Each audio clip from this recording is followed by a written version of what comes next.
up next. So tonight, Tim, we got a fantastic matchup at the guard position. Indeed, some of the best in the league going head-to-head. Yeah, this is the very top of the food chain when it comes to guard play in this league. Really no weaknesses out there for either backcourt. Here are the 5 for the Raptors. Thomas is out there with Bradley Beal. Then it's Leitner. And it's Curitin in at the 5 down low. This one for 3. It's Drummond with the rebound. And so White will bring it up for the Kings. They're getting their first look at the season at Vancouver in this one. And two teams here that were evenly matched a season ago as they split the season series. Let's check in now with our Allie LaForce, who's got a story for us. Allie? Well, I caught up with the head coach of the Kings for a moment. I asked him about Brandon Ingram and the challenges that he presents, and he said to me he is a tremendous scorer with impressive range. Not only that, he's extremely clever at creating scoring opportunities for himself. We got to crowd his space whenever we can. We'll see how aggressive the defense is against him tonight. Back to you guys. Allie, thank you so much.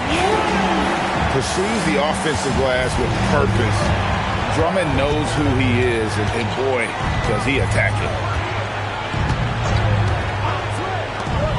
He's covered by Aminu. Here's the screen. Connects on the 17-footer. And he's not going to miss many of those, especially that wide open. Well, the key is to take what the defense allows. That is smart basketball. Now here's White. Drummond with a screen on Beal. Back to White. Just 4 to shoot. The shot goes in. First shot, first basket. How about 3 of 4 from the floor to start? That's always a good sign. Thomas passes to Leitner. For 3. Does not find the basket. His second miss. He's now 1 for 3. To the paint, to the right side. Siakam, a screen on Beal. And that one, good. Now, when you start out shooting 80% or better as a team, you start to feel yourself a little bit, and that feeling is good. He's covered by Aminu. Thomas against White. Thomas passes to Leitner. Goes up on the wing.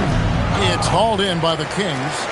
Not really his best quarter as far as scoring. Let's see if he can eventually get back on track. To the wing on the left. He hits the back iron and sinks the shot.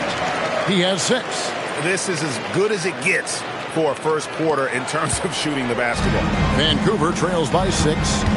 They've been looking out of sync offensively. Yeah, their offense has ground to a standstill.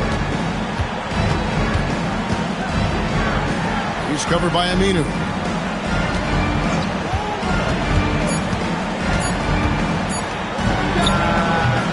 It's Drummond with the rebound. Drummond's got his 4th rebound with that last one here tonight. Things really clicking for him at the offensive end. They're making good decisions, not wasting these opportunities. The Raptors have gone 2 of 6 from the field. Outside Thomas. Can they get it? Drills the 3-pointer. And he's not going to miss that sort of an opportunity from deep. Sacramento leading by 3. Timeout is called. First of the game for Sacramento.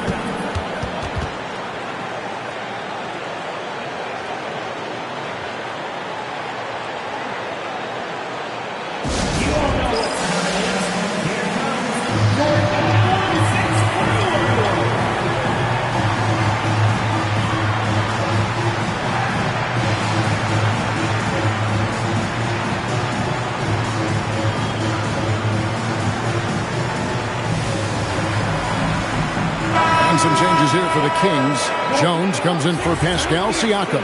And Hero subbed in for Al-Farouq Aminu. And Vancouver also making a switch. Cunningham, he's checked in for Beal. Now, Hero. It's stolen. He's got a clear path.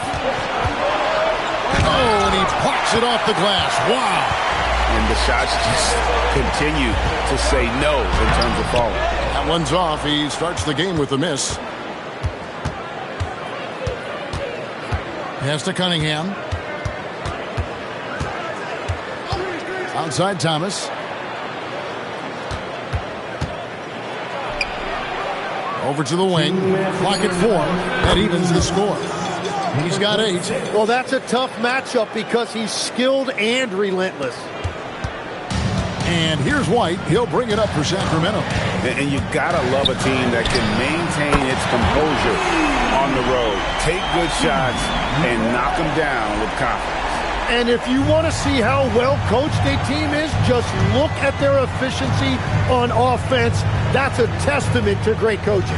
And here are the Raptors now. Sacramento able to drain the 3. And Jones pulls it down. 1:22 left to play here in the first. Here's Drummond, and he drops in the layup off the glass. Drummond's got his second basket of the night. Hey, that's Drummond. Throwback center who does almost all of his damage inside. And timeout called by Darko Rajakovic. He's going to make some adjustments to the game plan.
Group in now for the Raptors. And now let's go to the 2K leaderboard. What a month it's been for these teams defensively. 5th best, the Kings.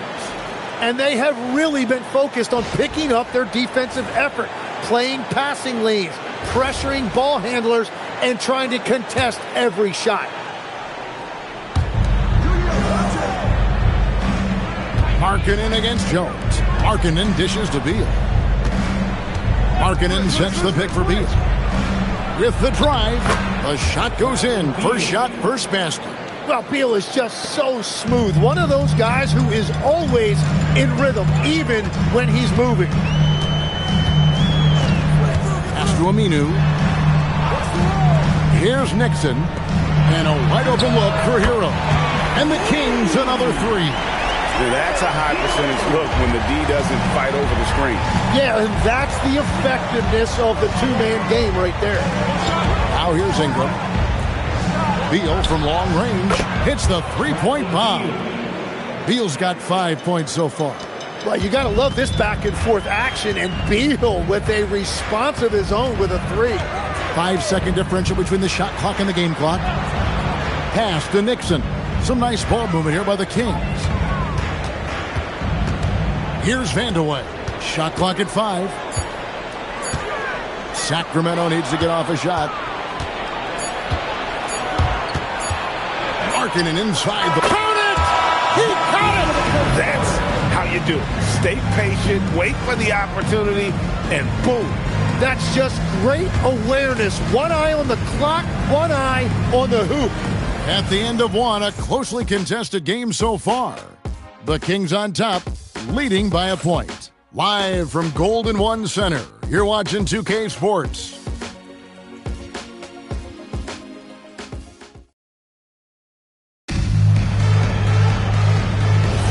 Some good action already in this one, but a fairly even matchup after the first quarter of play. And let's quickly break down the game we've been watching for the Kings, guys. Well, pounding the boards is one way to gain an advantage. They simply owned the glass in that first. They clearly wanted to be the more physical team, and they are setting the tone that way. I love the work. And Vancouver, who they've got. We've got Cunningham. Ollie Markkanen is out there with Brandon Ingram. And there's Bradley Beal, and it's King at the 3 spot. Inside, it's tipped. Cunningham finds Beal. Back to Cunningham. Markkanen a screen on Hero. On the wing, Markkanen. The rebound by Tyler Hero. I didn't see that miss coming. I mean, he's usually been money from that range. And we played through the first minute here in the second. Here's Nixon, covered by Cunningham. Hero, no good. The defense doing just enough there to affect that shot. Ingram. They get it back, and Beal kicks to Ingram. Back to Beal. Markkanen sets the pick for Beal. Beyond the arc, and Markkanen with the basket on the assist from Beal. Markkanen's got 5.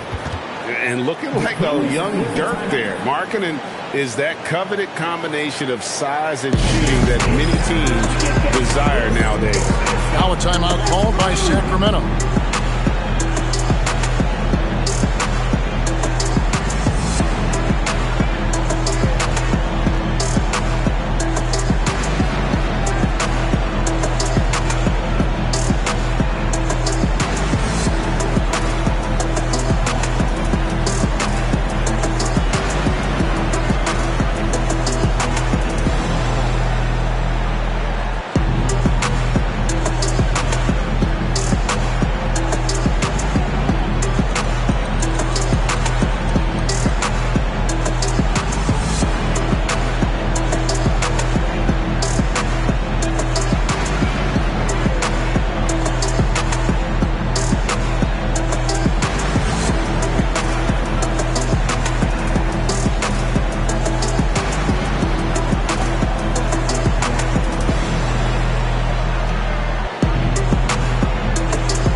Siakam is checked in for the Kings. So, Greg, you played in the league over a decade. What's the toughest thing about being a pro basketball player? Lots of things. To me, it's just keeping your spot. Every year, there's just so much talent coming in. So holding on to a place on the roster, then that can be as difficult as anything. Now, Hero. His last outing, he had 8 points. Down low. That's slammed in by Jones. Well, certainly Tyler Hero is never going to be accused of being selfish. If you get yourself open, he is going to find you. And timeout called by Darko Rajakovic. He's going to take this chance to talk to his guy.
Both teams making substitutions here. And let's take a minute now to give a tip of the cap to the top rookie defenders in the NBA this season. And you look at Thomas, one of the league's best, third in steals. How about the anticipation and really his aggressive mindset defensively? He's always pressuring, always looking for an opportunity to force a turnover. Here's Leitner. No scoring in this one. And Thomas has it in the corner.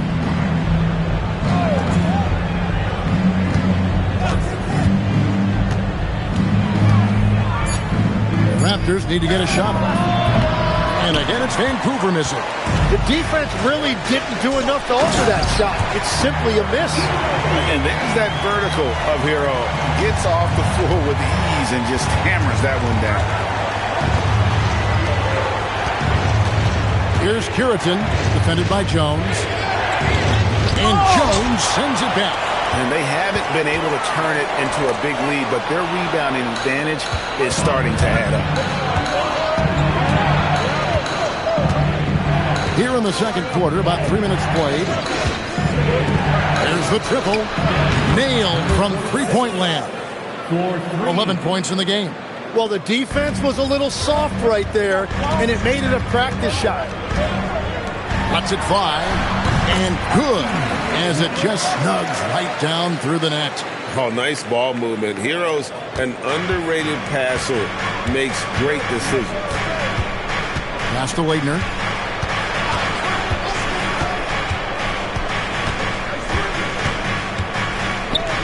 He's covered by Aminu. From deep. And it's Leitner missing. Kings leading now by 3. Siakam outside. And here's Jones. Pass to Aminu. There's Hero with the 3. The shot that time, not on target. And he didn't punish them for the weak coverage there, but they can't count on him to continue missing. Now here's Thomas.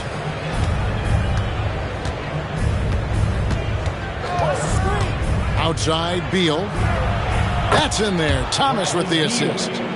Beal's got the game tied up here for the Raptors. And that's back-to-back threes.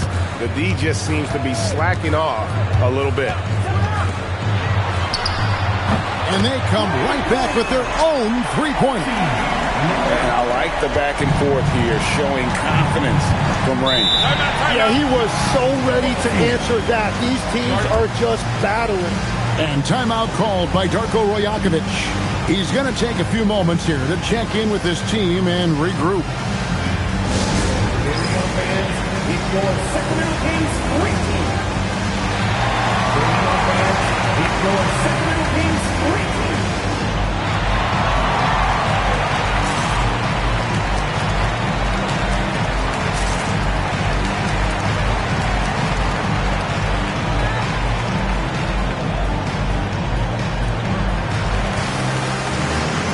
The Raptors making a switch here. Cunningham's checked in. And let's take a look at the playmaking here. This chart with the assist totals split between the front court and the back court tonight for the Kings. It's been the guards who've dominated the ball, but really in a good way, creating opportunities for their teammates, and that's something they'll look to continue here down the stretch. Here's Leitner. Trains it from beyond the arc. Leitner's got himself on the board with 3 there. The defense a step slow, and you can see the result. Thomas against White. There's the 3. And another 3 for Sacramento. And a big reason they have this lead is the way he's shooting the ball. Vancouver trails by 3.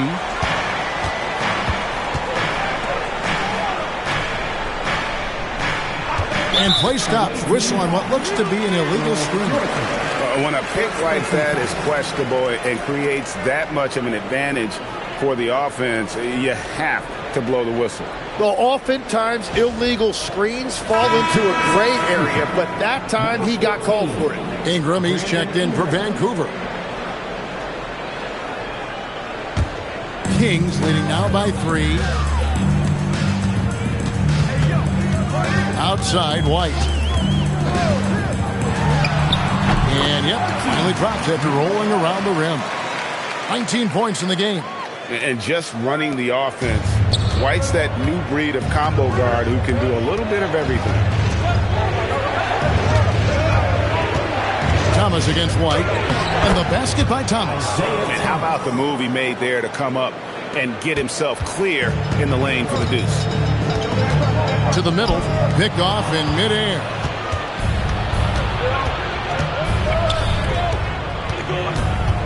To the inside. Out that one, and the Kings' lead has been cut down to just one on the basket from Leitner. And the D has got to pay more attention to Leitner, especially when he's roaming around the basket. Puts it up. Rebound by the Raptors. They're moving on after the tough loss they took at the hands of Miami. Yeah, I mean, on the road, their defense was just overrun. Couldn't match the intensity of the opponent, and it cost them. Well, that's the big challenge. Teams tend to feel more comfortable at home for sure, so you have to find a way to disrupt their rhythm. That just didn't happen in this one. White against Thomas.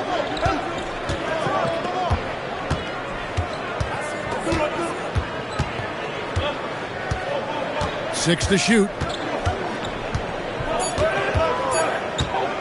Releases. And a close game so far through the first two quarters as we reach halftime. Kings lead by one.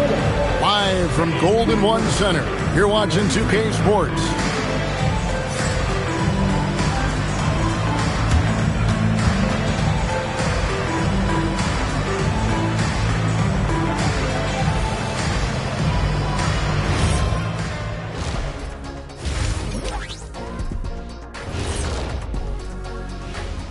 And greetings from the 2K studios. Here at halftime, the Sacramento Kings in a tight game.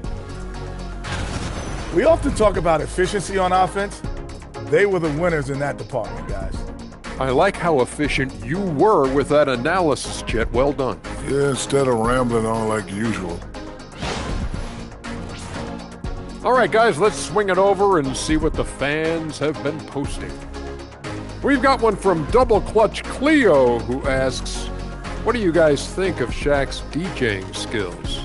I'm not sure if we can call them skills, but he does have a lot of people at those doggone concerts. But anyway, he keeps the crowd pumped up, Ernie. Well, that's what I do best, kiddos. Well, besides being the leader of this show. Oh, hold on there, big man. We're a team here. Team. Yeah, and to answer your question, Cleo, I try to go to every one of Shaq's shows. And that concludes halftime. Now time to send it over to Kevin Harlan as the game's about to resume.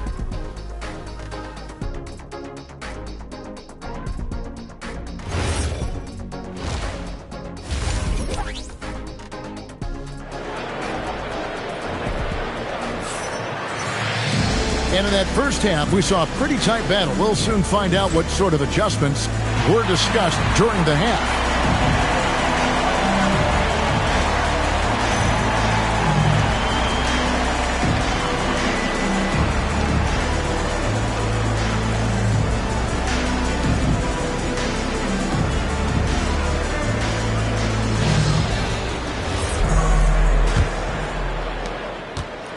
And here's White. He'll bring it up for the Kings. It's a one-point game. They've got Drummond. Siakam is out there with Aminu. Then it's White. That's the five out there for the Kings. That's a high percentage look when the D doesn't fight over the screen. Yeah, and that's the effectiveness of the two-man game right there. Here's Leitner. Thomas, it's a wide-open look. Tried to come right back with the three of his own, but it's no good. To White. He's covered by Beal. Over to the left wing.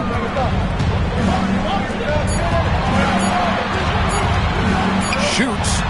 And again, it's Sacramento converting. And boy, he's really in a groove. Dominant performance last game. Same thing this time out. And that confidence has carried over to tonight. He is playing great basketball. Here's Leitner. 5 points in the game.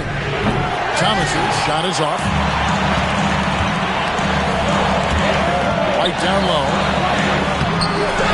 Vancouver pulls it in. And you can see the defenders afraid to kind of get in his way a lot of times when he's on his way to the basket. But on that one, they were there. That's 3 straight misses to start the second half. Not what they wanted. Aminu finds Drummond. He's covered by Beal. And that one's good. Drummond's got the lead up to 8 now for the Kings. Third quarter off to a great start offensively. That's 3 of their first 4 they've made. And timeout called by Darko Rajakovic. Looking for a breather and maybe adjusting a thing or two.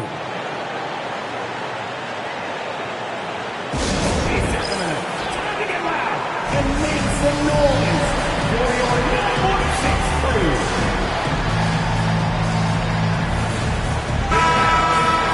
And now the 2K leaderboard. If you want to talk defense and talk block shots, just have a look at these teams, what they've done the last month. The Kings in second. They have been racking up the blocks lately. I mean, if they keep this up, they're going to be a very difficult matchup for anybody.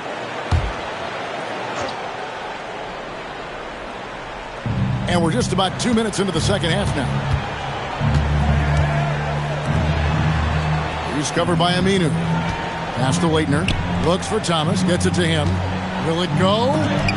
And it's sent back by White. And I love seeing White use that athleticism on defense. Great hustle to swat that shot. And Drummond kicks to White. Back to Drummond. Lays it up and in off the pretty assist. And now it's a 10-point Kings lead. So, Tim, and I can see it in my mind's eye, you won that 3-point contest back in '96. What's the key to success in that event in particular? Oh, yeah, what a great night. And I think, Kevin, there's a few things. First, I just think you've got to have a short, compact release because then you're not going to rush at the end to make sure you get all 25 balls up.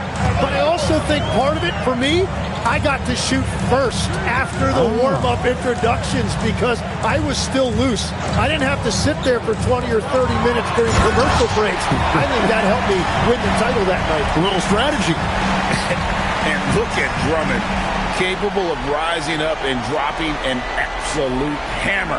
And a good-looking view of that throwdown from the AT&T Connected Cam. Here's Leitner. He has 5. Oh, good with the triple. The edge on the glass is the difference. It's allowed them to build this lead.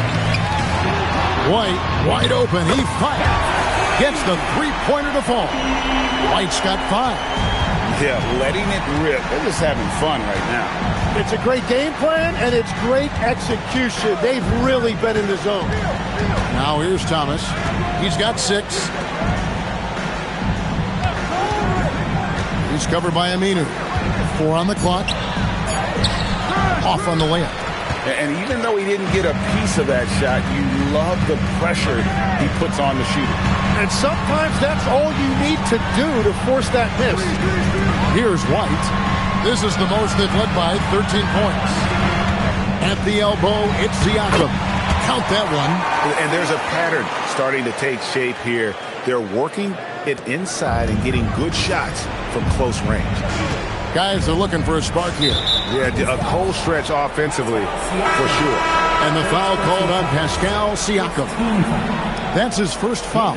Sacramento making a switch here. Jones is checked in. Now here's Thomas. He's covered by Aminu. To halt the run. That shot off. And there have been some terrible shot choices here, Kev. That's not a good look at all. Some nice ball movement here by the Kings. 2 minutes remaining in the third. 2 minutes. From outside the arc, and another 3 for Sacramento. Assists like that have typified their effort today. Terrific ball movement.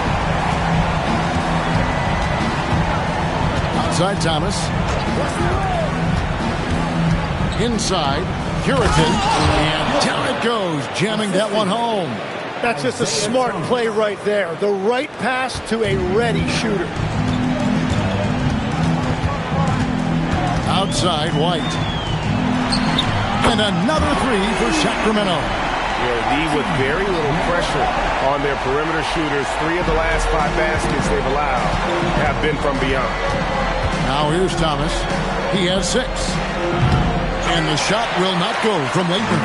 They've shown some strength in the paint today. Their work on the boards has been impressive.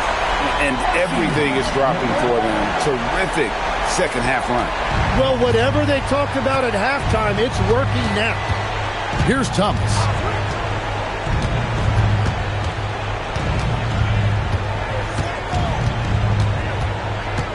There's 45 seconds left to play here in the third. Just 5 on the clock. Here's Beal. And Jones pulls it down.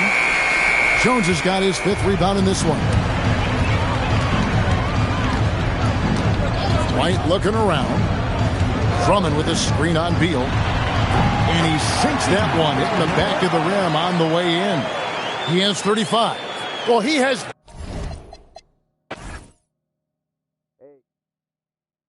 Come on, box him out. Help out on K. Pick. Go over it. Shot. Shooter, no. Go. Way to grab it. Yo, match up on Cade. Ball. No. Grab the ball. They got no answer for you. Hey. Grab it. Put it back. Go. Yeah, baby. Hey, D.F. 2-1. Let's do this, fellas. Yeah. One shot. Hey. Go ahead. Get to him. Drummond.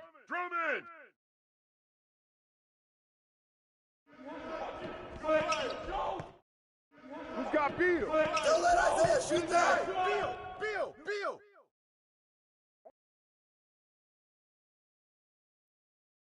Oh, foul.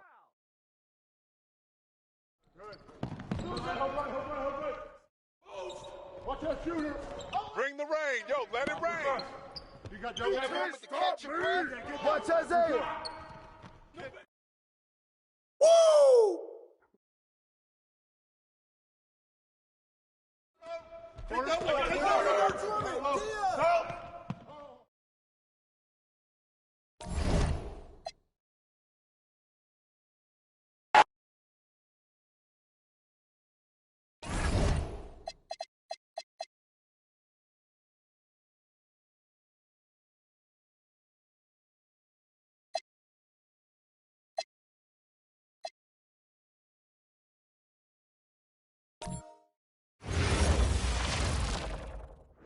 And an opportunity for these guys to get loose, find the rain. Welcome to the NBA on 2K Sports, an April Fool's Day edition. Glad to have you with us. In this game, we'll see the Boston Celtics going up against the Indiana Pacers at Cambridge Fieldhouse. Brian Anderson here. With me tonight are analysts Richard Jefferson and Grant Hill, and our reporter, Allie LaForce. And let's take a look at Boston's starting lineup. We've got Steven Adams, and it's Stockton in at the 1. Takes the 3, nails it from beyond the arc. And Grant, one thing we know about these teams, they can both go deep into their bench. That's a luxury. Yeah, a luxury indeed. And they don't have to worry as much about foul trouble or guys getting worn down. Credit to both front offices for building such complete rosters. Good defensive intensity, but you have to stay in control always. Boston shooting their first free throws of the night.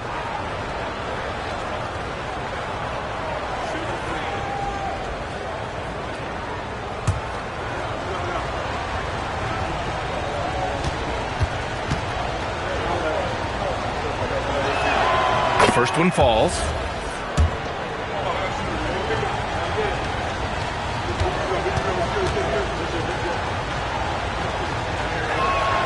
And he sinks the second.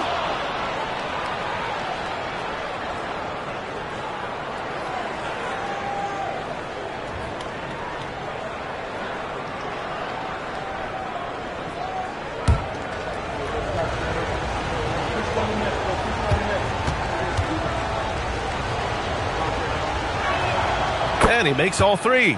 Some big guys struggle at the line, not him. He's put in the work to defy that assumption. Outside Anunoby.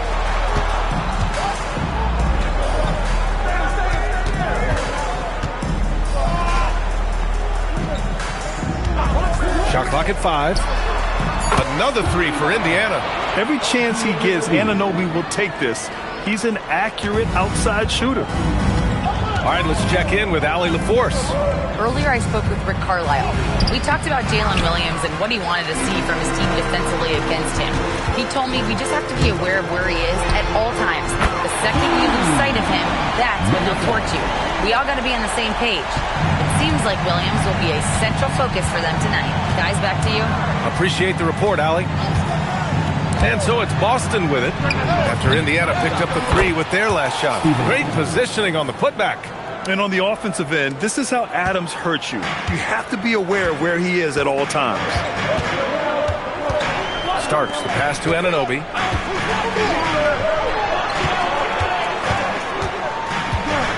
Over to the left wing. And it's good. Off the back rim and in. And I love their energy so far. They're now 4 for 4 from the field. Here's Stockton. Looking at his stats, he's putting up about 7.5 per game. That shot missing. And the shooter had very little space on that attempt. I'm sure they'll think twice about shooting against him next time. And he got the whistle on the way up, so he'll be headed to the line for a pair. Man, the defender really went after him. All right, guys, let's get your take on the scoring breakdown for the Pacers. They've really been dialed in from deep. This is a team that has a ton of confidence in their outside shooting ability. Yeah, also, you got to appreciate how unselfish they've been. I mean, the ball movement has been impressive, and the assist numbers are off the chart.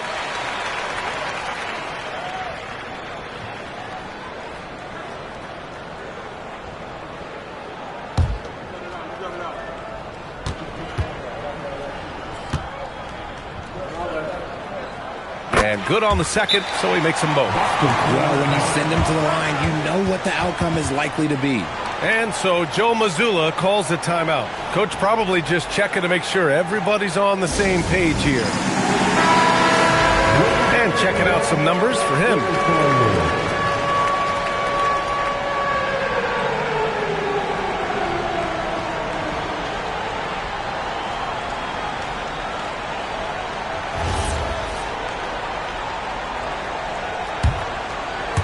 First quarter of ball, almost 2.5 minutes in. Outside Barrett.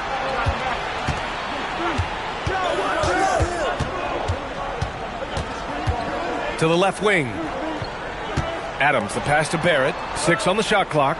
Adams a screen. Fires for 3. Indiana with a rebound. Just haven't found their offensive footing yet, only managing to sink 1 of their first 5 shots. Here's McGrady. He drops it from range. McGrady's got 5 now. They've shown so much energy right from the start, particularly on the offensive end. They came out swinging, really setting the tone on offense, and the opposition has not been able to respond. Indiana making a switch here. Poole's checked in, and the Celtics also making a change. Burks is checked in.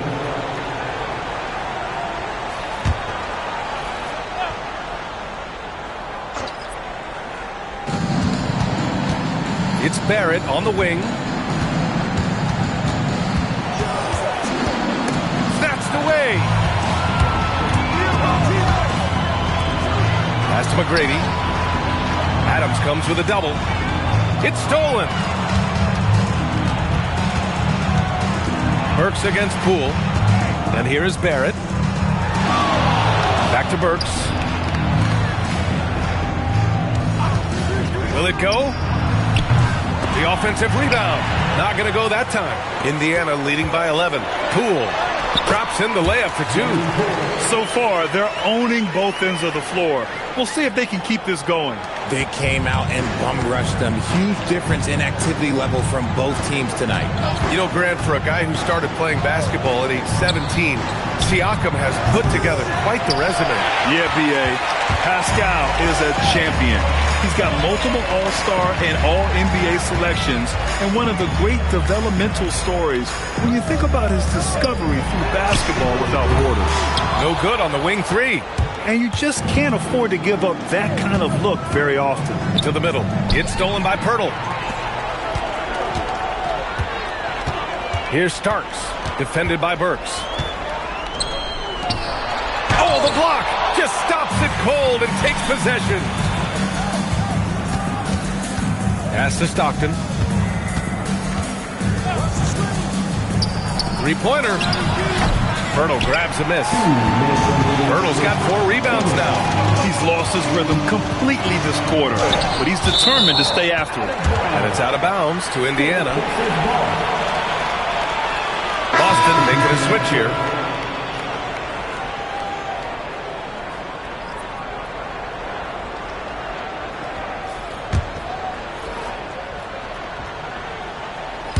Here's Poole. Right now averaging 5.5 a game. So nice passing by Indiana here. Offensive rebound. Oh, he powers right through the defender for the dunk. Draws the foul too. And he'll go to the line. That's on Steven Adams. And this is his first trip to the line tonight. Well, we're in the closing weeks of the regular season.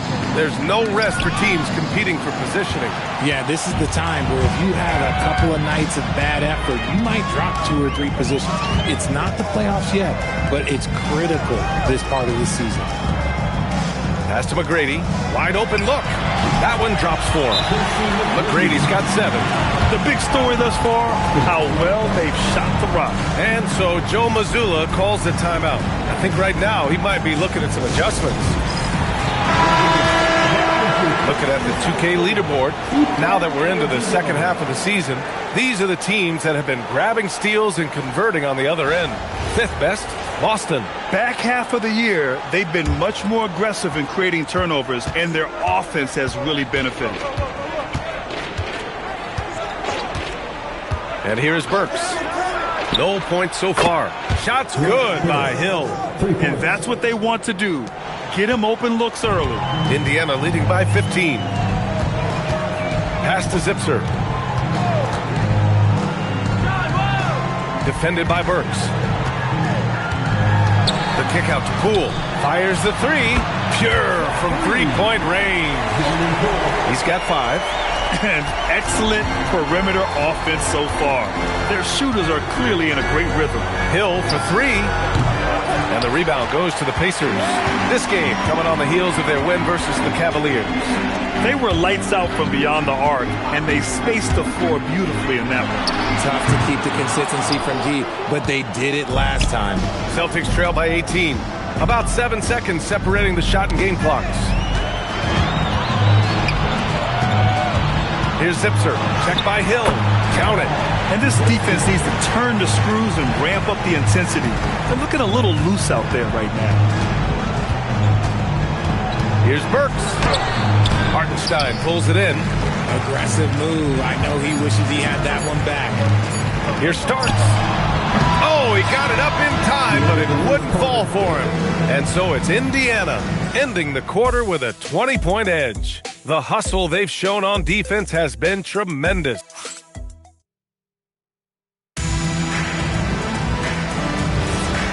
Great to have you with us. Second quarter of basketball. This game has not exactly been neck and neck, but plenty of time left in this one. Quite a position here for the Pacers to be in. What do you guys think? Well, clearly they played well in the first period because of their selfless attitude. They are playing for one another and focusing on making winning plays. You love to see it. Mike Muscala out there with Isaiah Hartenstein. Then it's Jordan Poole, and it's Zipser in at the 3, the small forward.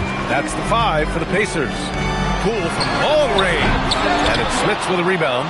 And you never want to give a shooter like him a clean look. Quality pass, setting up a quality shot. It's just textbook basketball. Pacers leading by 18. Poole outside. Hartenstein with a screen on Hill.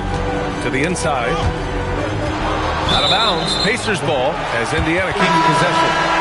He clipped the ball there, but not enough to nab the steal. That's fine. You love the effort, not making things easy for the opposition on offense.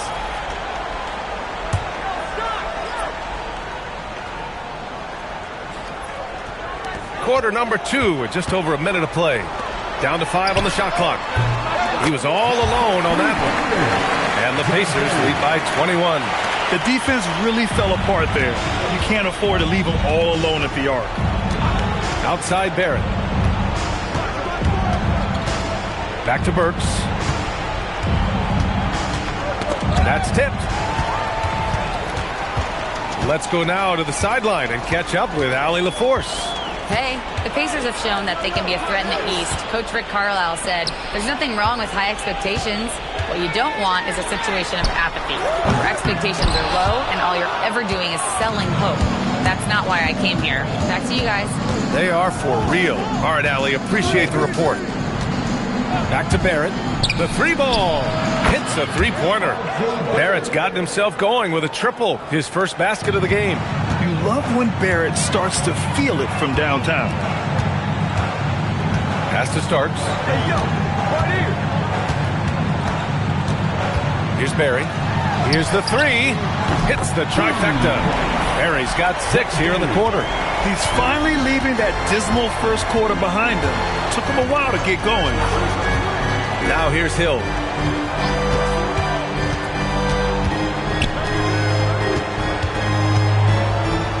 Here's Greenwood. He's guarded by Hartenstein. Greenwood misses. Fantastic defense, giving full effort. Barry, the pass to Poole. Here's Starks. Pass to Barry. There's the triple. Tips it up. It's good on the putback. They really have a commanding lead, not just in points, but in rebounds as well. The Celtics have gone 2 of 4 here in the second quarter. And there's the screen. Outside Burks. Hill for 3. Buries it from 3. Hill's got 6. He just makes it look so easy on offense. Like, who takes pleasure in torturing defenses? He does. And timeout called by Rick Carlisle. He's going to take a minute to regroup with his players.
Chance to check in with our rookie leaderboard and see which young players have the highest rate of steals in the season's second half. 5th, Alec Burks. You can tell by his steals numbers that he's really figuring things out here in the second half of the season. You have to protect the ball when he's around. And here in the second quarter of action, as we approach 4 minutes played. Burke, the pass to Poole. Some nice passing by Indiana here.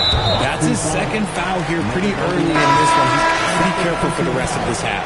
Isaiah Hartenstein's checked in for Indiana. To the court for the Pacers, number 15, Isaiah Hartenstein.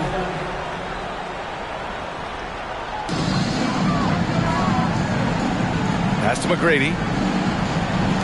Lets the 3 fly. The rebound, Celtics. Tough loss coming against San Antonio in their last game.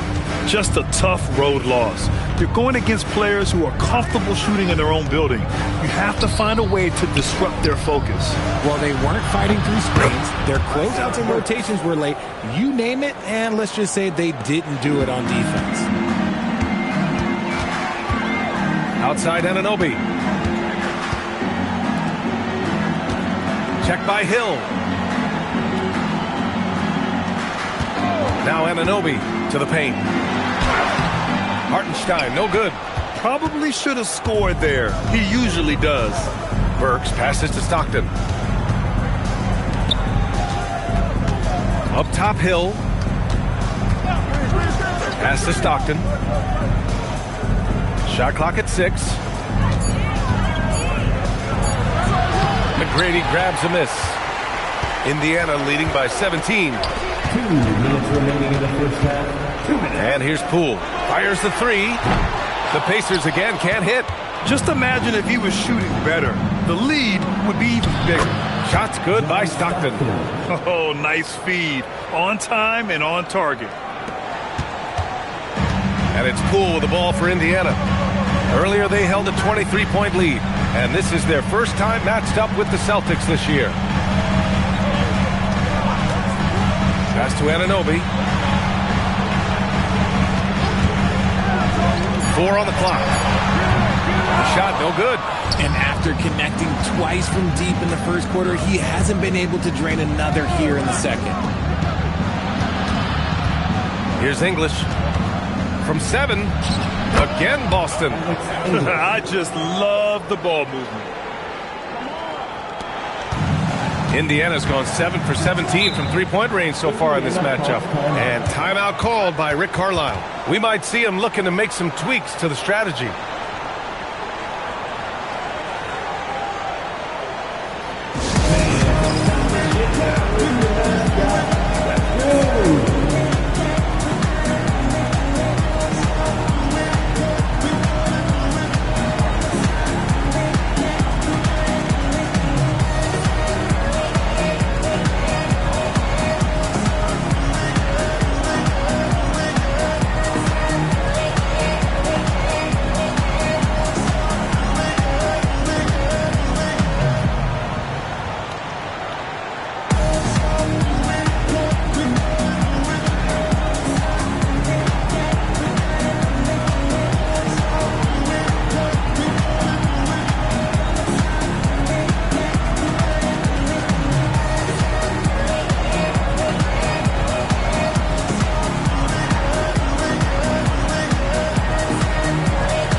Adams checked in for Hill, and Barrett subbed in for Burks.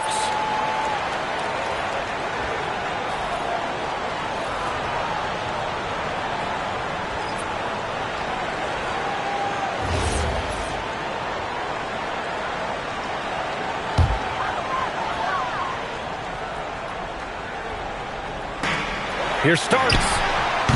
No good, and they can't put it into the drought. Celtics trail by 13. Down low.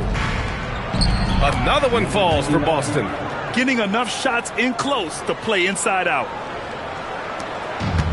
The Pacers shooting about 48% from the floor. Pretty good. Outside Anunoby. 35 seconds left in the second. Three-pointer. Knocks down the long J. 11 points in the game. Continuing to add to his tally with that triple. Now his third of the game. There's 21 seconds left in the first half. Here's Stockton. Looking at his stats, he's putting up about 7.5 per game. Not all his mid-range jumpers are created equal. That's one they'll take all night long. Pass to Starks. 2 on the clock. That one doesn't drop. And so we wrap up the first half. Indiana ahead, up by 12. And Allie LaForce has something for us on the sidelines. Hey, Allie. I'm here with Coach Rick Carlisle. Coach, what's the message that you're going to deliver to the guys in the locker room? You know, we just got to maintain energy. We're playing against a team that's a really good team. We got to keep turnovers down. We got to rebound. Energy is something you can control. Thanks, Coach. Appreciate it, Allie. And we'll be coming right back after this break. Ready for the third quarter.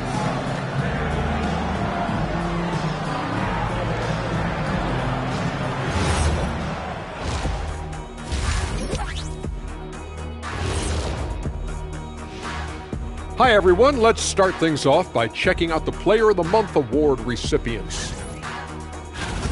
Let's talk about our winner from the Western Conference. The way the game is played now, it's tough for a big man to get the honors. But the bottom line is no one can match up with him. He's just too big and too skilled. And you see that? He's using my move on the block, the Black Tornado. What move is that? You going in circles? Okay, stand up. I'll show you. And turning back to our first half, things going well, extremely well for the Indiana Pacers. They're getting good looks from range. That's been the key. But they also hit a bunch of contested threes, playing with great confidence. You could see the lead snowballing in the second half. Thanks, as always, for watching. Let's head back to Brian Anderson and crew for the start of the second half.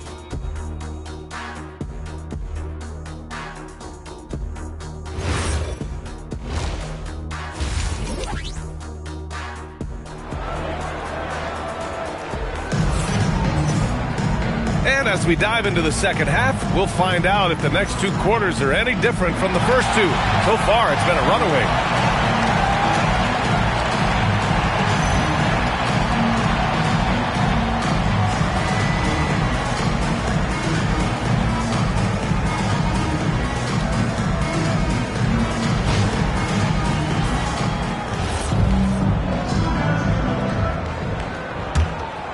Here's Stockton. On the floor for Boston, we've got R.J. Barrett, and it's Adams in at the 5 down low. And that's when they say you can't teach tall. This is where size helps you, owning those rebounds on the defensive end. Oh, wasted no time on that one. Anunoby's got 6 points. Richard, looking at your career, 17 years in the league. How'd you survive the grind of a regular season that many years? Well, one, you got to take care of your body, and two, evolution is the key to success. I was a different player when I was year 3 than I was at year 15. You have to continue to evolve. Guarded by Barrett. This one for 3. And again, it's the Pacers from deep. Man, they're having a hard time defending the triple. That's 3 in a row. A little over a minute gone here in the second half. Out to the right wing. 5 on the clock. Stockton pass to Adams. Got it. Good job in the low post. Adams has got 4 points this quarter. Yeah, this is where Adams looks to score, especially when he has a matchup he likes. Third quarter here, over a minute and a half into it. Here's Anunoby. Again, the Pacers. Good for 2 more. A clean start to the half for them, knocking down their first 3 shots. And so Joe Mazzulla calls the timeout. He's going to take a moment to give him a breather and talk things over.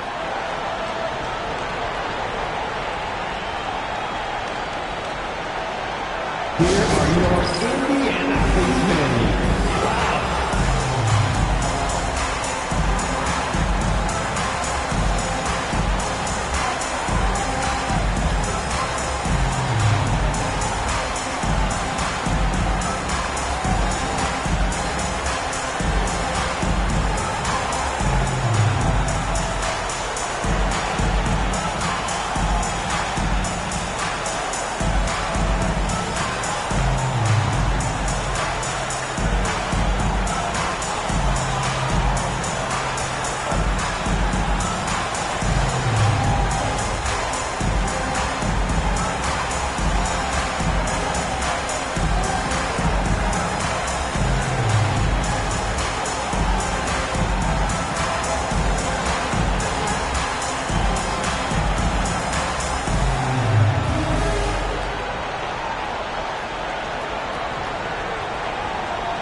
look now at the leaderboard to see which teams had the toughest defenses this past season. The fourth spot held by the Pacers.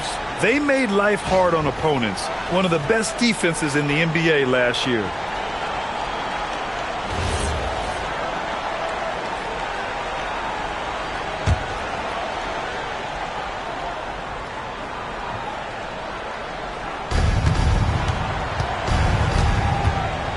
Into the third. 2 minutes in now. Here's Stockton.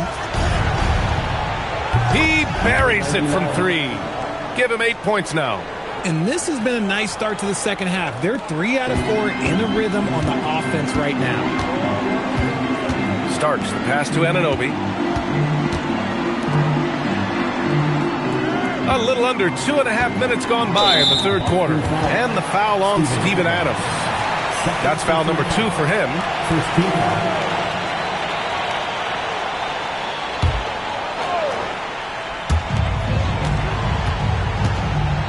Here's Starks.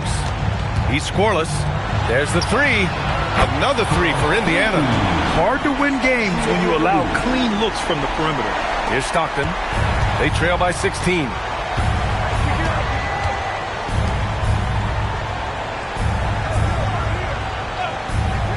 Whistle blows. Yep, that's going to be a travel. And a quick look at how things have been since the All-Star break. Checking out the three-point shot ratio for the Celtics. And they've really been letting it fly from deep. You see more and more teams doing this in today's NBA, given the league's increased focus on perimeter shooting. Starks the pass to Anunoby. And now we're 3 minutes into this third quarter of play. McGrady shot is off. And that's their first miss after hitting 4 in a row to start the half. Outside Barrett. Fires from deep. Sinks it from distance. Barrett's got 6 points. Okay, so they've looked energized and focused starting this half. Coming out of the break, making 4 out of their first 5. And timeout called by Rick Carlisle. A moment to rest and confer on the game plan.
Just under 3.5 minutes played here in the third quarter. Celtics foul.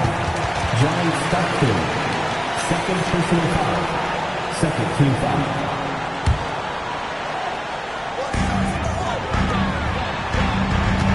Here's McGrady. He has 7. Pass to Pirtle. And that one's good. Pirtle's got 5. They are shooting the lights out and doing a good job of maintaining this lead. Celtics trail by 15.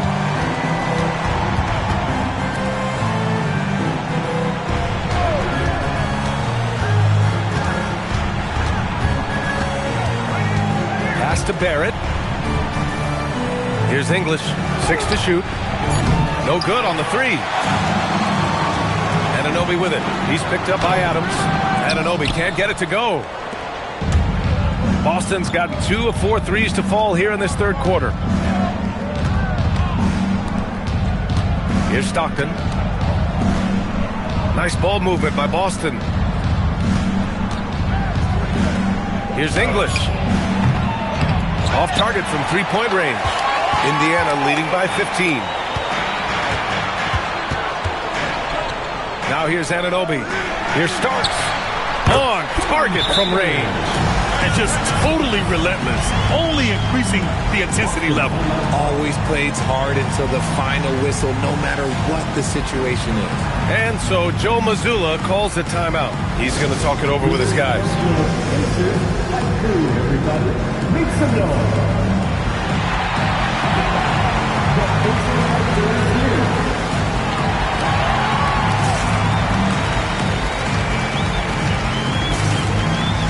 Poole, he's checked in for Anunoby.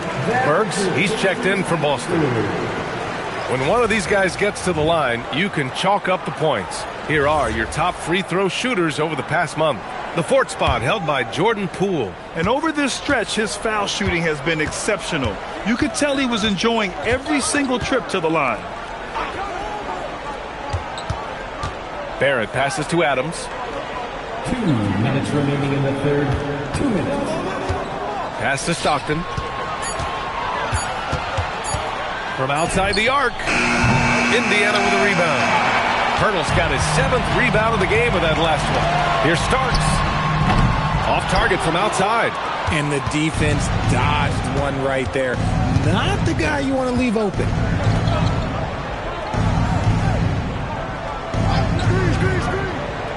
Here's Stockton for 3. No good. 1:24 left in the third. Here's McGrady. 7 points in the game. Pass to Poole. The 3. And he can't get that one. Locking the arc down. Defense knows it's on them to scare off those shots. And there's a pick. Here's Stockton. Again, the miss by Boston. Clean look from mid-range. Coach will probably want to run that play again. Now here's Poole. Here's McGrady, defended by Burks. There's 42 seconds left to play in the third quarter here. Poole for 3. Sinks the tray. Poole's got 8. And the defense is really allowing them too much room on the perimeter.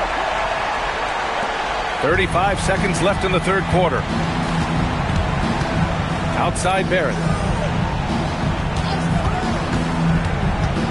To stop the drought. And a foul called on the way up. So he'll take 2 from the free throw line. That's on Jakob Poeltl. And with Barrett, we know he can score the ball. Now he must focus on becoming a better passer and facilitator. First trip to the free throw line for him in this one.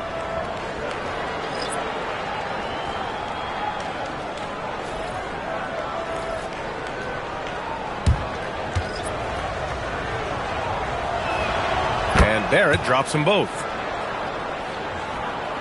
23 seconds left in the third quarter. Here's Starks, defended by Burks.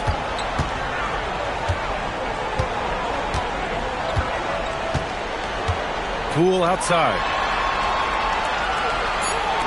Here's Starks. Another 3 for Indiana. This is what it's been since halftime. Remarkable results from downtown.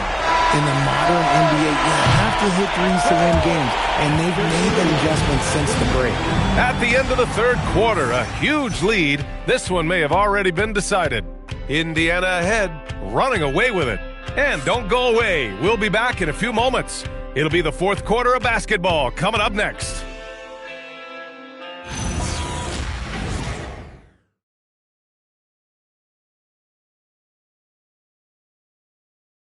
And let's take this opportunity to show you our State Farm assist to the game.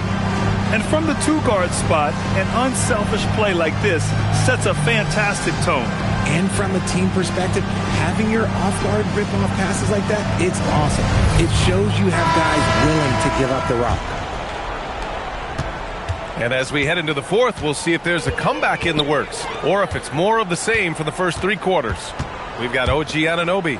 And it's Poole in a shooting guard. That's the 5 for the Pacers. Kicks it out to Anunoby. Clock at 6. Launches a 3. Poole's shot is off. It hasn't been his best game, but his team is still doing just enough to be up. English, that's good. He can really read the floor. Precision pass in rhythm. Pacers leading by 20. Pass to Zipser. Poole outside.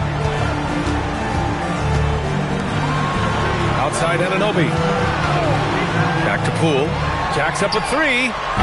Boston with a rebound. Oh, man, for whatever reason, he can't get it going. Hey, yo, right here. Get Poole.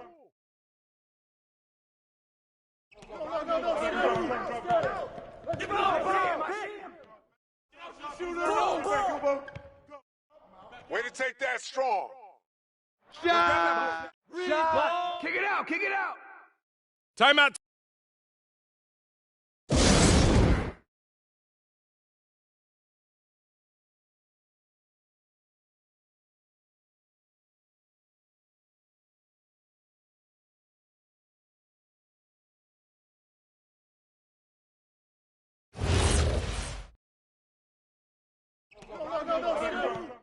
Oh, foul!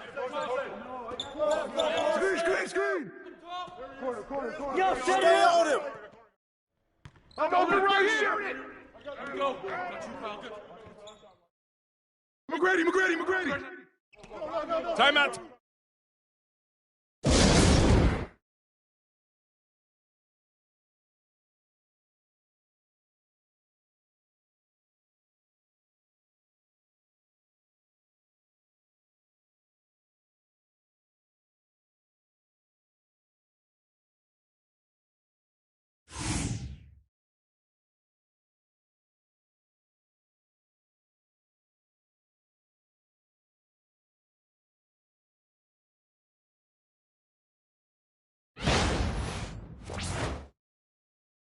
Hey, come right here! Bruh, that one play? Hey, focus.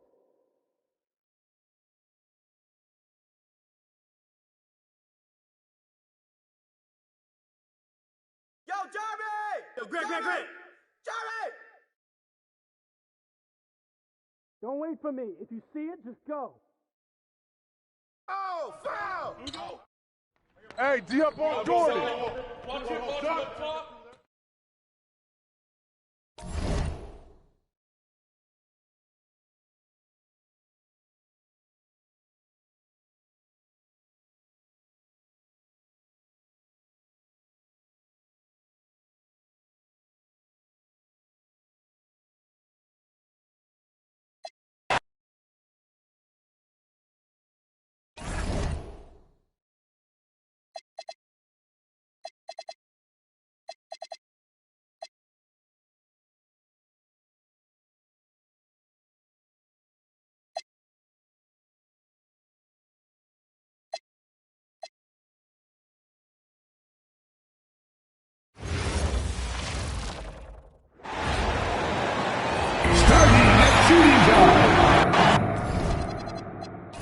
Greg, we've got two teams that boast some serious firepower off the bench. And that depth makes each team more difficult to defend, more unpredictable. Both sides have a lot of guys who can step up on any given night. So with Lillard on the bench, here's the group that Steve Kerr has on the floor. Favors is out there with Williams. Then there's Moses Brown. Then there's Murray. And so it's the Warriors getting on the board first.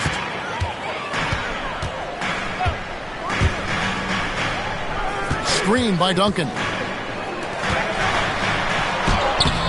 It's rebounded by Derek Favors. Here's Murray. Here's Favors. The layup off target. Kuzma passes to Henson. And the shot is good. And once he got to the 10, I think he was surprised to find himself that wide open. I think defensively, that is not the way you want to start. Giving up high percentage looks, that doesn't typically end well. They get it again. Brown dishes to Murray. Shot clock at 6. Second shot opportunity, and the layup is up and in. 5 points in the game. And I like to see this. They're calling his number early, and he's delivering. They know that if this guy goes off, their chances of winning rise exponentially. Into the lane. Snatched up. Duncan on the follow. And how about the timing from Duncan on the glass? Getting there to collect that offensive rebound and the putback. Murray outside. Stolen by Henson. And now a fast break for the Thunder. Up and in on the way. You gotta love his hustle, leaving the defense no time to react. The finish in transition, nice and easy. Pass to Brown. Now Murray.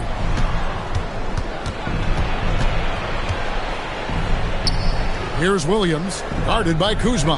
4 on the shot clock. Some nice passing by Golden State. It's good from long range. For Oklahoma City, they've gone 3 of 5 shooting the ball so far. And DB, you watch how the Thunder play defense. Great rim protection. Kevin, this philosophy is all about taking away the paint first. If the ball is in the paint, sharks are in the water. Out of bounds, Golden State takes possession. And let's take a look at Kyle Kuzma's numbers. How the second half of the season has shaped up for him. Averaging about 7 points, 2 assists, and 2 rebounds. And what an impact he makes for them on that offensive end. Right, he can do a little bit of everything for this team, and it shows when you look at the scoreboard. From past the arc, and another 3 for Golden State. But you can see the team is just continuing to call his number. Until the defense figures it out, it ain't going to change.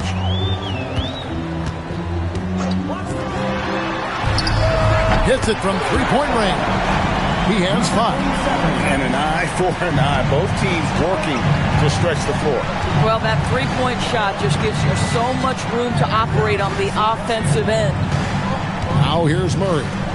Hasn't made one yet. Floats a runner. Brown trying to free himself up. Hits some rim on the way in, and the bucket's good. And he's starting to show that killer instinct this quarter, looking to extend the lead. And so Mark Daigneault calls a timeout. He's going to take a minute here to get things straightened out. They're getting their first look of the season at the Warriors in this one. And they usually came out on top when these two teams faced off last year. No surprise, they're the better team. Moncrief, he's checked in for the Thunder. Larry Nance is checked in for the Warriors. It's up a 3. Duncan, great positioning on the putback. Leaving no doubt, Duncan gets the rebound and powers that one home. Nance outside.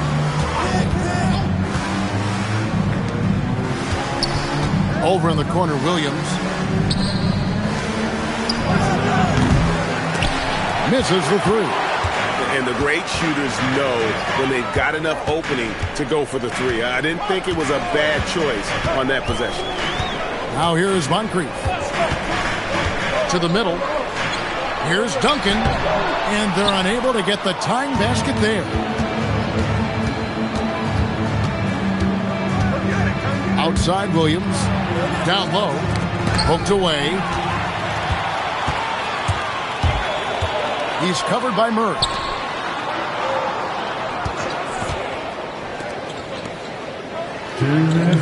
Moncrief, the pass to Duncan. And it's blocked by Brown. Kuzma kicks to Moncrief. From 17 feet out.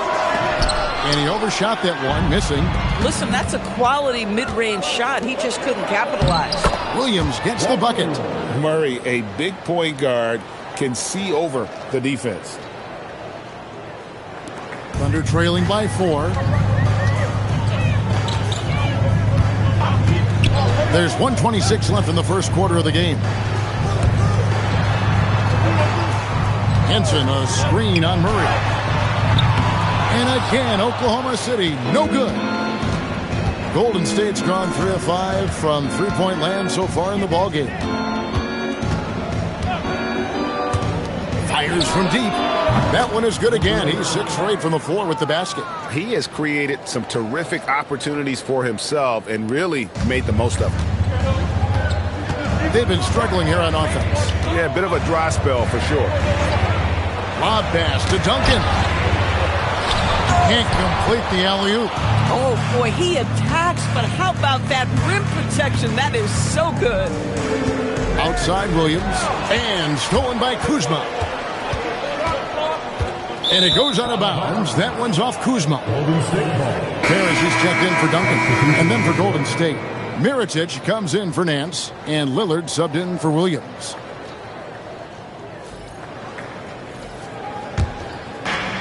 We've got 33 seconds left to play in the first quarter. Outside Mirotic.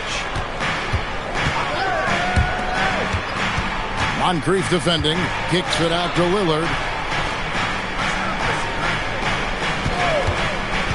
5 to shoot.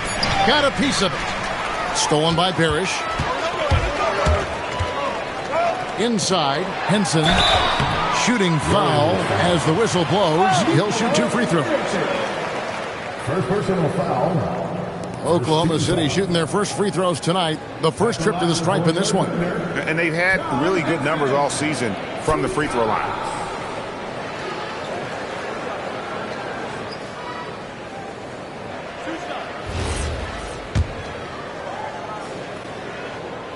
That's good from Henson. Henson hits them both.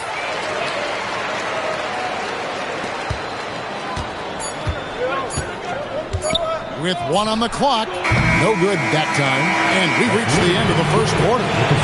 Warriors ahead, up 5. And we'll be back shortly for the start of the second quarter.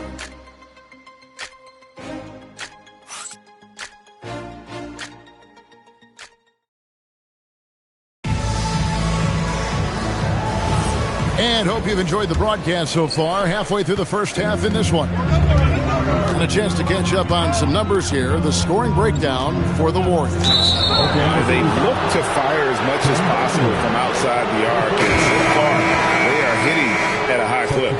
Yeah, and in addition, their ball movement has really unleashed their offense. Boy, they've been fun to watch. They've got Duncan. He's out there with Parrish. And it's Theus in at the 2 spot. That's the group for Oklahoma City getting going here in the second. Up top, Carr. Duncan defending. Duncan with the block. He's the defensive anchor for this team. Duncan excels at reading shooters and then altering their shots. Here's Theus. And it's White with the rebound. To the inside. Here's Claxton. Uses the glass to finish the layup. Claxton's got the lead up to 7 now for the Warriors. Well, this is the space that Claxton wants to attack from. If he's in the paint close to the hoop, look out. And the rejection by Claxton. Boy, this guy has not had a great night, and it really has weighed the entire team down. White, good. Well, a corner 3 for Derek White. Surprise, surprise. This guy will light you up if you give him shots. Moncrief against Lillard to the paint. And it's Parrish with the jam. And didn't do anything fancy there, but didn't need to. Nope, his only concern right now is getting the points on the board. And I don't mean style points. Here is Carr. Still scoreless. Lillard against Moncrief. Carr the pass to White. Down to 5 on the shot clock. Here's Lillard. And he misses his first shot of the game. Thunder trailing by 8. Guys, they're looking for a way to score here. Yeah, they've had a tough time taking the lid off.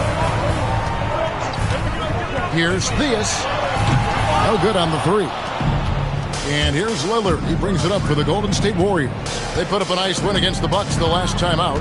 Yeah, their long-range artillery hit the mark more often than not. A great equalizer when you're on the road. It's always a good thing when the defense is scrambling. Whenever there was open space on the perimeter, their shooters were able to locate it. And that's out of bounds. Golden State will retain possession. Yeah, gets a finger on it, but just can't quite come up with the steal. But a really good read on his part, being disruptive at the defensive end right now. Sheets checked in for the Thunder. Then for the Warriors, Derek Favors checked in for Carr. And Chris Duarte subbed in for White. Coaches love assisted buckets, boy. It just means the team is working well together. To the middle. Stolen by Parrish. Kelser. He's guarded by Williams. Pass to Parrish. Duncan with the screen on Lillard. Cheeks, no good. I'd love to see them impose themselves a little more on the backboard. That's a great way to find confidence. Always a surefire way to get back in the game. Now here's Favors. Still without a basket. And again, it's the Warriors missing. Pass to Cheeks. Inside. It's tipped. Here is Lillard trying to end the drought. That misses, and he's 0 for 4. Greg, you think about the value of those sage veterans on a team, guys that have been around the block, played a lot of years. Why are they so important? Well, a lot of times they'll echo the message of the head coach. And I tell you what, it's also, as a coach, you love having those veteran players because you can trust what they're going to do on the floor. That consistency is really important, not just for the coaches, but the teammates. And the Warriors making a change here. Warriors leading by 4. Murray, the pass to Favors. And he's good on the 3-ball. 19 points in the game. He's found his rhythm from deep, and you can see the confidence. And I think the defender knows once he gets cooking, look out. The bucket looks awfully big to him right now. He's covered by Murray. 6 on the shot clock. Here's Kuzma. And he can't answer back. The three-pointer offline. Golden State's gone 2 of 4 from three-point range so far in the second quarter. Thunder trailing by 7. Pass to Cheeks. He's covered by Murray. Isaac with a screen for Kuzma. Warriors with the rebound. Guarded by Kuzma. Banked in off the glass. And the Warriors lead by 9. Yeah, and there it is again. On a lot of their possessions this first half, they've established great inside position. Cheeks outside. Fires the 3. Sinks the triple. He's got 8. And his presence as a scorer, it just has a calming effect for the rest of the team. He's a fallback option whenever they need him. Now here's Favors. Still yet to score. 59 seconds left to play in the first half.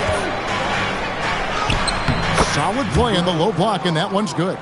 Coming off a big game, his confidence couldn't be higher, and Coach knows it. Well, the best players, to me, deliver night after night after night. So as long as he's hot, keep riding it.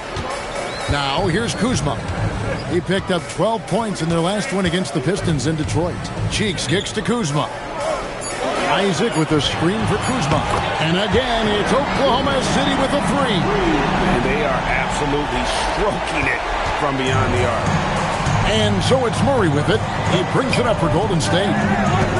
They've led by as much as 10. And they wasted no time getting those 3 points back. He's got 26. And once again, the defense allowing him to get a clean look at that triple. He continues to do some big-time damage from downtown. Parrish with a screen on Murray. And the call is going to be, yes, it is, an illegal screen. Beyond the leaning, you could see his feet more set on that screen. Easy call. You know, he's just leaning a little bit. You try to get away with it, but boy, the official all over it.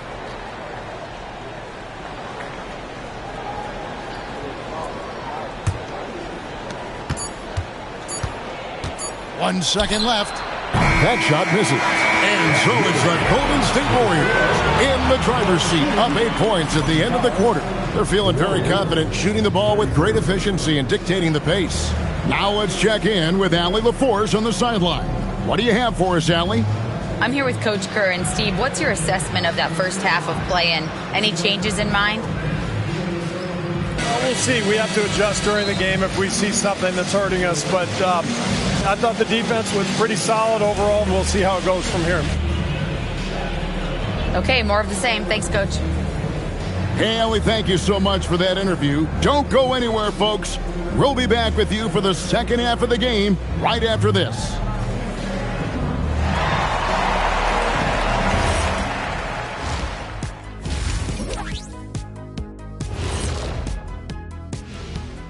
Welcome, everyone, as we dig into the details. Things working out so far for Golden State.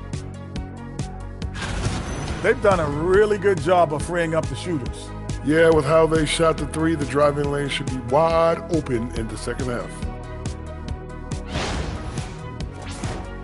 And looking at the players of the month, here are the winners from each conference.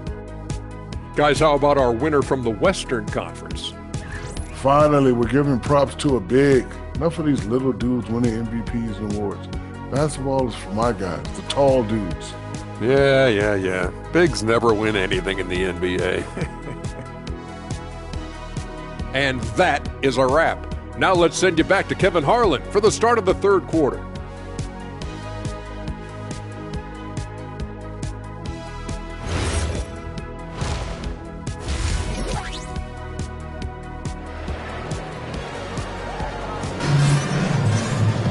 And happy you could join us. We've got 2 quarters left to go in regulation.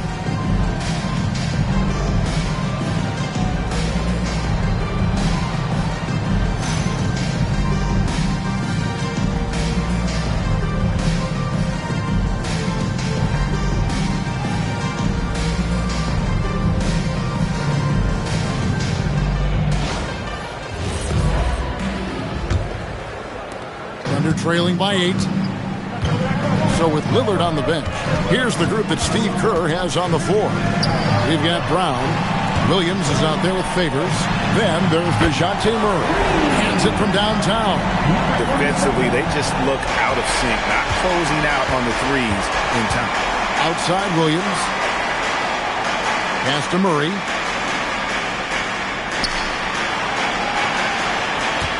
Fires for 3. Thunder with the rebound. Duncan's got rebound number 7 for him tonight. Kuzma against Williams.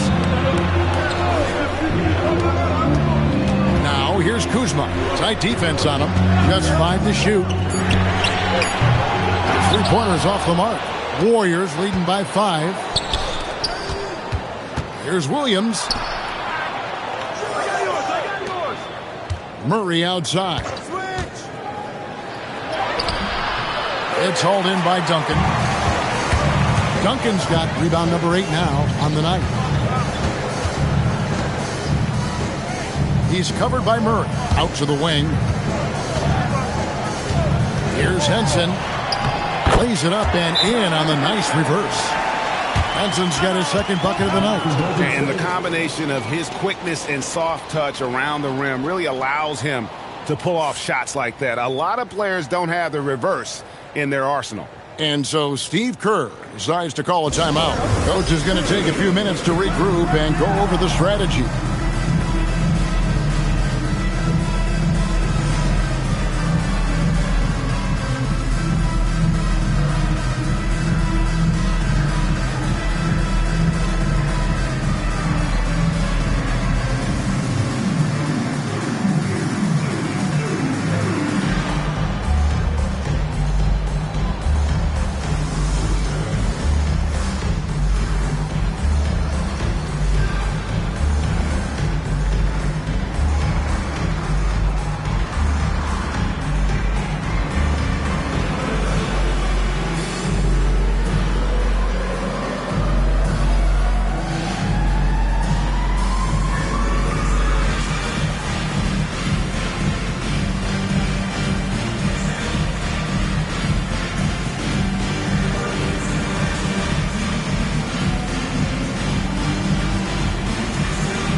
And now let's check out the standings in the Eastern Conference and see how the playoff race is shaping up. We'll take a look at the Warriors. What a run they've had this year. In first place and charging seemingly at will toward the postseason. These guys have been outstanding. And, of course, there's the Thunder, a few slots below them. And for the Warriors, they've been great up to this point. One more hard-fought game. This to keep that #1 seed. The three, good on the three-point shot. He has 29. The assist totals, Kevin, just continue to grow. They're way ahead in that category. Ball movement has been flawless. Now, here's Cheeks. He has yet to score. He gets that one. Boy, you have got to be pleased with the start of this third quarter. 3 for 4 out of the gate. Just keep your rhythm now. Outside Williams. Pass to Murray.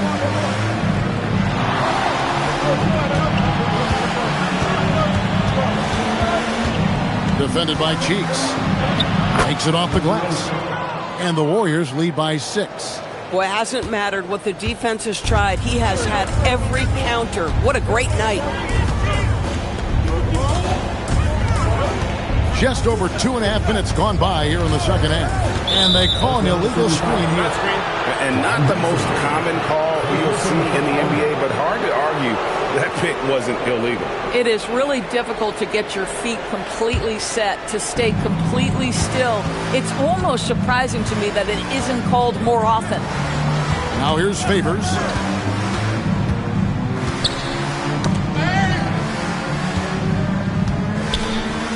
Defended by Cheeks. Golden State moving it around. It's hauled in by Cheeks. Thunder trailing by 6. Kuzma outside. For the 3. It's rebounded by Golden State. Brown's got his 5th rebound in this one. Murray the pass to Favors.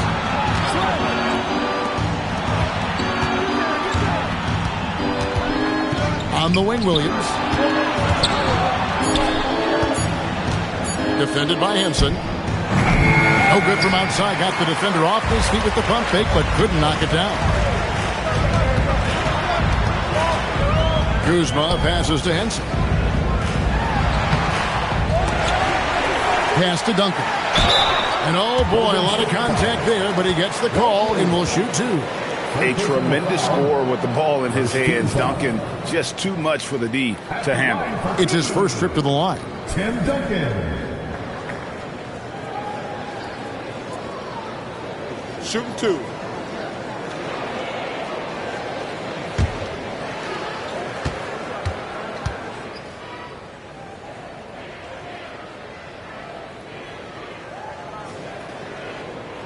And the first one drops. Yeah, the quiet intensity that Duncan brings, just incredible. He's a consistent force whose teammates really look up to. And Oklahoma City making a change here. Moncrief's checked in. The Warriors also with a sub. Mirotic is checked in for Derek Favors.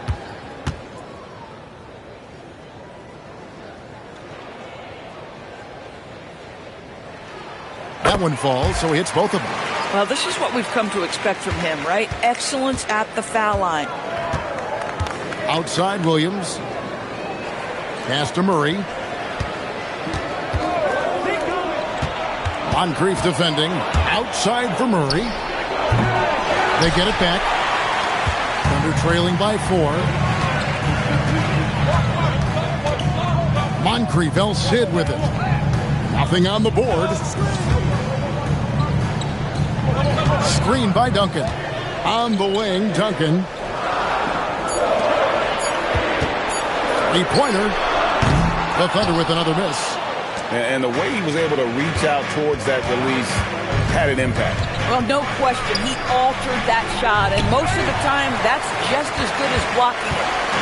Now, here's Kuzma. Looking at his point production, he averages almost 11 points a game. 1:56 left in the third. From the arc, the Warriors pull it in. Brown's got rebound number 7 for him tonight. Been a tough stretch for this guy right now, looking a little out of sorts. Duncan in the corner. Now here is Moncrief. Back to Duncan. And Tim Duncan gets the whistle that time. That's foul number 2 for him. Oh, great defense. They anticipated the play and got there first. Both teams will make substitutions. Warriors leading by 4. A minute 20 left in the third. And the Warriors miss again. And close to making the defense pay for the lax coverage that time. And Greg, on a team as stacked as OKC, you can almost forget about Chet Holmgren, who is the number 2 overall pick back in 2022. And let's give him his flowers, right? The portrait of a modern big man. Shot blocking, shooting range, and plays with an edge. Oh, beautiful pass. My goodness. Oklahoma City's gone into a slump here from three-point range, shooting just 1 of 5 here in the third. And he lays in the alley-oop. Oh, what a pass. And then he lays it in. The circus move. So smooth. Nance outside.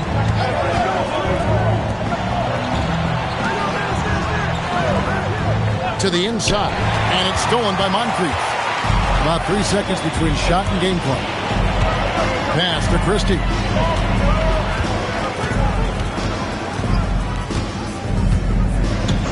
Back to Moncrief. Lets it go with the 3. Sinks the three-pointer. And now just a 1-point Warrior lead.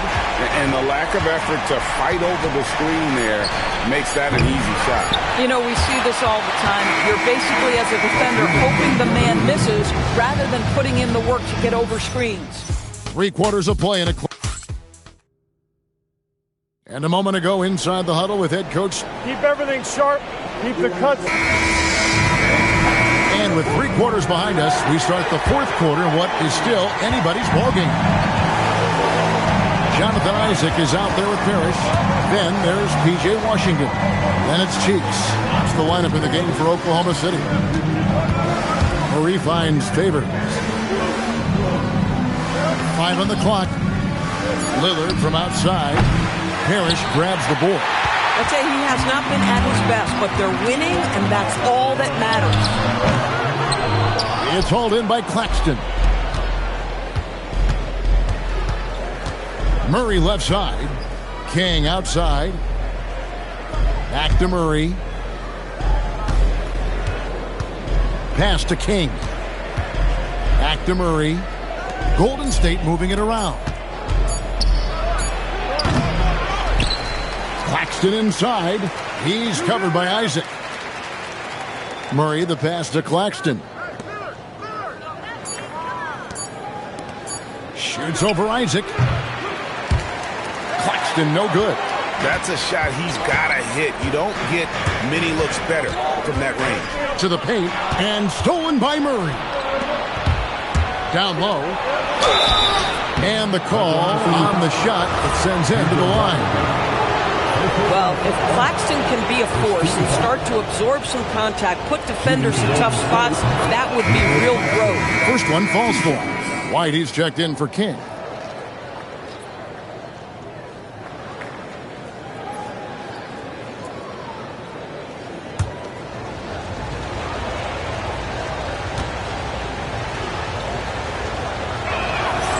Second free throw, no good. And really, if not for the miss, they'd be sitting in a much better position. To tie it up. Basket is good. He'll get a chance for one more at the line. And really, after trailing the entire game, they've got to be feeling good about evening things up. Oh, it got ugly there for a stretch. Nothing was working, but they've come back and have a chance to seal the deal. The Warriors trail. Kicks it out to Lillard. The tray, good, and the assist goes to Murray. Murray's got 3 assists in the game. And let there be no doubt about Lillard's mentality. He'll feast on any opportunity the defense gives it. Screen by Parrish. Washington against White. Claxton with the steal. White, good. And it's a 4-point Warrior lead. Let's look at the energy stats, how the hustle game has been going for the Warriors. They have been a wrecking ball defensively, coming up with steals, being active with their hands, and just doing a terrific job of disrupting the rhythm. But they've also been scoring on the break. With how difficult it is to get buckets in the half court, anytime you can push the ball in transition for easy ones, that's big time. Sheik's no good. Warriors leading by 4. White up top. He's covered by Washington. Over in the corner, White. Pass to Claxton. Stolen by Cheeks. Drops in the breakaway layup. Cheeks has got his first basket of the night. And you talk about clutch plays, I mean, defensively and offensively, and we saw it right there. And the Thunder with some changes. Duncan, he's checked in for Parrish. John Henson comes in for Isaac. And Kyle Kuzma is subbed in for P.J. Washington. Right now, let's take a moment here to catch up with Allie LaForce on the sidelines. I was able to listen in on what Steve Kerr had to say to the team. He told the team he has complete faith in them, saying, we're right there. Now we just got to make that push and really take hold of the game. We can do that. To me, it looked like his players are on the same page with him. Guys, back to you. Okay, Allie, thank you. Screen by Duncan. Cheeks kicks to Duncan. The basket good off the assist from Cheeks. Cheeks has got his 5th assist in this one. Outside Williams. Pass to Murray. Lets the 3 fly. Thunder with the rebound. I'm not sure he expected to be that wide open and yet somehow comes away empty. It's Kuzma. Henson sets a screen for Kuzma. And he jams it in. You lay that pass out there just like a great quarterback. Let your teammate run to it. Oh, great touch off the pass.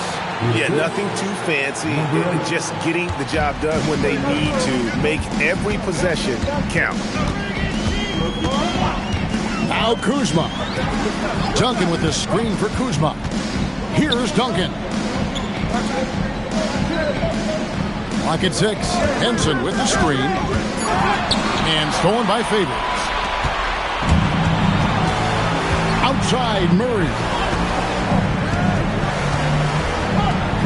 Favors against Henson. Duncan with the block. 1:51 left in the 4th quarter.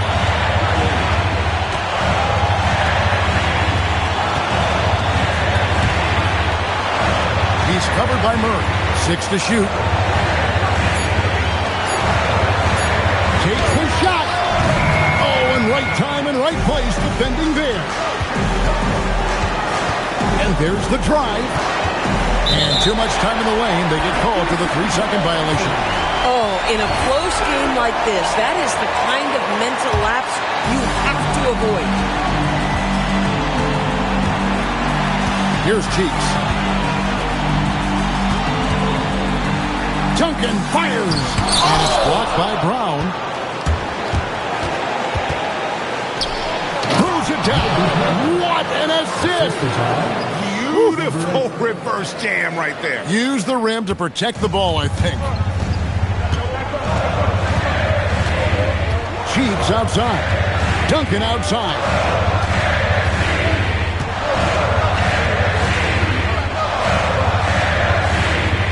Now Henson. He's covered by Murray. That one is off. And he commits the intentional foul. Third personal foul. Second team foul.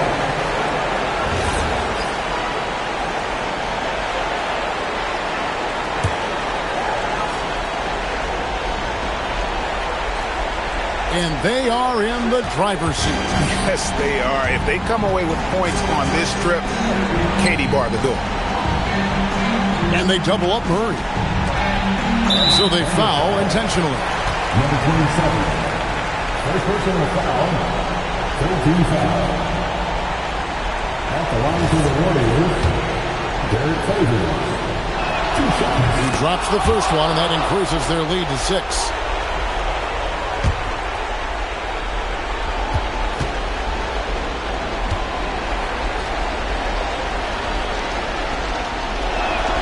And so both free throws are good. And it's a 7-point game. And as long as they can keep doing that kind of work at the foul line, this lead will be safe. Time called here. The Thunder decide to talk it over. They're behind by 7.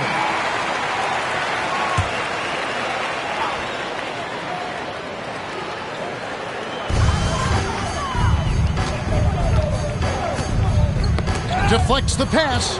It's stolen by Brown. Here's Murray.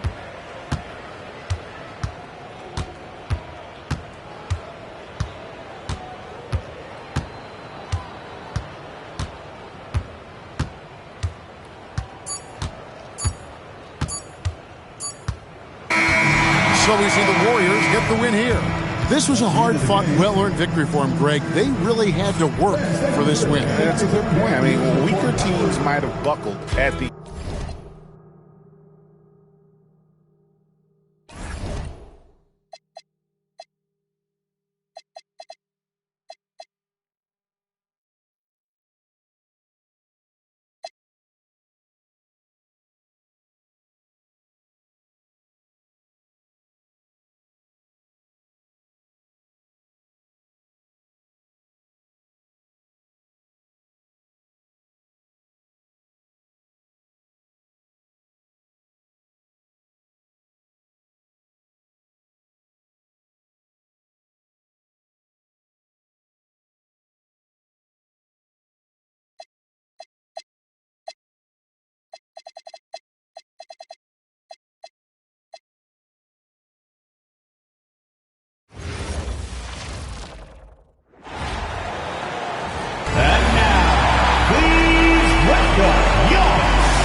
Matchup in the guard position tonight, Clark. Should be a fun battle for the fans. I agree. I mean, every kid loves to dribble and shoot, so it's a blast to watch the pros do it, the best in the world. Plus, if there's any ankle breaking going on tonight, you know it's going viral. Here are the 5 for the Cavaliers. They've got Rudy Gobert, and it's Thomas in at the 1. Adding insult to injury with the dunk off the steal. Nice to see a good play on D. That led to some fireworks. Well, turning defense to offense, we talk about it all the time. Try to hit your opponent at the other end before they can set up the defense. Here's Dumars to the middle. And Gobert with a block. Christopher, the pass to Thomas. About a minute into this first quarter, Fernando. And down it goes. Jam that one home. Such confidence as a passer. He hits guys in stride and makes it look easy. Outside, Williams. Dumars misses. Yeah, no, he usually makes you pay from that range. Here's Thomas for 3. They get it again. Fernando. Perfect night so far, 2 for 2. And right away, he's going to work on the boards, just fighting for every rebound. Yeah, we call those winning plays, particularly when you're doing it with the kind of effort he does. Those kinds of hustle plays, it'll be interesting to see what he's got left in his tank because he usually makes a bunch of those. Knocks it down from distance. And he doesn't take many threes, but don't give Kuminga a reason to shoot from downtown. Thomas passes to Christopher, and there's the call. It's going to be an illegal screen. One of the trickier plays to judge, but it would be hard to argue against the call. Yeah, you know, the officials aren't nearly as lenient as they used to be on that call. As a matter of fact, I know I got away with a lot of those in my playing days, but that was 40 years ago. New York has gone 1 of 2 from three-point land so far. And the call is going to be, yes, an illegal screen. Let's see some of the numbers here for Rudy Gobert.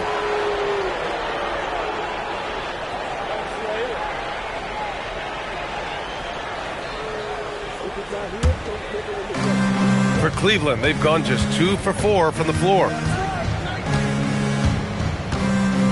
Pass to Thomas. Here's Cooper. Here's Christopher. Playing the Clippers, he was nearly unstoppable. Just 3 to shoot. Here's Fernando. The layup off target. Now the Knicks with it. This, their first chance to take a look at Cleveland this season. Winning the season series last year in a battle of middle-of-the-pack teams. Yeah, they were able to make the plays to come out on top, but it really could have gone either way, and you could say the same for tonight's game. Thomas, that's good. So much more confident doing this now than he was earlier in his career. IT showing the range. And we're about 3 minutes into this first quarter, and it's Williams off the drive.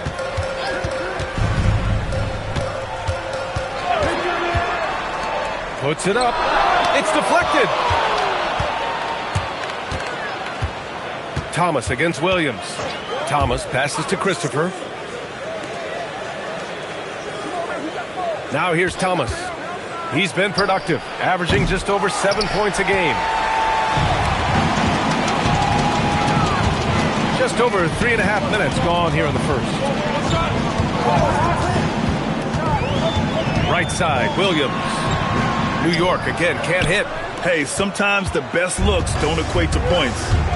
Pass to Cooper. Here's Christopher.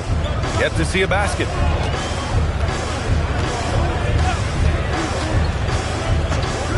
And here's Thomas. Over Williams. Thomas misses.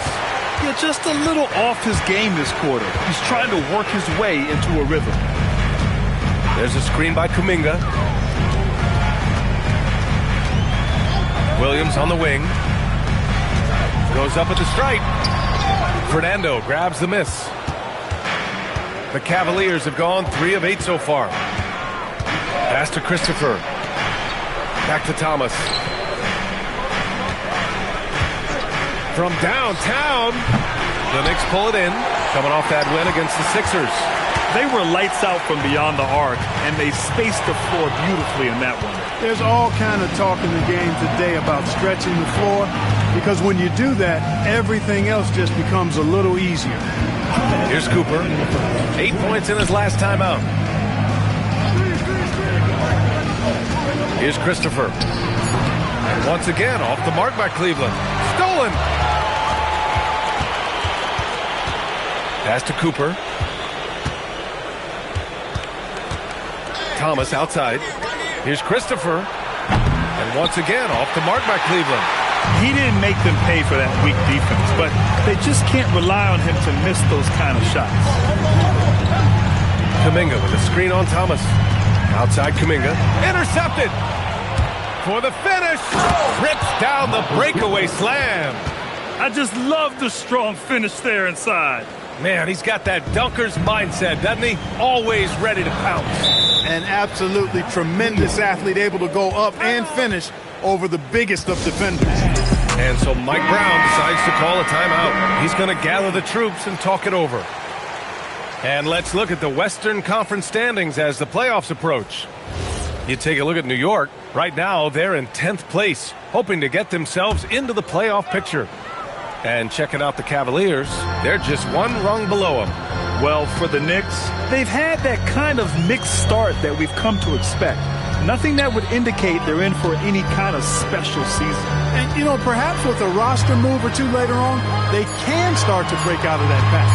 Here's Brown. He drains it as the shot clock ticks down.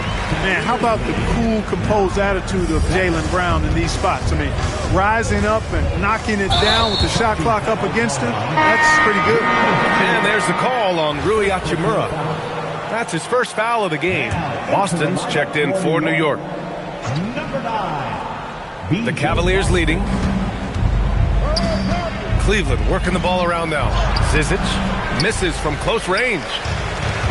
New York has gone 1 of 2 from three-point land so far. And it's going to be out of bounds. New York will have another go. Zellers checked in for New York. Burke comes in for Boston.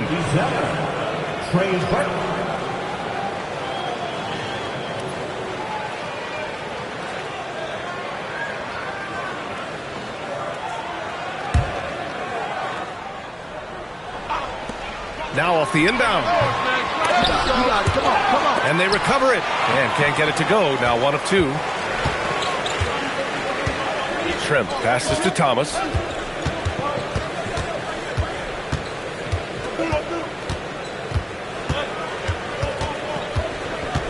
Pass to Crawford. The 3 is up. Unable to get that one. With 1 on the clock. No luck on that one. There's the horn. We've seen some good defense on both sides. The score still close. Cleveland on.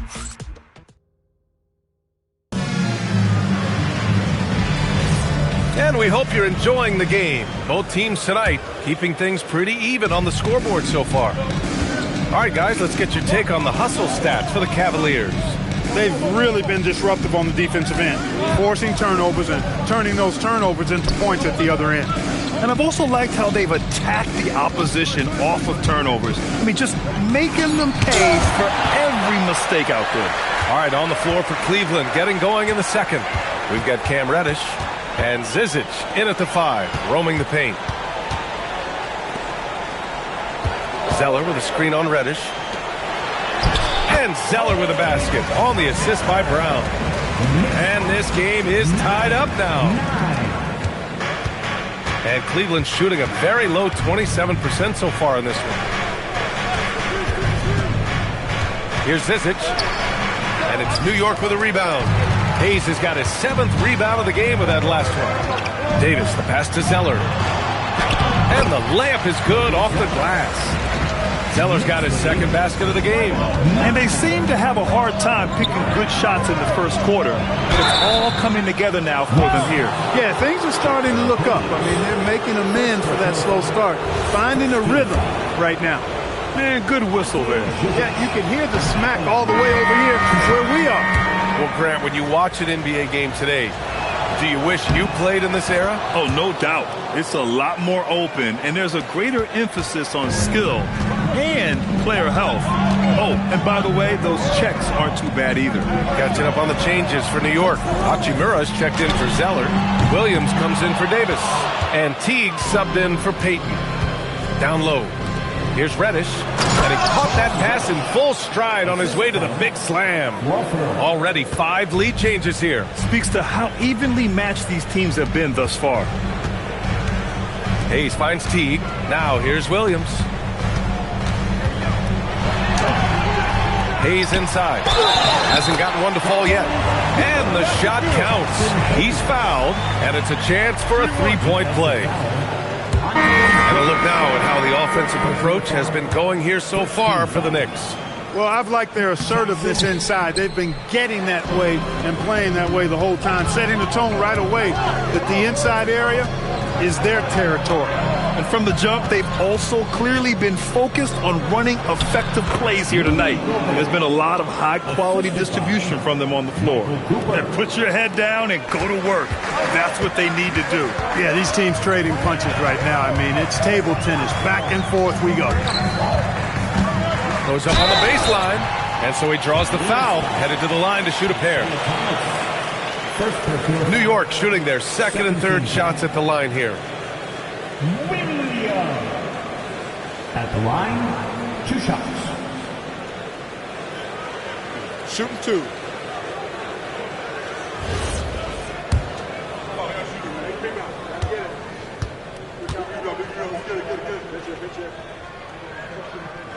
The free throw drops for Williams.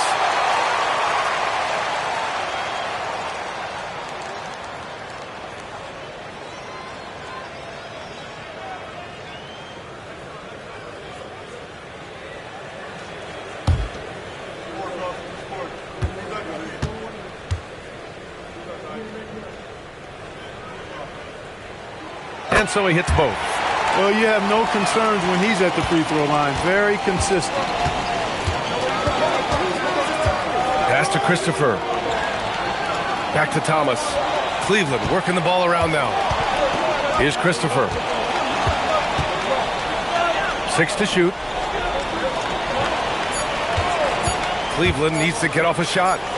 And it's Cleveland with another. I think Thomas understands that better ball distribution is going to take him to the next level. Hachimura sets a screen.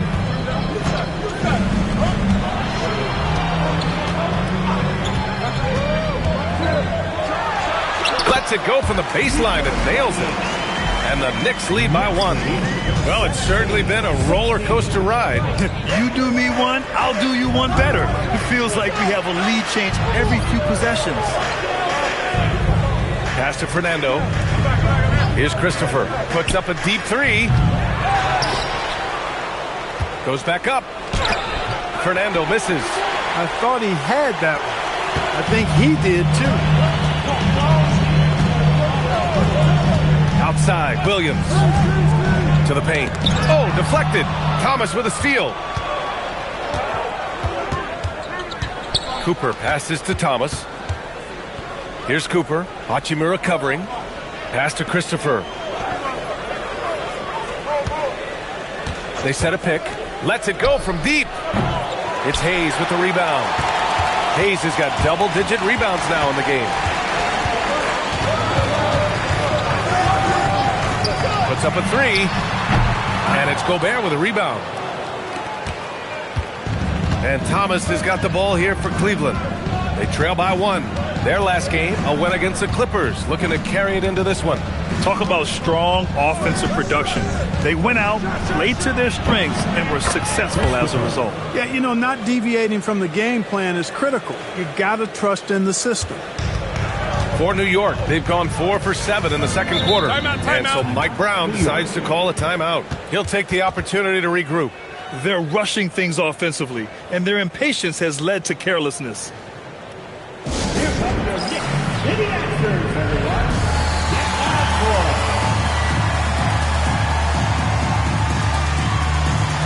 And the Cavaliers making a change here. Brogdon's checked in. Taking a look now at the 2K leaderboard. Here are the squads that have been everywhere on defense and piling up the steals since the All-Star break. New York, number 1. As the season goes on, their defenders have only gotten more confidence, eagerly attacking the ball handlers and being as disruptive as possible. Outside, Brown. In transition, here comes Cleveland. Jumps up, and the fast break ends at the rim with a jam. Got to give them credit for jumping on the ball and making the most at the other end. Boy, inexcusable at this point of the game. They got to be more composed in these moments. Exactly. I mean, when you're running neck to neck, those kinds of mistakes tip the scales. Well, the league has put an emphasis to crack down on illegal screens. Yeah, you know, he might have gotten away with that a few years ago, but not anymore. No way. Now you've got to be stationary on those screens. No extra hips or elbows, or they'll call it. The Knicks making a switch here. Zeller's checked in. Brogdon, the pass to Cooper. 4-3. Second chance shot. And book it, Fernando. And now a 6-point Cleveland lead. And they look more confident now, putting that rough first quarter behind them.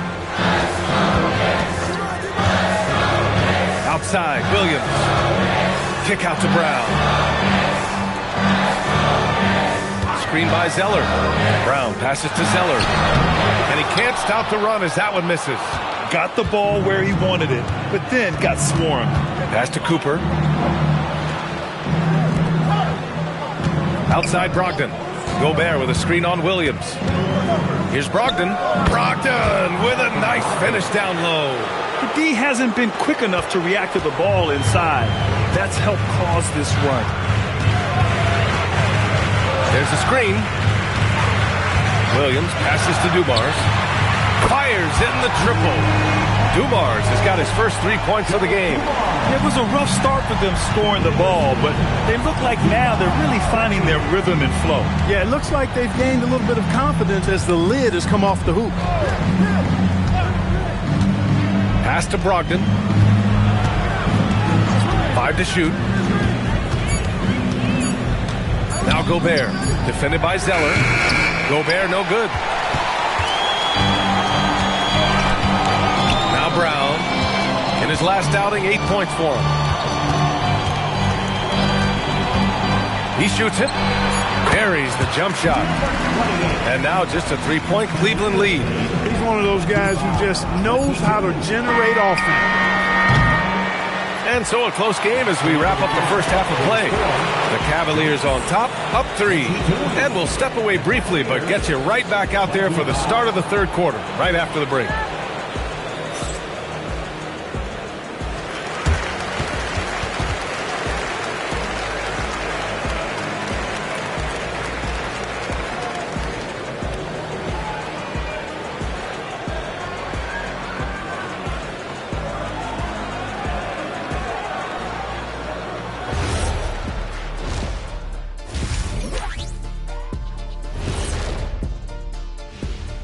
Ernie Johnson here with Kenny the Jet and the Big Diesel, Shaquille O'Neal. How about we start out with the Western Conference and how those teams are stacking up? And taking a look at the Cavaliers, they haven't played their best ball. It's an understatement. Looking a little lost and flustered right now. It's almost like they don't have any confidence in themselves. And moving on to the Cavaliers' first half. It's a close one through 2 quarters. One thing in their favor, they're taking care of that basketball shot. In a close game, that can make all the difference. No question about it. Their execution has been exceptional. And that'll do it for us. Thanks for stopping by. We'll head back down to Brian Anderson and crew for the start of the third quarter.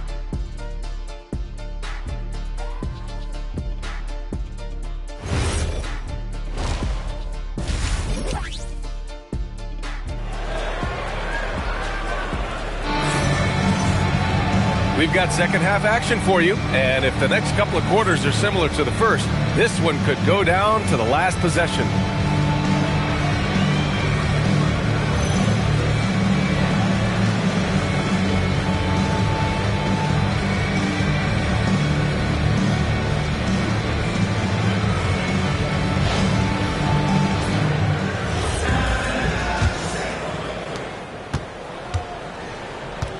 They've got Williams.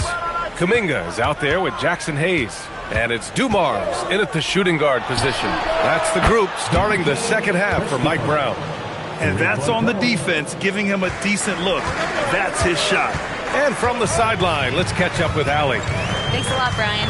Mikal Bridges is very comfortable with his mid-range and in-between game. He said when it comes to the basketball court, it's not just the rims and the threes. You have the rest of the court, too. Now, not everyone is effective with those middle-distance shots, but Mikal always has been. EA, back to you. He can knock him down. Thanks a lot, Allie. Picked by Gobert. To the inside. Tries again. Using the size. Gobert. They just look so overwhelmed inside. That's why they continue to get attacked. Yeah, I think they've got to ramp up the aggressiveness. If they don't, things are just going to get worse from here. Again, New York with the triple. Back-to-back threes, making their defense work on the perimeter a bit. Pass to Christopher. Shoots. It's Hayes with the rebound. Hayes has got the glass covered here tonight. That's 11 boards for him. Kuminga with a screen on Thomas. Outside Kuminga for the lead. And the rebound goes to Cleveland. Gobert's got rebound number 5 here tonight. Cooper passes to Thomas. Gobert with a screen on Williams. Kuminga pulls it in. New York has gone 2 of 3 from outside so far in the third quarter. From the arc. Drills it from deep. 15 points in the game. And it's amazing. Neither team has been able to hold the lead for any length of time. Yeah, these guys are leaving it all on the floor tonight. Pass to Cooper. It's Thomas on the wing. Williams defending. Here's Christopher from deep. It's rebounded by New York. Hayes has got rebound number 12 here already in the game. There's a screen by Kuminga. Launches it. Rudy Gobert with a rebound. Gobert's got 6 rebounds here tonight. Here's Christopher. He's watched by Kuminga. Fernando, pass to Cooper. Pass to Thomas. Here's Christopher. He's watched by Kuminga. Christopher misses. You kind of wonder where his head's at. The shot selection hasn't been there. And, of course, that one was just crazy. To the middle. Cooper passes to Christopher. Cleveland working the ball around now. To stop the drought. Thomas, that's good. Thomas has got 5 points. Unleashes the bounce pass. An accurate assist. And so Mike Brown decides to call a timeout. Coach taking this moment to speak to his guys. Maybe alter some of the game plan. Coming onto the court now is your Knicks and attack squad. Let's go! We've got the perfect team to help. Your Knicks and attack squad.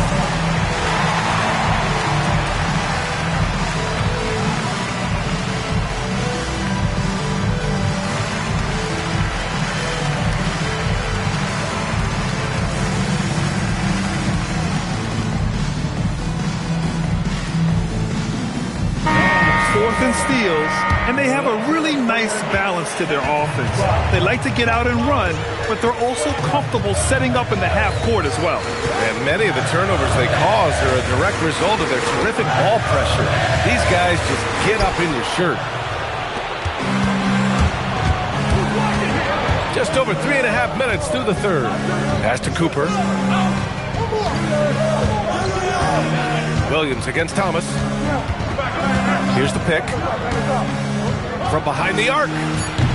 Kuminga pulls it in. Not the best shooting night for him, but luckily his teammates have picked him up. And he was fouled while in the act of shooting, so he'll take 2 free throws. Well, that was clearly a foul. Yeah, he took a shot there, earned those free throws. New York shooting their 4th and 5th shots at the foul line in this game.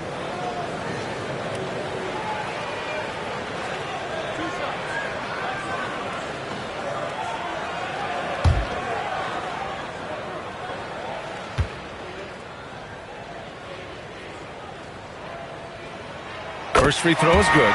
And the Knicks making a change here. Brown's checked in.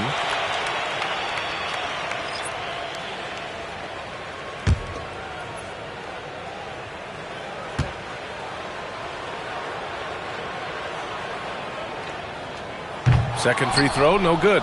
Golden opportunity to take the lead. Instead, he merely knots up the score. Back to Christopher. Here's Fernando. He's watched by Kuminga. Tipped! Yeah, the coaching staff has to love that. That's high-level defense from Kuminga. He sees the taller defender, and he just gets more aggressive. Thomas with the ball. He's got 5. And so now a timeout called by Kenny Atkinson. He might have seen something and needs to review with his guys. He's forcing shots offensively, hurting his team in the process. He needs to trust his teammates more.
A look at the top rookie passers in the second half of the season so far.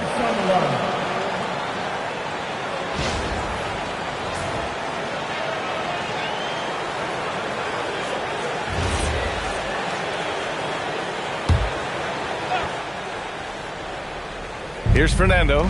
He's got 6. Pass to Christopher. And here's Thomas. To the paint. And the dunk to finish it off. A beauty. And for them to get out in front, it feels like they're going to need him to lead the way. Here's Dumars. Thomas defends.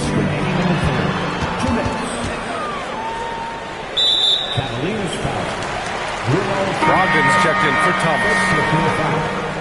Second team foul. In for the Cavaliers, number 23, Malcolm Brogdon. Here's Dumars.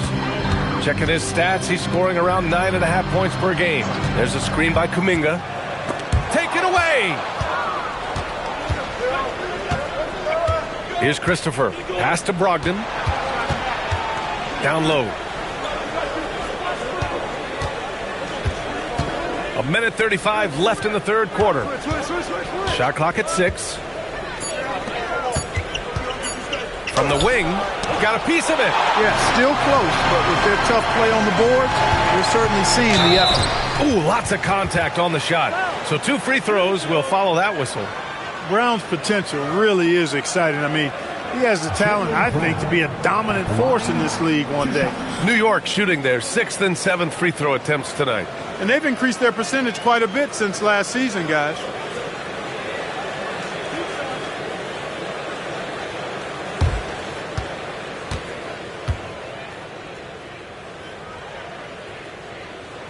And he knocks down the first one. Look, you've got to give Brown a lot of credit for his growth as a shooter. That wasn't something he did when he first got to the league. He put in a lot of work. He shoots it well from the floor and line.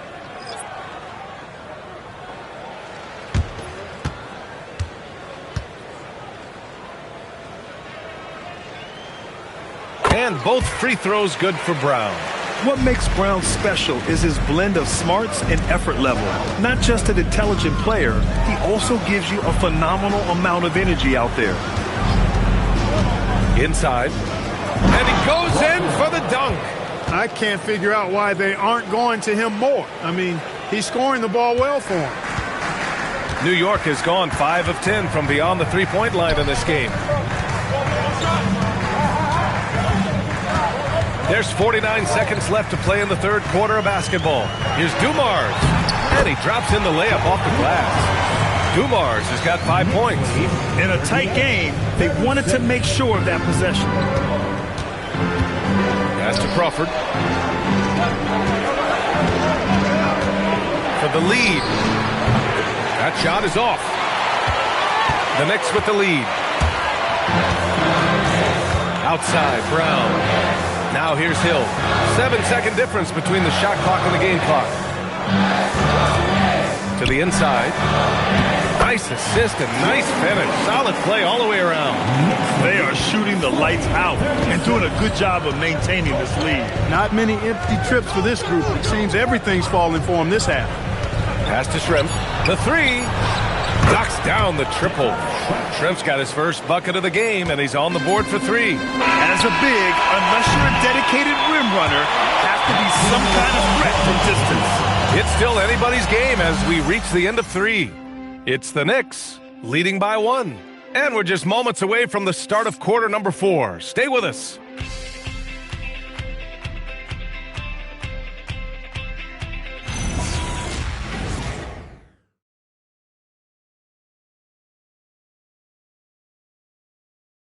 And now we have a moment to reveal our State Farm assist of the game.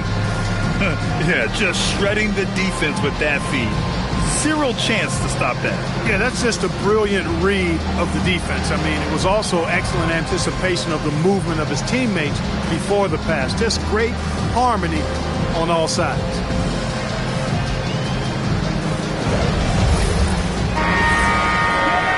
Well, this has been a great contest so far. I imagine the fourth quarter could have more action in store for us. Setting the floor for the Cavaliers. We've got Cam Reddish, and it's Crawford in at the 2 spot. Yep, that one's good. Looks like we're starting to see a pattern here. Not afraid to get in the paint and get wet. Well, I agree with you. 4 of their last 5 baskets have been exactly of that variety. And here's Thomas from the arc. And it's New York with a rebound. That's his shot. And one, I'm sure, he wants back. And the bucket is good. And the Knicks lead by 5. They have no answer defensively inside. Yeah, and that's 4 straight field goals now they've allowed from point-blank range. Can't happen. To the paint. Here's Reddish. Shot blocked. Now here's Hachimura. The D's right on him. Williams on the wing. Fires it. Hachimura outside. Reddish covering. Again, the Knicks. Good for 2 more. He's been a steady presence for them. Nice to have that kind of safety net at the offensive end. Pass to Crawford. The 3 is up. No good that time. Brown with some nice D. Knicks leading by 7. And we've made our way through just over a minute and a half of this fourth quarter. Good. 22 points for him.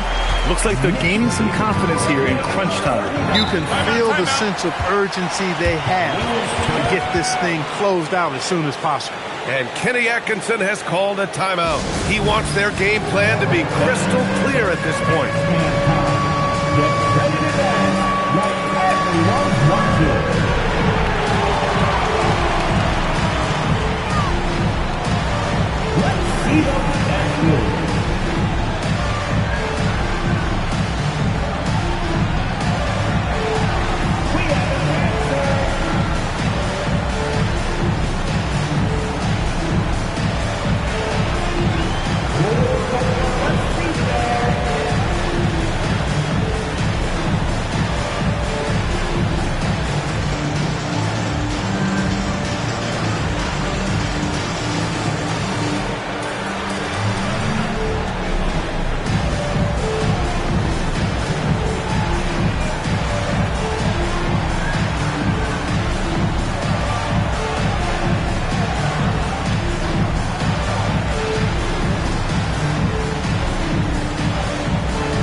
For New York, Hill, he's checked in for Jang, and it's Jonathan Kuminga in for Hachimura. And let's send it over to Allie LaForce. Well, over the break, I did listen in on Kenny Atkinson's huddle.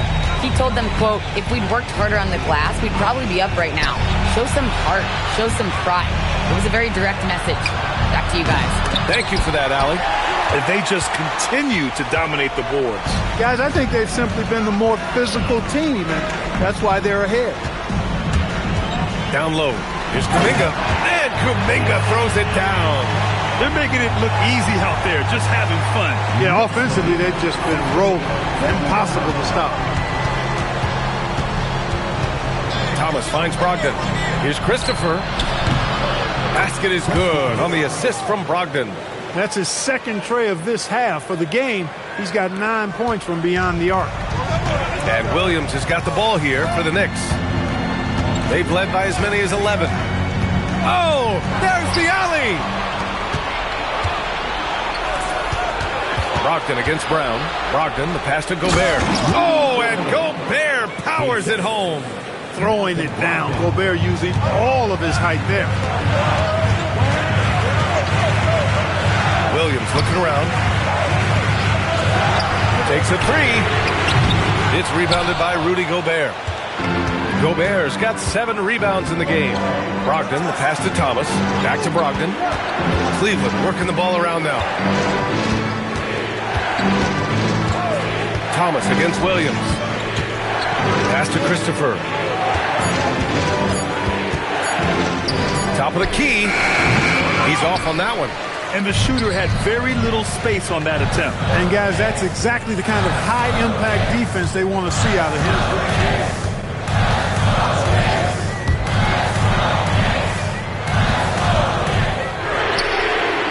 New York again can't hit. The Cavaliers trail by 6. Thomas outside. Now the pass to Brogdon. Let's loose for 3. Gobert. Gobert saves the play. Polishes it off. They managed to get the rebound, but that's an area where they've been struggling tonight. Yep, and the results on the scoreboard are attributed to how they've been out-rebounded thus far. And we'll have a timeout called by Mike Brown. He's decided it's time to clarify the situation, leaving little room for error.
Cowboys checked in for Cleveland. Cooper comes in for Malcolm Brogdon.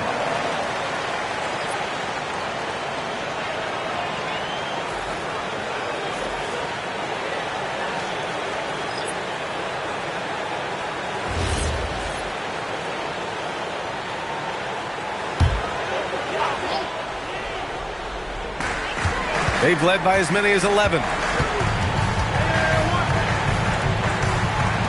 Ooh, Gobert with a steal.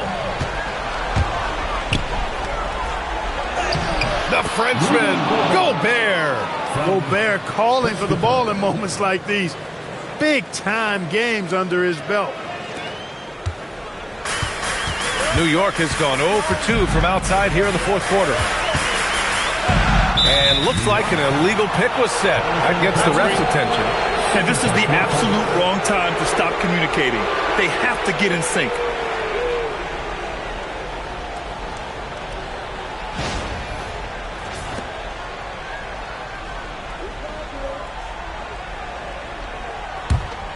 Now the Cavaliers with it. Right now on a 9-0 run. Here's Christopher. He's watched by Kuminga. Now Thomas. Just 5 to shoot. To take the lead. Money from 3. Coming down the stretch. It's still anyone's game. Incredible effort and energy on both sides. These guys must be gassed.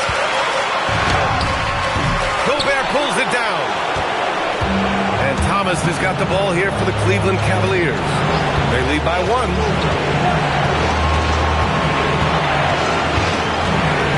And it goes out of bounds. That one off Thomas. Just horrible timing for this team. That mistake could spell disaster.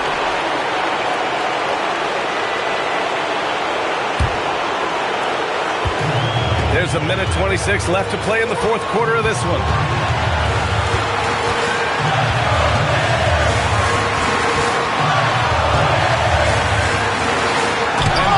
The rejection.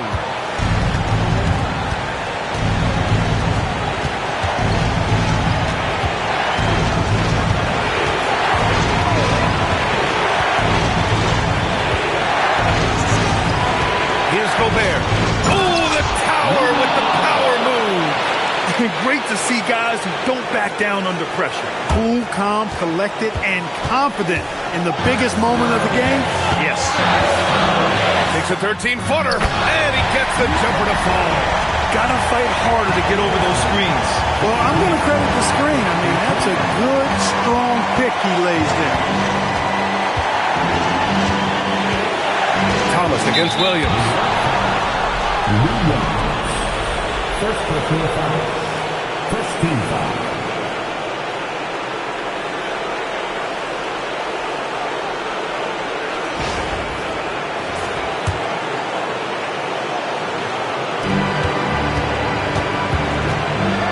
Thomas against Williams. 6 on the shot clock. Cash it in! Great use of the screen. That's how you practice it and draw it up. And we'll have a timeout called by Mike Brown. The pressure is on, and he's got a plan to share with his guys.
Gobert pulls it down. And an intentional foul right there. Yeah, just trying to keep this game alive. Not a bad foul right there. Good. It's not over. Clock is as much a problem for them as the score is right now, so they got to try to manage it. Take a break. Take a break. 2 seconds.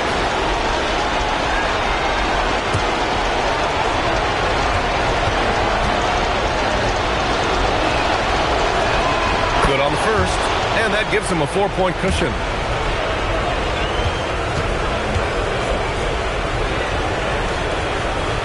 And he hits both free throws here. And it's a 5-point game. Showing great confidence from the line. That makes this a 2-possession game. Williams fires the three. Ooh, it misses. And so the Cavaliers take the win. They played the villain tonight, and they played it well. Yes, they did. And, you know, you have 2 choices. You can either succumb to the hostility in this arena, or you can feed off of it and use it as motivation. They did the latter. And that about does it for the final game of the NBA regular season. For Allie LaForce, Clark Kellogg, and Grant Hill, this is Brian Anderson thanking you for watching the NBA presented by 2K Sports. And time now to introduce our player of the game, Rudy Gobert.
Welcome to 2K Sports presentation of the end.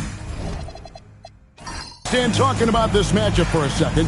When it comes to moving the ball, these 2 teams have to be considered 2 of the very best at it. Couldn't agree more, Kevin. Both of these groups, very selfless. Got to give a lot of credit to these coaching staffs for getting their guys to buy in on a team-first mentality. That makes for some tremendous team chemistry. And by the way, it wins a lot of games, too. So with Smith sitting on the bench, this is who Eric Spoelstra has on the floor. We've got Ori. Daniel Gafford is out there with Sanders. And it's Michael Carter-Williams. Now here's Irving. Just 5 to shoot. Shoots over Carter-Williams.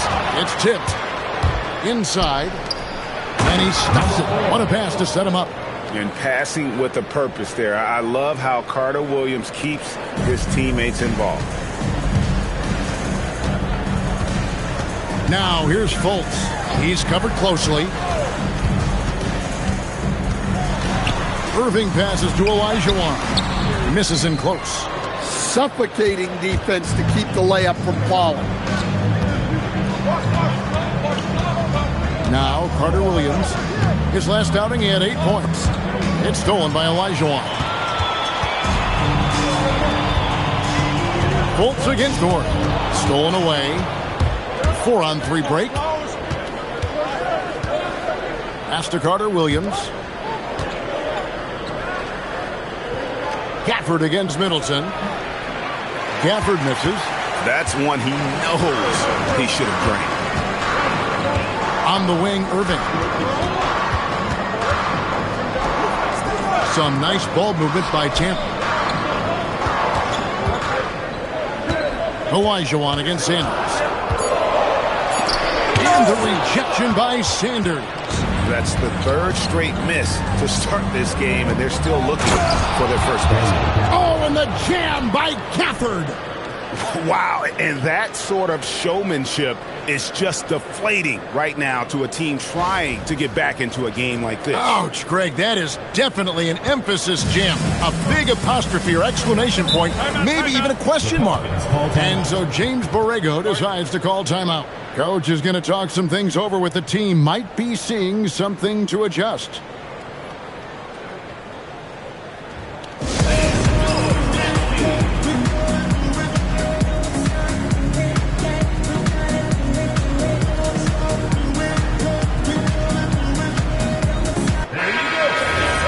Quickly, let's check out the league leaders in assists. Number 1, Michael Carter-Williams. It's hard to argue with his status as the best passer in the NBA right now. He just distributes the ball so well. Fultz kicks to Middleton. Olajuwon with a screen on Carter-Williams. Fultz the pass to Manning. Tampa needs to get off another shot. And again, Tampa no luck. Yeah, they might want to think about a high percentage look the next time down the floor. And it's Carter-Williams in the corner. For the screen on Irving. Back to Ori. A leaner. It's rebounded by Manning. Well, look, adding unnecessary difficulty to a shot is something that drives coaches crazy. Stick to the basics whenever you can. Drains the three-pointer. And that could really be a weapon for Kyrie. I'm sure he'll become more comfortable from deep over time. Top Carter-Williams, covered by Irving. And right away, they match it with a three-pointer of their own. He's got 5. He's looking very confident so far. The defense is going to have to account for him. Fires the 3. And again, Tampa with the triple. And tremendous response from Irving. Competitive fire from the young fella to get those 3 right back. And when you look at Jordan Poole's game, GA, what makes him special? I think it's his creativity and elusiveness. Able to get in his bag, if you will, and play with it and create his shot more or less at will. It's stolen by Fultz. And a fast break now for the Pelicans. Launches it. And Irving gets it to go on the assist from Fultz. Irving's got 9. Well, he's been very efficient in this quarter. Keep getting him the ball. He'd have gotten 4 of 6 field goal attempts to drop in the first quarter. And so Eric Spoelstra will call a timeout. Coach needs a moment to talk things over. Getting their first look of the season at this Pelicans team. Yeah, and they're hoping for a better showing against this club this season. Last year they came out on the losing end.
Davis is checked in for Miami.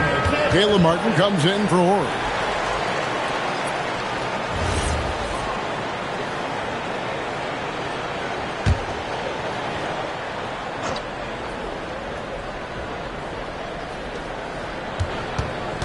Pass to Martin.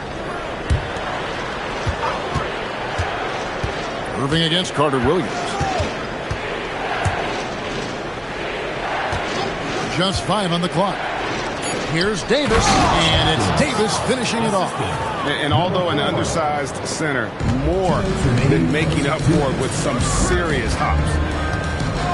Bounce pass Middleton. Irving for 3. Again, Irving missing.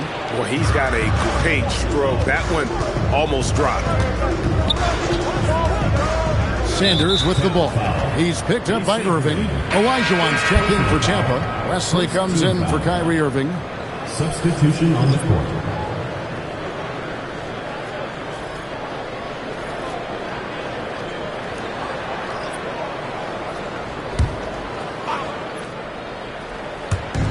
.143 left to play in the first quarter. Fareed setting the pick for Smith. Back to Fareed. Stolen by Middleton.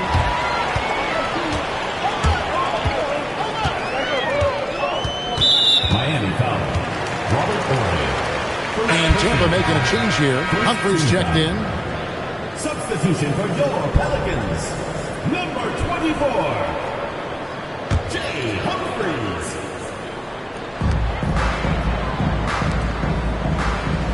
124 left here in the first quarter. And trying for the go-ahead basket. It doesn't go in. He'd have gone 5 of 7 today so far. Nice shooting to get this game underway. Horry kicks to Smith. Fareed, right side. And the dunk by Fareed. And he wanted everybody in the building to feel that ferocity. And we did. Yeah. And we felt it. Even over here, we felt it. Humphries against Smith. There's 48 seconds left in the first. Humphries kicks to Middleton. 5 to shoot. Drills it from outside. They call him Money Middleton for a reason. His ability to hit shots immediate. Fareed, a screen on Middleton. Here's Carter Williams, and he gets the whistle. 2 free throws coming up. Clearly a foul. First trip to the free throw line for him in this one. Gotta admire what he's been able to do at the free throw line this season. How about over 90%?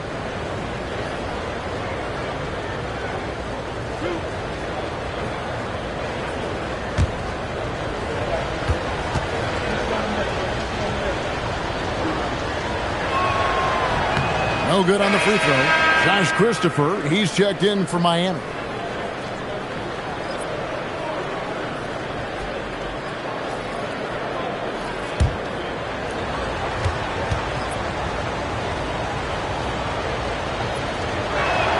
And he sinks the second.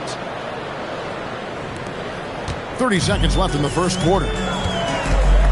On the wing, Green. 2 free throws coming up, and they call the shooting foul. It goes on Kenneth Fareed. A gifted defender and an impressive athlete. AC Green can be a real lift to this team. The way he hustles on the floor to make an impact.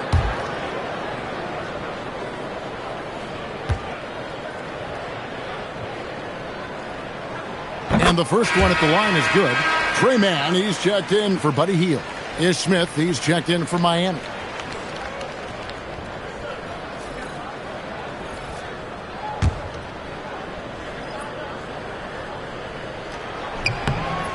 And both free throws good for Green. And he's shown a great touch at the line. They've tested the big guy, but he's come through. Now here is Smith. Scoreless thus far.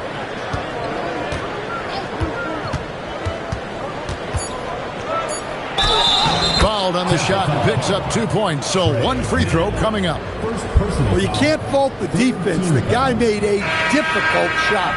First trip to the free throw line for him tonight. Not the best statistic for him in terms of his performance at the line. Very low numbers.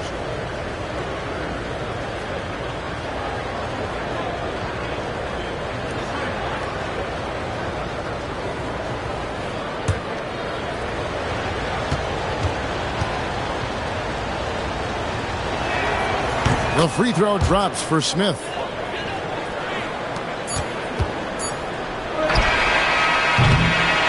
A good close contest so far as we finish the first quarter. Heat lead by 3. After this break, we'll be back with the start of the second quarter on 2K Sports.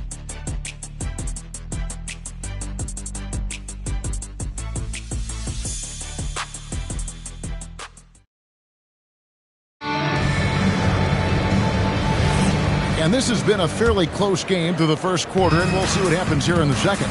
And let's quickly break down the game we've been seeing from the Heat, guys. Well, they've been aggressive from the beginning, particularly on the offensive end. Yeah, and that's helped them get the lead. But we'll have to see if they can sustain this offensive output. On the court for Miami here in the second, Ori is out there with Kenneth Faried. Then there's Davis, and it's Smith, and it's Christopher in at the 2-guard spot. Wesley with the ball to the wing right side. A three-pointer is right on target. And GA, a lot of the best defensive teams in the league have some stout zone looks they can go to.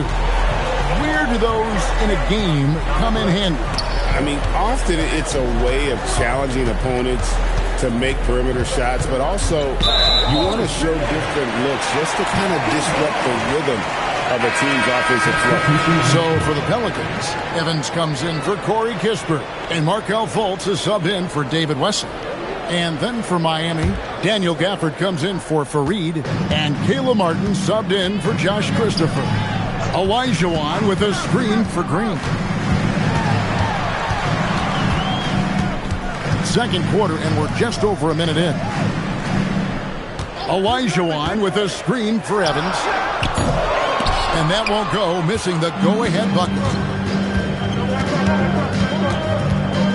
Ori against Evans.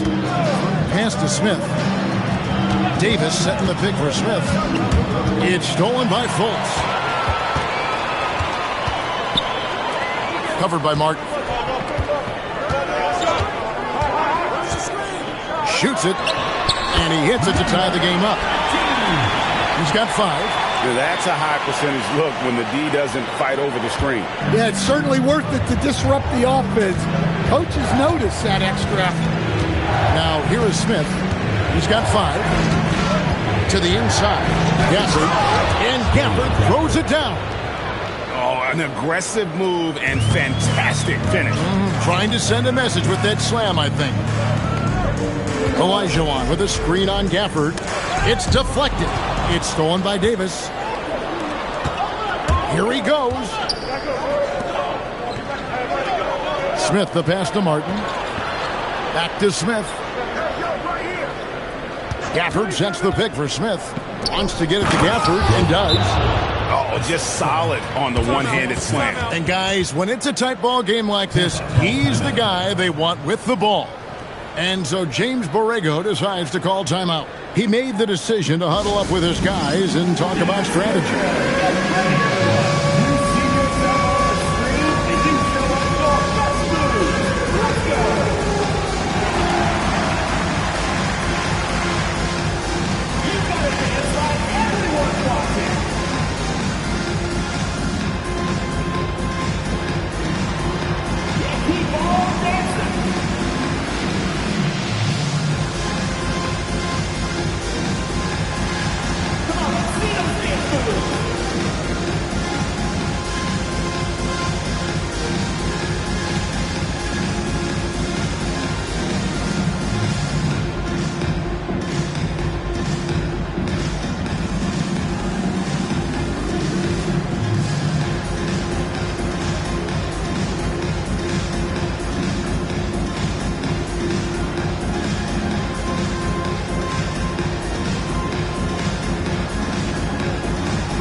Chris Middleton's checked in for Tampa.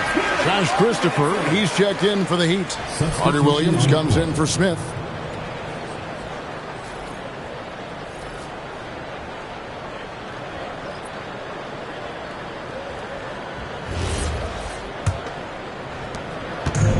And we're now a little over 2.5 minutes into the second quarter. Fultz kicks to Middleton. Some nice ball movement by Tampa. And the officials will call the illegal screen right there. And a quick look at some of the numbers for him. He stepped up his defense over the past 5 games, protecting that rim and coming up with blocks at a rate much higher than we saw earlier in the season. It's fun to see a player getting after it that hard on the defensive end. Greg, their offensive approach has been rock solid here. And they're finding the weak spots in the D and attacking. Carter Williams dishes to Davis. The basket good off the assist from Carter Williams. Carter Williams has got 4 assists now tonight. The number 1 overall pick back in 2014, Andrew Wiggins, certainly capable. Elite length and athleticism. His shot creation is more good than great. He has that 2022 All-Star nod to his credit, and of course, a championship from that same season. And Miami has possession. The Pelicans make their last. Putting that pass right in his stride. Didn't have to slow up and was able to complete the play. Fultz finds Middleton. Olajuwon with a screen on Ori. Took the opportunity when he saw it. He's got 9. Well, after a silent first quarter, this is who they needed him to be. This is why you never count a guy out. And so Eric Spoelstra will call a timeout. He's ready to talk things through with them.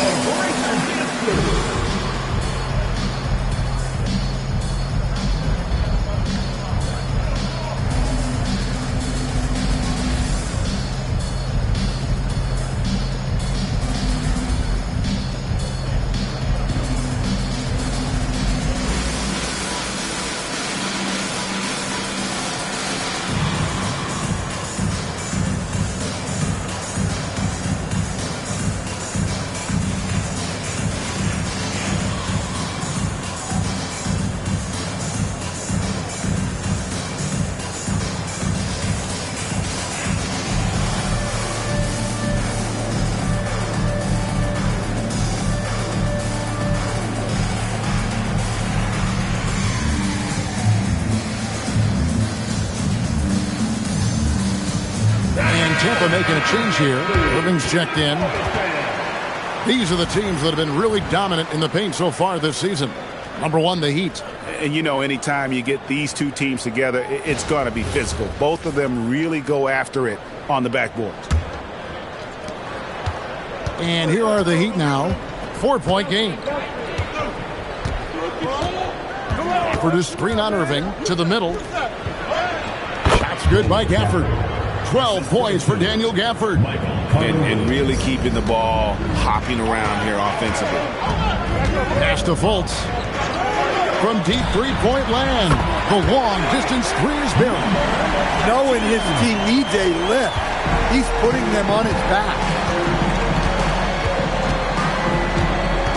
Carter Williams against Irving. Shoots. Pelicans pull it in.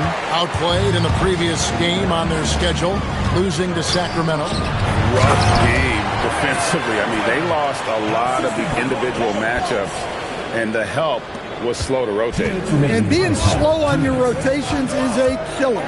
There's not a team in the league that won't punish you for that. Here's Carter Williams. The Pelicans make their last shot. Outside Martin. And a great assist by Carter Williams as that one goes in. Carter Williams has got his 7th assist of the game with that last one. Fultz, the pass to Middleton. Back to Fultz. Outside Irving.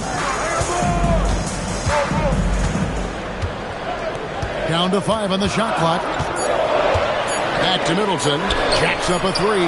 And again, Tampa with the triple. And I love seeing Middleton rise up there with confidence, knocking it down for that corner 3.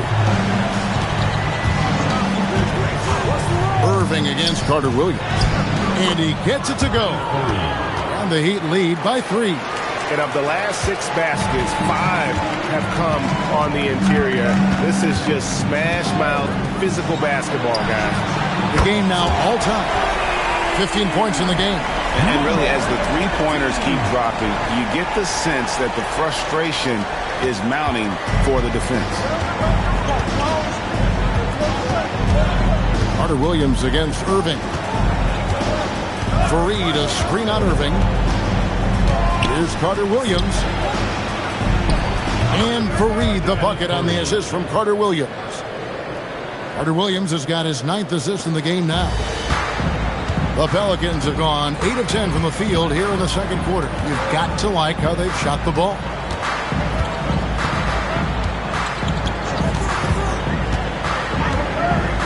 Pass to Irving. Here's Middleton. Shoots over Gafford. Middleton can't get it to go. Well, that one should be in his wheelhouse, but just off the mark. To the paint. Whoops, they pick off the pass.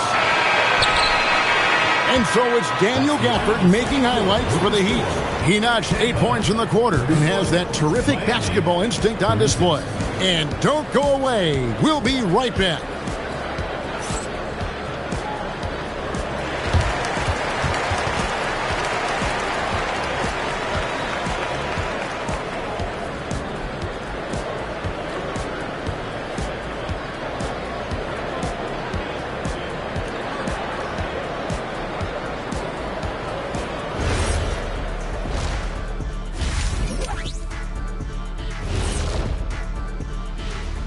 Hi, everyone. Let's start things off by checking out the Player of the Month award recipients. What do you think about our Eastern Conference winner? Oh, he does a lot for this team. Controls the pace, keeps everyone involved, and then he can score. He has a great mix of point guard qualities. Makes this offense almost impossible to stop.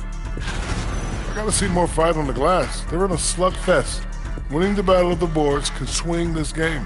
But do they have the personnel to do it? Thank you for being with us. Now let's send it to Kevin Harlan for the second half tip.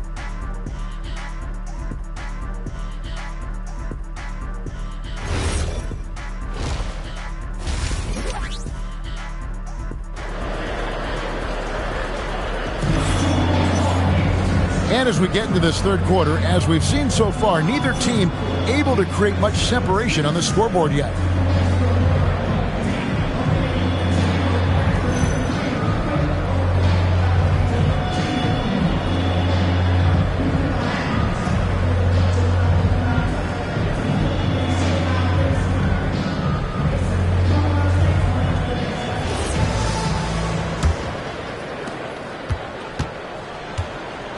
We've got Irving. He's out there with Fultz. Chris Middleton is out there with Olajuwon. And it's Manning in at the 4. So that's who James Borrego starts the second half with. Irving can't get it to go. And he stays with it. Guarded by Fultz. Back to Carter Williams. Sanders sets the screen for Carter Williams. 6 on the shot clock. Guarded by Fultz. Good on the triple. He's got 8. He's just such a well-rounded offensive player. He's got a little bit of everything. Pass to Middleton. Olajuwon with a screen on Carter Williams. Irving looking over the floor. Takes a 3. Rebounded by Gafford. And even with good coverage defensively that time, he has confidence to drill the 3. Gafford sets the pick for Carter Williams. Lobbed up there for Gafford. Hammers the alley-oop through. As the lead continues to grow, this is just heady, sound basketball. Well, that third quarter is when you want to increase your lead. Timeout. Really building it up before that final quarter. And so James Borrego decides to call timeout. This now will give him a chance to discuss some potential changes.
got some time now to show you which rookies have the greatest impact offensively over the course of the last month. Kyrie Irving, number 1.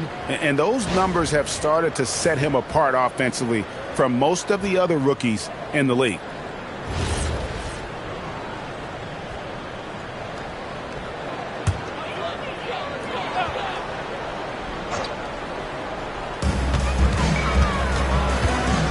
Pass to Fultz. Middleton on the wing. Ori defending. And it's out of bounds. The Heat will take it the other way. Take a look here at the numbers for Sanders. Breaking down his play since the All-Star break. And he's among the top 15 in rebounding. Just a powerful presence in the paint. And his ability to patrol the lane is a difference maker for that team. Exceptional timing and anticipation. That's why he's a top 10 shot blocker. It's stolen by Fultz. Nobody near Irving. The basket good off the assist from Fultz. Fultz has got 5 assists tonight, and Eric Spoelstra wants a timeout. He's going to have a discussion on the sideline.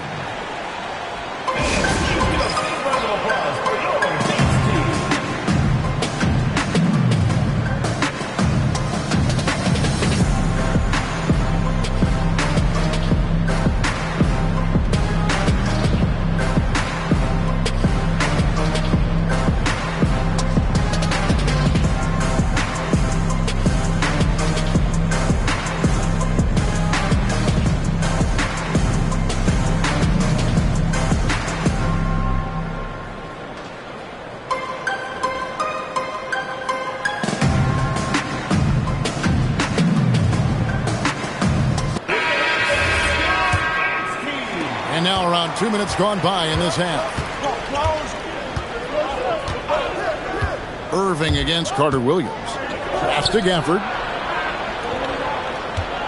Pelicans foul. Danny Medin. First personal foul. First team foul.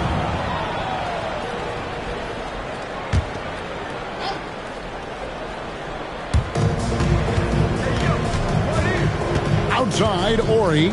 Now Carter Williams, covered by Irving. Shot clock at 6. Out left to the wing. And there's no question Fultz has what it takes to be a lockdown defender, using his impressive wingspan and quickness to alter shots. Olajuwon with a screen on Carter Williams. And it's good, 2 points. Now just a 2-point Miami lead. Now that's a high percentage look when the D doesn't fight over the screen. Yeah, it's certainly worth it to disrupt the offense. Coaches notice that extra effort. The shot's good from Gafford. They are just killing them on the interior. Middleton outside. Fultz looking around. Pass to Irving. There's the pick. Here's the 3. Buries it from 3-point range. Irving's got 2 now from beyond the arc in the 3rd for Tampa. And so it's Carter Williams. He'll bring up the ball for Miami. They lead by 1. And Sanders throws it down. And you can see him give a little nod and then just burst to the rim for the alley-oop slam. A pair of teammates, Greg, with a terrific feel for each other. Now, here is Irving. 17 points in the game. And they're getting their points now almost exclusively from the triple. 4 of their last 5 makes are from beyond the arc.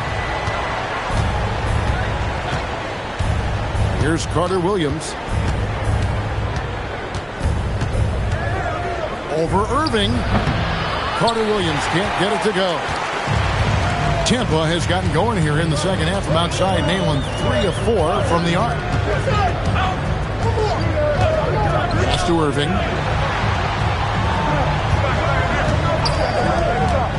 Shoots over Carter Williams. And again, it's Kyrie Irving. Irving's got the lead up to 2 now for Tampa. And that shot could make Kyrie almost unstoppable as a scorer if he can master it. And Eric Spoelstra wants a timeout. He's ready to talk things through with them. Kyrie Irving really making a difference here. Well, shutting down his three-point production has to be top of mind for this coaching staff. A new defensive approach is a must.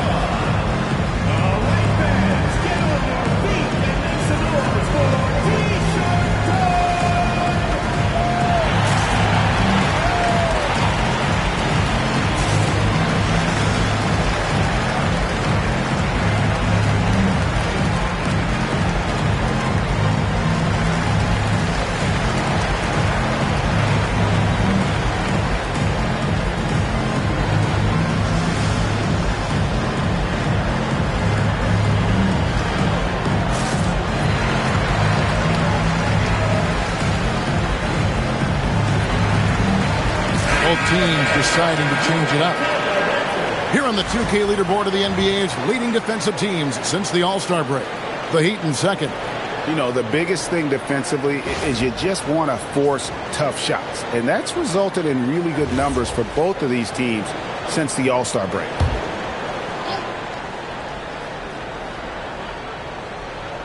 Here's Ori.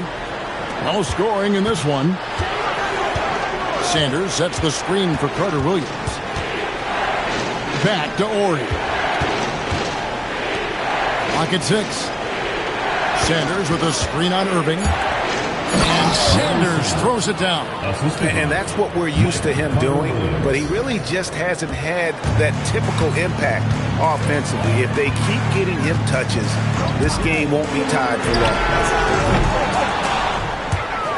Irving can't hit. The game has been very close in a lot of areas, but rebounding has been the one differentiator thus far. Pass to Middleton. Some nice ball movement by Tampa.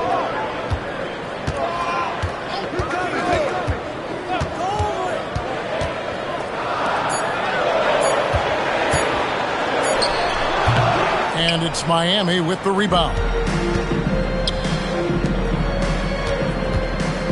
Defended by Middleton. Spiked away.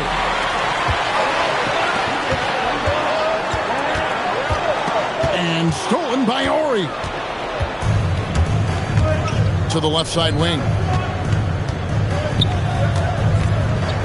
And here is Carter Williams. Inside. Sanders against Olajuwon. Carter Williams. No luck that time on the shot that would have put them on top. And stolen by Ori. Pass to Carter Williams. 23 seconds left to play in the third. For the lead, and he sinks the layup. They didn't have much of a problem getting the ball into the post that time. Carter Williams against Irving. Olajuwon on the wing. Over Sanders. A nice shot by Olajuwon. Olajuwon's got it all tied up now for Tampa. What a performance for Kyrie Irving. He has been the story for Tampa. He delivered 9 points from three-point range that quarter. Terrific work from distance. We'll return shortly.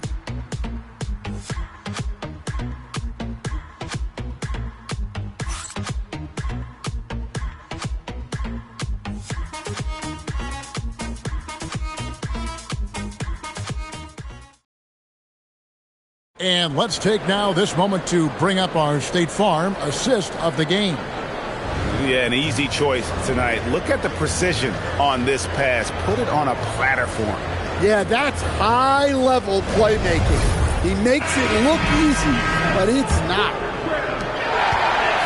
And it's been a very competitive game so far as we get rolling here in quarter number 4. So with Smith sitting on the bench, this is who Eric Spoelstra has on the floor. Davis is out there with Daniel Gafford. And there's Jackson. And it's Michael Carter-Williams.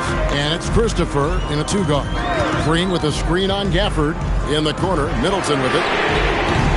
And no good. Had a chance to take the lead there. Miami's gone 3 of 4 from long range in the game. Got a piece of Culver with the steal. And it's Fultz with the ball for Tampa. Middleton, a screen on Gafford. Pass to Middleton to take the lead. Yep, right through the net. Middleton's got the lead up to 2 now for Tampa. Let's look at the energy stats, how the hustle game has been going for Tampa. Well, they've shown just outstanding effort defensively, and it's resulted in several forced turnovers. And also, they made it a point to push it off turnovers. They're playing smart and alert, capitalizing on mistakes. And it's the Pelicans with the ball. The Heat getting the bucket. Here's Fultz. Great tee that time from Davis. The Heat shooting the lights out in this one, 77%. Just about 1.5 minutes gone by here in the fourth. Covered by Gafford. Here's Culver. Off target from outside. Miami with the ball. A great fourth quarter, just giving up 2 points. It's stolen by Fultz. Pass to Culver. Some solid defense there from Jackson. Yeah, credit the defense there, not allowing the easy layup. Now here's Carter Williams, guarded closely. And again, another assist. That makes 15 assists. He's been one step ahead of the defense all game long. And so James Borrego decides to call timeout. He's going to take a few moments here to check in with his team and regroup.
Some changes here for the Heat. Sanders checked in for Davis.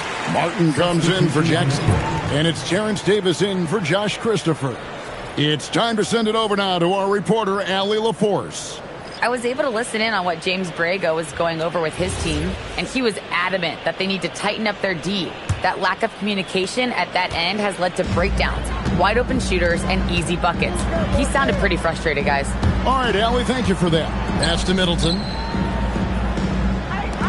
Launches a three. Larry Sanders with the rebound. Sanders has got his fourth rebound with that last one here tonight. And boy, have they been hitting the backboard in this game or what? Kind of surprising it's such a tight game. And here is Carter Williams. Down low. Here's Gafford. The basket good off the assist from Carter Williams. 20 points for Daniel Gafford. Tampa has gone 0-3 so far in the fourth quarter from long range. Fultz against Carter Williams. Shot clock at 5. And the rebound goes to Martin. Not quite enough defense. That time around, just lucky he was off. Davis kicks to Martin. Davis dishes to Sanders. Martin the pass to Davis. Bangs home the trifecta. And it's a 5-point Heat lead. The defenders need to recognize the importance of staying on him as we get into crunch time. From deep three-point land. And Davis pulls it down. And still looking for his first triple of the second half. He had 3 at halftime.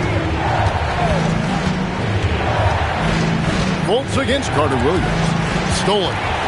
And now Tampa on the break. Now Fultz.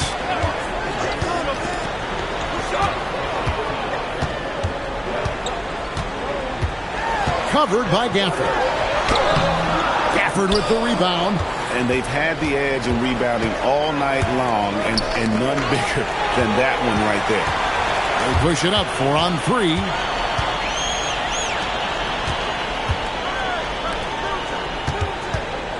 Puts it up from 15. That one goes. Count it.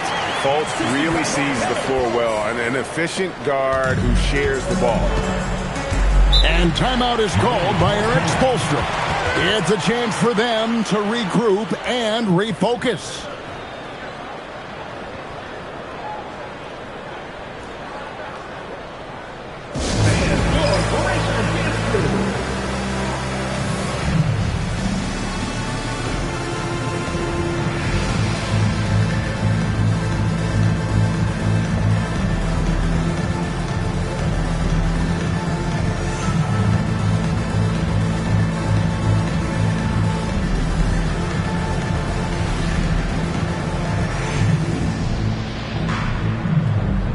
Olajuwon's checked in for Tampa. Kyrie Irving comes in for Hield.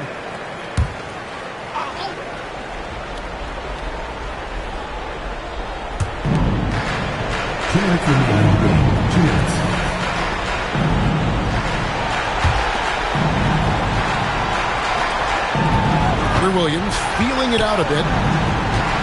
6 to shoot. The shot is off. Tampa trails by 3. Outside Irving. No good. That would have tied it. The Heat have gotten 4 of the 6 shots to fall so far here in the fourth. Pretty nice efficiency there. Now here's Fultz.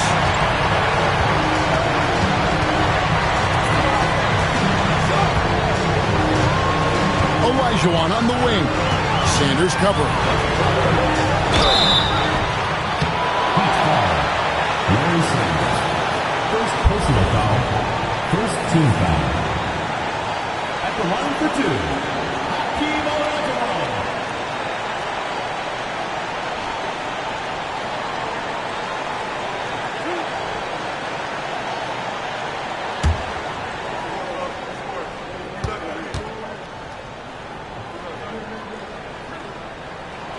He hits the first one, and that brings them within 2 here.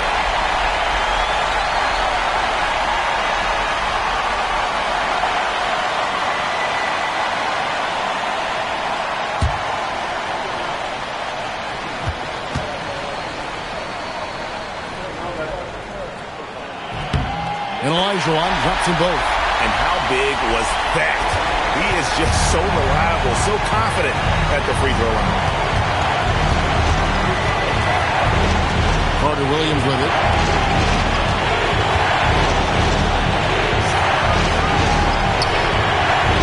Sanders with a screen on Fultz. Driving in.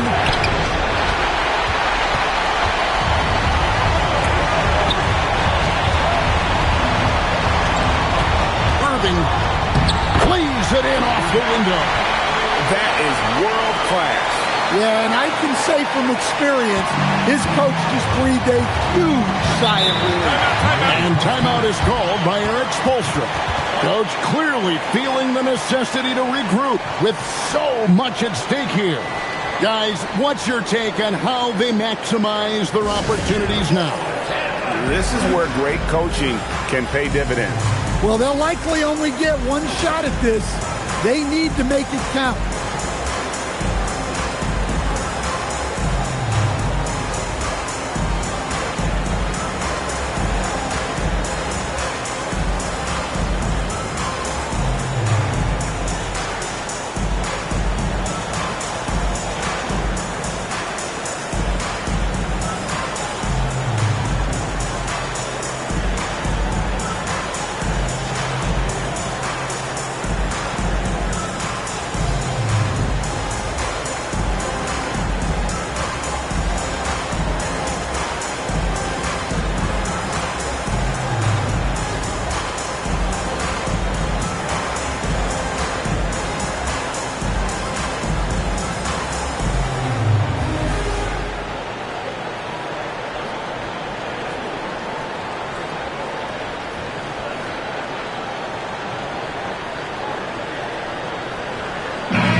Guarded by Fultz. Steps back. And I love the way he uses his size there to make sure he gets that board. Had to foul, and on that occasion to stop the clock. That's the enemy in this situation.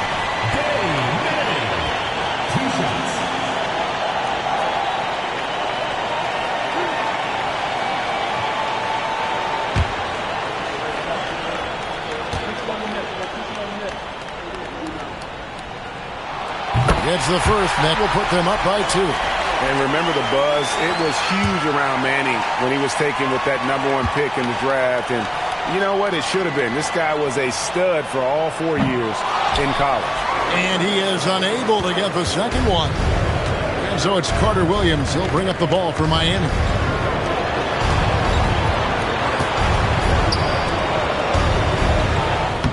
That's in there. It's those kind of passes that bring up the entire team's confidence. And so James Borrego decides to call timeout. He made the decision to huddle up with his guys and talk about strategy.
For the win. Missed on the 3.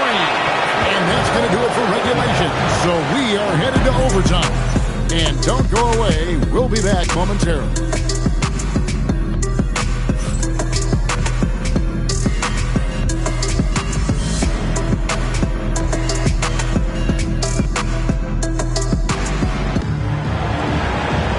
Glad to have you with us as we get going in overtime. Neither team giving an inch in this one. Here's Carter Williams. We've got Sanders. Ori is out there with Daniel Gaffney. And it's Michael Carter Williams. Sometimes the action speeds up on you a little too much. Two teammates not on the same wavelength there. The Pelicans shooting 49% on the game. They'll take that. Irving outside. Beyond the arc. The 3 goes down. And he's got an aggressive mindset for a young player. Irving will take advantage of any space he has. Gafford sets the pick for Carter Williams. Another possession, another assist. And what's amazing, he's nearing the franchise record for most assists in a single game. This team feeds off his unselfishness and his commitment to keeping everyone else involved. Irving against Carter Williams. No good. And not allowing the shooter even an inch of breathing room on that one. There's no air space there whatsoever. That's as close as you can get without foul. Wow, he got whacked on that one. Shouldn't be much debate there. Robert Horry, 2 shots. Shooting 2.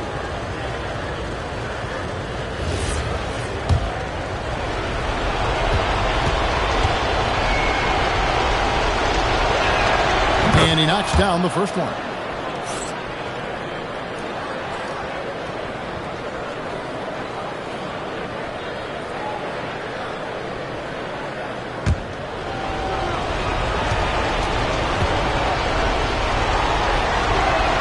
Ori hits them both. And one action in this one. We're about 1 minute into overtime. Here's Middleton. Elijah with a screen on Carter Williams. Irving. And so it looks like the Pelicans will retain possession here. 1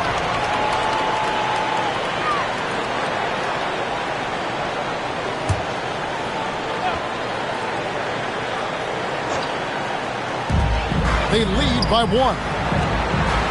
Olajuwon with a screen on Carter Williams. Doesn't get that one. That's not the type of opportunity he fails to convert very often. We're in overtime and 90 seconds gone here in what has been a great one so far. And it goes out of bounds. And last touch by Carter Williams. Oh, come on. You cannot let that happen in this situation.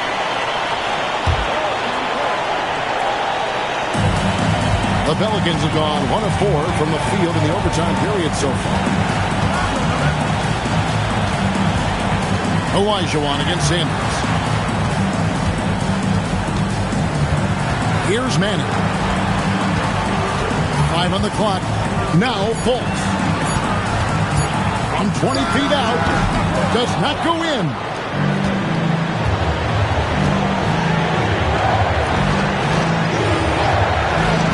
And here is Carter Williams.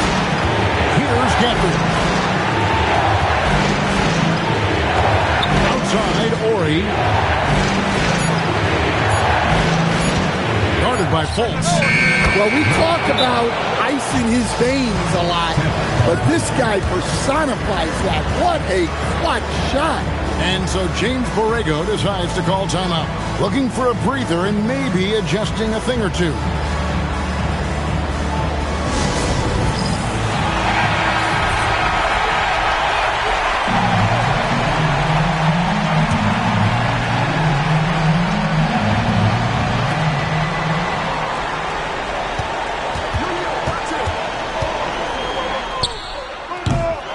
Just miss after miss right now.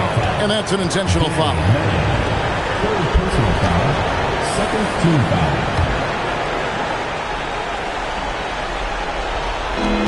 And now we've got the intentional foul. Kyrie Irving. First personal foul. Third team foul. Shooting for Miami. Michael Carter Williams. Taking 2 shots. Shoot 2.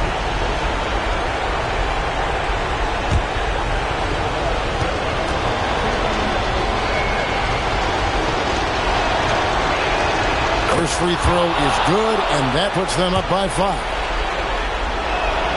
And so he drops them both. It's a 6-point ball game.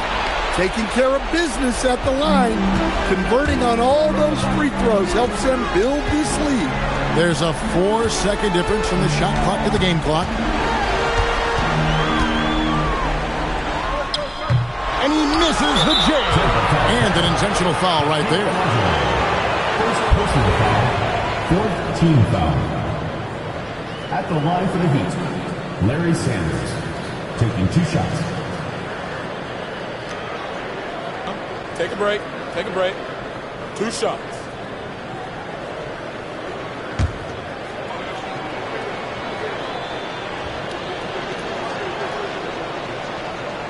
And that hurts as he doesn't get the first one to fall. Trying to focus now on the second.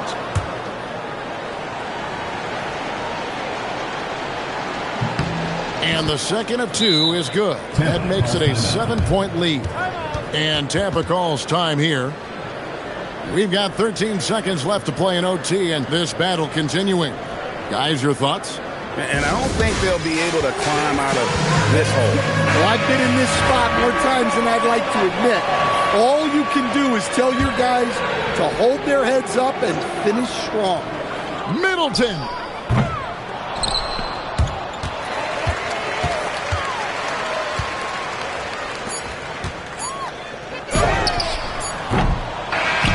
And so it's Miami winning this one.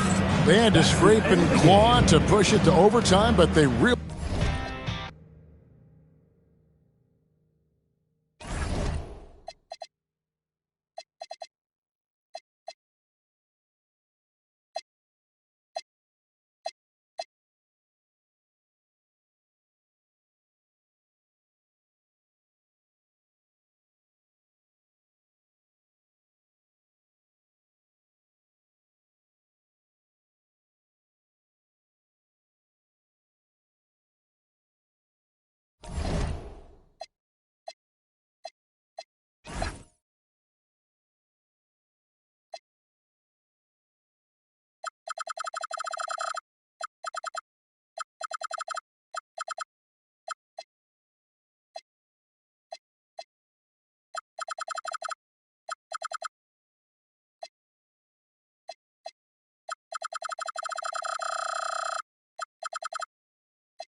Coming up next, the Pistons taking on the Jazz.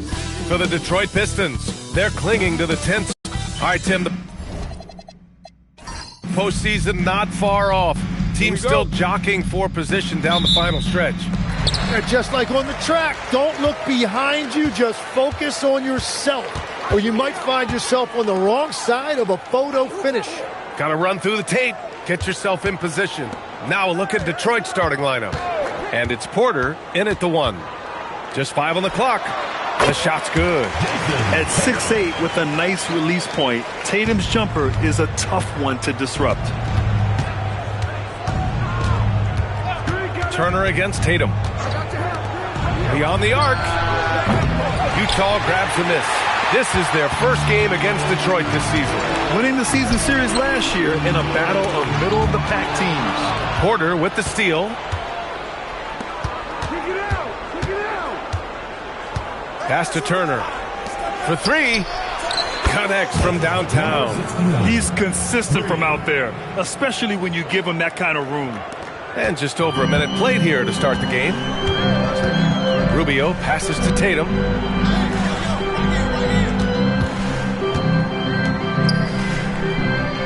They set the pick. And it's going to be a 3-second call. 3 seconds. The ball goes to Detroit.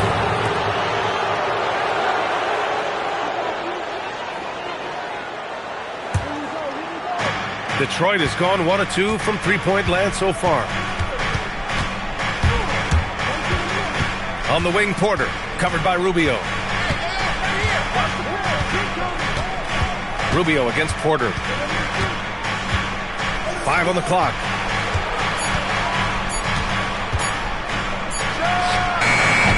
That 3 off target. Had some space there after the pump fake. On offense, here's Utah. They couldn't put the pieces together, losing their last matchup with Orlando. And that was a gut punch. To come up short after battling through 2 overtimes, they poured a lot of sweat into that game and came away with nothing to show for it. A shot from 20 feet out. Matase can't hit. Yeah, he probably shouldn't have taken that shot there. The defensive intensity was all over. Porter, the pass to Thorpe.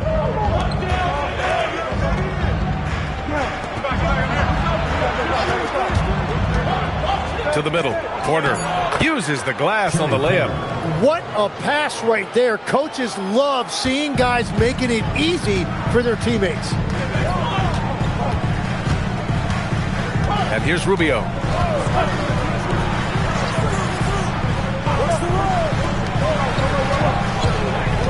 Tatum against Turner. Tatum can't hit. He got the space he wanted for his mid-range. He just wasn't able to convert.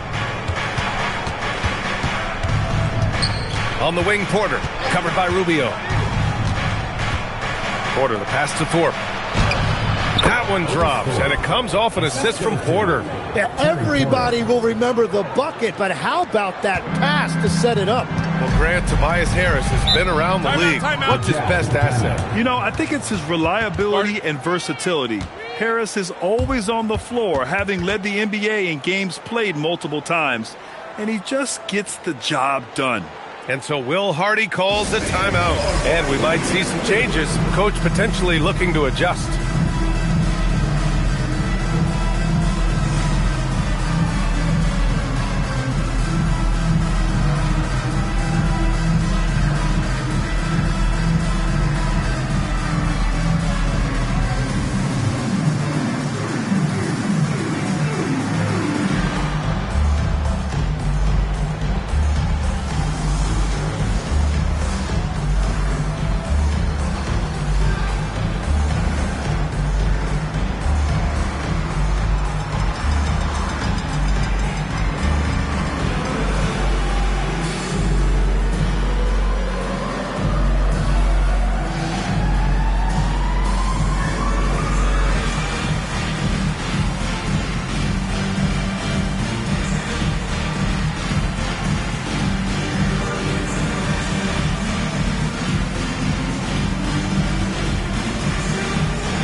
Checked in for Rubio.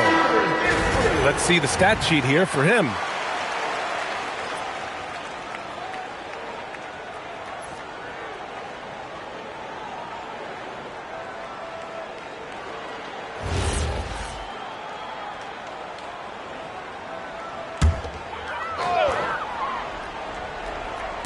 First quarter of action, just under 3.5 minutes played. Utah with another miss. Well, it's early on in this one. Only one basket to speak of. There is time to start working together. And the call will be against Jason Tatum. That's his first foul. Personal foul. First team foul.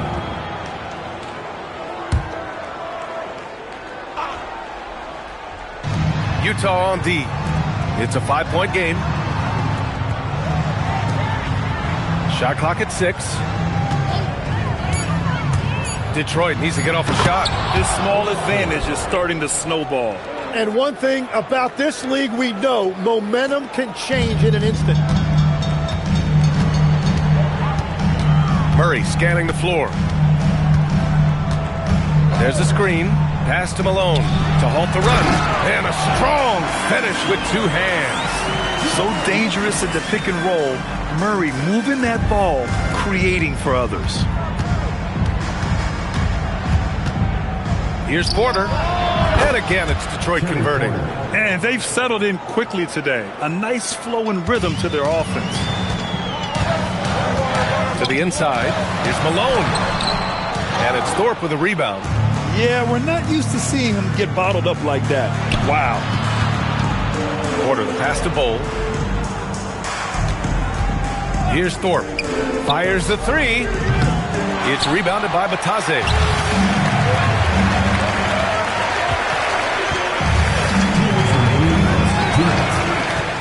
A minute 58 left in the first quarter.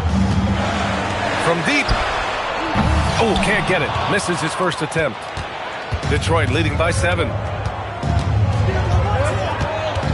Porter, the pass to Turner. Back to Porter. Pass to Bowl. Cash. Assisting on the play was Porter.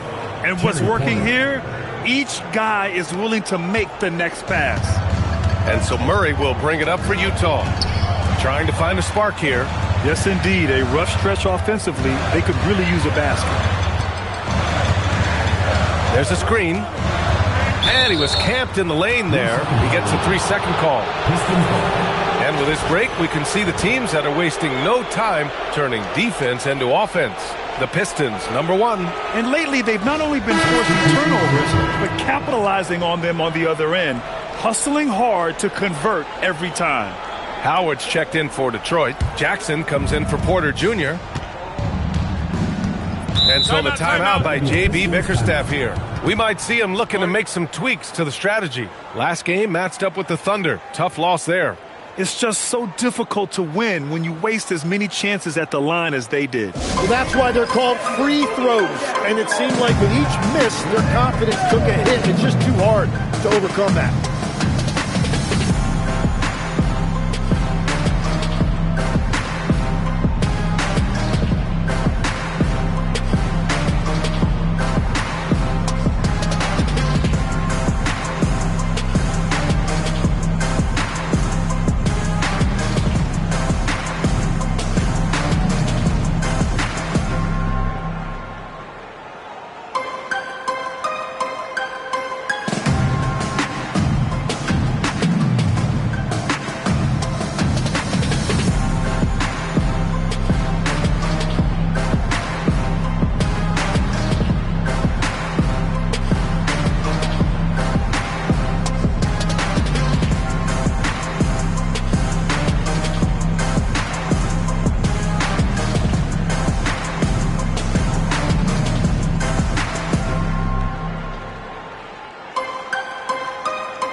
Teams will make substitutions.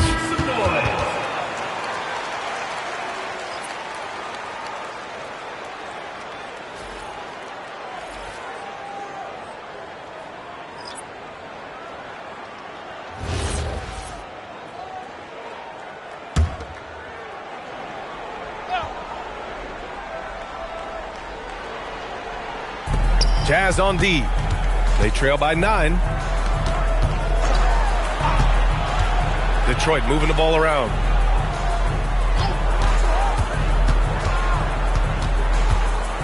Pass to Thorpe. Clock at 4. Lets it go. Nice shot by Turner. you can't help but look toward their defense. They're totally lost. Here's Malone. Bull covering. Malone. Pass to Murray. Up and over Porter. The Jazz again can't hit. Detroit with the ball. Some momentum. A 15-2 run underway. 9 seconds separating the shot clock and game clock. Pass to Thorpe. And down it goes. Dunked it through off a beautiful setup. So far, they're owning both ends of the floor. We'll see if they can keep this going. Well, the score reflects it. They've just been the better team all the way around. Oh, explosive move. Sometimes Murray doesn't get enough credit for his athleticism. Now here's Porter. From outside the arc. That misses. Would have counted had it gone. And so it's Detroit closing out the quarter ahead by 11 points. Their key to consistency has been their dominance in the paint. They've been the more...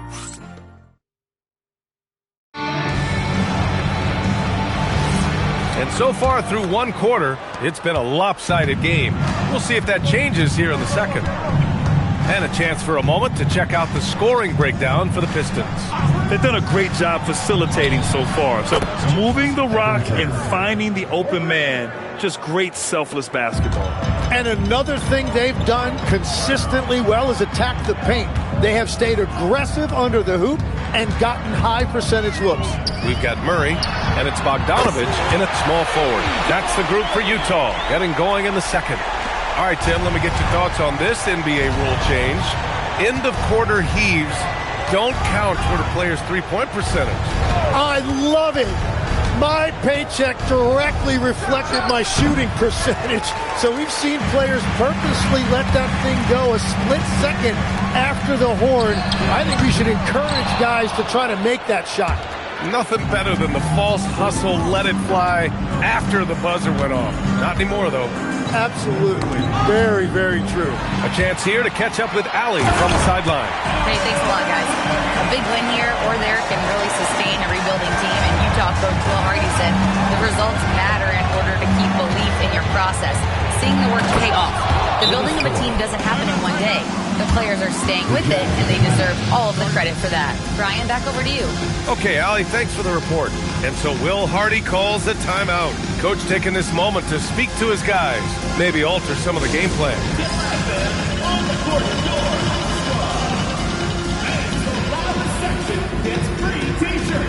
Let's see who's the loudest.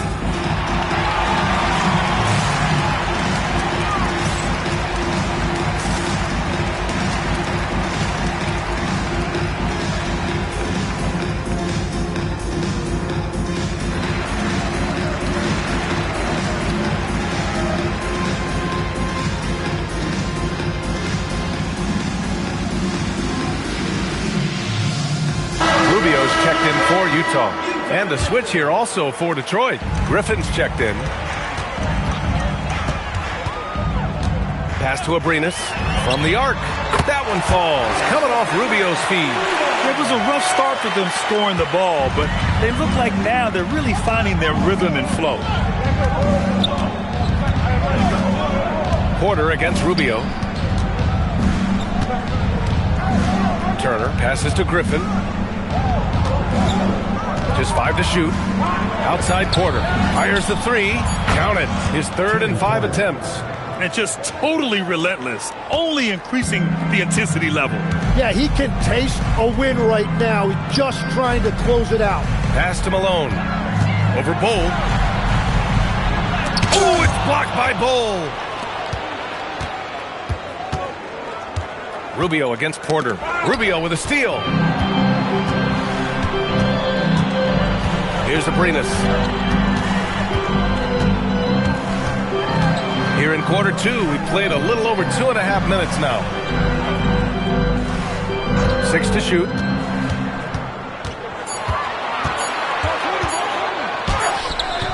Rebounded by the Pistons.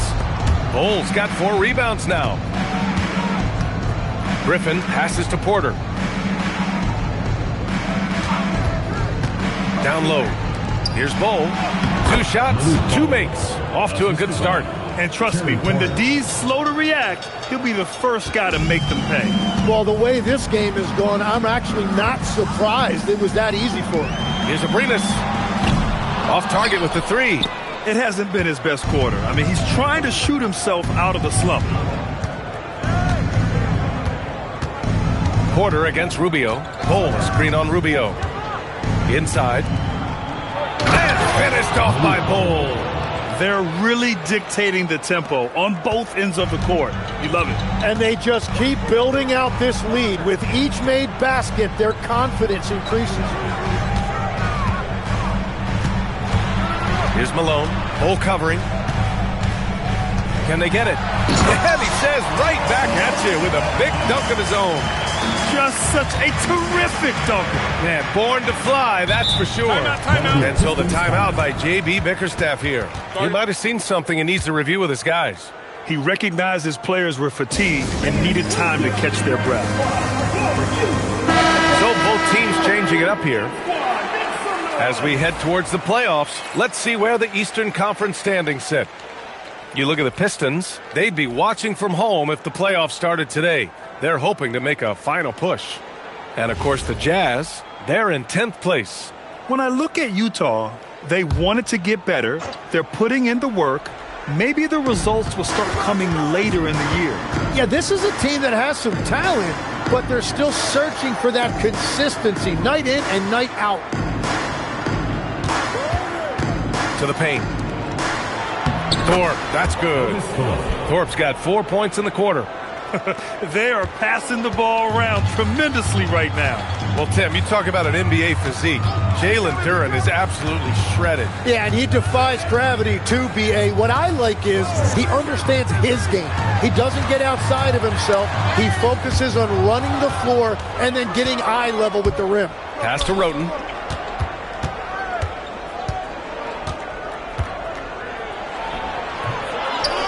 And finished off by Bol. And this is something he does all too well. Great position for the putback there. And I like how he doesn't think twice about passing it out. Just going right for the slam.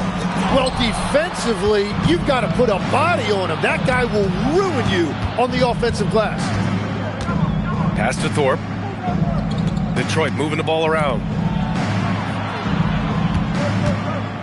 Here's Roten. Still without a bucket. To the middle. Here's Bol. And finished off by Bol. Well, he led his teammate and hit him in stride. You really can't do it any better than that. Jazz trail by 19. Rubio looking around. Deflects the pass. Oh, stolen by Turner. Here we go. One-on-one. Over Rubio. Turner, no good. Utah has gone 2 of 4 from the perimeter in the second so far. 52 seconds left in the first half of this game. Utah with another miss.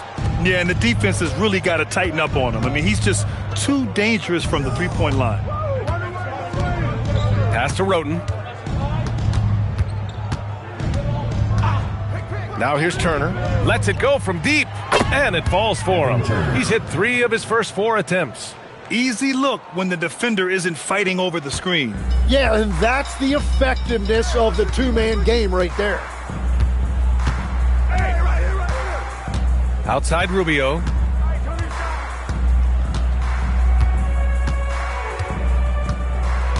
They set the pick. Just 4 to shoot. Here's Marshall. Misses, and the dry spell continues. And so it's Detroit with a commanding 22-point lead going into the break. Their defensive efforts have paid off, effectively shutting down the opposing offense. Back after this.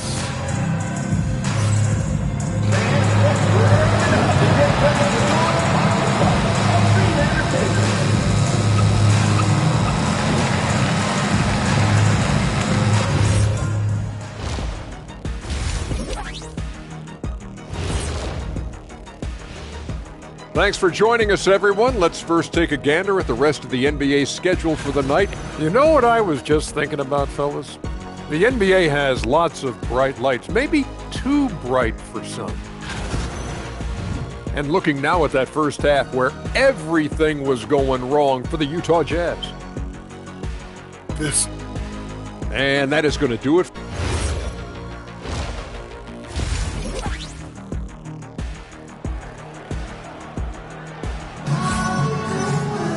And after a very lopsided first half, we'll see if things play out a little more evenly in the second.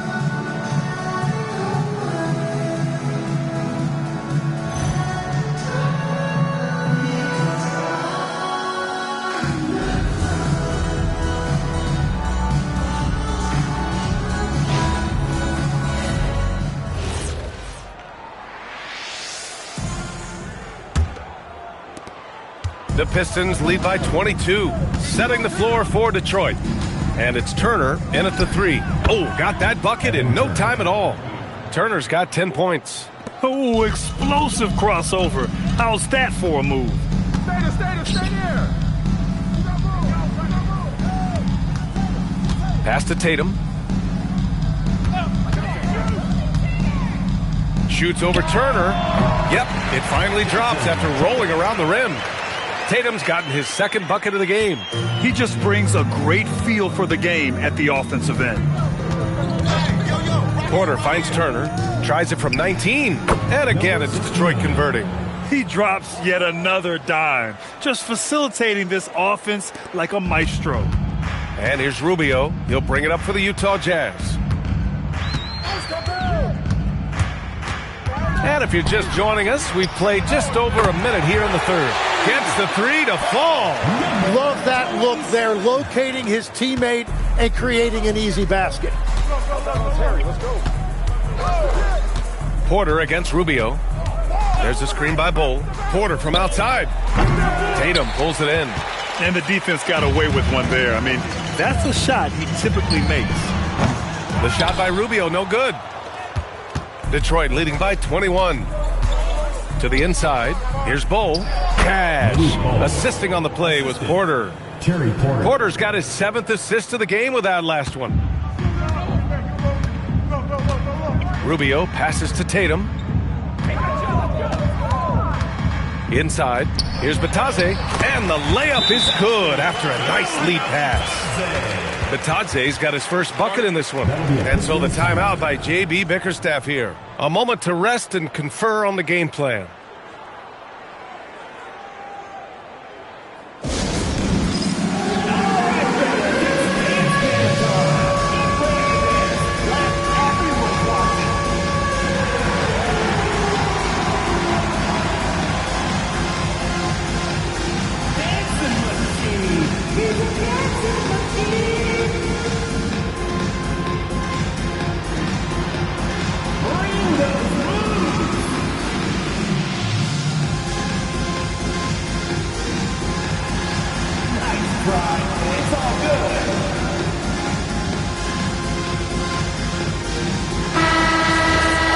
And a peek at the rookie leaderboard, looking at the best assist makers over the second half of the season. Well, you look at Rubio, talk about a floor leader, 3rd overall in assists. You see the progress as the season's going on. His command of the offense just continues to grow. And a miss there on the triple. Well, you can't make them all, but I doubt the defense wants to give him that kind of look again. Back to Tatum. Tim, you got into the NBA media very quickly after your playing days. Were you naturally drawn to this side of the game? Well, B.A., I think I always saw the game as a coach would, trying to watch all 10 players at the same time. So for me, the ability to stay connected to the game while also talking about it and hopefully teaching people really is what's drawn me to it from the beginning. And no suffering the L from the broadcast table. That's for sure. You don't have to have any sleepless nights. Outside Tatum.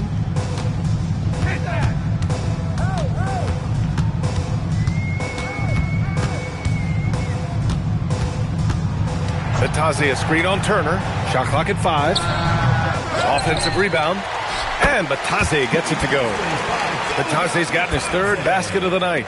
We've seen that more than once today. An effortless basket inside. Okay, Legs, I'm making you commissioner of the league for a day. You get one rule change. What is it? I think we have to look at a time limit on some of these replays. I know we want to get them right, but for me, if you're taking that long, it can disrupt the rhythm of the game. Totally agree.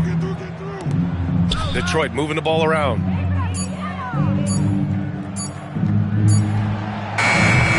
Oh, he used the shot fake to create the angle, but he couldn't get it to fall. Rubio with the ball. Turner covering. Rubio passes to Tatum. Picked it out of midair. Tatum against Porter.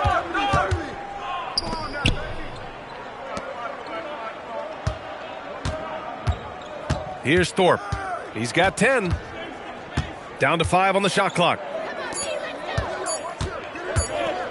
The three. Tatum pulls it in.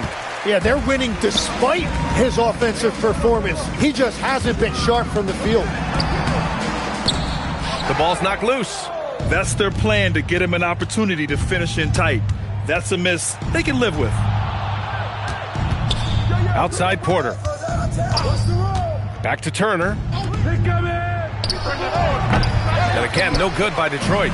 Practically a block. Good, strong challenge. He didn't quite get a hand on it, but he did enough to affect the miss. Drives to the hoop, and he'll take a trip to the line for 2. Clearly got fouled on that shot. Man, he made sure to get his money's worth on that foul. And guys, let's get your take on the scoring breakdown for the Pistons. Well, the coaching staff has to love what they're seeing on offense. There's so many assists because how this team is moving the ball. Yeah, they have been dialed in from deep. The three-pointer has been there all night for them.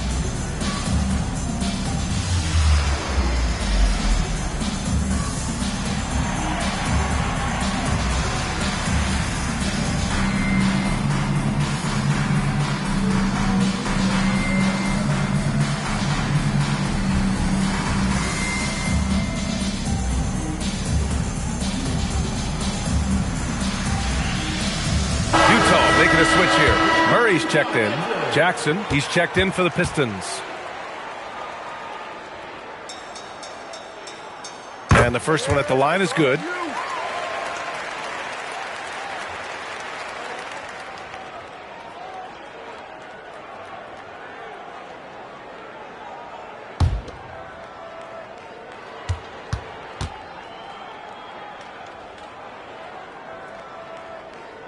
And that one goes in. 2 from the line that time. We've got 1:55 left in the third quarter.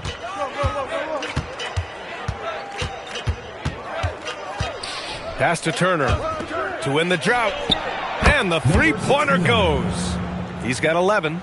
That's his third triple of the night, his second since halftime. Jazz trail by 21. Outside Murray. Here's Malone. It's good. And the assist goes to Murray. Malone's got 8. With all the attention that Murray gets, smart by Jamal to dish it on that play. Turner finds Jackson. Launches a 3. Utah grabs the miss. Just terrible defense. I don't know how he missed that shot. Outside Murray. There's 49 seconds left in the third quarter. Clock at 6, and Malone gets it to go. They're finding ways to get the ball into the paint. 5 consecutive buckets. The Pistons lead by 17. Turner for 3. It's rebounded by Batase. Batase's got 5 rebounds in the game. Sends it home from three-point land. And their perimeter shooting numbers have been up since the start of the second half. The Pistons have gotten 5 of 12 shots to drop in the third.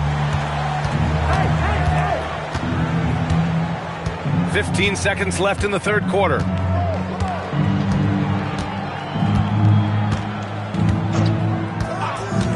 Down low to the paint. They can't stop the run with that one. And here at the end of the third, it's a double-digit ball game. The Pistons on top. They lead by 14. And time to step away quickly, but we'll be back in no time with the start of the fourth quarter.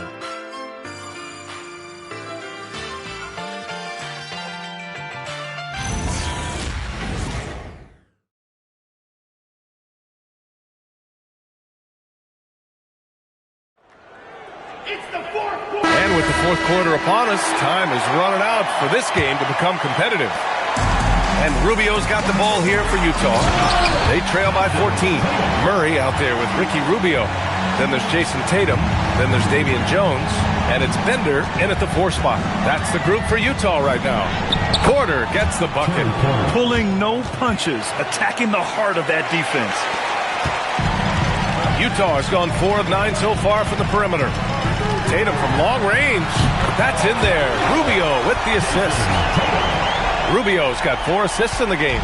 They're having a good half offensively, shooting over 50% from the field now, trying to close the gap.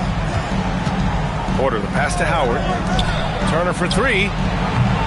Drains the triple. And the Pistons lead by 14.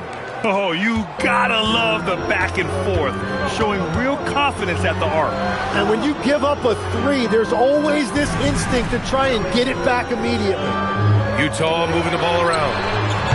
Murray, no good. Just enough of a shot contest to bother him. Howard, the pass to Porter. And here's Turner. Back to Porter. This one for 3. And Detroit another 3. And they keep attacking from the three-point range here in the second half. Outside Tatum. Jones with a screen on Howard. From the top of the key. And stolen by Bull. And the Pistons pushing it up now. Turner, no good. Jazz trail by 17. Pass to Tatum. Over Howard. And Tatum, the bucket on the assist by Murray. Murray's got assist number 5 here tonight. Last quarter of play, about 2 minutes in now. And J.B. Bickerstaff decides to timeout. He was quite emphatic, demanding the timeout, clearly wanting to address strategy with his team.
From the sideline, Allie LaForce.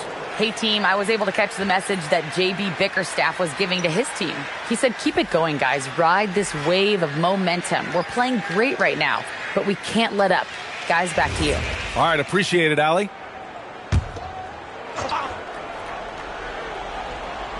Moving along, 2 minutes gone in the fourth. Porter gets the bucket. It's certainly been a good night for him, and it is showing on the scoreboard. Now Murray.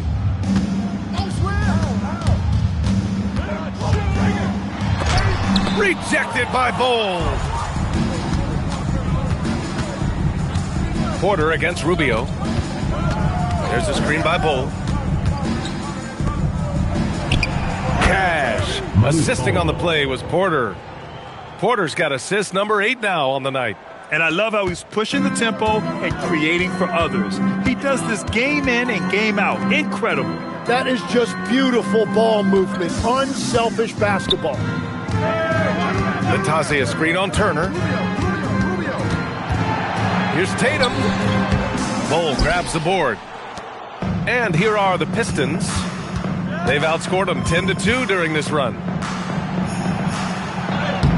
Oh, nice fake, but the layup's off the mark. Jazz trail by 19. Rubio passes to Murray.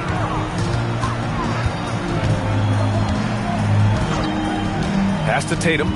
Back to Murray. 5 to shoot. Natase with a screen. To the middle. And stolen by Bowl. And up the court come the Pistons on the break. Here's Turner. And he was fouled in the act of shooting. Opportunity for a three-point play here. I just love how he runs the floor with energy and intensity, but still stays under control. In this league, you run whenever you can. It's so much easier to score in transition. One shot.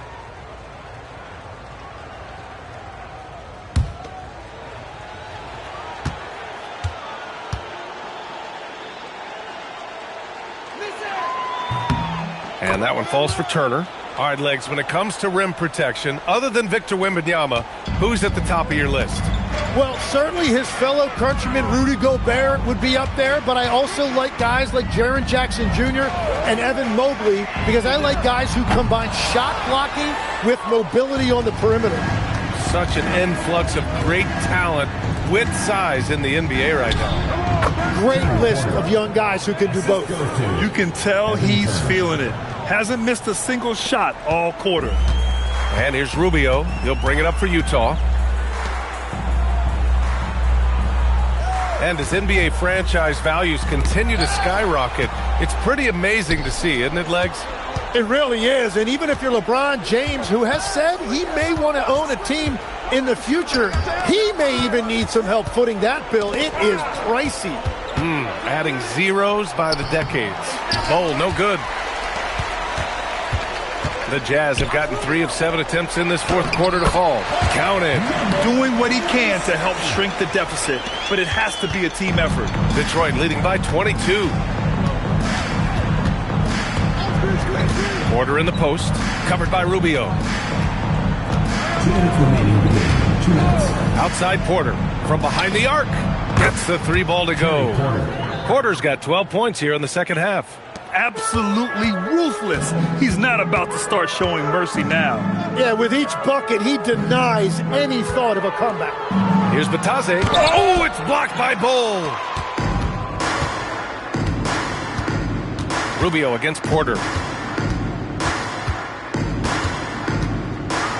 There's a minute 34 left in the fourth quarter. That one falls. And staring at a sizable deficit, the defense has to tighten up. And let's face it, this one was never really in question. They came out with purpose and just overwhelmed the opposition. A great win for the Pistons.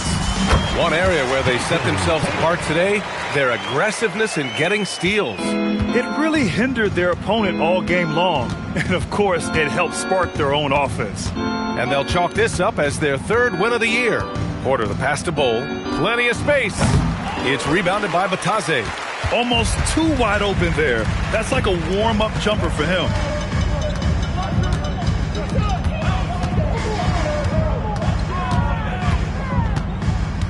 .50 seconds left to play in the fourth quarter. Tatum against Turner.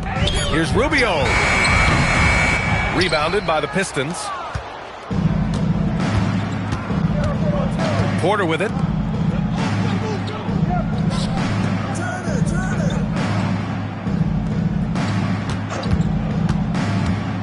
Pass to Thorpe.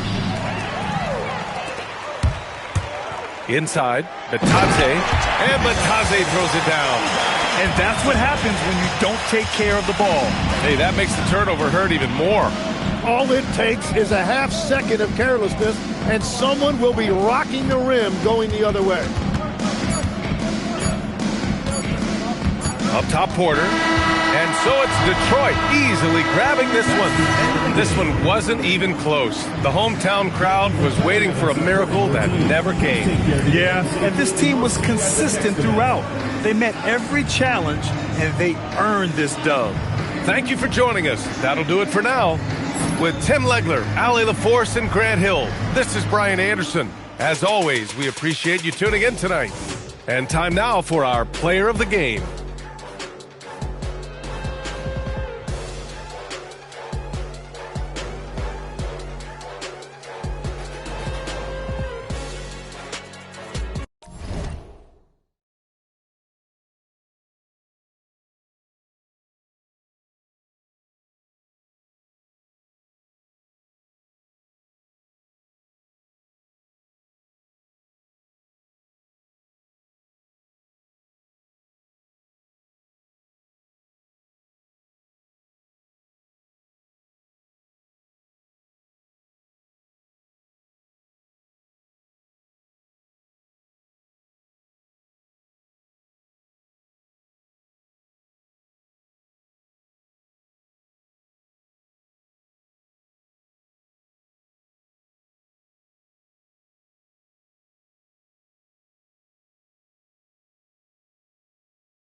And both teams going through their pregame rituals, getting loose. Welcome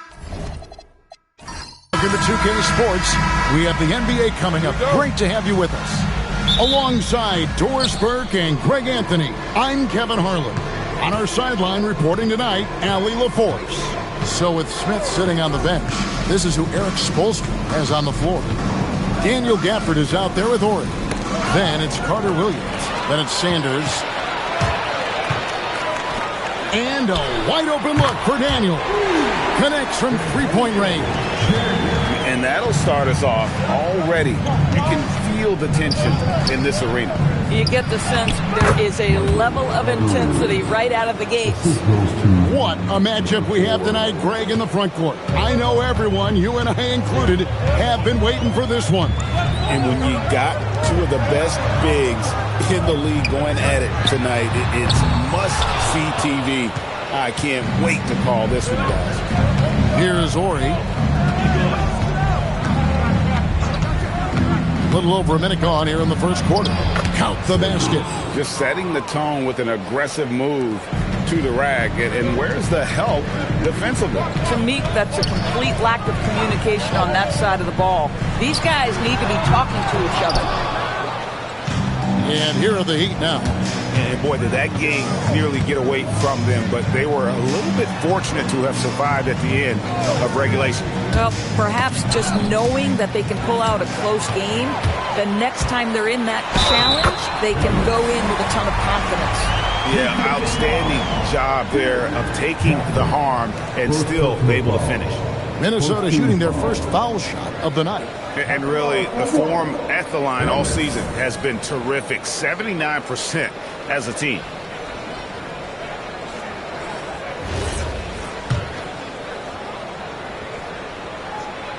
On the free throw, no good.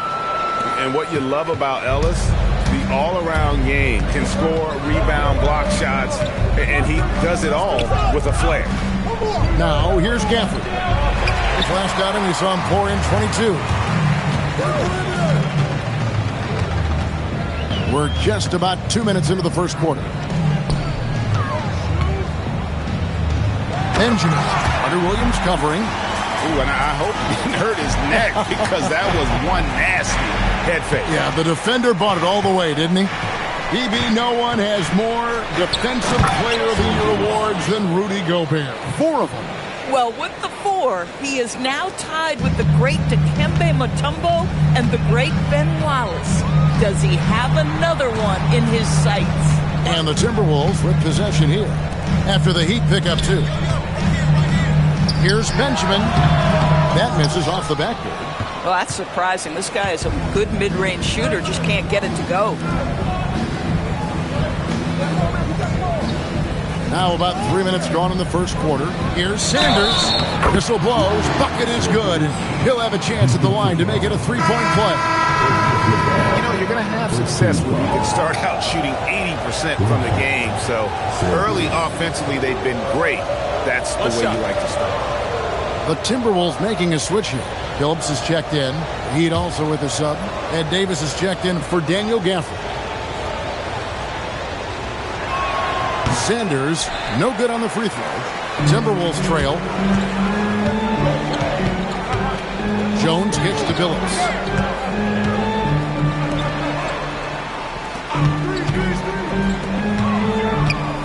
Benjamin. Sanders covering. Down to 5 on the shot clock.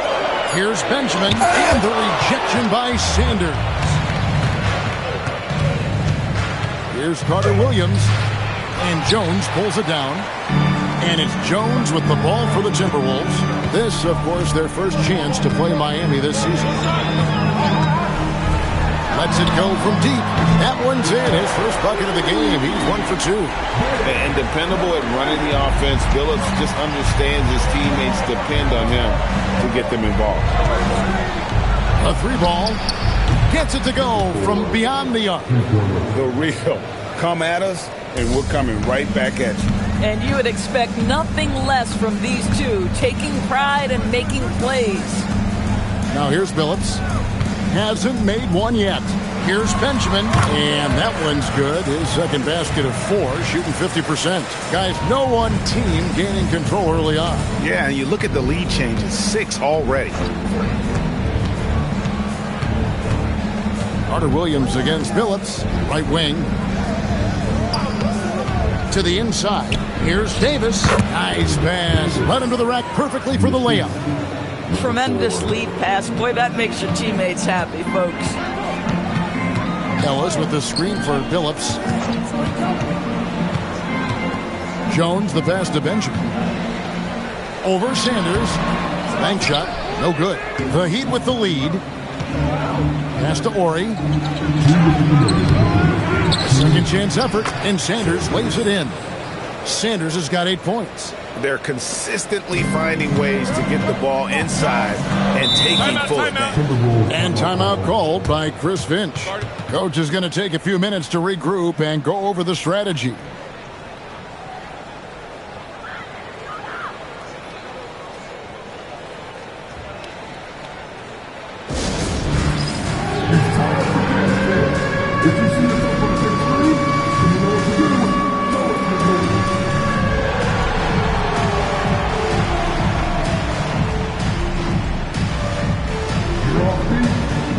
Williams, he's checked in for the Timberwolves. Caleb Martin's checked in for Miami. Substitution on the court.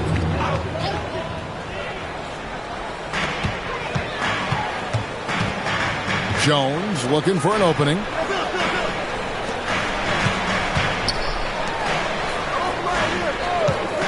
Screen by Ellis. From outside, off the mark. The Heat leading by 3. And now Allie LaForce says something for us from the sideline. Well, Chris Finch getting buy-in from his players top to bottom. Anthony Edwards said he's such a great coach and just a likable person. He will coach you hard, and he comes in ready to work every day. You look forward to working with someone like that. Back to you, Kevin. Hasm bought in. Thanks so much for the report, Allie. Here's Billups. After the basket by Larry Sanders. Billups passes to Williams. And Jimmy Butler is what some might call an old-school kind of player. Would you agree, Greg? Yeah, I mean, he's all toughness, grit, and basketball IQ. A tone setter at the defensive end who plays unselfishly. That guy is all about winning. So both teams making some changes here.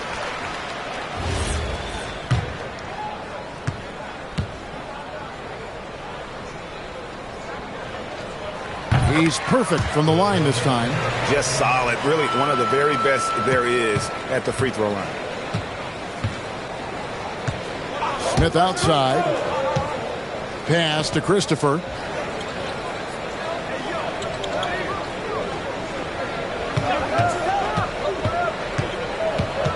Just 5 to shoot. Loads it up for Davis. And it's Davis with the jam. Oh, phenomenal alley-oop slam there. They are taking advantage of a team that looks lost out there. Outside, Billups. Williams, a screen on Smith. The 3 from Billups.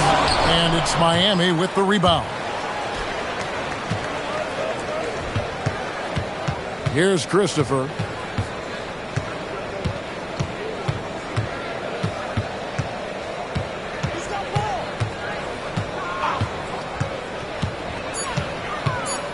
The Heat need to get a shot off. Williams with the block. And so the first quarter is in the books. Heat out front, up 5. From Target Center, back in a moment.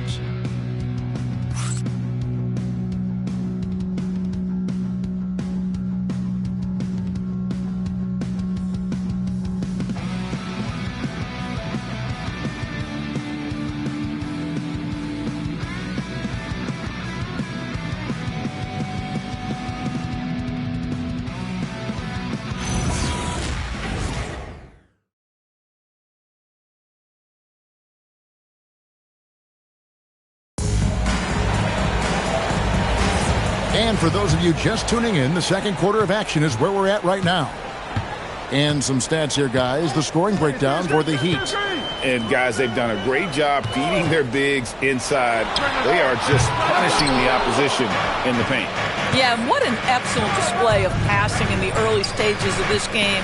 A good deal of their points coming directly off quality passes.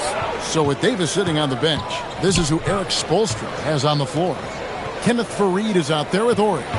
Then it's Martin. Then there's Ish Smith.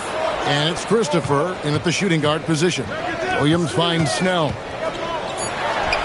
Kenneth Faried pulls it in. I tell you what, the defense should send Christmas cards for that miss. Christopher the pass to Martin. Here's Christopher. Still without a basket. To the middle. Here's Faried. And it's slammed in by Faried. Oh, inflicting some punishment with the two-hand flush. They're going for the throat. Snell kicks to Billups. They set the pick. To the paint. Here's Benjamin. The basket good off the assist from Billups. Billups has got 3 assists in the game. We're about a minute and a half into the second quarter now. And so Eric Spoelstra will call a timeout. Coach needs a moment to talk things over. Doris, you talk about the great scores. It's not enough to be elite one-on-one. You've got to be able to handle the double team, too. I mean, there's a lot there. On a nightly basis, Kevin, these are the best defenses in the world, scheming to take away the greatest strengths of the best individual offensive players. And you know what? Nightly, it's not enough. The great ones find a way no matter what.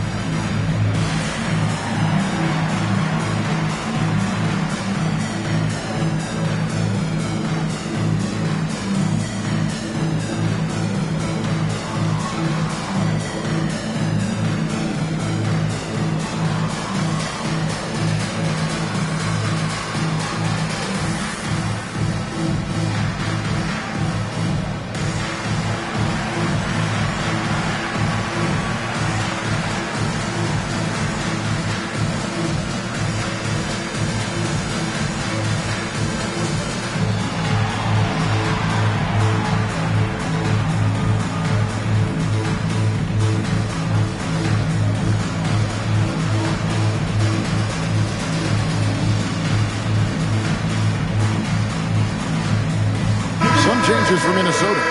Antonio Daniels checked in for Matthews. And Moore subbed in for Chauncey Billups. Ed Davis is checked in for the Heat. Daniel Gafford comes in for Martin.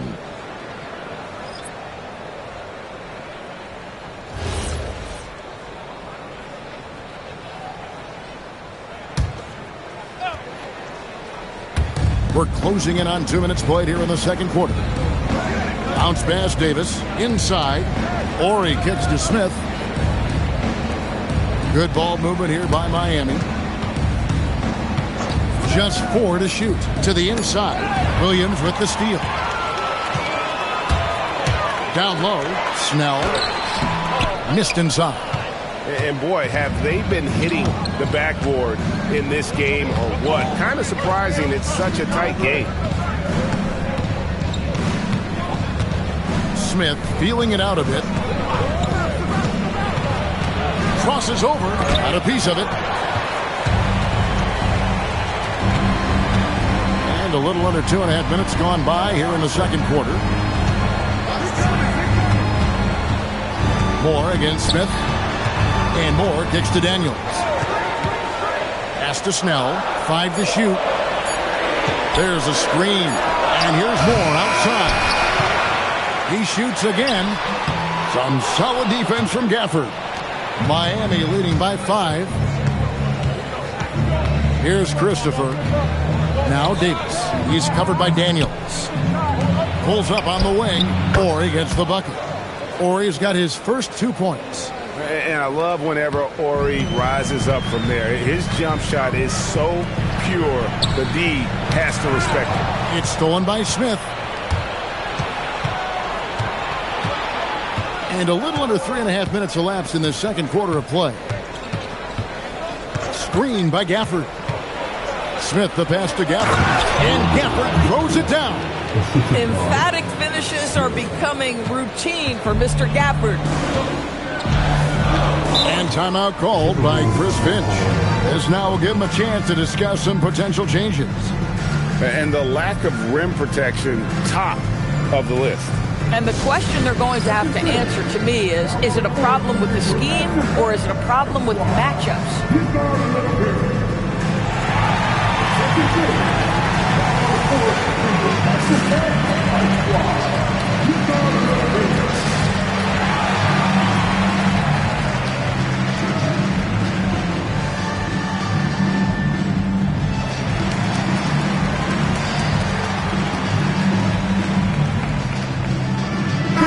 Group in for the Heat. While we've got a moment, let's now take a look at the teams that had the most second chance points on the season. In the third spot, the Timberwolves. And just having a terrific year on the offensive glass, it's because everybody buys in. Not just the big men, but even the guards are getting in on the act. Closing in on 4 minutes played here in the second quarter. Outside Daniel. Williams sends a screen for Jones. Gafford with the steal. Oh, and a fast break for the Heat.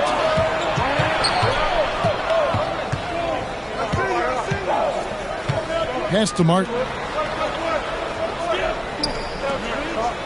Jones against Gafford. A chance there to push it to double digits, but it's off the mark. Timberwolves trail by 9. Outside Daniel. Williams, a screen on Carter Williams. Kept alive. Williams kicks to Jones. The Timberwolves again can't hit. He'd have gone 3 of their first 5 shots to drop here in the second quarter. To the paint. Here's Fareed. Rebounded by the Timberwolves. They put up a nice win against Detroit the last time out. Yeah, they were able to maintain focus in a hostile environment, and that led to taking shots that made sense. Well, I'm sure they're still enjoying that one. You love going into a tough building, tough place to play, and shooting the lights out. Nothing like silencing the crowd. For Minnesota, they have made 2 of their previous 3 free throws in today's game.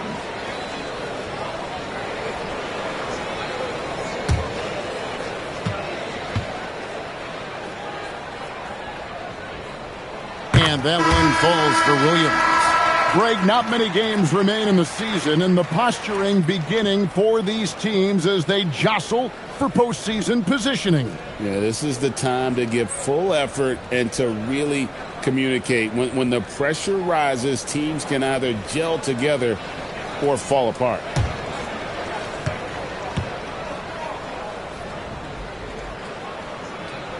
Both good from the line that time. So critical that your big men be able to shoot free throws at a high rate. Stolen. Inside. And the rejection by Gafford. Wow. A big body and not afraid to get physical. Daniel Gafford send it back. Rebounded by Gafford. He is just really almost playing for the other team. The shooting has just been poor. Scooped up. Tisdale passes to Gafford. Another shot. Williams with the block. Jones against Jackson. Jones kicks to Williams. To the middle. Jones, no luck. The defense ready for him on that possession. They had to be, because he is so strong in the paint. And he just dangles from the bucket after sending that one through. And you can see which team has the swagger right now. Some tough offensive sets. They want to turn it around. Yeah, right now you just need a bucket to get some momentum. Outside Williams. That's in. Coming off an assist from Jones. 6 points for Williams. Boy, what a sweet pass. That one on time and on target. Carter Williams feeling it out a bit.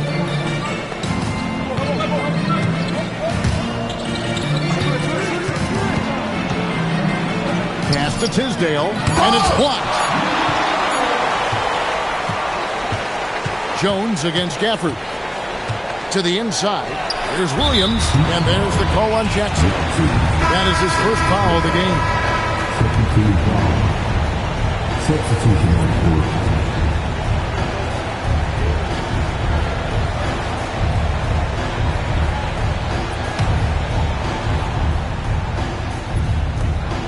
15 seconds left in the second quarter. Outside Daniels. And here is Williams. And the rejection by Gafford. And that's out of bounds. It was last touched by Gafford. A sensational block that definitely deserves another look. And this is how you protect and grow a lead, by making a huge effort on that end of the floor.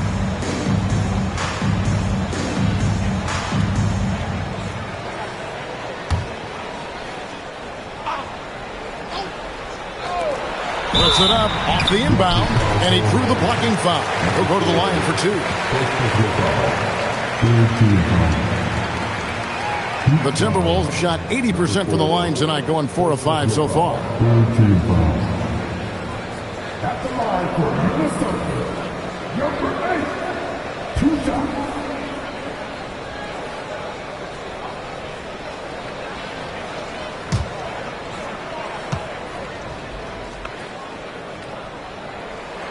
And he makes the first.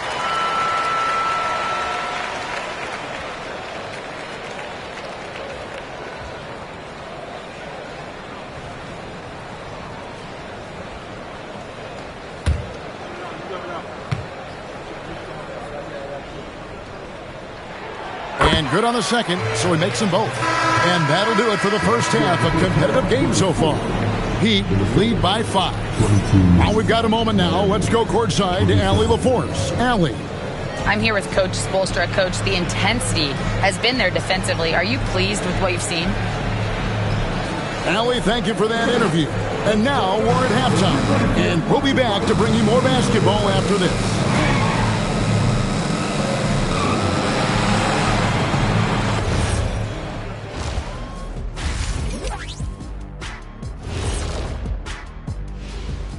Hello, everybody. We'll break down the action shortly, but first, a glance at how the Eastern Conference standings are stacking up as the season winds down. And let's do something we never, ever, ever do, and that's go off topic. What topic? So we don't have a topic, Shaq? Isn't that a topic? Being off topic? Well, that was more no topic than off topic, but that's all the time we have for this topic. Thankfully. Turning back now to that game we've been watching. A positive first half for the Heat. Well, they've been the more measured team, passing up good shots for great ones. Yeah. And that about wraps it up. And as the third quarter is about to begin, we go to Kevin Harlan for the call.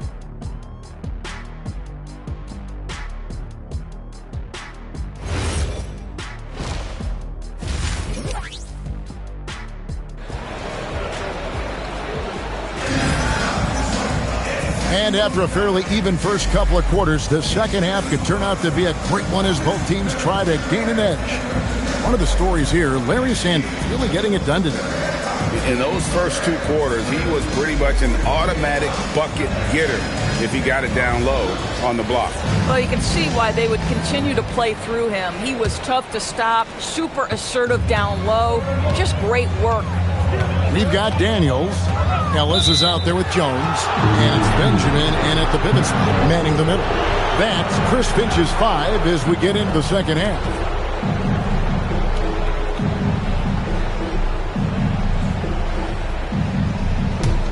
Miami leading by 5. Carter Williams with it.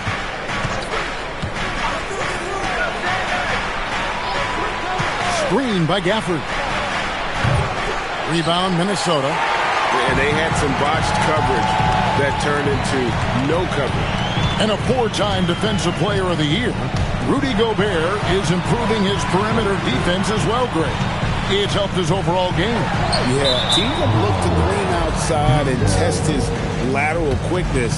But I tell you, he holds up better than you think, and we know his presence at the rim. The Heat shooting 52% from the floor. Nice work so far from them. And Michael Carter-Williams gets the whistle that time. That's his first foul. First team foul.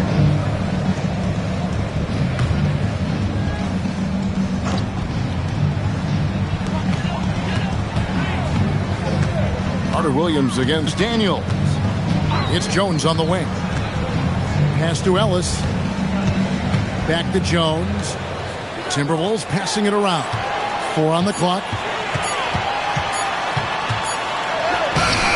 And with a little over a minute gone, the second half is underway. Beat the shot clock, but it's off the mark. Now Carter Williams.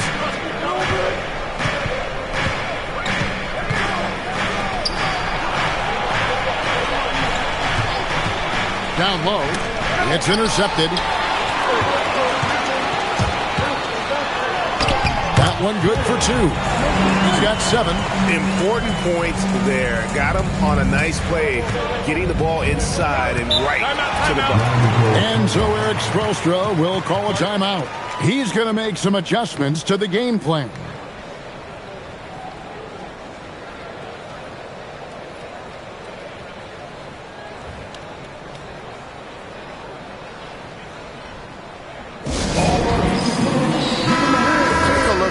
Numbers for Sanders, how the second half of the season has shaped up for him, and he's among the top 15 in rebounding. Just a powerful presence in the paint. And trying to muscle up shots against him is tough. His body type makes it supremely difficult.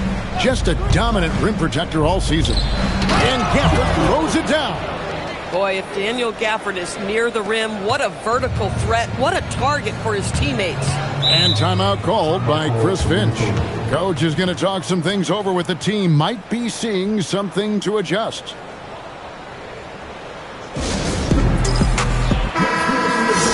And some great passing here so far. Let's check out this chart that breaks down where the assists have been coming from for Miami. And their guards are taking on the majority of the passing and assisting for the team, just as you might expect.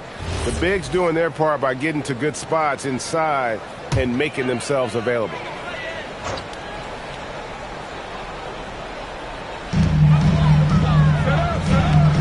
Daniels against Carter Williams. Ellis outside.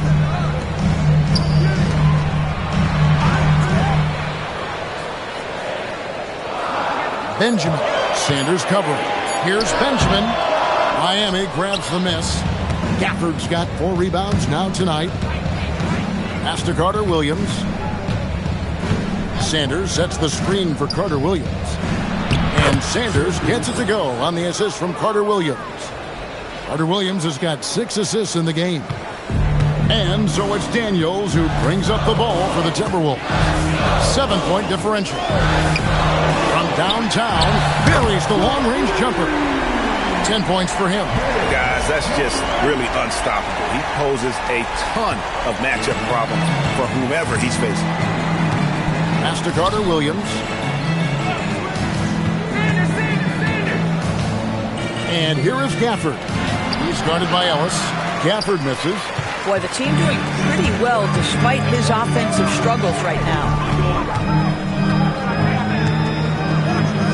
Just under 3.5 minutes played here in the third quarter. Inside, Benjamin. And he takes it in for the layup off a very nice feed. And now just a 2-point Heat lead. The Heat have gone 2 of 4 here to start the second half. The 3, and the 3 ball is good. Yeah, he's shown terrific control of the pace and the rhythm of this offense. And I think they count on him for that. He is a tone setter, extremely unselfish. And there's the whistle, illegal screen. Boy, his ball security flawless in the first half, but since then, it's an absolute disaster. Chauncey Billups checked in for Daniels. And Miami with a change here, too. Davis has checked in for Daniel Gafford. The Heat leading by 5. Now Carter Williams. Davis with a screen on Billups. Carter Williams, the pass to Davis. And he gets the whistle for the 3-second call. Here is the 2K leaderboard. The season's second half, these teams have been really passing the ball well. In fourth, the Heat. Clearly, this group's on the same page offensively, and the chemistry continues to improve as well. The assist totals off the charts.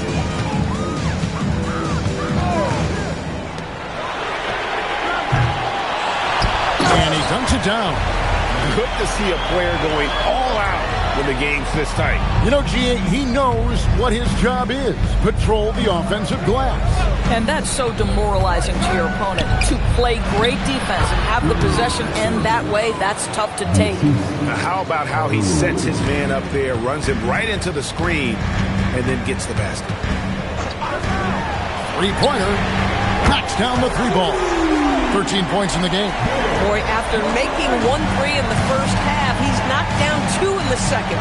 Defenders going at Colin Sexton should be mindful of his prowess in the paint, Greg. He's pretty tricky. That's right, Kevin. We tend to think of guards like Sexton as perimeter pests. But Collins a real plus when he's in close. Let him slip by you, and it's a deuce. And guys, what do you think about the offensive approach we've seen so far for the Heat? Well, I've been impressed with the ball movement all game long. They're really looking to just make that extra pass. Also, they've been living in the lane. They're getting the ball in close, and it's had a devastating impact all game long. Kenneth Fareed's checked in for the Heat.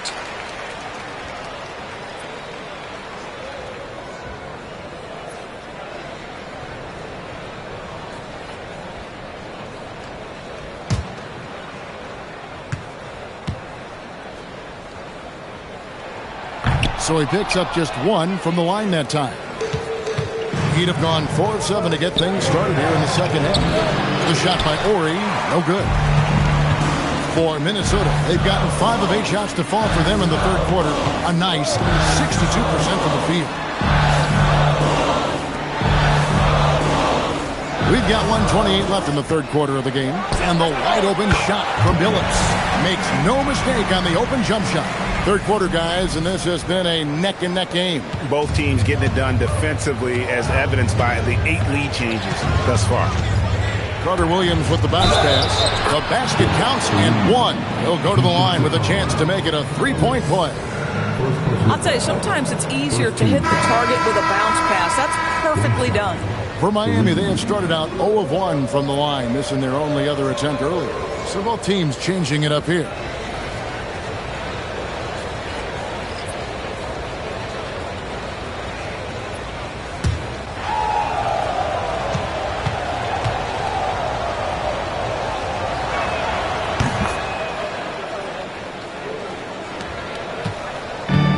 Minnesota's gone 2 of 3 when they ventured outside the arc in the third quarter. Pass to Billups. Shoots the 3. Traps in the tray. Billups has got 5 points now in the quarter. And Billups is a shoot-first point guard, someone ready and willing to let that one fly.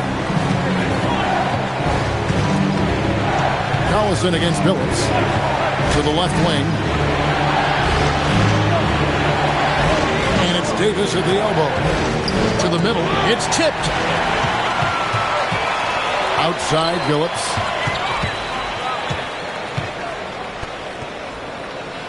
Back to Alexander Walker. Nice ball movement by Minnesota. 6 on the shot clock. Takes the 3. Billups, no good. And gotta like what they've been doing down low in the post. Outside, Davis. And it's off from three-point range. And Matthews kicks to Billups. Over Davis. And the last second attempt does not go in for him. And we just finished the third quarter, and we've got a tight ball game here. Timberwolves ahead. They're up by 1. From Target Center, back in a moment.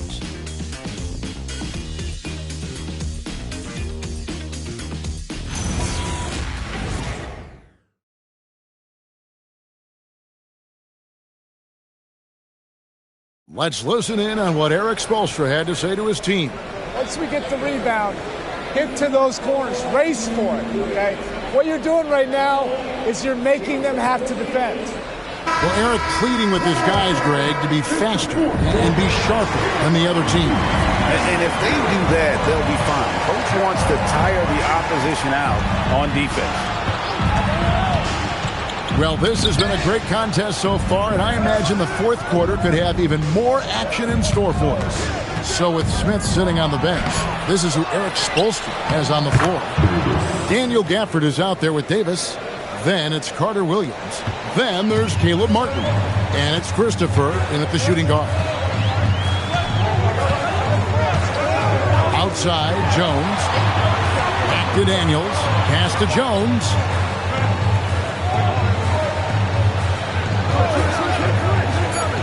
Minnesota needs to get off a shot here. Williams for three. It's rebounded by Carter Williams. And not allowing the shooter even an inch of breathing room on that one. Right. He stays connected and great timing on the contest. Well, we've seen that movie a few times, haven't we? An easy bucket in the paint. Daniels passes to Jones. Brown sets a screen for Jones. To the paint. And there's the whistle. 3-second violation. Oh, in a close game like this, that is the kind of mental lapse you have to avoid. And some changes here for the Timberwolves. Deontay Davis is checked in for Brown. Smith comes in for Williams. And Wesley Matthews subbed in for Tony Snell. Then for the Heat, Kenneth Faried comes in for Ed Davis. And it's Ish Smith in for Josh Christopher. To the inside. And the dunk by Faried. Man, he sure can get off the floor. He's one of the best in the business, absolutely. Outside Daniel. Down low, Smith. And he uses the glass on the layup. And you don't want to allow too many of those short ones with the game right now in the balance. Faried, a screen on Daniels. Inside, and Faried throws it down. Oh, inflicting some punishment with the two-hand flush. They're going for the throat. Outside Daniel. Davis with a screen on Smith. Daniels, no good. The Heat leading by 5. Carter Williams, the pass to Gafford. And out of bounds as the Timberwolves gain possession.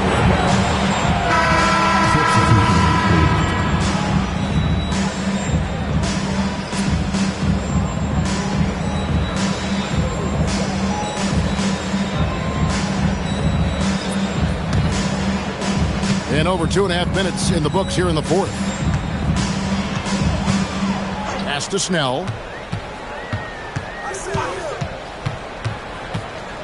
Back to Daniels. Here's Snell. Just 5 on the clock.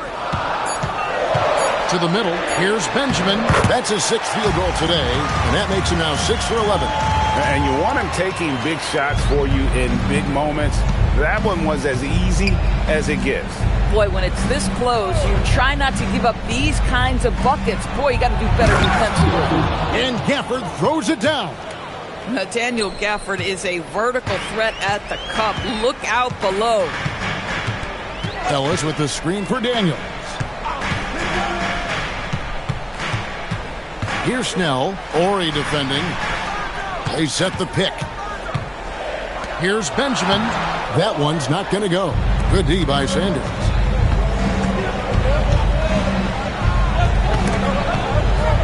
A steal. Here's Snell. Ori defending.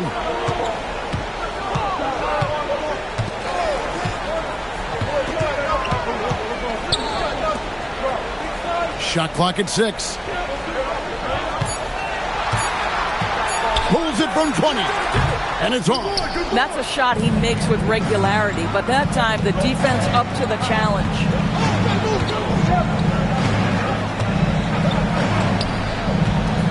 Lets it go from 11. That does not go. And they've controlled the glass throughout this game, but it's still close. Here's Snell. Ori defending. And he banks the layup in. And that was the right call. When you need a basket, go to the guys you trust the most. Well, you've got to earn trust and equity by making shots. Nice delivery there. And we'll have a timeout called by Eric Spoelstra. There was no hesitating. He wants to talk to the team right now. And the Timberwolves making a change here. Jones is checked in. Michael Carter-Williams checked in for Miami. And now, let's send it over to our courtside reporter, Allie LaForce. Well, over the break, I listened in on Eric Spoelstra's huddle. He tried to loosen the tension a little, asking his guys, are we having fun? I know I am. Just relax out there and follow the game plan. We've got this. Terrific, Allie. We appreciate the report.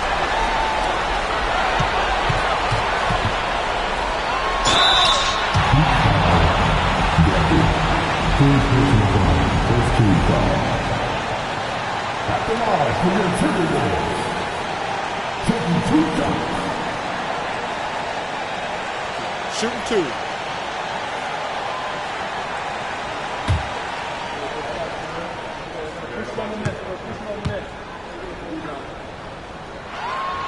Good on the first, and that brings them within 2.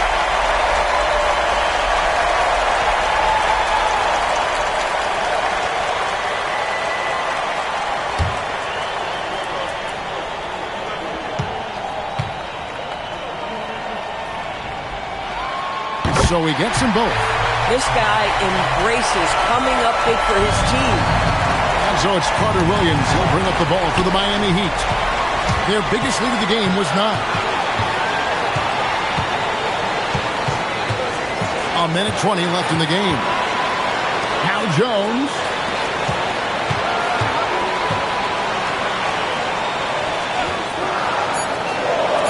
Sanders against Ellis. Daniels.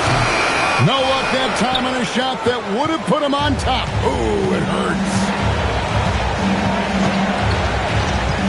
Now here's Carter Williams. And here's Sanders. Now Gafford.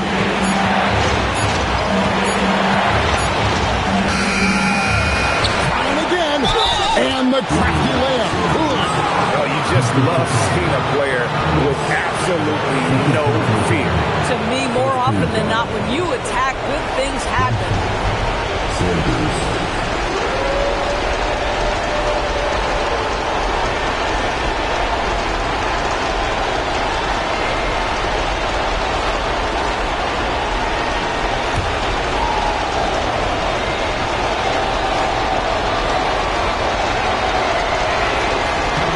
Sanders, no good on the free throw.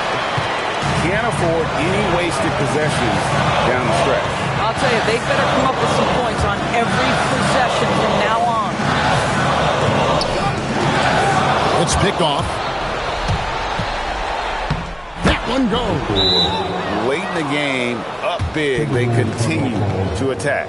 And as a result, they may be facing just a little bit less resistance right now. They are having their way. And the Timberwolves call time here. They're trailing by 5. And what's their best move at this point? Trying to stay alive, they've got to work quickly. This is the very definition of desperation mode right now. They need a quick shot and a quick foul.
Deflects the pass.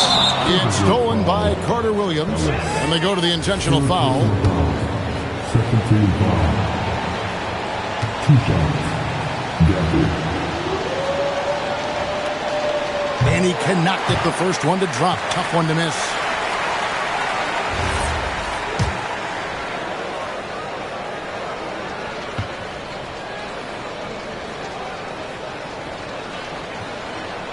That's off as well, so he misses both. And the Timberwolves call time. They're trailing by 5. Any ideas on strategy being discussed right now in that huddle? No time to waste here. Quick bucket and a foul. Everybody has got to be in the exact perfect position defensively, and execution has got to be on point. It drops! And timeout is called by Eric Spoelstra. Pivotal moment in this game. He's not taking any chances. He'll call time.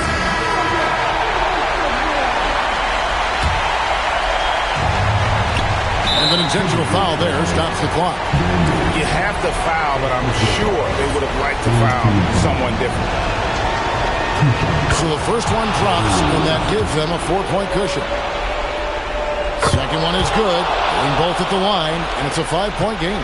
That shuts down any idea of a comeback. That is big time under pressure. And so it's Miami winning this one. They seem to relish their role as the bad guy here tonight.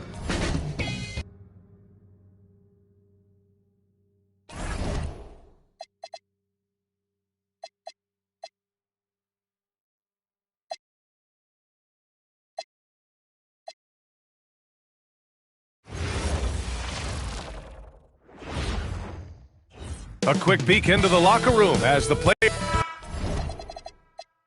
All right, everyone.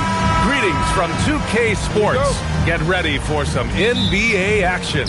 Alongside Richard Jefferson and Grant Hill, I'm Brian Anderson. We'll be joined by Allie LaForce courtside. Let's check out Milwaukee's starting lineup. They've got Jalen McDaniels. James is out there with Alex Caruso. Then there's Naz Reid. And James puts up a deep three. The putback controls the rebound and the putback. The effort, the position, the timing, all there. And add instincts to that. He can sense where the rebound's going to go. Here's Aminu. You know, something that makes this matchup interesting, Richard. Both of these teams execute at a high level on defense. Yeah, the scoreboard could be looking underfed by the end of the game. The NBA is trying to tilt things towards offense, but these two say, not on my watch. Here's Caruso, following the score by Sacramento. James, outside. Nails it from 3. Gotta fight harder to get over those screens. Yeah, as soon as these guys feel contact, they are just disappearing like they're not even there. You gotta show some fire and keep defending. White, good. Look who has the answer. Kobe White refusing to let the opposition own the long-range game. The Bucks have gone 2 of 3 from the floor. Outside Reid. James, outside. There's the drive. Free throw line jumper. Pass to Reid. It's McDaniels on the wing. 6 on the shot clock. Pulls it from 20. Siakam pulls down the board. Not that time, but that's a shot that he's going to make more oftentimes than not. Check by James. Here's Aminu. Now here's Siakam. And then Siakam with the jam. It's just such a long and powerful player. I mean, once Siakam gets inside like this, he's ready to jam. Reid sets a screen. James passes to Reid. A slam dunk by Reid. And although he's undersized at his position, his vertical, yeah, that'll clean up a few mistakes.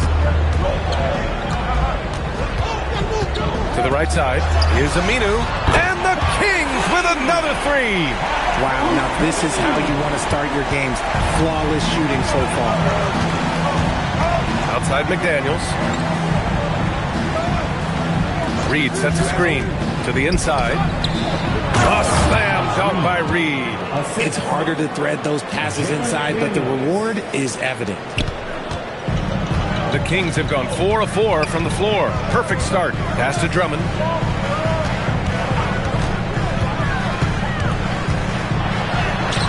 Misses the layup.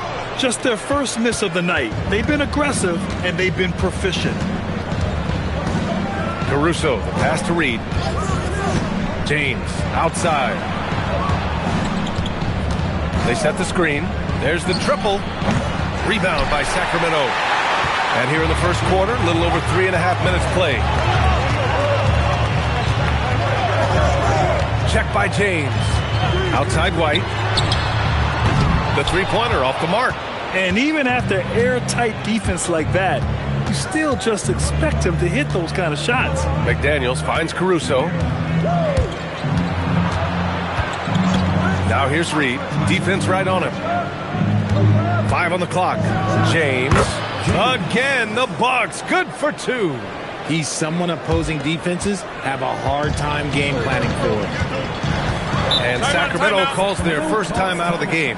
Oh, man, they were in total control, really doing anything they wanted. It was that level of dominance. It really is fun seeing an offensive function like a well-oiled machine. I'll be interested to see if they can keep doing this.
For Sacramento, Jones comes in for Pascal Siakam, and it's Hero in for Aminu. And Milwaukee with a change here too. Clark's checked in.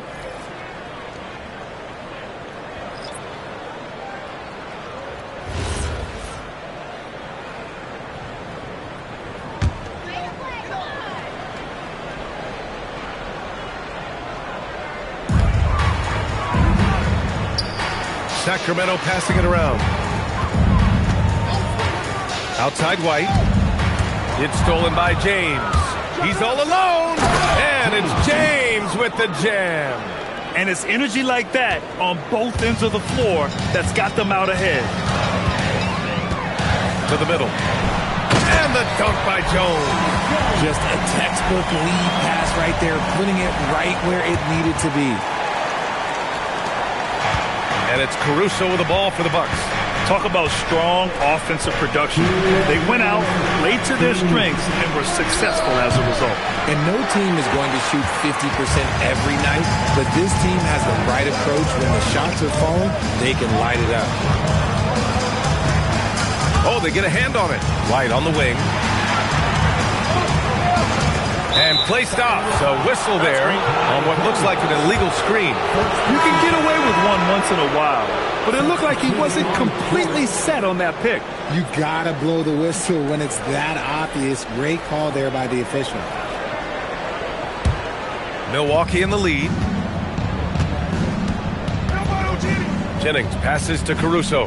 Here's Clark. And again, it's the Bucks missing. The Kings have gotten 5 of 7 shots to fall. Pass to Hero. 1:19 left now in the first quarter. Just 5 to shoot. Here's Aminu, and he makes no mistake. Slam dunk. Come on now, guys. That's flat out insane. Hey, when's the last time you saw a jam like that? How about that elevated look on the AT&T Connected Cam? Milwaukee is gone 1 of 4 from deep. And let's swing it over to the sideline and hear from Allie. Thanks a lot, guys. Well, the Bucks want to capitalize on their bigs. Coach Doc Rivers said, one advantage we have is our size, and the slower the game gets, the bigger we get.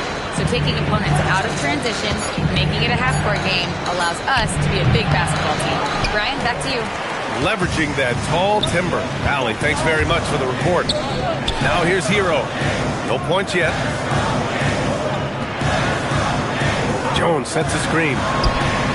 And Tyler Hero hits from deep. Yeah, absolutely no hesitation from Hero. He shoots at will from range. There's 18 seconds left to play in the first quarter. Here's Jennings. And he lobs it up to the rim. And Noel hammers it down. Just flawless timing right there. Right? The dish, the catch, the flush, the whole thing was perfect. So at the end of one quarter of play, still a close game. The Kings on top, up by 2. And we'll get the second quarter underway on the other side of this break.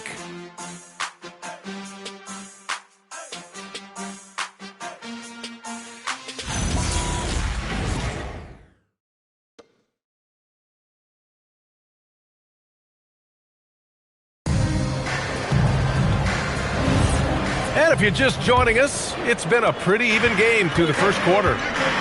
And let's take a moment here to get your take, guys, on the scoring so far for Sacramento. They've really been dialed in from deep. This is a team that has a ton of confidence in their outside shooting ability. Man, they're just having their way, bullying the other team in the painted area, imposing their will down there whenever they want. They've got Tyler Hero, and it's Vandeweghe in at the small forward position. That's the 5 out there for the Kings. Ball stolen. Pass to Vandeweghe, inside. Here's Nixon. Down low. Here's Jones. Nice D from Reed. And give the defense credit. He was met at the rim. Clark, the pass to Moody. Here's Henry. Here's Jennings. Still no points. And there's the whistle. Illegal screen is the call. The screener was leaning a bit right there. His feet may not have been planted. Pretty obvious call by the officials. Look, guys get away with this all the time, but on this occasion, he got caught. Pascal Siakam, he's checked in for the Kings. Pass to Nixon. Oh, he tries a 3. Clark grabs the board. The Bucks trail by 4. Moody from outside. Oh, Moody deadly from there. Rate of baskets assisted, it's a stat I really like. It tells the story of how well you are playing team offense. Hero scanning the floor. Releases. And another miss by Sacramento. Well, the defense was fortunate. That was a good look from mid-range. He just was trapped. Pass to Jennings. Here's Henry. Outside Reed. Reed sets a screen. And it's Milwaukee scoring again. Assisted by Naz Reed. Here's Nixon. And here's Hero. Quarter 2 and just under 2.5 minutes gone by. They get it back. Another shot. The putback. Siakam. Another miss. Boy, they had their chance there. Couldn't get it to go. Here's Clark. And denied. He sends it right off the glass. Hero, the pass to Nixon. Here's Siakam. Here's Jones. And it's blocked by Clark. Here's Jennings. Here's Reed. And there's 2. Work on the glass, paying off that time. And it's a 3-point Bucks lead.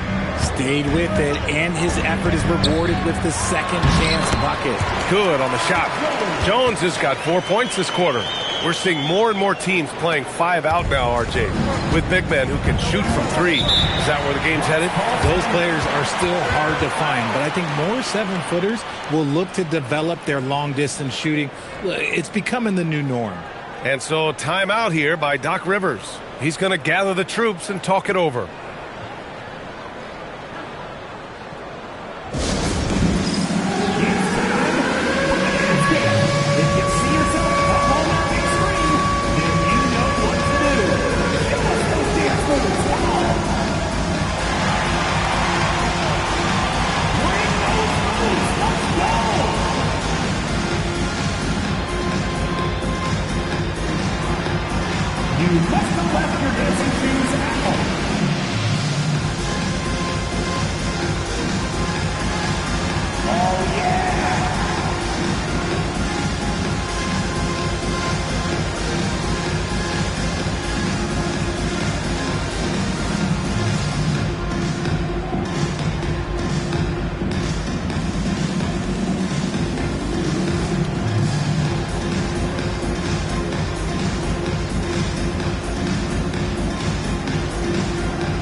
teams deciding to change it up.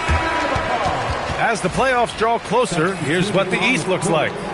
You take a look at the Bucks. With great effort over a long season, they're second in the conference. And check it out, the Kings, down a few spots. Well, I think for Milwaukee, you have to really give it to them. I mean, they are backing up all the preseason hype. They've been outstanding early.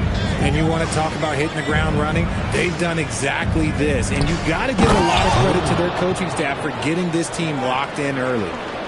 Throws it down emphatically. He's got serious hops, right? You add that to his ability to penetrate, that's 2 easy points. Pass to Aminu. Siakam, right side. Aminu, the screen. Drops in the 3. He's got 5. You got to fight harder to get over those screens. Yeah, as soon as these guys feel contact, they are just disappearing like they're not even there. You got to show some fire and keep defending. And there's James from the arc. Counted from distance. And the Bucks lead by 3. That's how you up the ante. Come right back at them. Yeah, I love the competitive fire right there. You drain a triple on us, and I'm coming for my revenge. Aminu, pass to Siakam.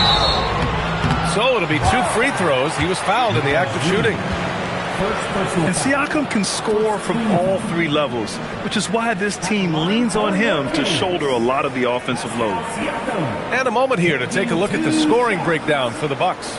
The ball movement has been outstanding so far. They've come out of the gate looking for that extra pass. And not only that, they're off to a pretty hot start shooting from outside. They seem locked in tonight.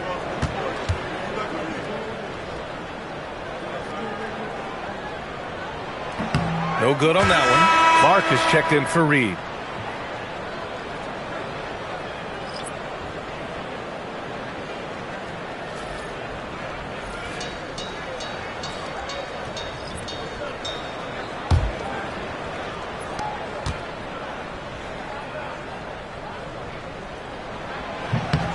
Good on the second one.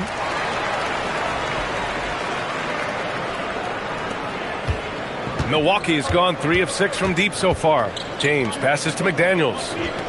Now here's Caruso. Pass to James.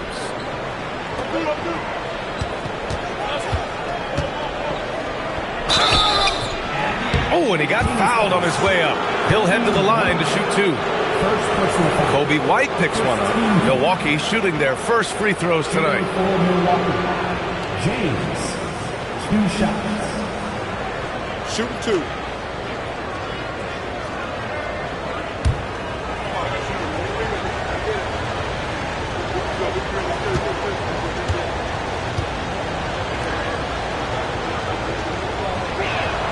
First one falls for him.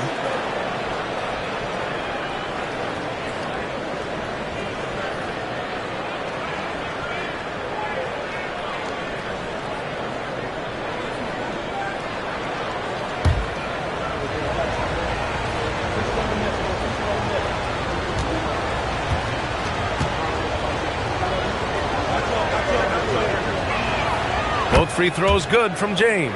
There's nothing like the intensity of coming down to the wire when both teams are fighting for playoff position, Grant. Well, you know, PA, for these teams, what you did before doesn't matter. You have to give everything in this game. It's essentially a bunch of one-game seasons from here to the finish line. Knocks it down from distance. Give him 8. Defensively, got to close out a little faster. That's a look he'll make with regularity. Outside McDaniels. And so the ball out of bounds. Caruso touched it last. And we got some point guards here who have been on fire over the past month. Substitution for your Kings.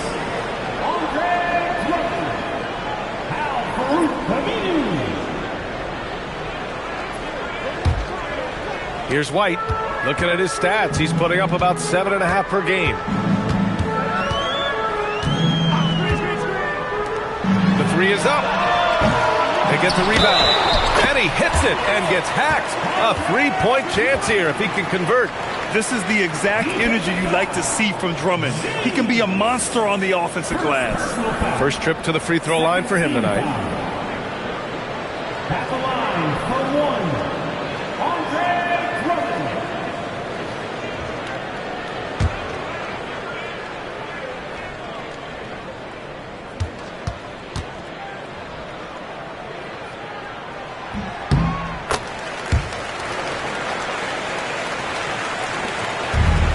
The Bucks have gotten 5 of 7 shots to go in the second. Caruso, pass to Clark. James, outside. On target from range. James has got 8 points in the quarter. These teams just feeling each other out. Yeah, I love the spirit out there. Already 6 lead exchanges. Pulls it. It's Milwaukee with a rebound. And the shooter had very little space on that attempt.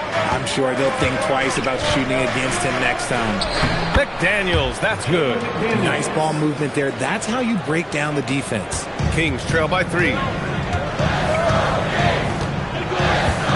White looking it over.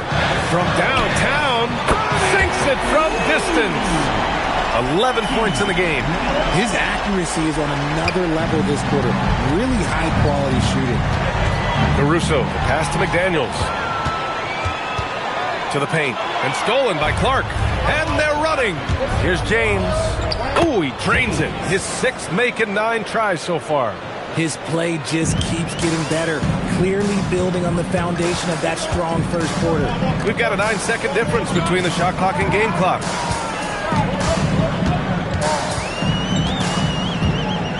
Siakam with a screen on Caruso. Oh, Pascal Siakam flying high. And once he gets to the rim, it's fairly automatic. Nothing fancy right there. Just takes his 2 points, moves on. 4 seconds left. Ooh, rejected by Drummond. It's all tied in Sacramento. And we'll be right back after halftime to get the third quarter underway. 36. Milwaukee. 36.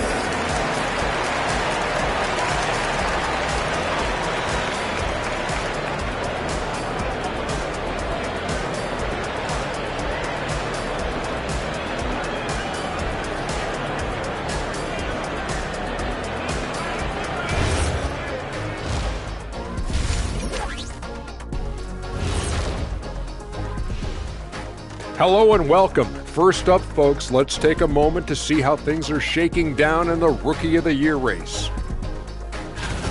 I think it's fair to say we know how this probably is going to shake out, but crazier things have happened. Let's take a look now at that first half we just saw from the Kings. Man, that was close. Sometimes it takes everyone on your roster. Guys have to come in, play their roles, and execute. Yeah, impressive performance by their second unit. Thanks, as always, for watching. Let's head back to Brian Anderson and crew for the start of the second half.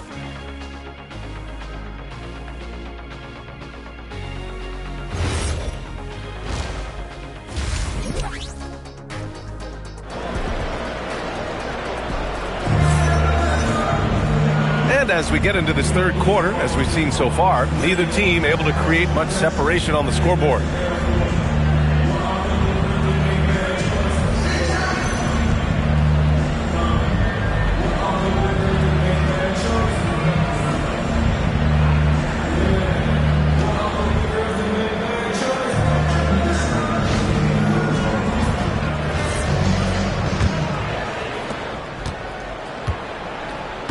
Taking a look at the Bucks. Naz Reid out there with Jalen McDaniels. Then there's James. Then it's Alex Caruso. Gets the 3-ball to go. And this is how he shines. He's a big part of their floor spacing. Yeah, you got to know where he is at all times, especially when he's roaming around the perimeter ready to fire. James outside. Reid passes to Caruso. Shot clock at 5. The Bucks need to get up a shot here. Lang misses the fadeaway. When it goes in, it looks pretty. When it doesn't, you question the shot difficulty. Oh, and a fast break for the Bucks. one's good from James on the assist by Caruso. James has got 19 points. Really nice pass there by Caruso. This man's got some game. And the Kings call time here. And as we head into this break, the players have an opportunity to replenish their energy with Gatorade as they prepare to go into the final stages of this ball game. Absolutely. Over the course of a game, not to mention over the course of a season, you have to stay hydrated. If you don't, it's amazing how much slower your body is to bounce back. It can have a serious effect on performance, no question.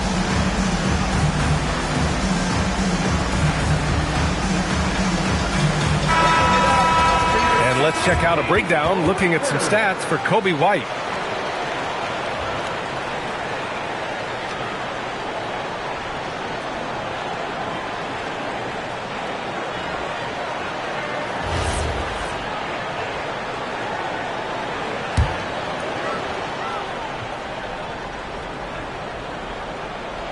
Second half of basketball, just over a minute played so far. Lets the three fly. Won't go. And that makes him 5 for 8. Good job by the D to stay with him and make that a tough three. Some nice passing by Milwaukee here. The three, James. Drummond grabs the miss. And this is exactly who you want taking that shot. He just missed it. Oh, and Reed with a block. On the wing, Caruso. He's guarded by White. Caruso, pass to Reed. James, outside. Drills it from deep. James has got 5 points now in the quarter. Incredible game. This lead has been exchanged 8 times. Tremendous show of will and resilience on both sides. The three is up. Buckets. He's now 6 of 10 from the field. They're getting torched on the perimeter. 4 of the last 5 buckets have been threes. And so timeout here by Doc Rivers. He's going to take a minute to regroup with his players. Yeah, Coach no doubt wants to use this timeout to review the matchups and maybe make some adjustments as well. I'm sure all of the above is in order, and you can never be too content. Caruso, the pass to Reed. James, outside. From outside, off the mark. And I'm surprised that didn't go down. I mean, I'm sure he is too. White, the pass to Aminu. Now Drummond. McDaniels covering. The kick out to White. Down to 5 on the shot clock. Siakam. Oh, and Reed with a block. Caruso with it. Now guarded by White. Caruso, pass to Reed. Fades back. And the shot falls short that time. Great work by the defense. That's the intensity coaches want to see. Pass to Aminu.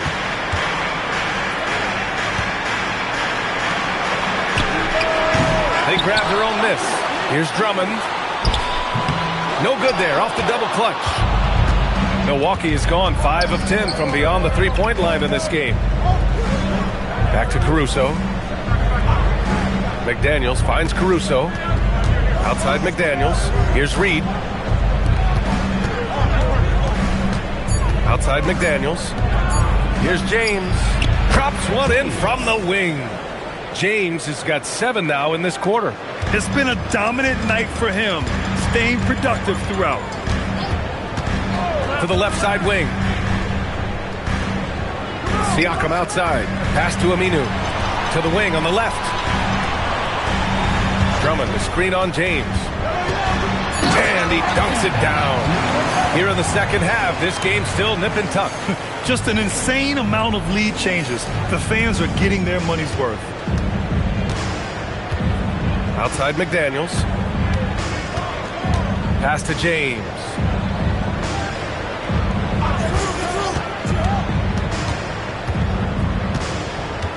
Right wing. Outside McDaniels. Off the mark there with a 3. The battle of the boards has been something to watch. Here's Aminu. Uses the glass to finish the layup. Now it's a 3-point Kings lead. They just look so overwhelmed inside. That's why they continue to get attacked. Caruso, the pass to Reed. James, outside. And the 3 off target. Sacramento has gotten 2 of 4 threes to fall here in this third quarter. Pass to Drummond. Back to Aminu.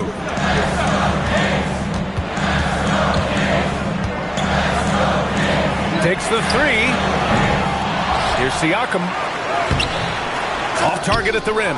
And imagine how good they'll look if he can start to chip in a bit more offensively. Here's James. Aminu with the rebound. The Kings lead by 3 to the inside. Here's White. Oh, and Reed with a block. They recover it. They're running. McDaniels from long range. Rebound by the Kings. Drummond's got 7 rebounds in the game. To the wing, right side. Sinks the tray. 22 points for him. He hit 3 triples in the first half. 3 more since. That's nothing to shrug at. And so timeout here by Doc Rivers. He's going to take a moment to give him a breather and talk things over.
Both teams making some changes here. This break gives us a chance to look back on the last month and see which teams racked up the most points in transition. The Bucks, number 1. This team has been playing at a fast pace offensively, and it's worked out for them during this last month. Pass to Reed, stolen by Jones. Here's Nixon. There's 39 seconds left in the third. To the middle. And the dunk by Jones. And finding his teammate in stride, he led his guy perfectly. The Bucks trail by 8. Pass to Henry. Outside Reed. Here's Jennings. Shot clock at 6. Can't cash it in from close range. Well, we talk about the value of great rim protection. That's a shot he typically makes. Here's Nixon. And that's not going to go. And so it's the Sacramento Kings finishing the quarter with an 8-point lead. The flow of the game has favored them in general. But hey, the tide can shift. We'll be right back with you shortly.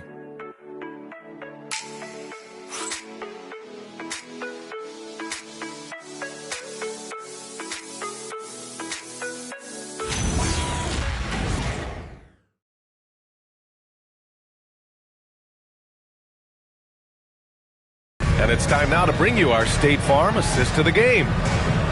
Yeah, just shredding the defense with that feed. Zero chance to stop that. That's an unguardable pass, flat out. Give him credit for possessing that type of vision. And this is it. Glad to have you along for this fourth quarter. We've got Pascal Siakam, and it's Vandeweghe in at the small forward position. That's the 5 out there for the Kings. Here's Henry. Reed passes to Jennings. Clark with the screen. Down low. Oh, Clark with the slam. Win or lose, this is the fight you want to see from your players. You can't question the desire of these teams. It's going to be difficult for either side to get separation. Siakam outside. Inside. Nice job inside from Siakam. Oh, an aggressive move there by Siakam, using the length to finish inside. Reed sets a screen. Jennings passes to Reed. Over Jones. Hauled in by the Kings. And they just continue to dominate the boards.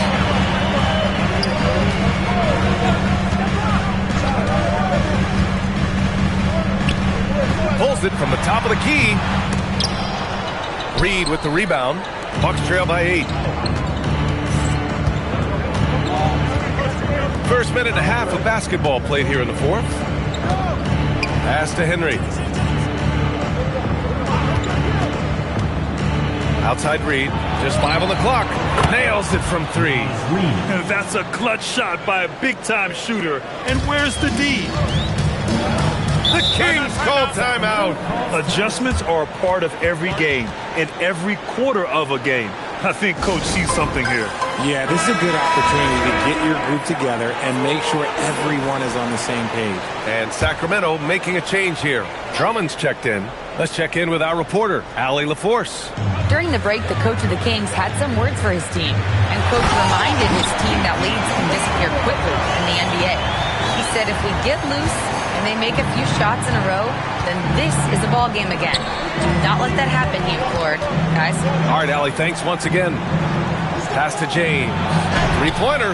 Buries it from 3. James has got 27 points. Their defense has to do a better job of smothering those shooters. Hero against Caruso.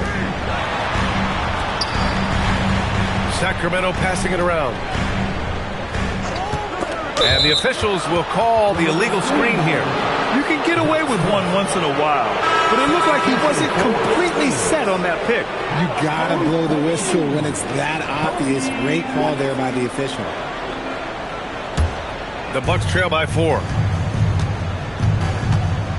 Pass to Henry.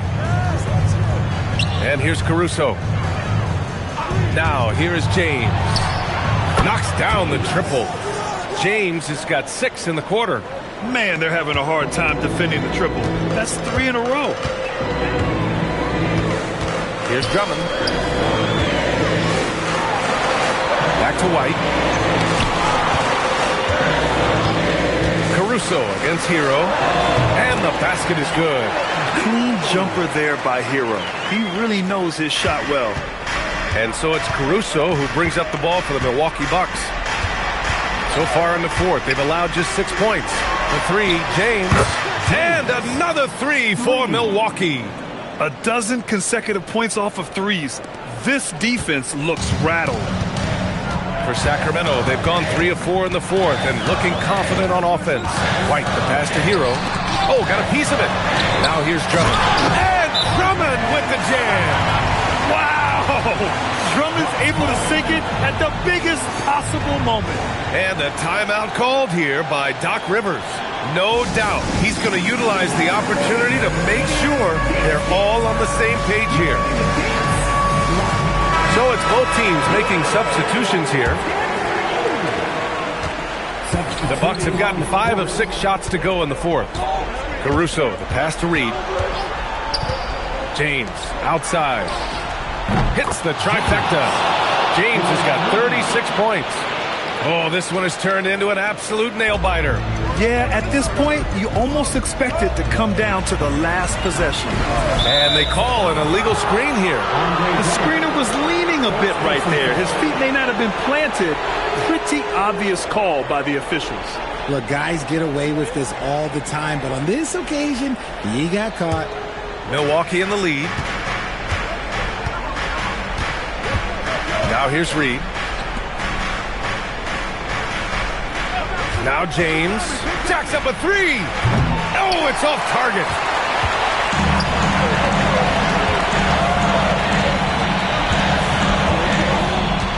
Check by James.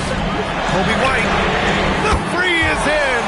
Turning up his intensity in the big moment. White gets them what they needed. McDaniels outside. Left side Reed. Now James. Down to 5 on the shot clock. Throws it up. He knocks down the jumper. ICE. Ice. He has absolute ice in his veins. This guy, he lives for these moments.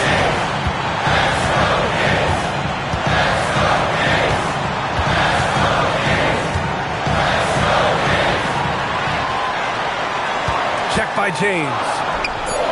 Ooh, using 2 hands to power it down. And plays like that one can make the difference in a close game. And it definitely got the bench on their feet, too. And you can feel the jolt of energy that he sent through his team. That is a huge boost in a tight game like this. Cuts off the pass.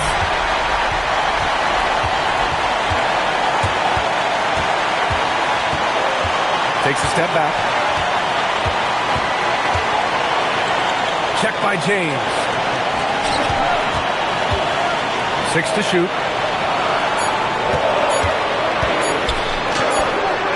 James rips down the board.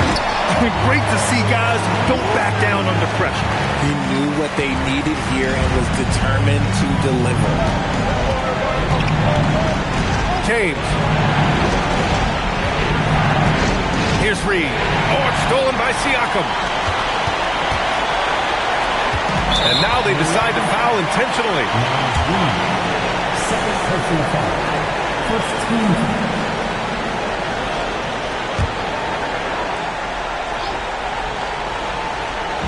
Drummond with the ball. Picked up by Reed. And now we've got an intentional foul. Third personal foul. Second team foul. Shooting for Sacramento. He gets the first, and that puts him up 5. And a tough break as his second attempt is no good at the line. James fires, nails it. And his fantastic performance from the last game has carried over to tonight. He's just riding the wave of momentum right now, getting to his spots and keeping things simple on the offensive side. And I think we'll see him milk the clock a bit. Yeah, seems like the heady move right now. Drummond, the screen on James. Just 5 to shoot. Oh, yes. Oh, the stuff. And they just continue to attack, even late in the game, while they're up big. If you want to be great, you have to have that killer instinct.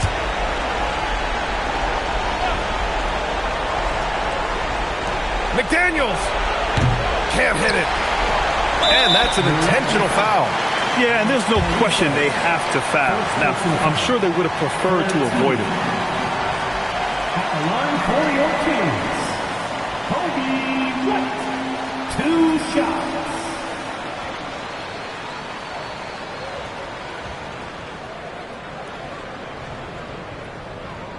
Shooting 2.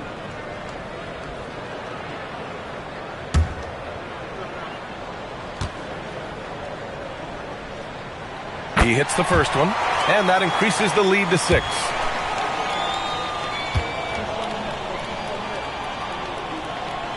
So he goes 2 for 2 at the line, and it's a 7-point game. Now a timeout called by Milwaukee. 9 seconds left to play in the 4th. Guys, your thoughts? Trying to extend this one, but it seems futile. With timeouts, it's use them or lose them. So why not go down fighting?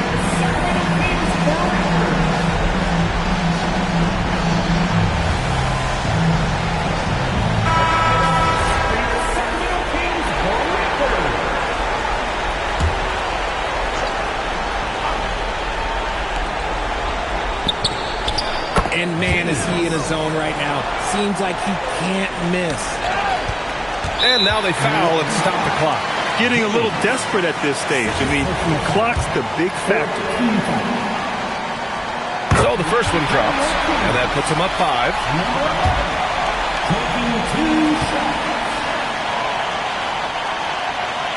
Second one is good, getting both at the line, and it's a 6-point ball game. We call that putting the game on ice. This one, oh yeah, that's over. So it's Sacramento picking up the win. Boy, a hard-fought game. They did a great job of holding on to the lead at the end. Yeah, get the coffee, because that's the way to close. You're going to face some obstacles in the game, and they overcame every one. And that's going to do it tonight, folks, for our broadcast. For Richard Jefferson, Grant Hill, and Allie LaForce, this is Brian Anderson saying thanks for watching. And as we leave,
It's Saturday night and live on 2K Sports. We've got the excitement of the NBA for you tonight. With Stan Van Gundy and Greg Anthony and Allie LaForce on our sideline, I'm Kevin Harlan. And here late in the season, a good time now to follow up on our Rookie of the Year race, which young players have separated themselves as the best of the bunch. There have been times where he's shown his potential. As of now, he isn't in the conversation for the award. And time has probably run out for him to put any kind of a serious charge up that list. Yeah, this late in the season, he's pretty much locked into that spot. And now the opening lineup for Boston. They've got English. Barrett is out there with Stockton. And then there's Steven Adams. And for the Hawks, they've got Jalen Suggs.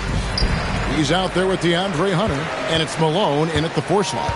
Greg, how about this matchup we have here tonight? Two teams that really like to shoot the three. It's going to be a shootout, Kevin. Something we see more and more of in today's NBA. I think whichever team makes more threes wins this one. Just 3 to shoot. Beats the shot clock, but can't get it to fall. English the pass to Stockton. Back to English. That one's in, his first shot this game. And the fireworks begin. Should be an amazing show tonight. Yeah, and it's important to get that first score quickly and establish your game. Now, here's Suggs. He had 15 points last outing. It's the Celtics ball. Defeated by the Pacers in their last game, they'll try to put that one behind them.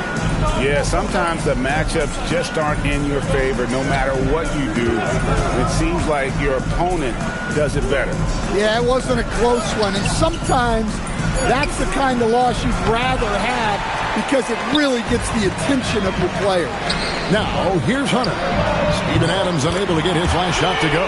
Yeah, selfless play by Hunter to give it up to his man in space. And so Stockton will bring it up for the Celtics. English on the wing. The basket is good. The assist from Stockton. Matching baskets from the perimeter, an earmark of today's game. Yeah, sometimes you get in a shootout like this, but you just hope that you can get a stop first. And that one's good. Hunter. Well, this is what you did in a shooter's league. Hunter was fully prepared to hit them right back. And now let's swing it over to Allie LaForce on the sideline. Well, I did have a chance to talk with head coach Quinn Snyder. I brought up Jalen Williams, and coach said that he has a plan. Williams is an impressive all-around player. Coach did admit that, but we're hoping for some physical, high-pressure defense that will put him off his game a little tonight. A simple strategy, but coach seems confident that it'll get results. Back to you, Kevin. And as always, Allie, great job. Thank you. So it's the Celtics now, following the 3 by Atlanta. English, no good. Suggs against Stockton. Malone sets the pick for Suggs. Number 99, team play.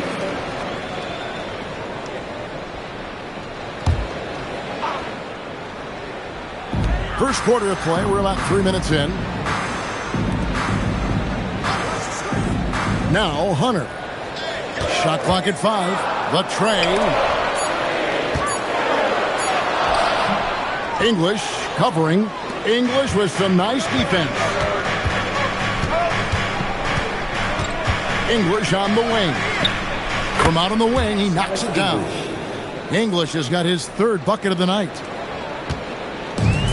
The Hawks have gone 50% from the field, hitting 3 of 6 since the opening tip. And Quinn Snyder wants a timeout. He's going to take a minute here to get things straightened out. A tough loss coming against the Rockets in the last game they played. And that was a game to forget. You'd like to find some teachable moments, but I think they'd like to just turn the page and move forward. Well, everyone has off nights. They just need to make sure that they bounce back strong. And the Hawks making a change here. Van Horn's checked in. Burks, he's checked in for Boston. The offensive rebound. Boston's gone 2 or 3 from deep so far in this game. Out to the right wing. To the paint. It's stolen by Carroll. Fast break, the Hawks. Here's Hunter. Goes up and lays it nice and easy. Hunter's got 5. This tug-of-war game continues. And guys, that's lucky number 7 already in this game. Outside for Stockton. Carroll with the rebound. The Hawks leading. Pass to Hunter. Carroll with the screen on Stockton. And looks like the illegal pick was set. Yep, that's right. That'll get their attention. And not the most common call you'll see in the NBA, but hard to argue that pick wasn't illegal. Yeah, and that's maybe something that should be called more. We see a lot of moving screens in today's NBA. Boston making a switch here. Parsons is checked in.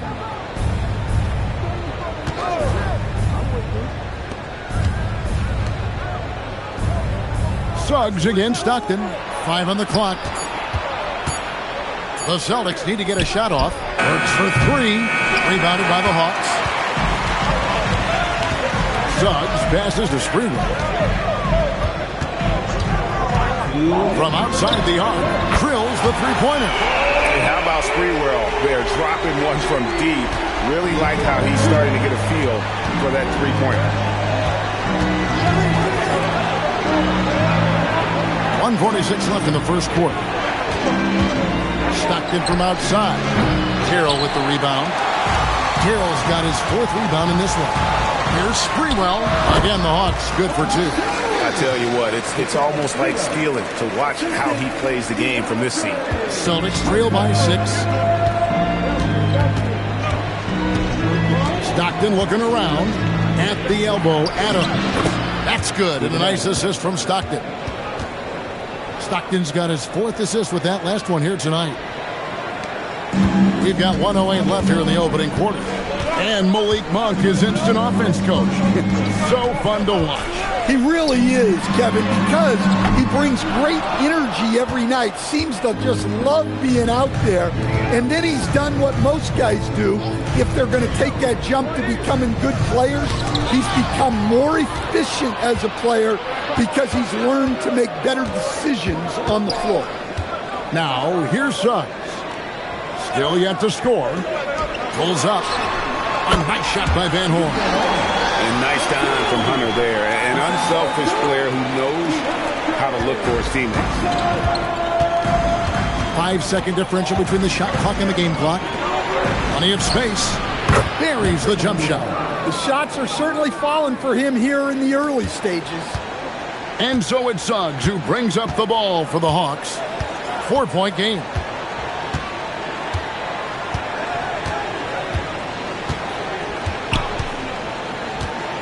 Pass to Carroll. 2 on the clock. And that concludes the first quarter of play. It's Atlanta. They lead by 4. 2K Sports back in a moment here in Atlanta.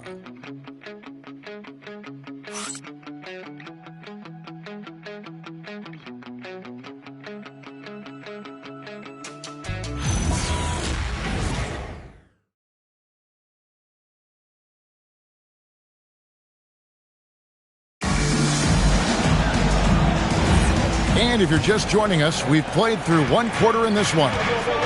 And a chance for just a second now to check out the scoring breakdown for the Hawks. Well, the thing about hitting early threes, it spaces the floor and makes things a lot easier offensively. And they are also just outworking the opposition in transition. When the break is on, they've continued to find ways to score. On the court right now for the Celtics, Alec Burks is out there with Barrett. Then it's Greenwood. That's Hill, and it's Smits in its center. Here's Sprewell. Just 5 to shoot. Here's Sikma. Takes the assist and lays it in. Pick out the pass nicely.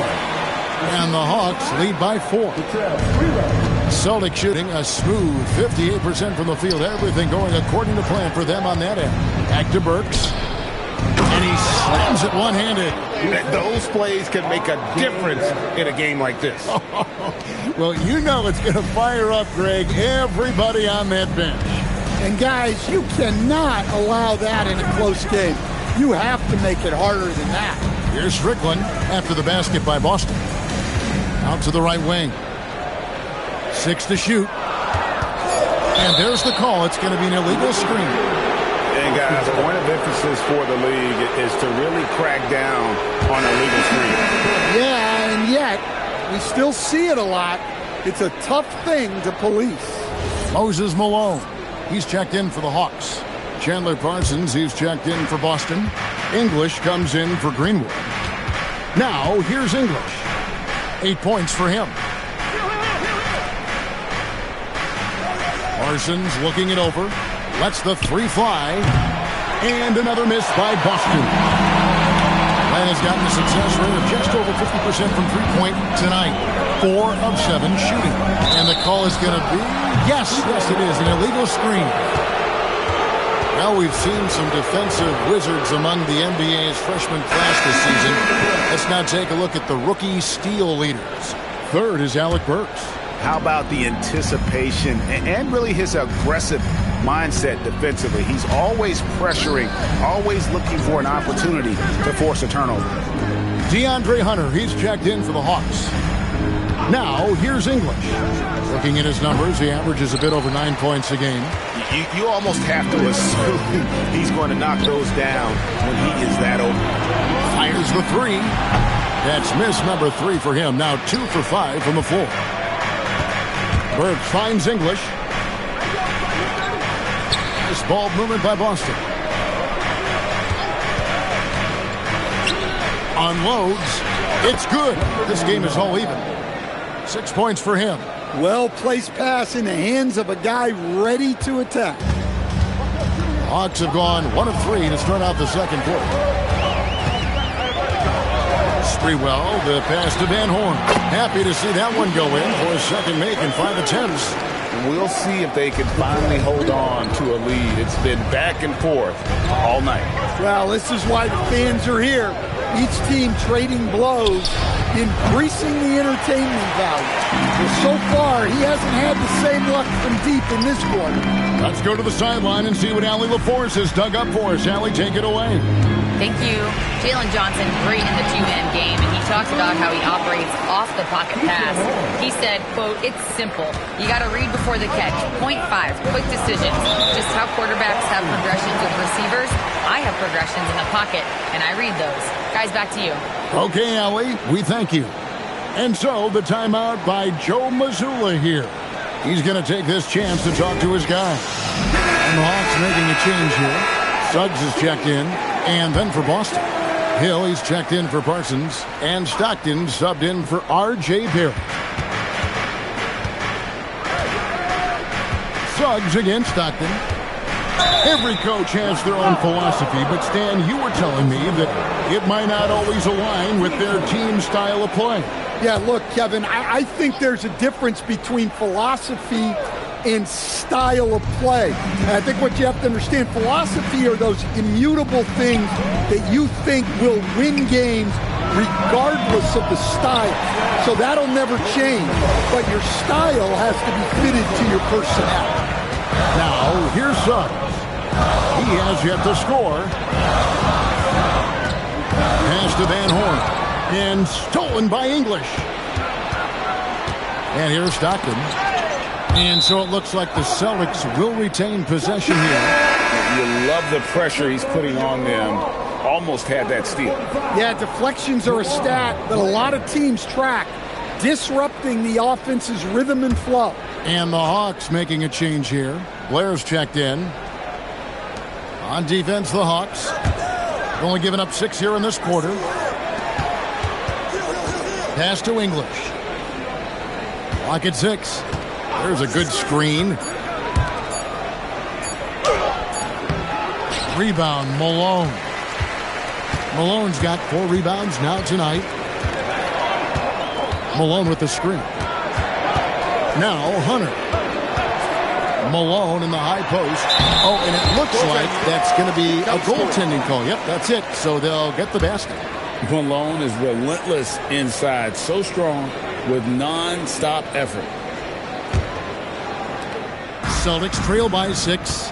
Dan Jalen Johnson is already a nightly double-double threat, and his game, it just continues to expand. Oh, look, Jalen Johnson, Kevin, is an all-star level guy. I mean, efficient on the offensive end, brings consistent energy every night, makes very few mistakes, and plays both ends of the floor. Well, he's been very good at the line, and we all know free throws can make or break you in the end. 1:57 left in the first half of the game. And it's going to be out of bounds. The Hawks will retain possession. And we got to take a second look to admire that outstanding block. And this is why coaches stress the importance of defense. Big block there in this close game.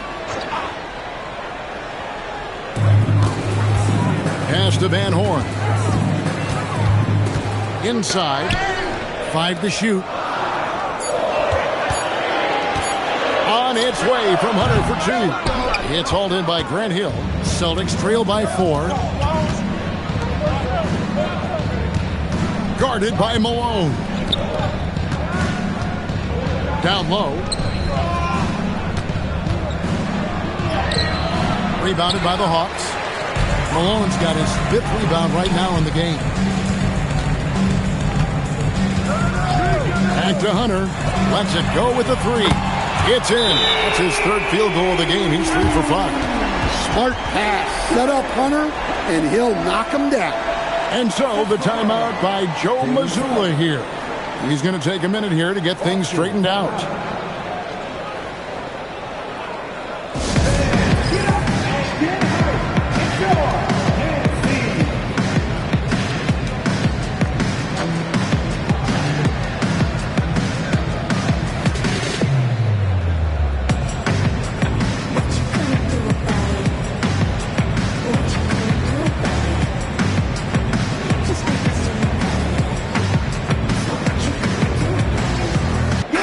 Changes for Boston.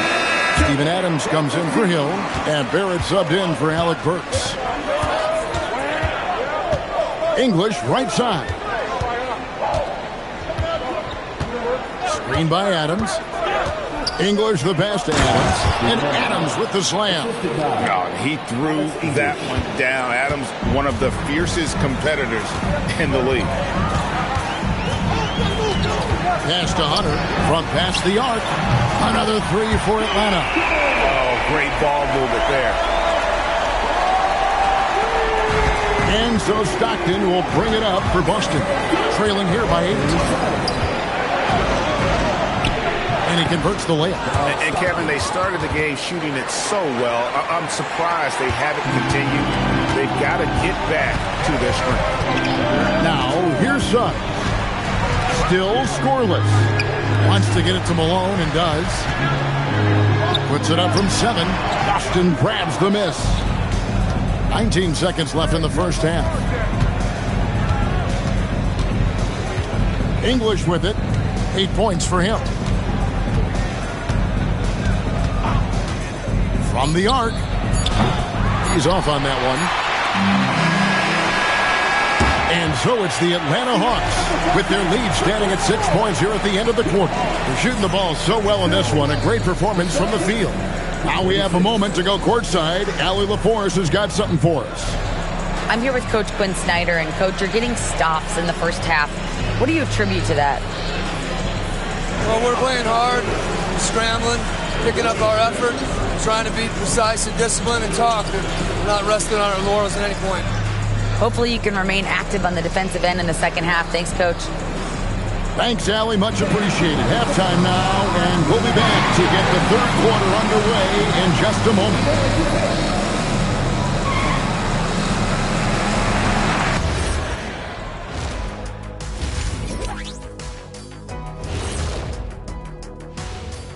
Ernie Johnson here with Kenny the Jet and the Big Diesel, Shaquille O'Neal. How about we start out with the Western Conference and how those teams are stacking up? Taking a look here now at Boston, they haven't played their best ball. It's an understatement. Looking a little lost and flustered right now. It's almost like they don't have any confidence in themselves. And turning our attention to the first half, a positive start for the Atlanta Hawks. Their offense is running. And that about wraps it.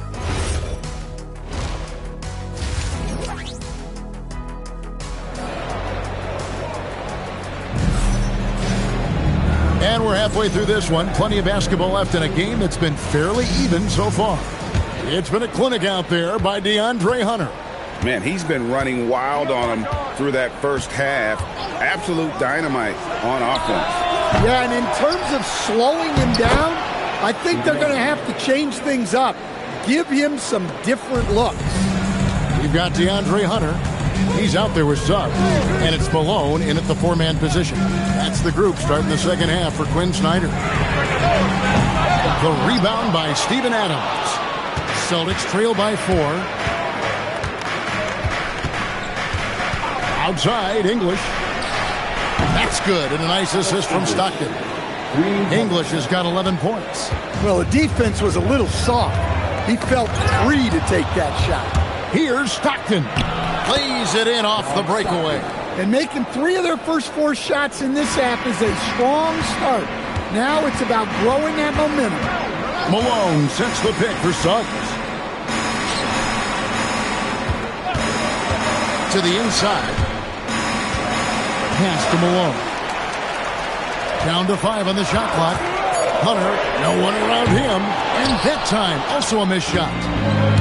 Celtics have gone 3 of 4 so far in the third quarter from the field. Pretty good start to the half. Here's English. Hunter grabs the miss. Well, he hasn't had a great night shooting the ball, but they're in the lead, and that's the only thing that matters. Suggs against Stockton. Here's the 3. A shot missing. Well, this is not what they envisioned coming out of the break. Missing their first 3 shots. English looking around. Adams sets the pick for English. And Adams with the basket on the assist by English. Adams has got the lead up to 3 now for the Celtics. The Hawks have gone 0-3 and are still looking for that first bucket here in the second half. Malone has screen on Stockton. Pass to Malone.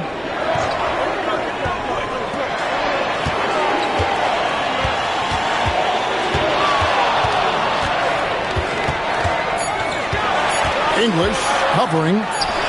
Drains it from 17 feet out. He's got 8. That's just poor defense there. You can't give up these kind of looks from the mid-range. English on the wing.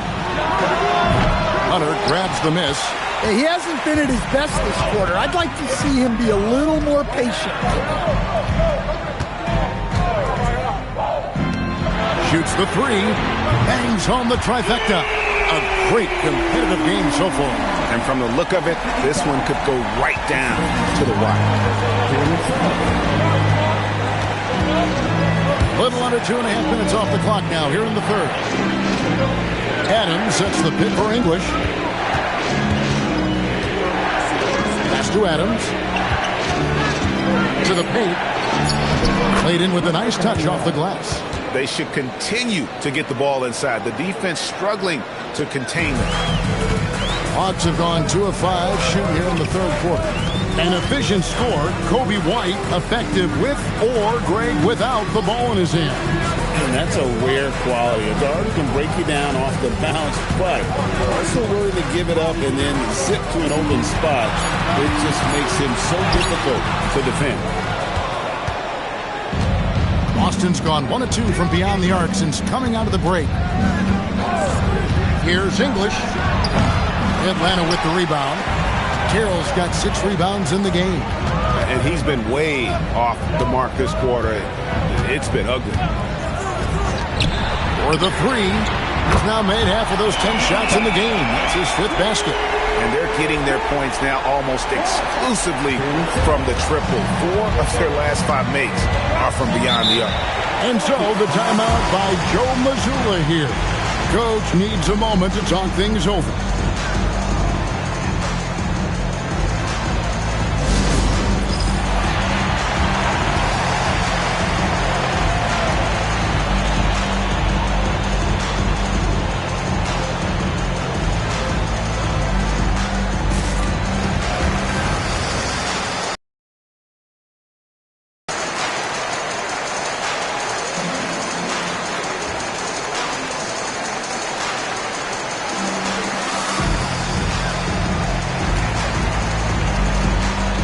Van Horn, he's checked in for Malone. Alec Burks checked in for Boston. Well, some rookies have been making a name for themselves on the glass this past month. Let's see who we're talking about. We'll take a look at Blair, one of the game's best, 2nd in the league. And, of course, Alec Burks doing just as much. And they've each come into their own, I think, as rebounders during this stretch. I think they're getting used to the more physical nature of the NBA. Pass to Stockton. So here's Burks. Boston again missing. And you could tell he thought that triple was going to fall. Stockton against Suggs. This one for 3. Van Horn, no good. And I think that one could have easily have fallen for him. So the wing on the left. A putback. Can't get the putback. The Hawks leading by 3. Pass to Suggs. 1:36 left in the 3rd quarter. Hits the 3-point bomb. Man, the triples keep falling, guys. That's 3 in a row. And so Stockton will bring it up for the Boston Celtics. It's Barrett on the wing. Puts up a deep 3. Atlanta with the rebound. Carroll's got his 7th rebound here tonight. Oh, and there's the alley-oop. Oh, and the lead gets bigger on a ridiculous offensive sequence. That dunk alone would have been spectacular. Never mind it coming at the end of an alley-oop. To the middle, looking to end the run, and Barrett slams it in. And you see the edge Barrett plays with, attacking the rim with bad intention. Cross contact on the shot, and now a 3-point play chance as he'll head to the line. Well, when you have a guy scoring like he is, you redraw every play to be about getting him the ball. 7:55. What's up?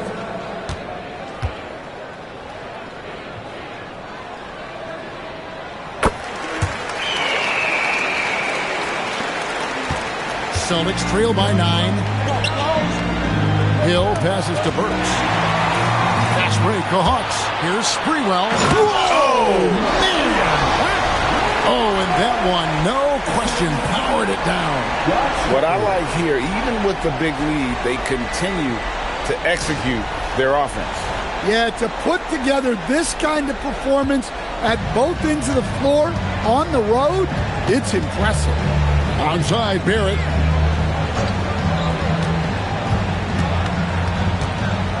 The kick out to Hill. 6 on the shot clock. Driving to the basket. Here's Greenwood. Good. The assist goes to Hill. Greenwood's got his first points of the night. Yeah, that's what they want to see. He has to start asserting himself. They need him to take command of this game. And so it's the Atlanta Hawks in control with the 9-point lead to end the quarter. Looking good at this point, but wanting more. And we'll be right back after this.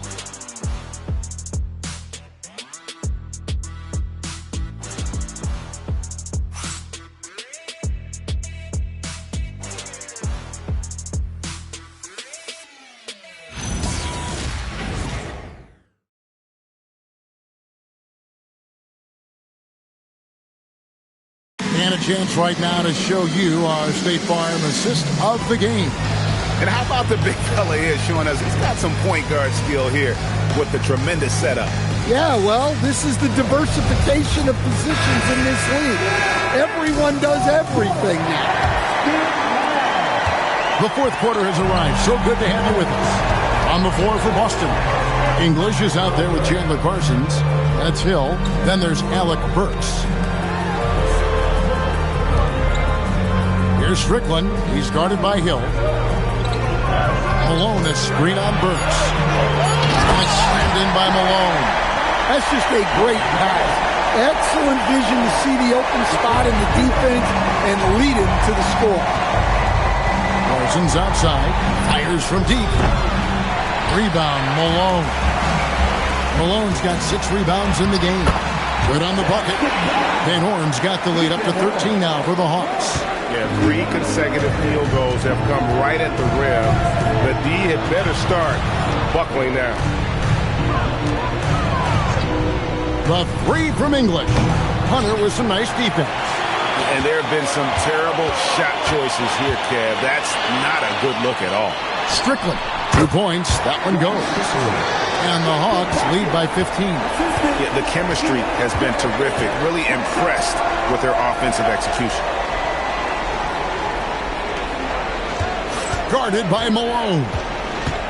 Pass to Hill. Now Burks. 16 feet away. Again, the miss by the Celtics. Atlanta leading by 15.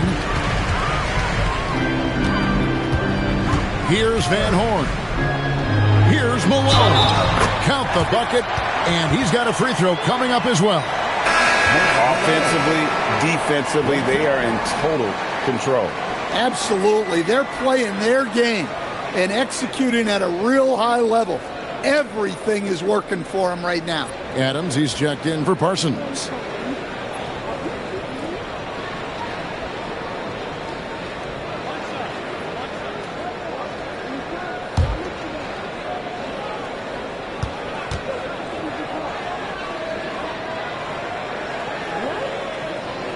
Free throw drops for Malone. And Stan, we know Jalen Johnson comes from a basketball family. Well, they did a great job, Kevin, of teaching him the game because Jalen Johnson can really play. And I'm sure everyone in his family is extremely proud of what he's doing in the NBA. And we've got a timeout from Joe Mazzulla. He's clearly intent on wanting to lock in and make sure everyone's on the same page.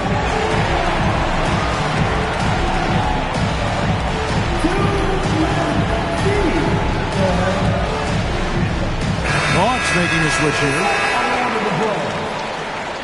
Substitution for your Hawks.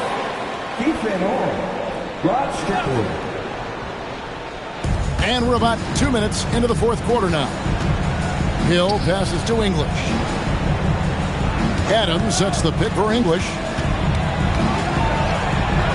6 to shoot.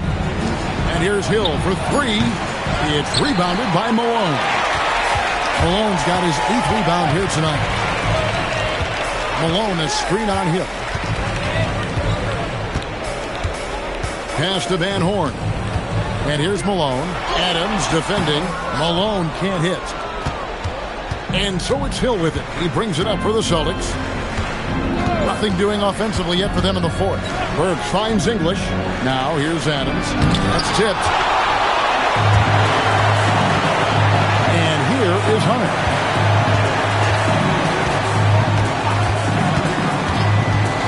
Here's Strickland. Launches a 3. Goes back up. And Adams sends it back. Adams puts every ounce of energy into his defense. He's not out there to contest shots. He's out there to reject them. And let's get your take, guys, on the scoring breakdown for the Hawks. Well, they've really been sharing the basketball. All coaches talk about that, try to get their teams to do it. It's really great when you see it in action. And we're also seeing a lot from them at the arc in this one. Tonight, it's been all about that 3-ball for these guys. R.J. Barrett's checked in for the Celtics. Stockton comes in for English.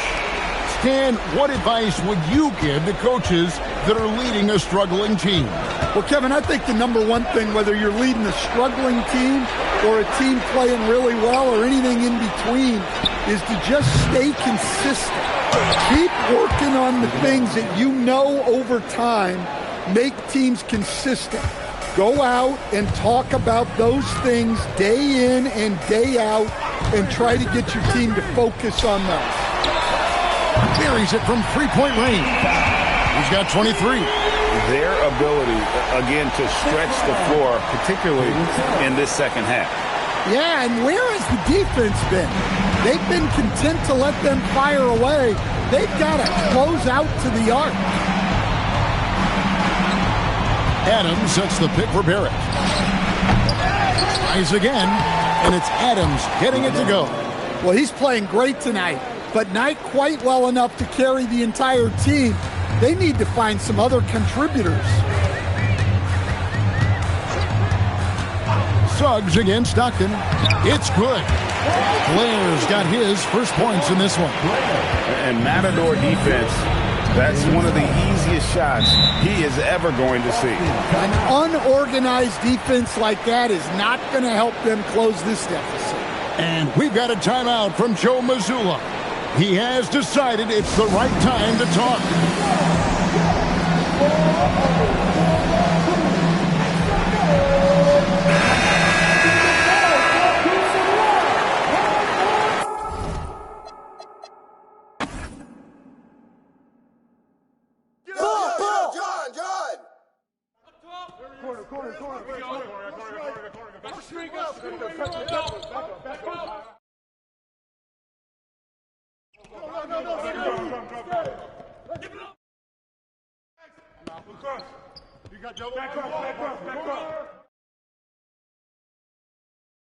Let's go, fellas, from the get-go.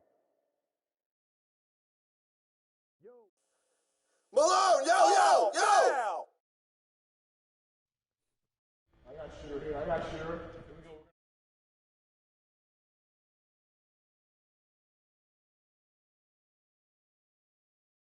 Oh, come on, man. That ain't right.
Coming right up, the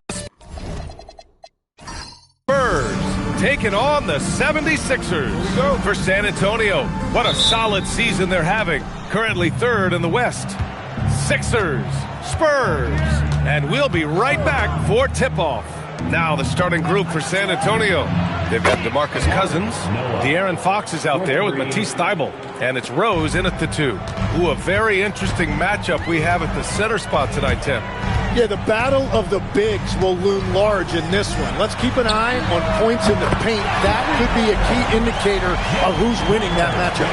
Always fun to watch a good big man matchup, even with the guys who can shoot these days. No doubt about it. Versatility at that spot is key. Here's Fox. Following that last three-pointer by Philadelphia. Noah. And San Antonio hits again from deep. These teams are finding the range, showing a lot of confidence. Yeah, he was so ready to answer that. These teams are just battling.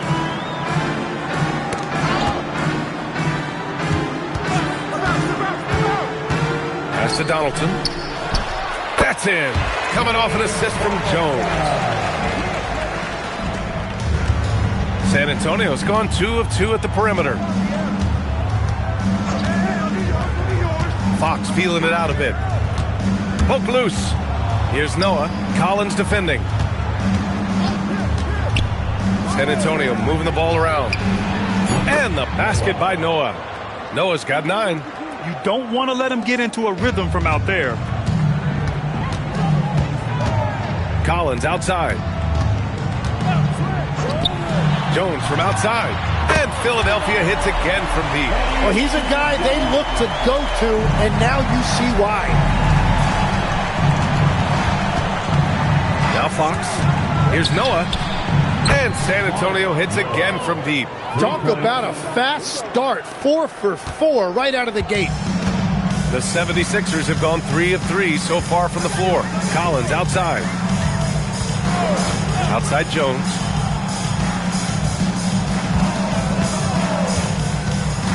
Six on the shot clock. Philadelphia needs to get off a shot. Rebounded by Cousins. I mean, I think that was their first miss of the game. They've been just rolling. Fox, the pass to Rose. Here's Noah. And again, it's the Spurs from deep. Exactly what every offense needs. Shooters who can force the defense to extend. Yeah, that's how you create that spacing, and that will open up a lot of options offensively. So Nick Nurse has decided to call timeout here. He'll take the opportunity to regroup. And a look at the stats for him.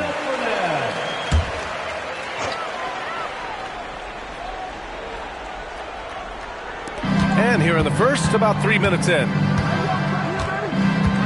Jones, the pass to Dunn. Collins with a screen on Rose. To the inside. Blocked! And the block shot turns into a shooting foul. So the defensive effort there a bit too much, as the officials will send him to the line to shoot free throws. And a closer look here at the scoring breakdown for the Spurs. Well, in today's NBA, the three-point shot is so valuable. They realize this, and that's why they're continuing to drain as many as they can. And their ball movement has been next level. When your team is playing unselfishly like this, that is tough to beat. Here's Noah. Last game, an incredible scoring display for him. Dunn, pass to Collins. Jones from outside. He drops it from range. Jones has got his second bucket on the night. A sharp feed by Collins. His coaches want more of that from him. Fox, the pass to Noah. Tried to come right back with a three of his own, but it's no good. Pass to Donaldson. Now Jones.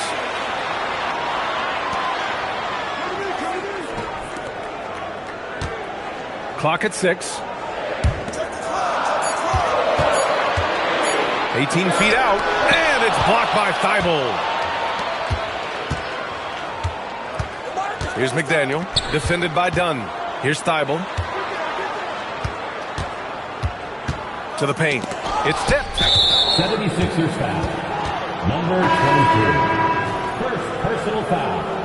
First team foul. Substitution on the court.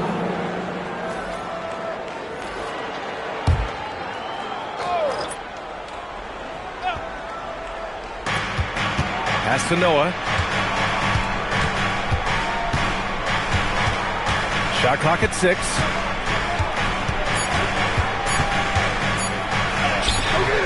That one goes. Count it. Noah's got 17.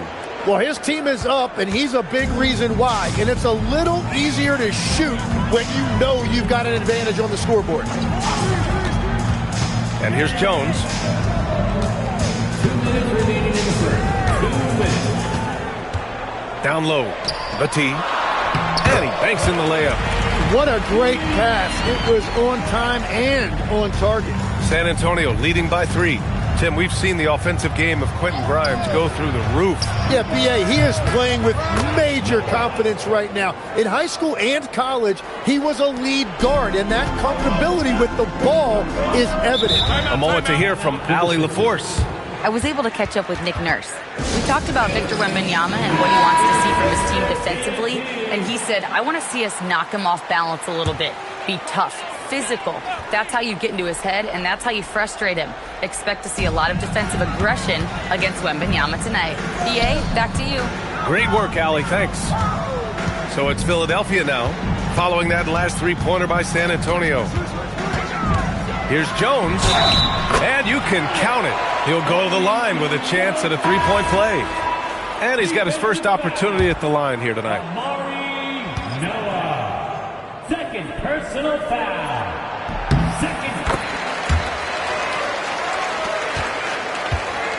San Antonio leading by 3. Outside Barnes. To the middle. Here's Concact. And it's flushed down. A nice jam. They keep trading punches. Both teams in a groove early. Well, if you love high-scoring games, you came to the right place. Now here's Dunn. No made baskets yet. Jones' shot is good. Now, whatever he's doing, it's working. He's already 4 of 5 from the field. Fox outside. Lets it fly. And Barnes the bucket on the assist from Fox. 40 seconds left to play in the first. Pass to Plumlee. Outside Porter. The 3-ball. And the 3-pointer goes. A dangerous shooter from deep. All Porter needs is a little daylight, and he's good to fire. Now here's Fox. And here's Barnes. 3-pointer. 2 shots, 2 makes. Off to a good start. And both teams running long-range plays that are working. Yeah, just going back and forth. It is really competitive out there. Now here's Jones. The deep 3. Offensive board. And it's good. But hang on here. The officials may want to take a look at it on the replay monitor.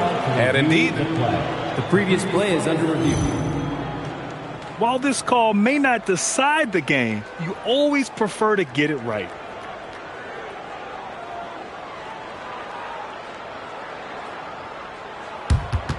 After the review, the ruling on the floor is overturned.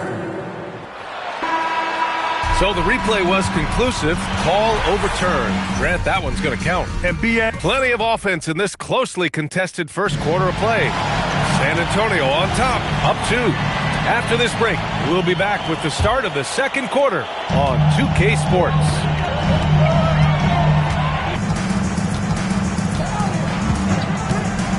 Now here's Porter, tightly guarded. Plumlee a screen. Porter pass to Plumlee. It's stolen by Barnes. Here's McDaniel. Still without a bucket. It's intercepted. Here's Person. Pass to Plumlee. Now Dunn. 6 on the shot clock. Here's Person.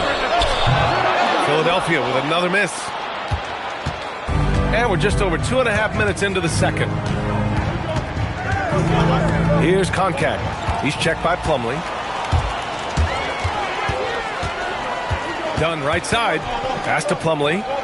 Here's Person. Back to Porter. Count the basket. Give him 8. Every coach in this league loves assisted baskets. It indicates your offense is flowing the way it's supposed to. All right, Tim, back in 1996, you led the league in three-point percentage. You shot 52% on 3 attempts per game. Talk about the hot hand. Well, B.A., it shows you how much the game has changed. I had a green light, but it was a different shade of green.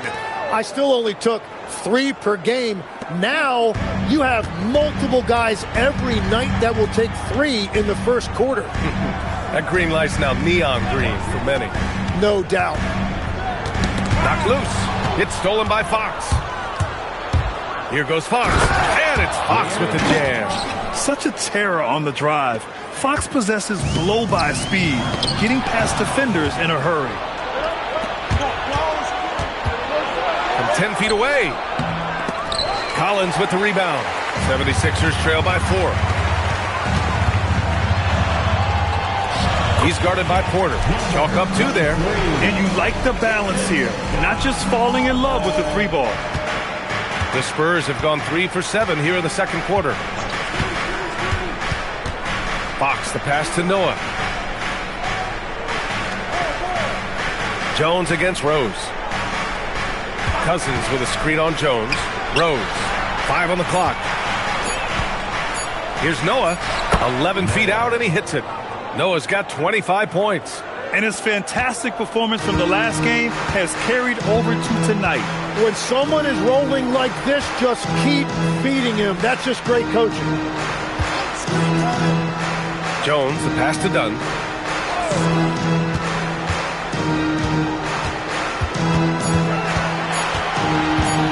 With a teardrop.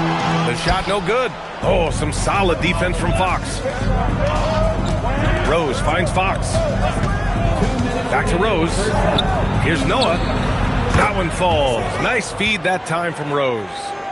Now it's a 7-point San Antonio lead. 1:51 left in the first half of basketball. Fires for 3. And they get it back. Second chance effort. Rebounded by Cousins. Cousins has got 4 rebounds now. Down low. Here's Noah. Oh, a great 1-2 punch. Beautiful pass and a nasty jam. This small advantage is starting to snowball. And one thing about this league we know, momentum can change in an instant. And the Spurs making a change here. Dible's checked in.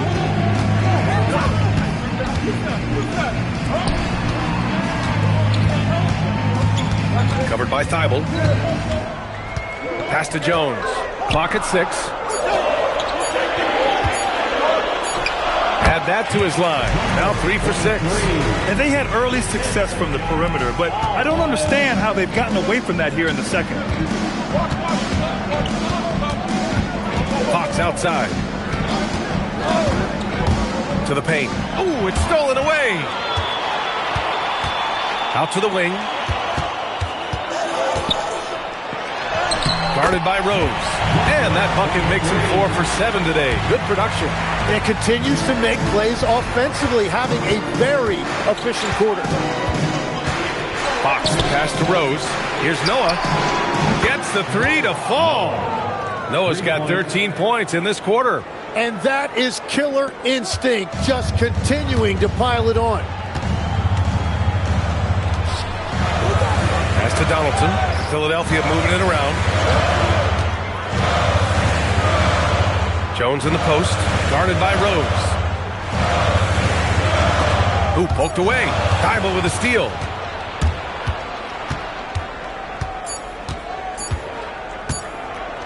It could go. No good. Would have counted had it gone. And so the San Antonio Spurs up by a healthy 8 points at the end of the period. What has them in front right now, by and large, they're taking great shots. We'll be right back.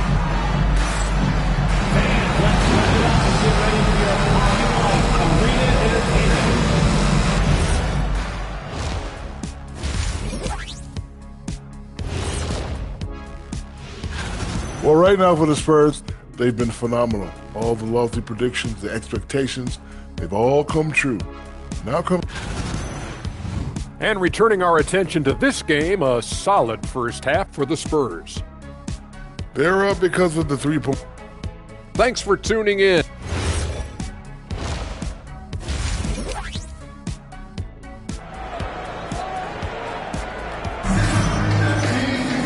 And we hope you've enjoyed the broadcast thus far. We're halfway through the game.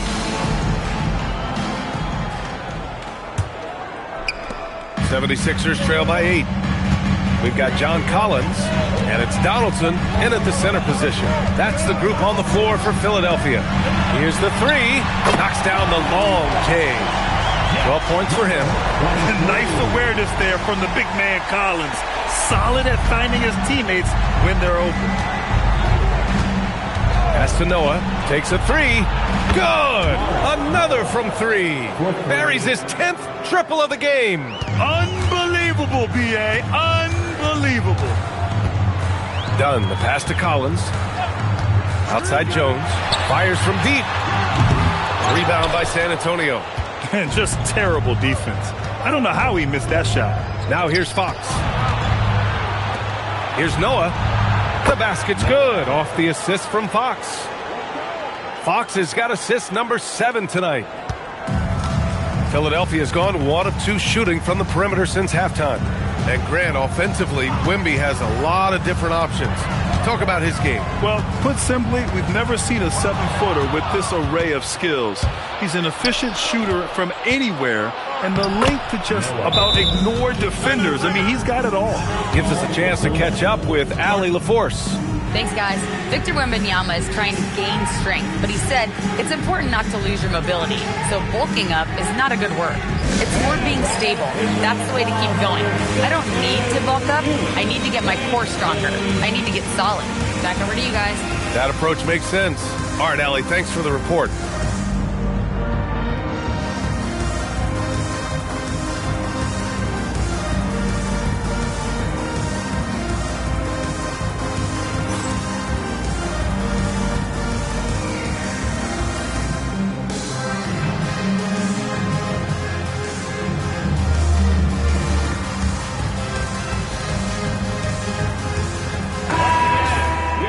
With this break, let's bring up the teams who've been clicking offensively over the last month.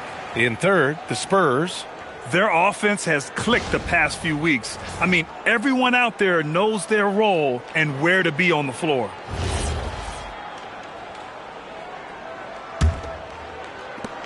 First minute and a half of basketball played here in the third quarter. Collins outside. Outside Jones. They need this. Hey, now 5 for 8, shooting a pretty good percentage right now. Yeah, he's leading the charge for them. But let's be honest, he needs more help if they're going to get out in front. He's doing everything he can to keep him in this game, finding good looks. Fox, the pass to Cousins. The basket's good. Off the assist from Fox. Fox has got his 9th assist of the game now. 76ers trail by 12. Collins outside. There's the three. And the 76ers another three. That make brings them to 3 for 4, and the game plan seems to be working here early. Fox finds Rose. Here's Noah. And they come right back with their own three-pointer. Noah's got 44. The shots are falling, and he is making it look easy. Outside Jones. And it's blocked by Thibault. Noah passes to Thibault. Here's Noah. Launches it. And again, it's San Antonio with a three. Just give him the ball. This guy is shooting lights out from deep. Philadelphia has gone 3 of 5 from downtown here in the second half. Collins a screen. Ooh, anticipated the pass. It's a turnover. Fox outside. Pass to Thibault. Rose against Jones.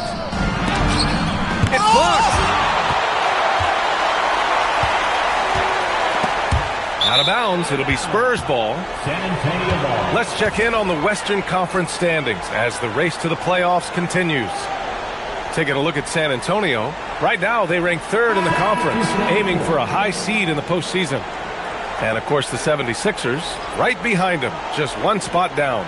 When I look at the 76ers, it really hasn't been the dominant season they were hoping for, but they're still in the hunt for a high postseason seed. Well, this is kind of where we expected them to be. They're a very good team, maybe even great, but they are still one level below the very top. B.A., the one-hand dunk just looks so fluid. Yeah, absolutely. Even smooth when he's powering it home like that. To end the run. Good! Now 7 for 11 on the night. And that's 4 from deep on the night, with 3 of them coming in this half. Fox finds Thibault. Here's Noah. And it's good as he snugs it right through the net. Noah's got 49 in the game. Relentless in his approach. He has one thing on his mind: close this game out. Pass to Donaldson. They set the pick.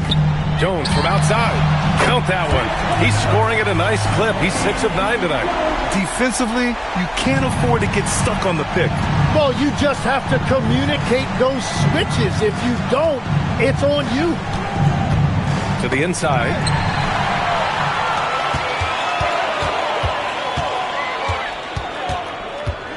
Pass to Dunn. 1:57 left in the third. Got a hand on it. Fox outside to the paint. Here's Cousins. And Cousins throws it down. I love watching Fox distribute the ball, knowing it's part of his role to involve his teammates.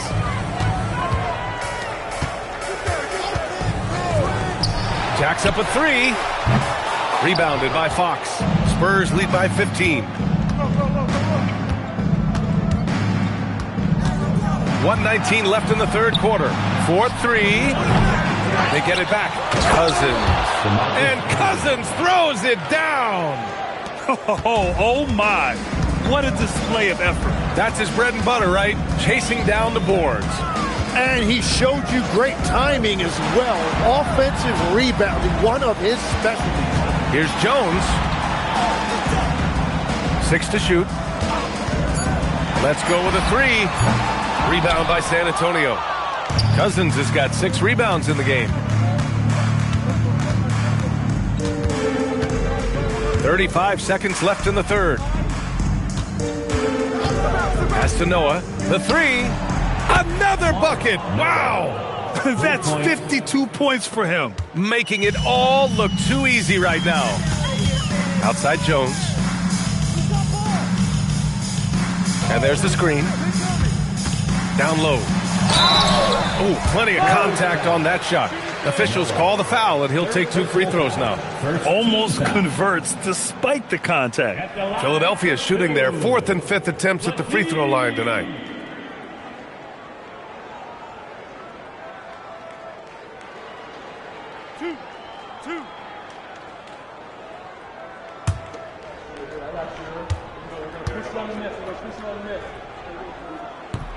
And that one misses.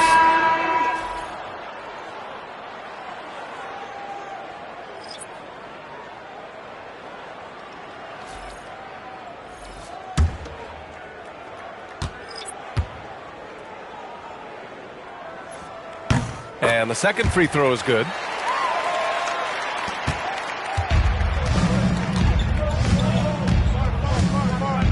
Here's Noah. What an incredible scoring display he's putting on tonight. From outside the arc. Can't hit that one. And so it's San Antonio out in front by 19 going into the break. Their efficiency has been off the charts. They're running their sets well with patience and purpose. Time for a quick break, then back to the action.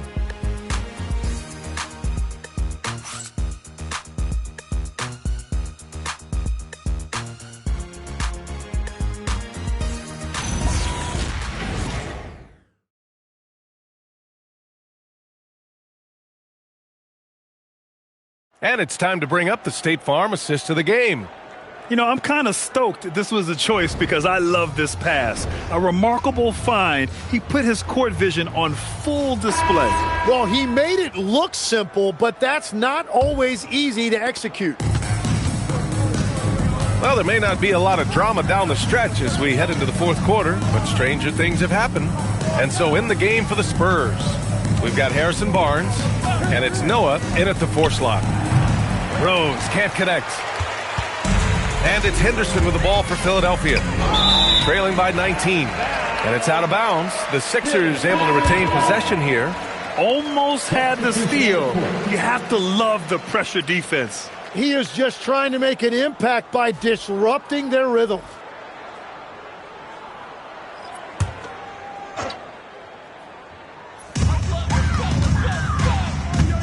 Collins with it.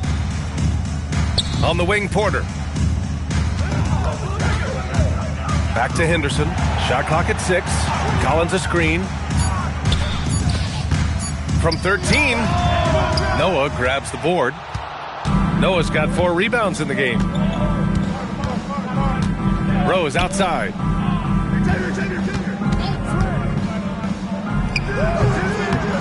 He goes up again. And the basket by... That one play? Eddie! Oh, that one felt good. Screen!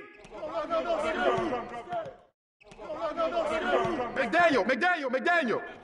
Go Pick over it. That's the screen. Go.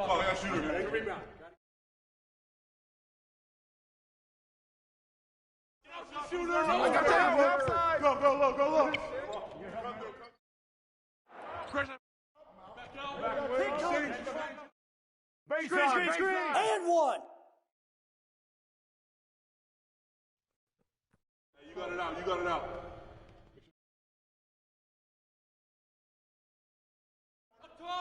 Corner.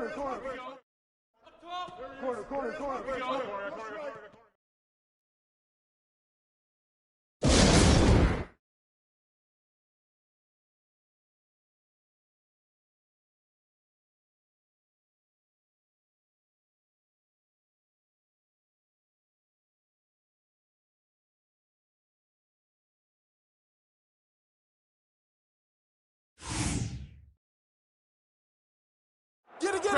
Man. Oh, foul.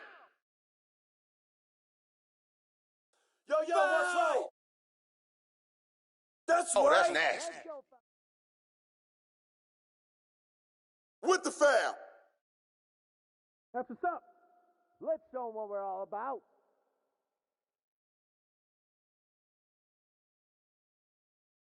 Don't we? Let's go dig in. Throw the third, shoot it. Get him. Yep. And one. We know what to do. One shot. We talked about adjustments. So let's Get that.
Up next,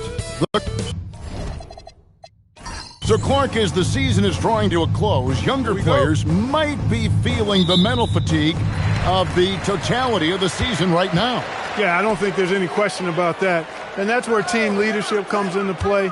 Your veteran players, not only in words, but an example, can help young players properly approach this segment of the season. What they do and how they say what they say is really important for the older, more experienced guys to help the younger players navigate this stretch. And the Houston Rockets starting 5. Mullen is out there with ball. And there's Jackson, and it's Fall into the center position. For 3, Caldwell Pope. Rockets with the rebound. They are coming off that win against Atlanta. Yeah, and with most of the arena against them, they just banded together and trusted one another to make the right play. Well, you know, the cohesiveness was evident out there. These guys feel like they can win in any arena, and they proved it that game. And so the Houston Rockets get the first points of the ball game. Pass to Kidd.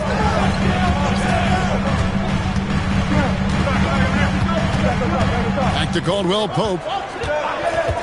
Clock at 4. And again, no good by the Clippers.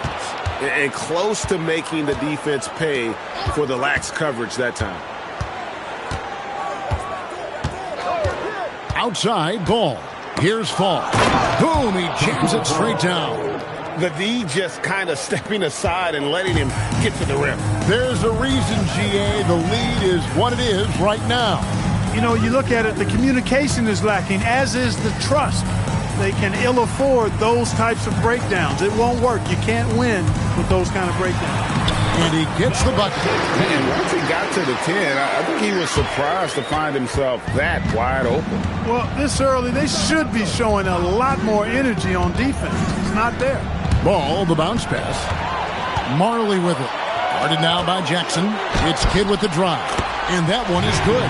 Boy, he is fundamentally sound. Tough cover. Houston's gone 1 of 2 from long range in the first quarter.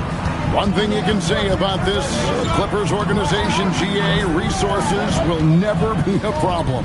Yeah, passionate and deep-pocketed leadership. You throw in the market size, and even if they're not the glamour franchise in L.A., they're no longer resigned to second fiddle.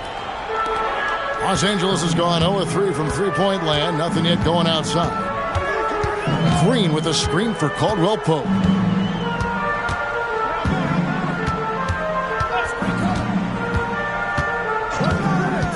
Shot clock at 6. Pass to Marley. Over Jackson. Marley no good. Well, the defense refusing to give up anything easy. Love seeing that kind of intensity. Jackson setting the pick here for Ball. A three-pointer off the mark. And not allowing the shooter even an inch of breathing room on that one. And, guys, that's exactly the kind of high-impact defense they want to see out of him. Back to Kidd. Green with a screen on Ball. Outside, Green. Three-pointer. Kidd drains it from beyond the arc. Kidd's got 5 points so far. And they don't want to get in a habit of giving him open looks from 3. First quarter still, but not who you want to leave open. Now, here's Ball. Nothing on the board.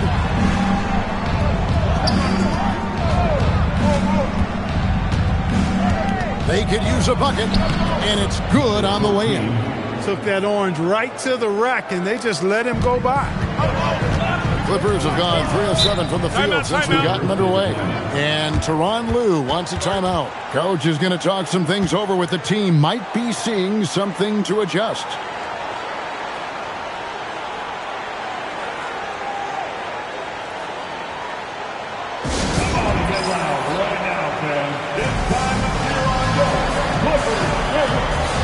Jared Allen's checked in for the Clippers. Morris comes in for Marley. Caspi, he's checked in for Houston. McCollum comes in for Lonzo Ball.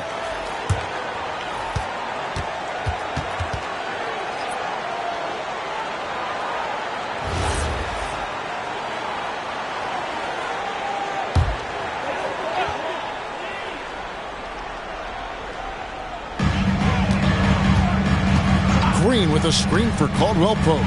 Pass to Kidd.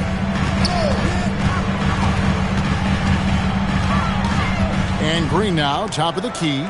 Just 5 on the clock. Green with a screen on Mullen. For 3, Caldwell Pope. Nailed from three-point land. Yeah, the bandwidth of Caldwell Pope's range continues to expand. This guy thinks he's going to make it from anywhere. Cullen passes to Mullen. Outside Jackson. Pass to Mullen. Houston needs to get a shot. Gets it to go. That one good from Fall. Yeah, another nice bucket down low. They've really been able to work the ball into the post effectively here so far. Now here's Caldwell Pope. Coming in off a 10-point game his last outing. Now here's Kidd. Fires for 3. Offensive rebound. Outside for Caldwell Pope. Back to Allen. Pass to Kidd. It's going to be out of bounds. Los Angeles will retain possession. And he made the right read on that play, but just couldn't secure the steal. You know, fellas, 1 second quicker, and that's going the other way. Thomas checked in for Jared Allen.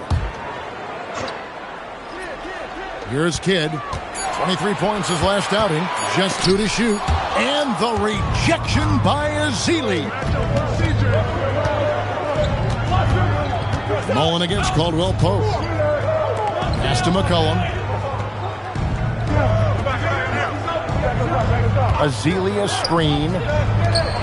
And it's Ezeli with the jam. Yeah, the tremendous size of Ezeli taking full advantage at the rack. Caldwell Pope against Mullen. Outside, Green. Now here's Kidd. Not a lot of room. Pass to Caldwell Pope. Powered down after the assist. Let him into the lane. Yeah, rising up well to finish off the dunk with power. Tremendous athleticism by Kentavious Caldwell Pope. KCP. Here is Caspi. No scoring in this one. That one goes. Count it. I love the ball movement there. He put that on a silver platter. Just served him up. For Los Angeles, they've gone just a shade under 50% from the field. 5 of 11. And Caldwell Pope gets the basket. Caldwell Pope's got 7 points. You cannot shoot the ball much better than he is right now. McCollum against Kidd. Now McCollum, taking a look at his numbers, he averages about 7 points a game. 6 to shoot. Pass to Ezeli. And he got that one up in time, but doesn't go in. So at the end of 1 quarter of play, still a close game. Clippers ahead. They're up by 1. And we'll get things started in the second quarter when we return.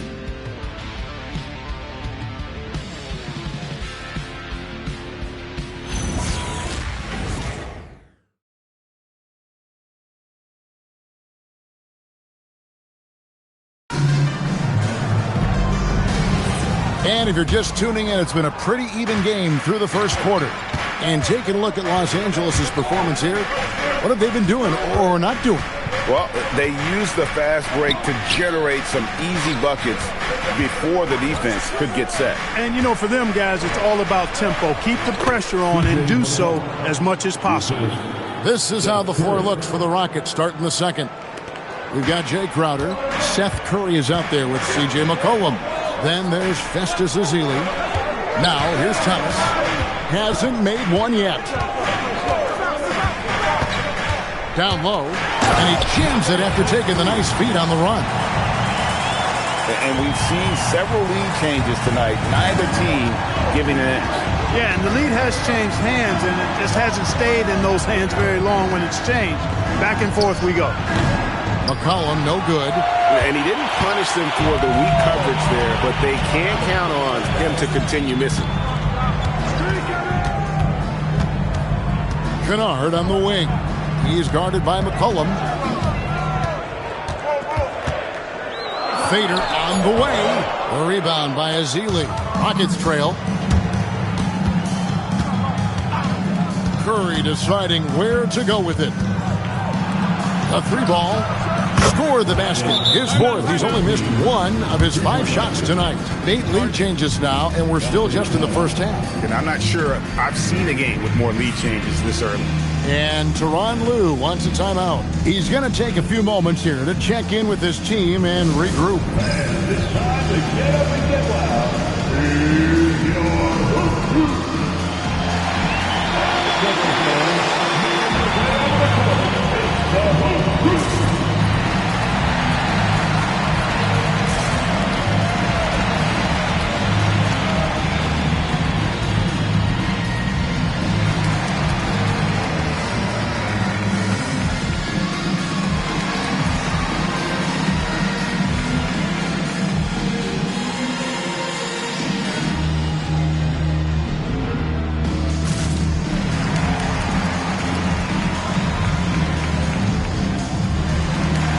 Houston making some changes. Vucevic comes in for Festus Ezeli, and Ball subbed in for Seth Curry. The Clippers trail. Pass to Robertson.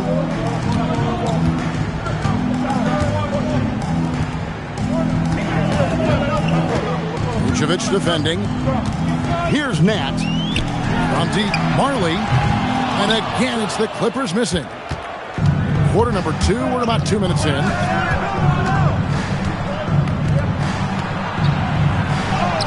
That one falls. Now it's a 4-point Rocket lead. And Greg, you were a point guard. How has that position evolved over the years? Well, if you think of how much more of the court that has to be covered and the style, you have to score more now to play the position. I think shooting becomes incredibly important. And then defensively, with all the switching, you got to be able to hold up against size and play all over the floor. And so here are the Clippers. The Rockets making the shot. Shot to stop the run. The shot's good from Robertson. And they've done well at taking advantage of some late defensive rotations and getting the ball in the paint. Ball, the pass to Vucevic. And Vucevic throws it down. Yeah, he's shown terrific control of the pace and the rhythm of this offense. You know, numbers don't always tell the story, guys, but his assist totals do paint the picture here. I mean, he's got everybody involved. Whoops, anticipated the pass. Turnover. Marley against McCollum.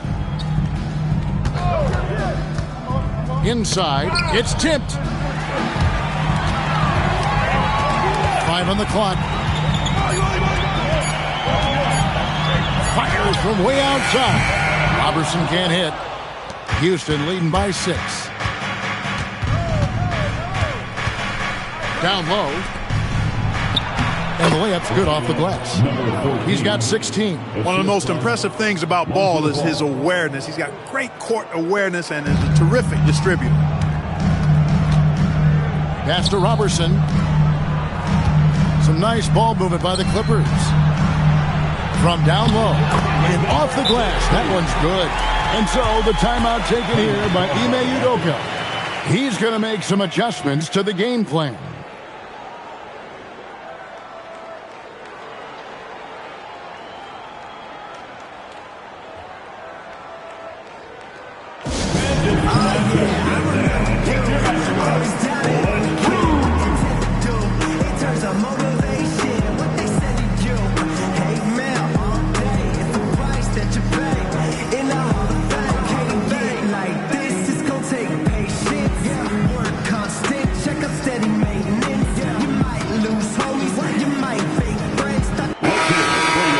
And now you see the 2K leaderboard. Not only have these teams caused a lot of turnovers over the last 10 games, but they've scored off them as well.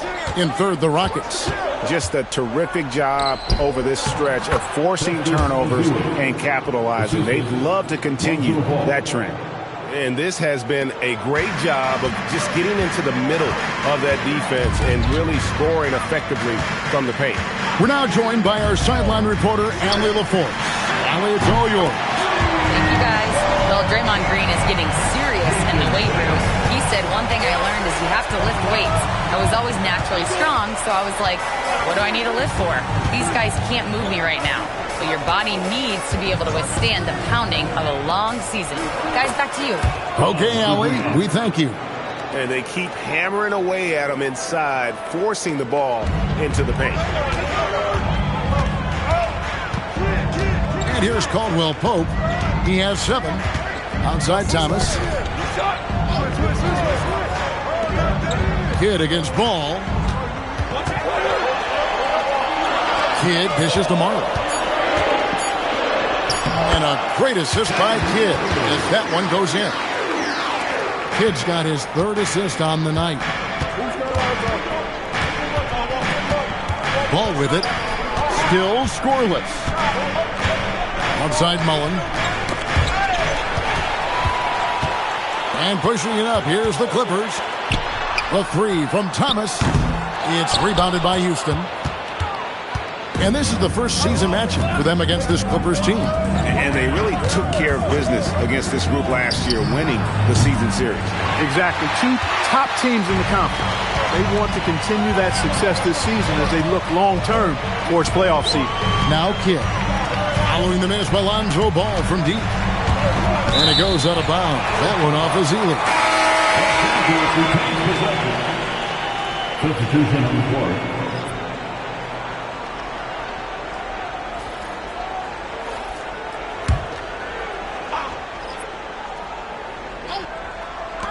Here's Caldwell Pope. Gets it to go from 18 feet away. Caldwell Pope's got 9. Well, this is Caldwell Pope's game. A very quick and effective shooter off the catch. Jackson a screen on Kidd. Outside Jackson. Guarded by Green. And Jason Kidd picks up a foul. That's his first foul. First team foul.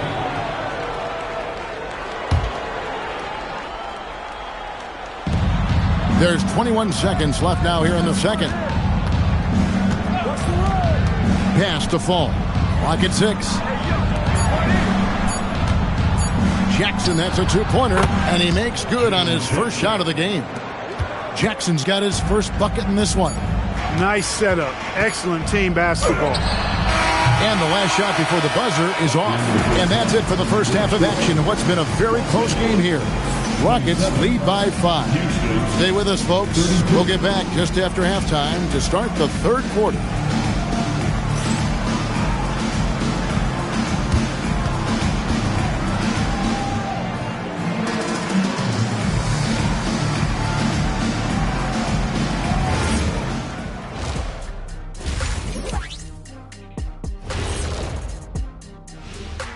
Welcome to halftime, everybody. It's been a bit of a challenge so far for the Los Angeles Clippers. We need a department store intercom. Attention all ballers, attention all ballers. We have a missing defense. Paging the defense, paging the defense. That was pretty good, Shaq. You might have a future in retail. Shaq, to register 4, please. And let's turn our attention now to the Rookie of the Year race. These guys have made a great case all season long, Shaq. And now they're processing things even faster, making even better decisions. That's impressive. Yeah, if your front office selected any one of these guys, you could say you won the draft. Thank you for being with us. Now let's send it to Kevin Harlan for the second half tip.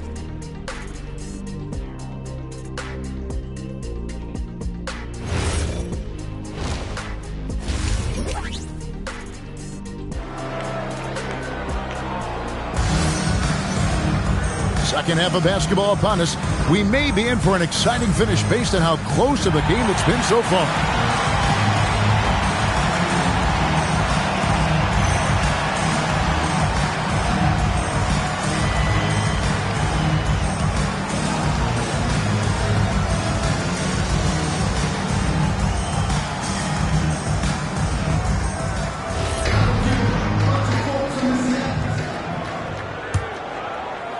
And it's the Rockets with the ball, leading by 5.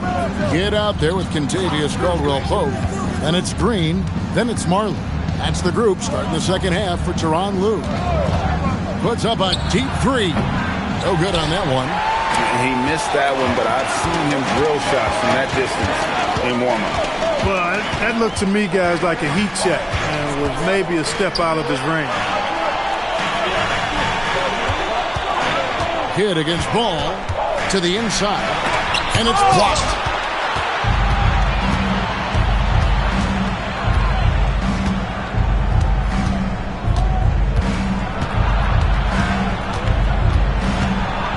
And Jason Kidd picks up a foul. That's foul number 2 for him. And that kind of stifling effort on defense needs another look. Reads the play well there and gets himself in the air at just the right time. Terrific denial.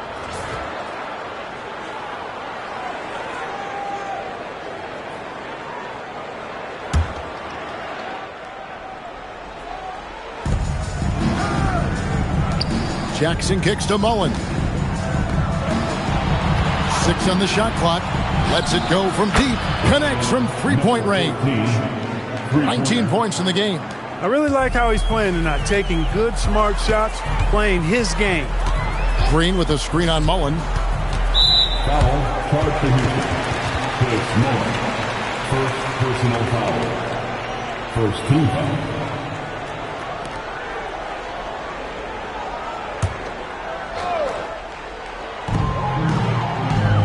Pass to Caldwell Pope. Outside, Green. Shot clock at 6. And here is Kidd. And play stops. Whistle on what looks to be an illegal screen. And now a look at the 2K leaderboard to see which point guards have been playing the best perimeter defense during the last month. Lonzo Ball 3rd. And not only are these players tremendous at picking a ball handler's pocket, but as terrific point guards, they also know how to jump into passing lanes and get a steal or deflection that way as well. For sure. I mean, they wreak havoc defensively in all kinds of ways. On the ball, off the ball, in transition. Boy, this group is the complete package at both ends of the floor. Here's Marley. Some solid defense there from Jackson. And it's Jackson with the ball, bringing it up for the Houston Rockets. They haven't given up any points here in the second half. Good work from Jackson doing damage inside. The defense just unable to keep up with him. Caldwell Pope feeling it out a bit. Outside, Green. Pass to Kidd. Launches it. And again, it's the Clippers missing. And out of the gates here in this second half, they have not started well. 0 of 3. No good on the triple. Clippers trail by 10. Marley kicks to Kidd. Green with a screen for Kidd. To the middle. And blocked the ball with his palm. What a defensive play. Ugh, ugly start to the second half. They've missed their first 4. They've got to get on track. And he makes the bucket, gets the whistle, and now a three-point play chance here for him. When you allow good scorers to get uncontested shots at the rim, no wonder you're losing. You know, he should be getting extra attention from the defense, not less. The Rockets shooting their first free throw of the evening. One shot.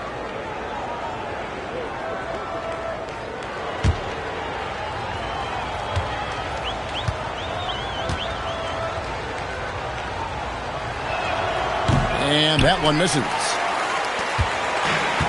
The Clippers have gone 0 of 4 from the field in the second half. Yet to find the mark. The answer Crouch, and he jams it with authority. I'll tell you what a good thing that he showed up today, because without him, this thing would already be over. Kidd against Ball. Fires away from outside. Offensive rebound. Here's Fall. And the layup falls. Fall's got the lead up to 12 now for the Rockets. The edge on the glass is the difference. It's allowed them to build this lead. And really a reflection of their superior effort level to this point. It seems to me they've gone after this win a little bit more. Morris is checked in for Marley. Caspi is checked in for the Rockets. Substitution on the floor. It's stolen. And he makes it look easy, dunking it hard with one hand. Well, there you go. One team operating on all cylinders at both ends. Steals, fast break buckets, and the other team in scramble mode. It's blocked, and it's going to be out of bounds. The Clippers will retain possession. And right now, let's watch that terrific swat. Superb anticipation on that rejection, and that'll allow them to stay on the lead if they keep defending like that.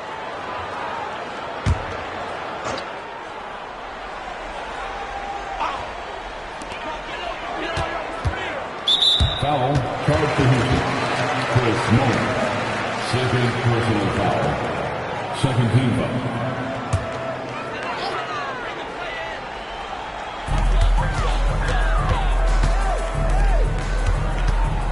Morris outside. Off the mark there with the three-point shot. And here's Houston. They're on an 11-2 run.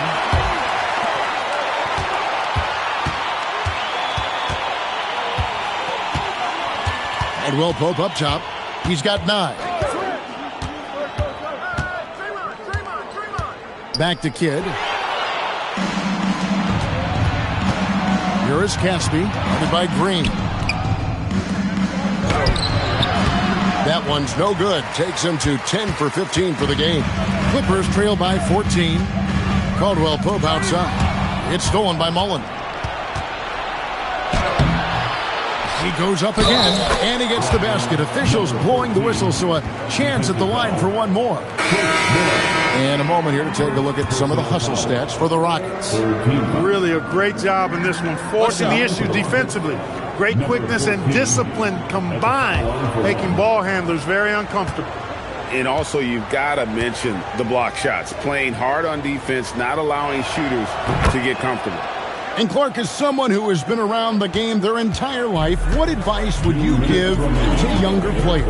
A couple of things, Kevin, I would highlight. One is embrace the work, embrace the process of development, run your own race in that regard, stay away from the snare of compare, and dedicate yourself to being a continual learner and always striving to get better. Now Mullen following the miss by Draymond Green from deep. Right side Kidd. Pass to Green. Caldwell Pope against Mullen. They kick it out to Green. 5 to shoot. The Clippers need to get off a shot. Good, and the assist to Kidd. Kidd's got 4 assists now tonight. Oh, good job taking advantage of the space and getting that one off. Green making a great decision with the ball.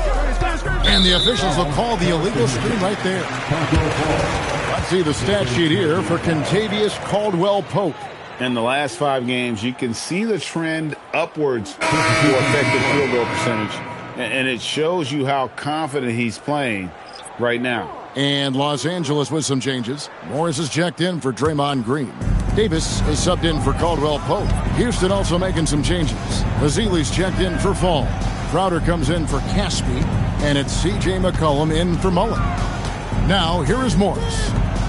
He has yet to score. There's the pick. Kidd kicks to Robertson. Fires from 14, and he tries off the glass, but it's no good. +8 in the rebound differential. One more reason why they're in control. Yeah, double-digit advantage on the scoreboard. They've taken the initiative. They've played, I think, with more purpose so far. 3 seconds separate the shot clock and game clock. Morris looking over the floor. And the officials calling for a 3-second violation. And just a little too lax with that possession, and it cost them. And I tell you what, more brain-neutral plays like that one, and they'll have a hole deeper than the one they're already in. We've got 13 seconds left in the third quarter. McCollum outside to the paint. And the basket is good. He has 30. And obviously his momentum from the last game has carried over here tonight. And you know, that's how it goes with him. I mean, his hot streaks, guys, don't last minutes. They last days. And so it's Houston with a 19-point advantage heading into the next quarter. The scoring has been tremendous, and they are shooting lights out with very high accuracy. Don't go anywhere. We'll be right back.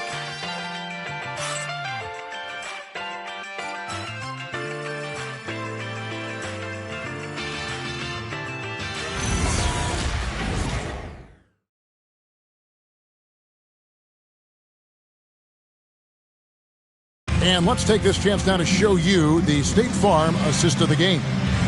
Yeah, an easy choice tonight. Look at the precision on this pass. Put it on a platter for him. Served him up a tasty room service dime right there, boy. And as we head into the fourth, we'll see if there's a comeback in the works or if it's more of the same from the first three quarters. Fourth quarter on the court for the Rockets. They've got Mullen. Caspi is out there with Johnson. Then it's Ball, and it's Azili in at the 5. Here's Caldwell Pope. That's in. That's his 5th field goal. He's shooting a hot 71%. 5 for 7.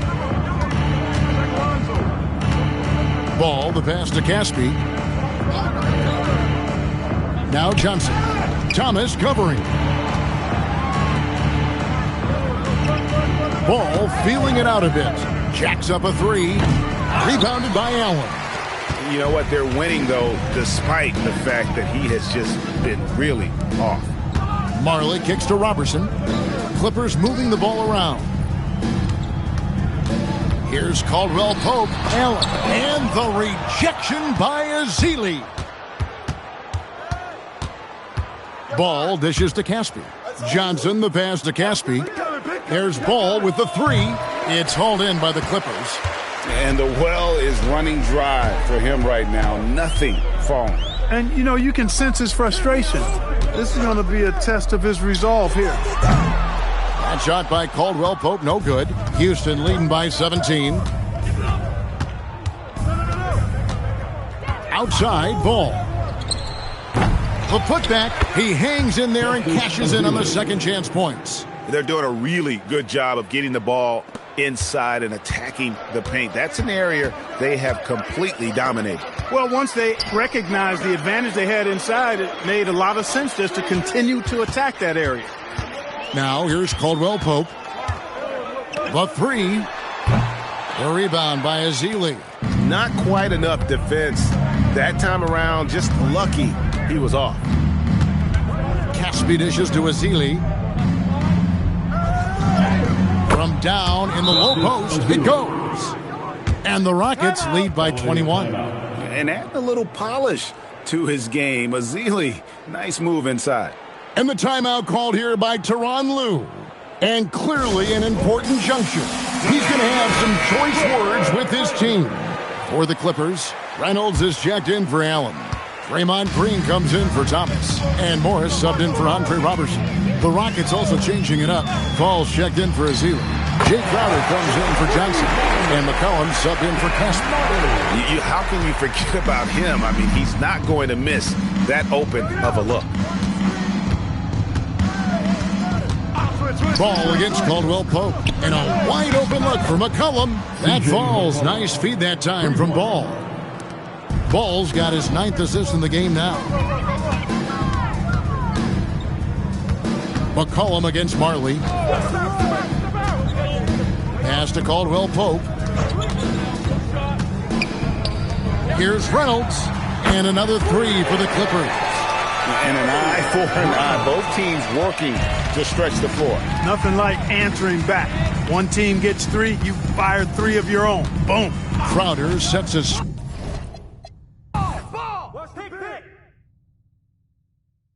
Easy money. Get on, kid. I hear you. Pick coming, pick coming. Yo, Marley. Screen coming. I got your help. I'll take it. These shots. Let's get this board, fellas. Get this board. I got shooter here. Let's get this board, fellas. Get this board. Screen. Pick coming. Crush that boards, man. Pick. Hey, swing it. Get Lonzo. You got double. Back up. Hey, Draymond. Hey. Give me that. Shooting. Oh, I got shooter, man. Shooting. Gotta get it. That's all you.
Welcome to Wednesday night's NBA action here on 2K Sports.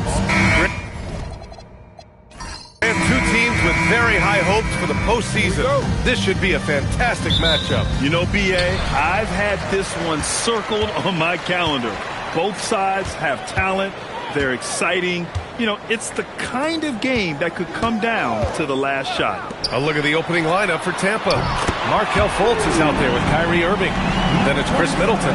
And it's Olajuwon in at the 5, roaming the paint. Here's Fultz, following the 3 by Oklahoma City.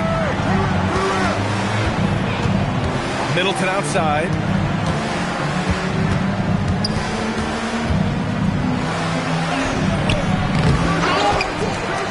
Pass to Olajuwon. The Thunder pull it in.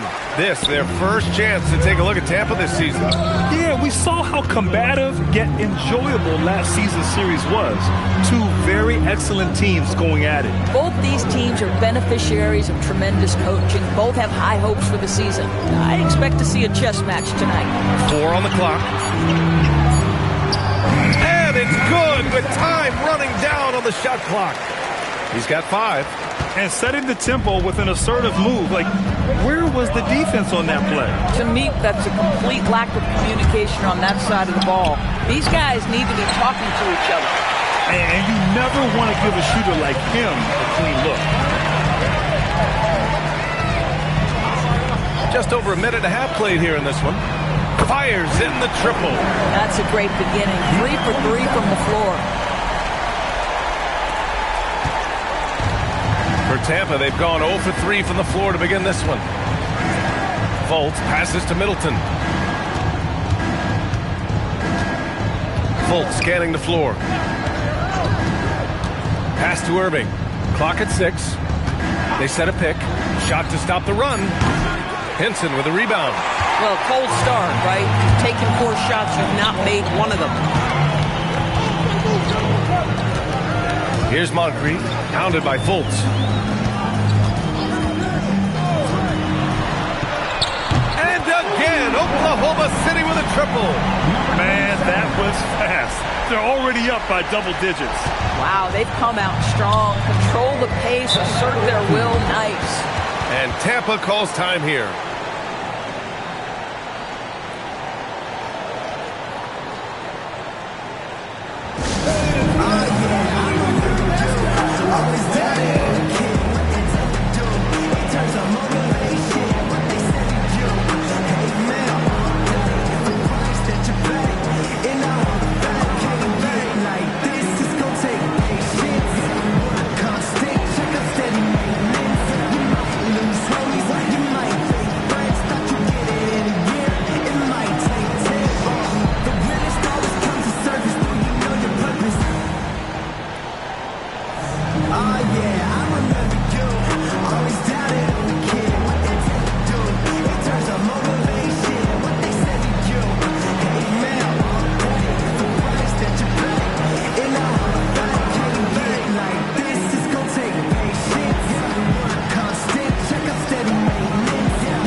Take a moment to appreciate some of the NBA's toughest defensive teams. In third, the Thunder. Where this team really makes an impact is on the defensive end. They're a unified front that doesn't make it easy at all to find open looks.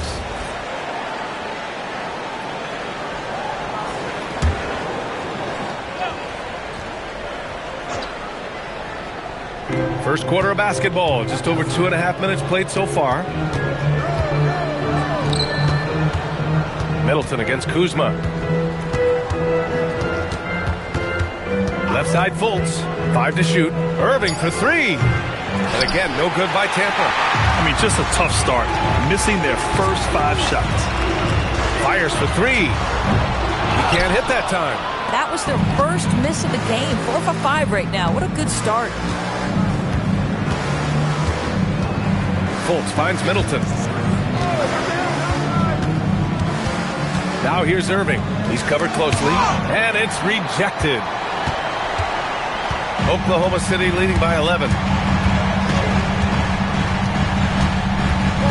Kuzma outside. Pass to Moncrief. Hits a three-pointer. 14 points for him. Their ball movement on this run has been tremendous. It's led to a lot of good, clean, open looks. Boy, they'd love if anyone could get a bucket. Yeah, their offense has been grinding to a halt. And Tampa calls time here.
Here's Irving.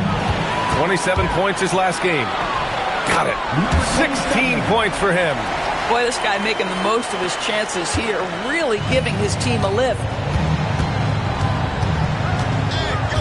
Now here's Middleton. And the call is going to be, yes, an illegal screen. You can get away with one once in a while, but it looked like he wasn't completely set on that pick. I don't think there's any question. There are so many rules that favor the offense these days. You've got to be able to equal things out when an illegal screen is set. Here's Oklahoma City now. Big-time run continues here. 16-0. Shutting it down. Pass to Henson. Three-pointer. And another three for Oklahoma City. They're getting torched on the perimeter.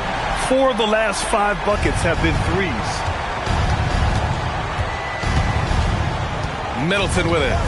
Last game for him, he picked up 10. There's the three.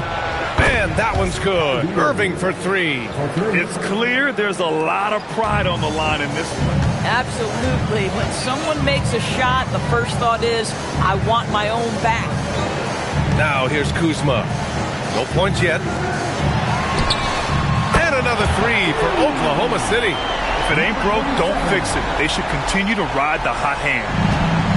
Tampa has gone 1 of 4 from deep. Outside Irving. Pass to Manning. Washington's checked in for Kuzma. Green's checked in for Tampa. Substitution on the court. 1:51 left to play in the first. Some nice passing by Tampa here. The three. The Thunder with the rebound. They're moving on after the tough loss they took at the hands of the Warriors. It was just a challenging game for them. They executed well, but just not well enough to put themselves over the top. You know what? In the end of the day, it wasn't as close as it should have been. There were lapses all night that led to the deficit they couldn't overcome. And Middleton has so much confidence in his jump shot, especially from the three-point line. Pass to Henson. The three ball connects from downtown. 25 points in the game. Man, they're having a hard time defending the triple. That's 3 in a row.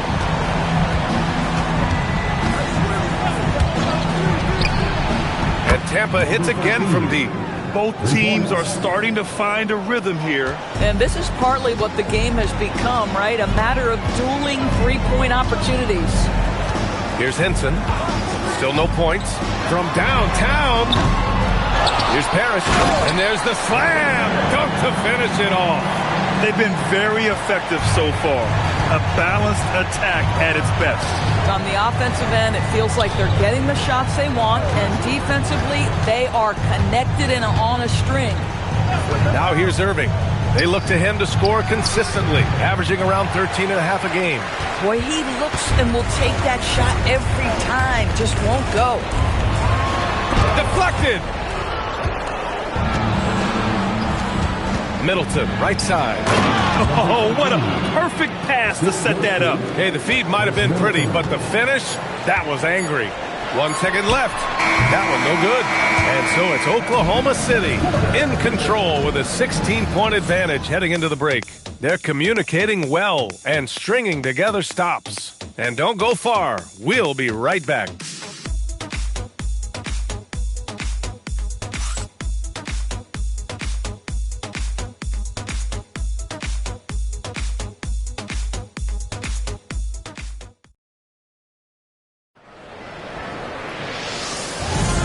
And if you're just tuning in, we've got a wide margin on the scoreboard, but plenty of time left for a comeback. And a moment now to quickly take a look at the offensive approach for the Thunder. Well, they found a groove, and it's from distance, so knocking them down from the three-point land never hurts. Yeah, they've also been alert and active on the defensive end, creating turnovers and turning those into points on the offensive end. Jonathan Isaac is out there with Kyle Kuzma. And it's Theus in at the shooting guard position. That's the lineup out there for the Thunder. They've had a slight leg up on the boards and a big leg up on the scoreboard. Here's Cheeks. And he lobs it up. 6 on the shot clock. Kuzma for 3. And it's Culver with a rebound. And he probably thought he was going to bury that one. Here in the second quarter, a little over a minute of play. It's tipped. Pass to Cheeks. Here's Theus. Here's the pick. Kuzma for 3. He buries it from 3. And you might think the toughest picks are set by the bruisers. But some say the shooters actually set the best screens. Why is that? Well, the guy guarding a shooter doesn't want to leave their side. So when they screen you, you get no help. Catching up on the changes for Tampa. Hield comes in for Culver. And it's Fultz in for Wesley.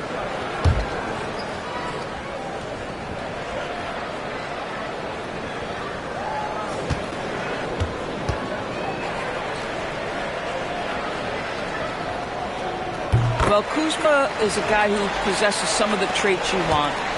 Fearless shooter, size on the wing, and willing to mix it up a little bit on the glass. Closing in on 2 minutes played here in the second.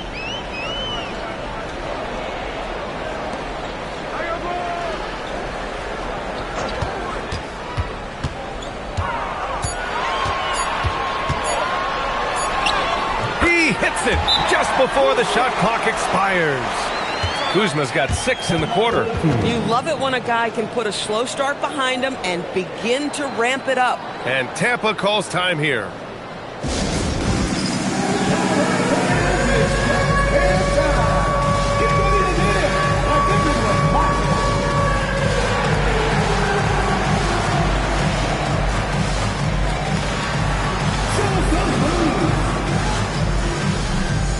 Tampa making a change here. Middleton's checked in.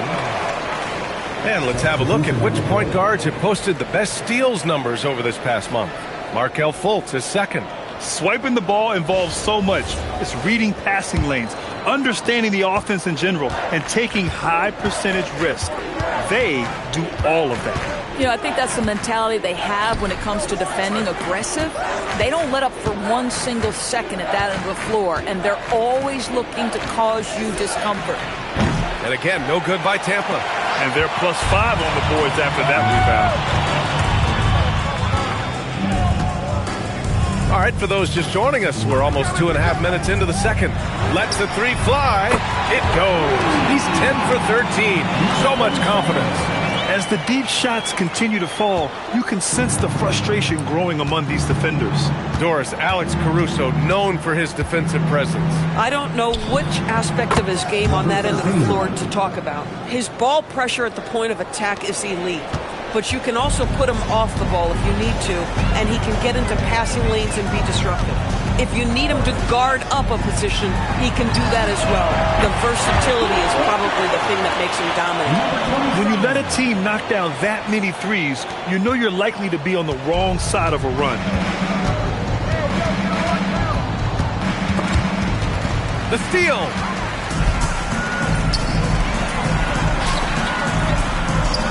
Out left to the wing. Nice ball movement by Oklahoma City. And again for three. Buries his 10th triple of the game. Unbelievable, B.A. Unbelievable. Pass to Middleton.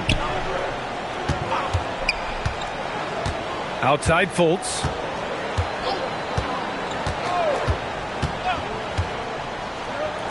There's the triple. Here's Olajuwon. And that one is stuffed right through. And it's so hard to stop the putback when you let him live at the rim like that. Boy, once he gets his hands on it around the rim, it's too late. How about the activity level, the effort level? This team right now feeding off his energy. I know that he has the ability and confidence to sink that shot. But better luck next time, maybe. And for most guys, I think you only want to take that shot if you've hit a few in a row. That is absolutely a heat check. And that one's good. Now 4 for 10. Listen, we know this guy has got a solid offensive arsenal. You've got to stay on point defensively. Here's Moncrief, hounded by Fultz. Fires the three, drains the triple. 37 points for him. 12 straight points off threes. This defense is not extending very well. Pass to Middleton. Back to Fultz. 1:49 left in the first half of this one. Defended by Kuzma. Launches it. Oklahoma City grabs a miss. Henson's got 4 rebounds now. With the floater, Kuzma. That's good. Kuzma's got 8 points. And it's Fultz with the ball for Tampa. 1:16 left in the second quarter. Sends it home from three-point land. He's got 13. Boy, he's putting pressure on the defense. That's 2 from downtown this period. Timeout called. The Thunder.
Teams that really hustled for those second chance looks the last 10 games. In the third spot, the Pelicans. Well, you love the attack mindset on the glass. They've imposed their will physically. Harris, the pass to Moncrief. Pass to Henson. Into the lane. Got a piece of it. Now here's Middleton. Tight defense on him. Fultz finds Middleton. Outside for Irving. No good with the triple. Well, despite the miss, obviously the shot this offense looking to generate is exactly that. Oh, terrific pass right there. Your teammate just walks right into it. 4 seconds separating the shot and game clock. Parrish. And he floats it in for the easy 2. Credit the sweet setup on that one. When they get their opportunity to punch it inside, they don't hesitate. Outside Irving. Pass to Olajuwon.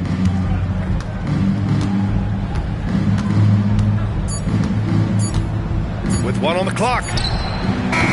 Oh, it would have counted had it fallen, but it is offline. And so it's Oklahoma City, already up 26 points as this quarter ends. And their three-point shooting, a big reason they have a sizable lead. Back to the game after this break.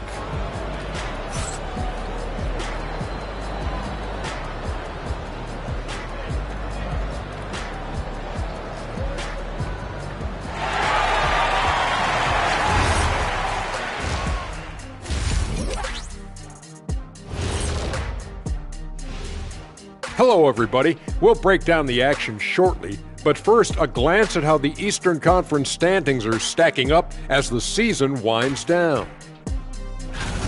Being at the top of your respective conference has got to be a good feeling, right, fellas? A very good feeling, Ernie, and you always want to be sending a message out there to those teams. What does the message say, Kenny? It says, good luck, brother. You'll need it. And let's talk now about that first half. What a commanding start for the Thunder. Obviously, they've been locked in from range. Your confidence grows as each shot goes in. It becomes contagious. Yeah, in the second half, though, they got to mix it up a little more because those who live by the 3, you know the rest.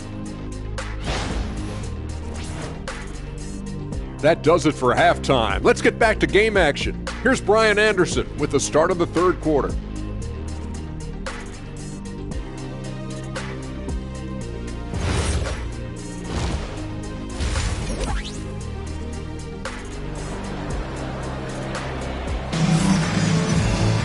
Just about ready for the second half here. A big comeback is needed for this game to be competitive, and it probably has to happen quickly.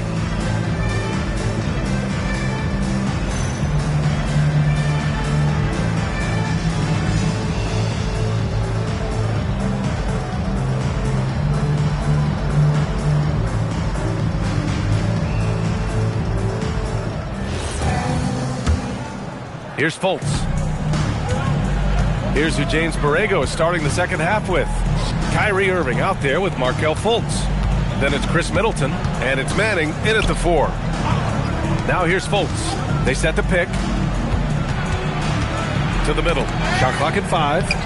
Olajuwon can't get it to go. You'd rather see him dunk that. Impose your will if you can. When it comes to the scoring ability of Chet Holmgren, there's a lot to talk about, Doris. Oh, come on, B.A. This guy is 7'1" and a sweet shooter from long range. He can put it on the deck and get to the mid-range. He can finish at the rim. Oh, my goodness, look out. Here's Moncrief. No points so far. Misses the 3. And a minute played as the second half gets going. Back to Irving. Some nice passing by Tampa here. Kept alive.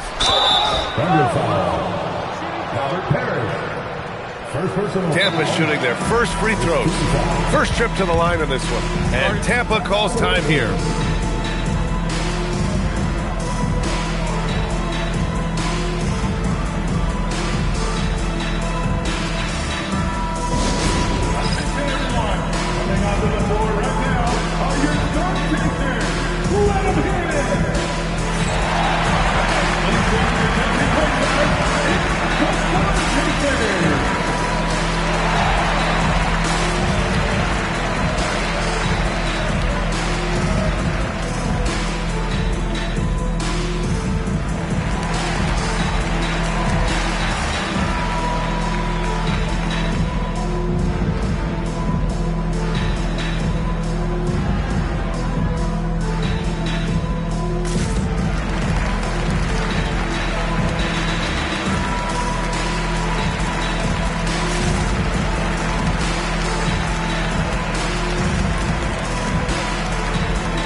That free throw, no good. Well, Grant, you look up and down this Thunder roster. It is just loaded with winning players. Yeah, B.A. Guys who are going to make the right play, defend their spot, move without the ball. I mean, they've built something special in OKC, piece by piece. He hits the second from the line.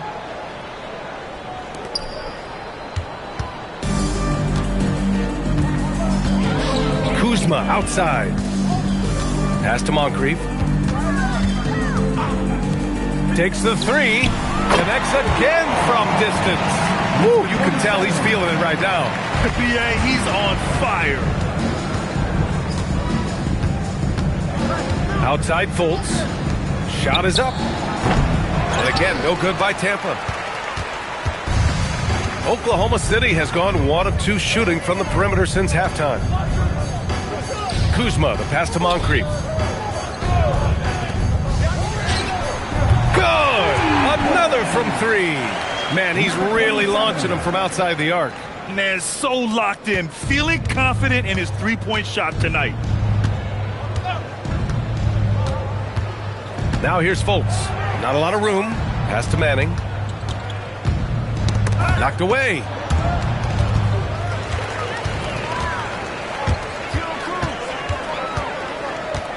Middleton against Kuzma. For 3. And another 3 from Oklahoma City. Their offense has been unstoppable, just firing on all cylinders. And at this point, it is their game to lose. They've done such a good job building the lead. Now here's Fultz. Irving, the pass to Olajuwon. Basket is good. Nice setup from Irving. Olajuwon's got 5 points. Their first basket in 4 tries. Let's see if that basket gets them going. It can be contagious now. There's a screen. Can he keep it going? And he gets it to go, hitting off the back of the rim. And he's carried them this quarter. A dominant offensive stretch. Third quarter action, and just under 3.5 minutes have passed. Back to Irving. Shot clock at 6. Outside Fultz. Middleton passes to Fultz. Nails it from beyond the arc. Fultz has got his second bucket of the night. Well, when Markelle Fultz is hitting jump shots, look out. It gives energy to the entire team. Pass to Henson. Fires the 3. And another one. And that gives him 51. Making it look easy. The assist numbers certainly stand out. They've really emphasized ball movement here today. Fultz passes to Middleton. Inside. Banked it in off the glass. He has 7. That bucket is really just about the efficient use of a screen. That's nicely done. Oklahoma City has gotten 4 threes to fall out of 5 attempts here in the third. Kuzma for 3. And the rebound goes to Tampa. Now Irving. Here's Fultz. Pass to Middleton. Outside Fultz from behind the arc. No good there. The Thunder have gotten 5 of 8 shots to go in the third. 2 minutes remaining in the third. 2 minutes. Nails the wide open jumper. Boy, this offense has revolved around him today, and rightly so. He has been fantastic. Outside Irving. Puts up a 3. The Thunder pull it in. Henson's got 5 rebounds in the game. Geez, you can almost feel his desperation. He wants so badly to see the ball go through the net. He's guarded by Irving. Baseline jumper. It's rebounded by Olajuwon. Olajuwon's got 8 rebounds in the game. Pass to Irving. 4-3. And again, no good by Tampa. And the defense got away with one there. I mean, that's a shot he typically makes. And the officials whistle a foul on the shot. The bucket is good, and he'll go to the line. It's on Markelle Fultz. And a moment to look at the scoring approach in terms of where the points are coming from for Oklahoma City. What a performance from beyond the arc in this game. They stuck to their guns, and it's paid off all game. I think another thing that's striking here tonight, the ball movement is incredible. Again and again, they're making smart passes to ready shooters.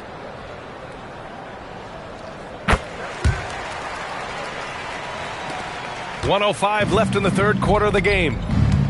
They're searching for a way to score. Yeah, buckets have been very tough to come by. And here's Isaac. He's scoreless.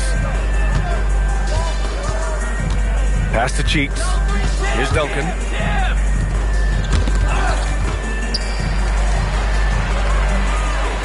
Six to shoot. Oklahoma City's got to hurry. They got to get up a shot. Isaac's shot is off. For Tampa, they've gone cold here in this third quarter. Just 3 of 9. 8-second difference between the shot clock and game clock. Out to the right wing. It's a one-on-one situation. And the dunk by Isaac. Boy, at his size, does Jonathan Isaac move so well? The long strides in transition. Wow. Here's Humphries. Out to the wing. Here's Waiters. Drops in the 3.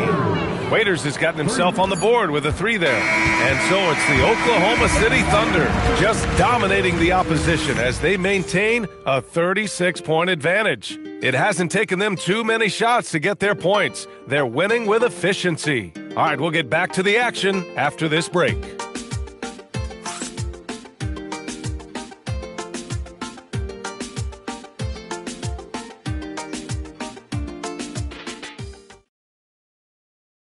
And a moment now as we take a look at our State Farm assist of the game.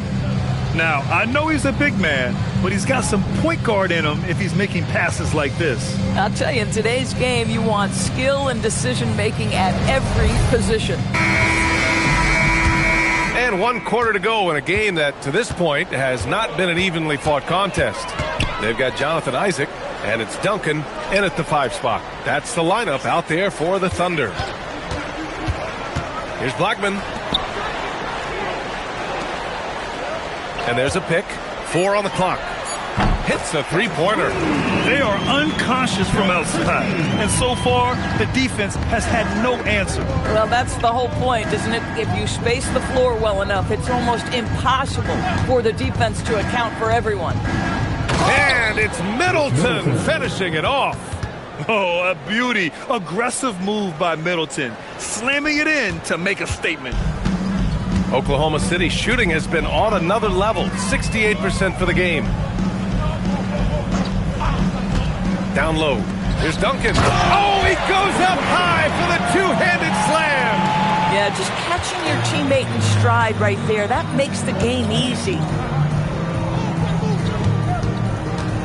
Isaac covering. Offline with a baseline jumper. So it's Oklahoma City now. Cheeks passes to Blackman. Now here's Christie. Pass to Cheeks. To the middle. Duncan. And he takes that one up and powers it through. Here in the second half, they've just found better shots. And I think what's happening is they're getting their shots within the flow of their offense, and you can clearly see the difference. The open shot by Middleton. The shot is good. Bolt's making the play. 7 points for Chris Middleton. Yeah, as good as anyone on the catch and shoot. Middleton deposits another J. Pass to Cheeks.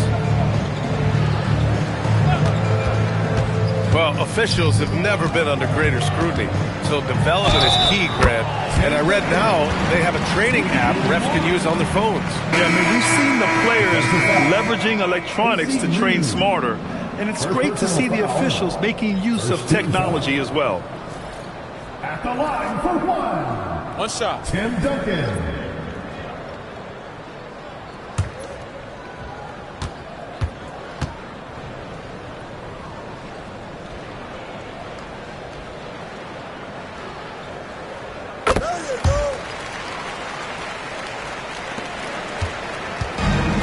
For Tampa, they've gone 2 of 3 to open the fourth quarter. Culver outside.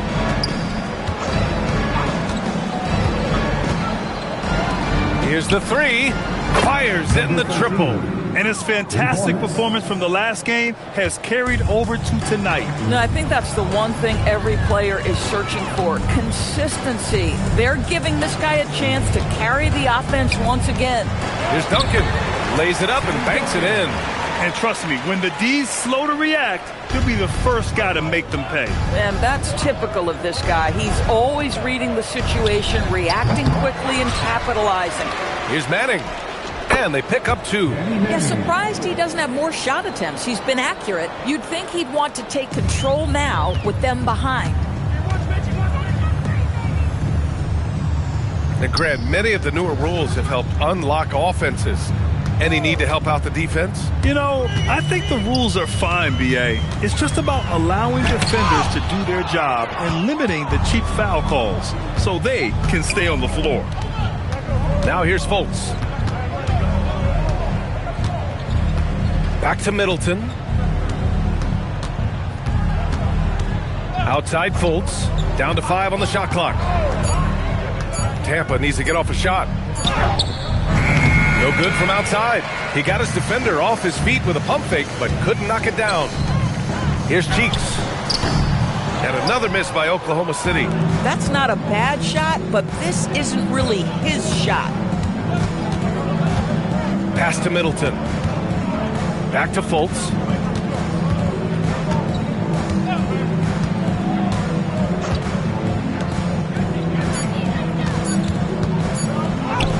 And he converts the layup. Listen, he's carrying his own weight, there's no doubt. But it is very hard to win a basketball game by yourself. The Thunder have gotten 5 of their 7 shots to fall in this final quarter. Isaac, the pass to Theus. Back to Isaac. Nice ball movement by Oklahoma City. Here's Cheeks, hounded by Fultz. Pass to Cheeks. Oh, trying his luck from deep. Here's Duncan, and he jams it home with authority. That'll drive your coach crazy, failing to box out. To me, this is a common theme that's running through the league right now. Guys looking to leak out rather than box out. Now here's Fultz. Middleton with a screen on Isaac. And another basket for Tampa. He's scoring the rock at will, but he needs more help from his teammates. For Oklahoma City, they've gone 6 for 9 here in the fourth quarter. Here's Theus. Middleton covering. Here's Duncan. No problem on the jumper in close. Duncan's got 13 in the second half. Well, the scoreboard tells you everything you need to know about this one. A great showing here for the Thunder. Pretty clear who the better team was today. They dominated in just about every phase of this game, Grant. B.A., it's almost hard to think what didn't go well for them. Their plan, their execution, everything was absolutely on point. And this will give them their 7th win of the year.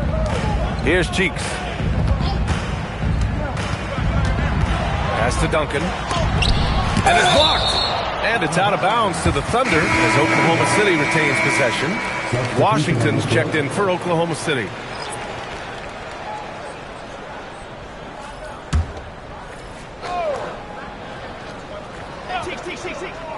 Clock is at 3. From deep three-point land. Cheeks can't hit. What was he thinking? That's not within his range at all. I'm a little surprised he would even attempt that shot. Much better to swing the ball to somebody else. Now here's Irving. To the inside. Isaac with the steal. About 7 seconds separating the shot and game clocks. Theus, the pass to Cheeks. Washington outside. And they'll get another chance. A nice shot by Duncan. 15 seconds left to play in the fourth quarter. Outside Fultz.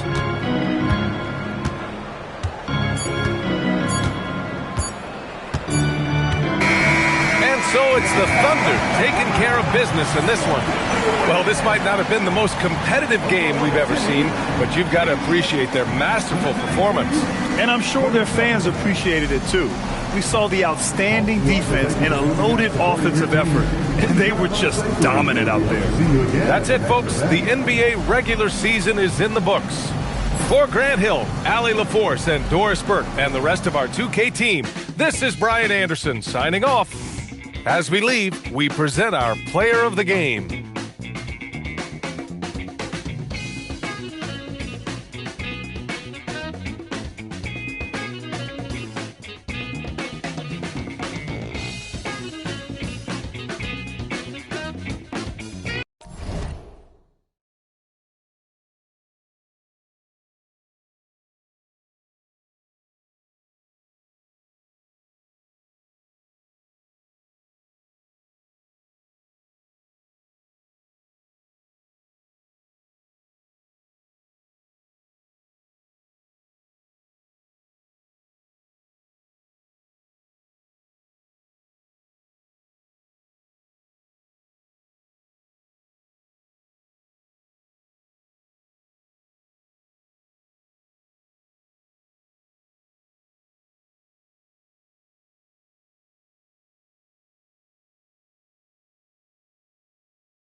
Well, the sand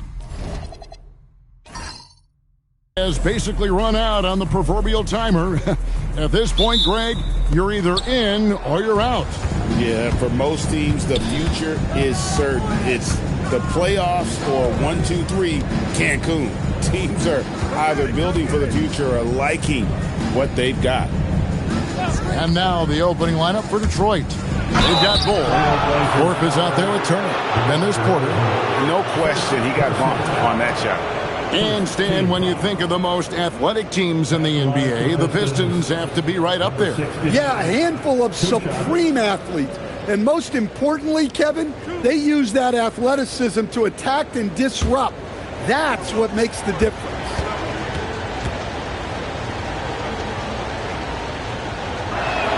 The first one falls.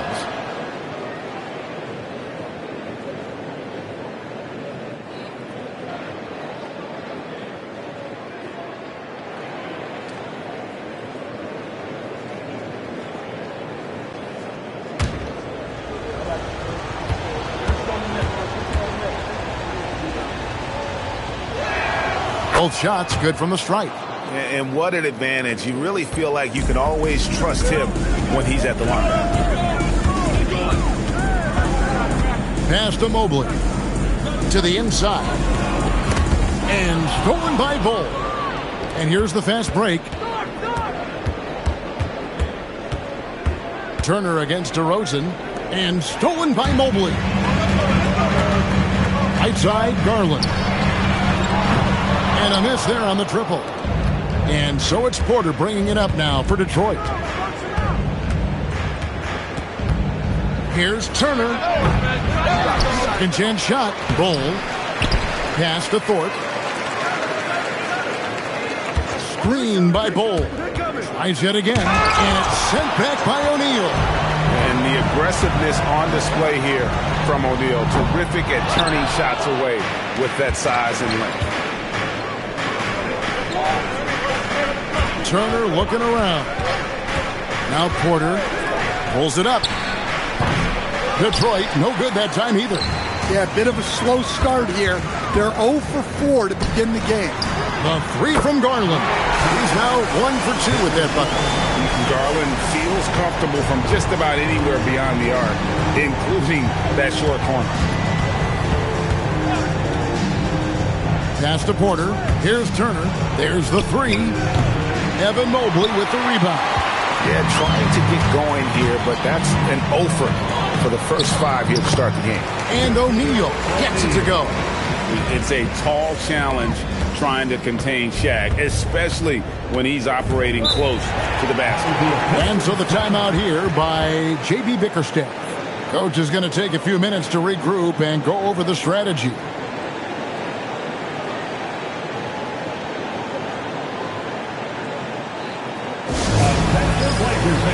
Give a big round of applause for your Blazers record dance team.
Let's take a moment to show you some young men that have really picked up steam here in the second half of the season. These are the leading rookie scorers since the All-Star break. In the third spot, DeMar DeRozan. As this season progresses, you can see his confidence growing. Sometimes you forget that he's just a rookie. I mean, he looks very confident and poised with his approach to the game. Portland on defense. Back to Porter. Pistons passing it around. Thorpe with a screen on Garland. Detroit, no good that time either. Trailblazers leading by 3. It's good for his second make. He's made 2 of 3 so far. Well, he's got the hot hand, and he's scoring with confidence right now. You know, Greg, talking about Cam Thomas now, what are some things you'd like to see him improve on? Well, I'd say defense first and foremost. If he's able to improve there, as well as his passing and playmaking, watch out. He's already an incredible scorer. And it's blocked right out of the air and controls it. Trailblazers have gone 3 of 5 shooting the ball so far. To the middle, O'Neal. Oh, and the dunk by Shaq. One of the most ferocious dunkers we've ever seen. Shaq capable of bringing down the entire basket. And that's a great look at that slam from our AT&T Connected Cam. Now, here's Porter, coming off a stellar performance against Utah. The shot by Turner, no good. And that's one he wants back, just wide open, but not able to connect that time. Here's O'Neal. Sinks that one from the post. Shaq's got 6 points. The strength of O'Neal is otherworldly. They need a bucket in a big way here to regain some confidence. And so the timeout here by J.B. Bickerstaff. Looking for a breather and maybe adjusting a thing or two.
Checked in for DeMar DeRozan. Now the lineup for your Trailblazers.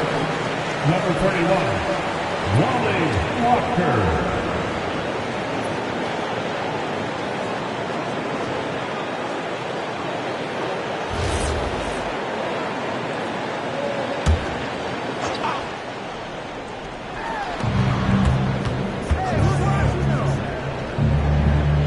Down low, O'Neal with the steal. And there's the foul. Goes on Evan Turner. That is his first foul of the game. I mean, that's a tough break for the D. I mean, he took the hit and drew the whistle. Let's see the connected cam angle on that stunning play. Brought to you by AT&T.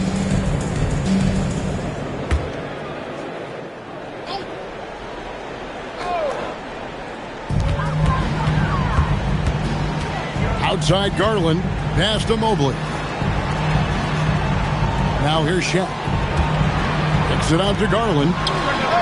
Good, and the assist goes to O'Neal. Garland's got his 3rd basket of the night right there. Pistons trail by 12. Porter passes to Turner. Porter against Garland. Shot clock at 5. To stop the drought. Detroit, no good that time either. And already they've staked out a noticeable advantage in terms of aggression and controlling the backboard. Mobley a screen on Porter. 2 minutes remaining in the first. 2 minutes. Porter against Garland. Shaq kicks to Walker. Here's O'Neal. And Bull sends it back. On the wing, Porter. Guarded by Garland. Porter dishes to Turner. Porter against Garland. Porter looking it over. Here's Bol, and the dunk by Bol. And how about the offensive rebound with a little extra punch on the putback? You're right, Greg. As they look to trim the deficit, could we see them send a few more bodies to the boards from here on out? Maybe, just maybe. Now, here's O'Neal. He's got 6, and he'll shoot free throws here. Clearly fouled on that shot that time, the whistle blowing. Over 7 feet, big, quick, great hands. Shaq is a one-of-one type of player. And so Chauncey Billups decides to call timeout. He's ready to talk things through with them.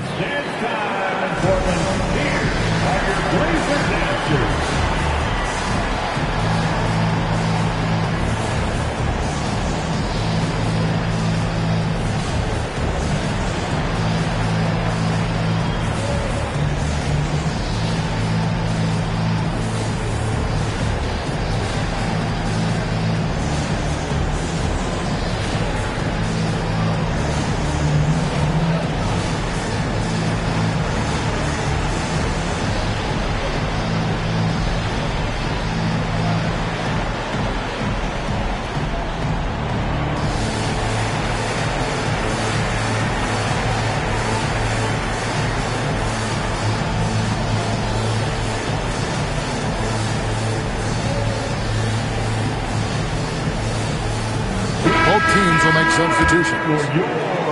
Now let's have a quick look at some of the league's top defenders in the season's second half. Look at O'Neal, 5th in the NBA. Very crafty player.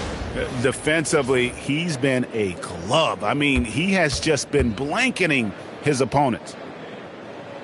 The first free throw is good.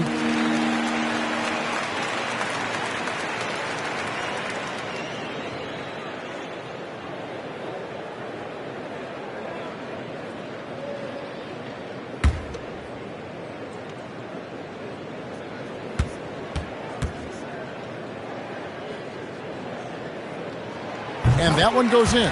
2 from the line that time. 1:04 left to play in the first. They could use a big shot here to get this offense going. Too many empty possessions. Right now, they need a basket. Pass to Howard. Shoots over Walker. Howard misses. Yeah, loose coverage by the defense, but he just couldn't make them pay. And Bol sends it back.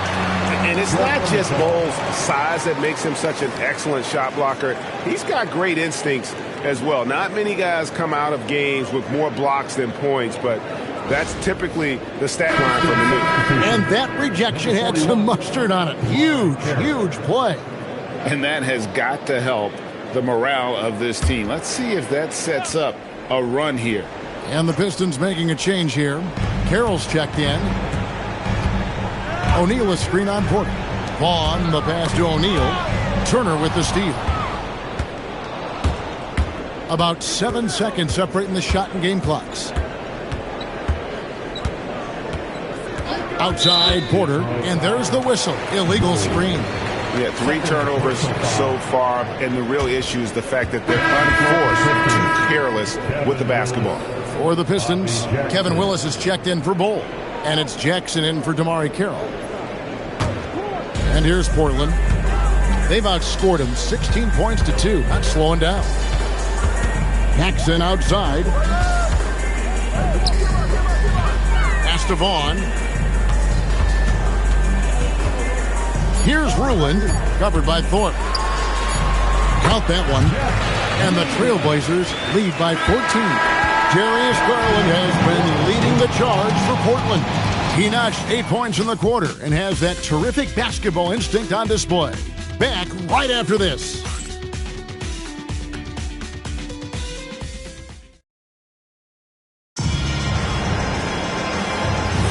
And welcome back to the second quarter of action. Plenty of basketball left to play, but this one has been one-sided so far. And a moment to look at the scoring approach in terms of where the points are coming from for the Trailblazers. Well, they're playing with great pace, pushing the ball up the floor and attacking before the defense can get set. And guys, they've also done a great job generating offense from their defense, forcing turnovers and making the defense pay for those mistakes. We've got Walker. Paxson is out there with Vaughn. Then there's Shaquille O'Neal. And it's Rulin in at the power forward position. They're the group that Portland Trailblazers will start the second quarter with.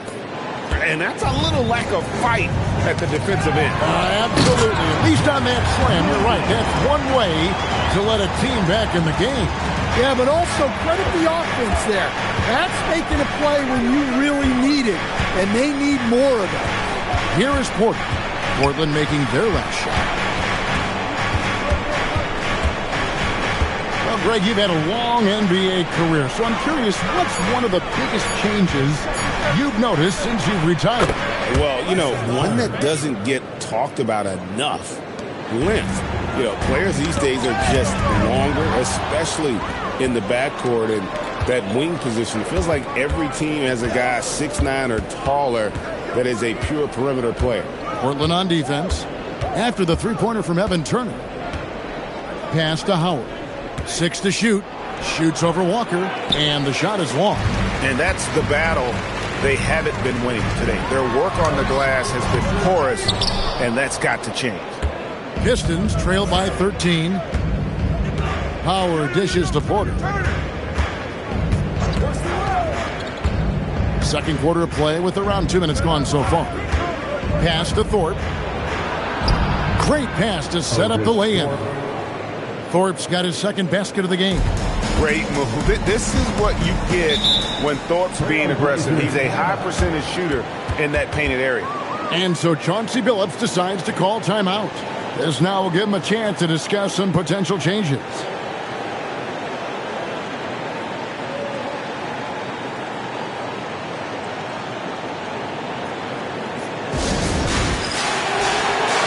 Detroit making a switch. Substitution on the court.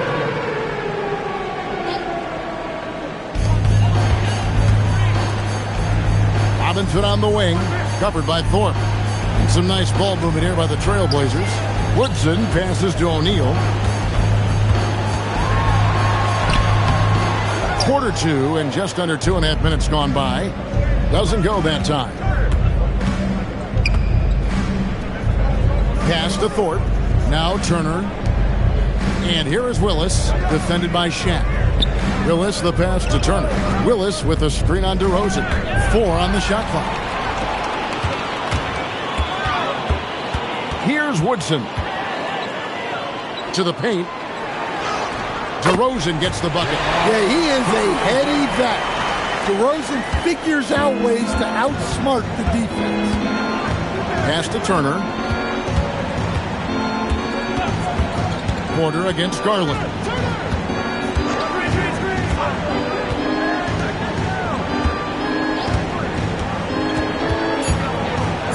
There we go. Now in the scoring column with that make, he is 1 for 4. And if you're the guy who has to guard him, it is never going to be an easy night for you. Outside DeRozan. O'Neal sets the screen for DeRozan. Back to O'Neal. Rebound by the Pistons. This, of course, the first opportunity to play Portland this season. Pass to Porter. And here is Turner. Back to Porter.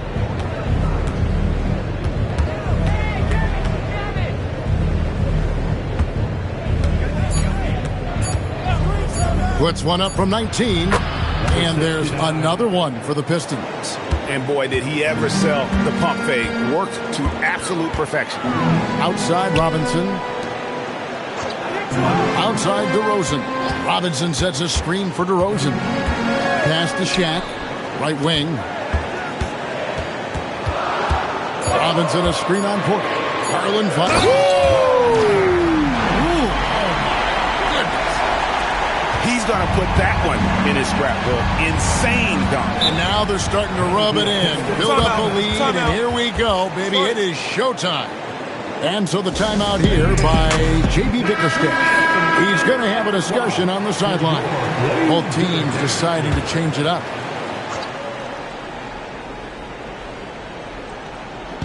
Portland on defense. At one point, they led by 16. Roten dishes to Turner. Misses the jumper. Trailblazers leading by 11. And when you watch Kamara, Coach, what stands out to you the most? Well, look, I think what stands out the most is his athletic ability and his energy. Those things he brings every night, and he gets a lot done with those. And then his skills just continue to improve. And as they do, the sky's the limit. Now, let's take a minute to talk to Allie LaForce courtside. Allie. Well, LeBron James talked winning of teams. He said to be successful, you got to have one, possibly two stars, but at the end of the day, you have to have those soldiers around them. You got to have the supporting cast and the rest of those guys that are going to be ready to go. Back to you guys. Yep, a team effort. Allie LaForce with that report. Great job as always, Allie. Thanks. And here's Roten. He'll bring it up for the Detroit Pistons. They trail by 9 points. Pass to Griffin, stolen by Robinson. And now Portland on the break. Here's DeRozan. Outside Robinson. Here's Ruland, defended by Griffin. Portland no good that time either. Pistons trail by 9. Guarded by Robinson. Pass to Thorpe.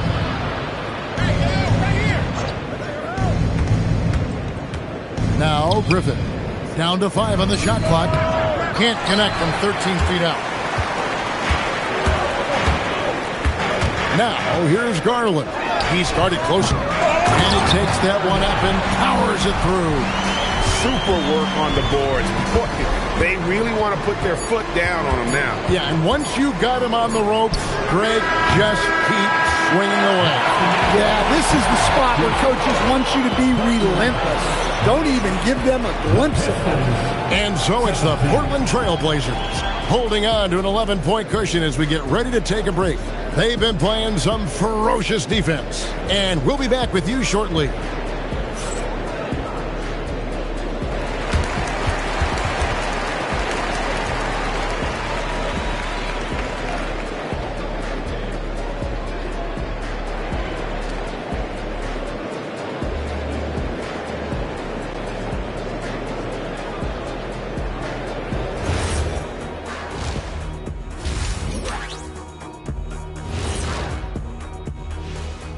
Good to have you with us. With the season in its latter portion, let's look at the Eastern Conference playoff race. And just to throw you guys a little curveball here, what's your take on the alternate floor designs teams are using these days? Now let's talk about that first half. What an impressive performance for the Portland Trailblazers. And that about wraps it up. And as the third quarter is about to begin, we go to Kevin Harlan for the call.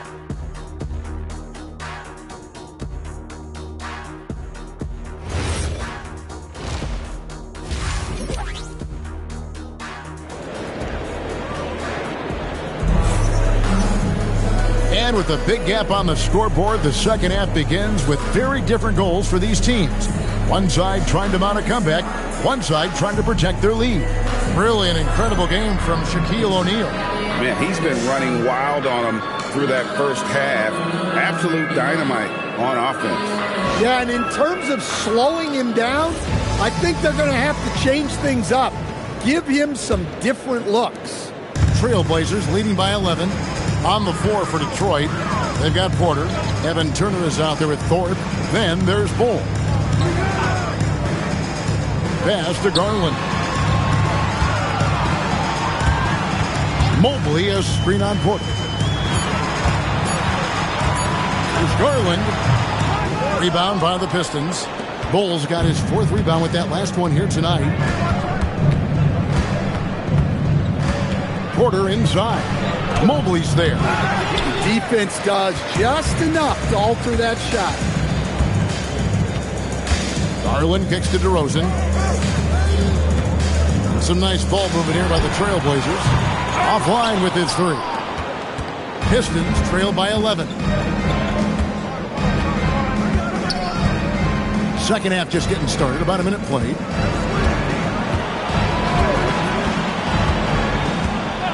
Pass to Turner. Beyond the arc. Cranes the three-pointer. Turner's got it back down to single digits for the Pistons. Now that's a high percentage look when the D doesn't fight over the screen. Yeah, it's certainly worth it to disrupt the offense. Coaches notice that extra effort. Mobley finds O'Neal. Not stopping O'Neal and close. Wow, what a play. They are just killing them on the interior. Pistons shooting only 32% from the field. Plenty of signs of struggle by this offense today. Porter passes to Turner. There's the triple. Sinks the three-pointer. He's got 9. Well, that's what you want. Get him the ball and see if he can close the gap. Oh, and the dunk by Shaq. We have gotten used to this kind of dominance from Shaq. He just knows how to take over games. What a great look here at this tremendous move from our AT&T Connected Cam point of view.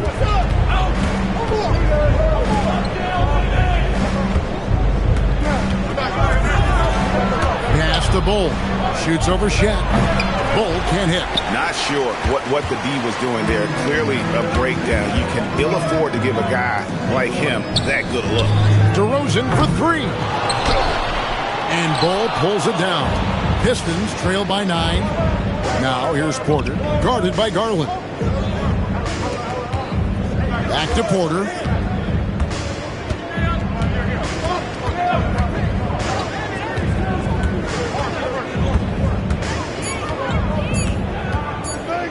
Lets it go from the wing. It's rebounded by O'Neal. Shaq's got his 8th rebound here tonight. And over the course of his career, Tobias Harris has shown a willingness to embrace various roles.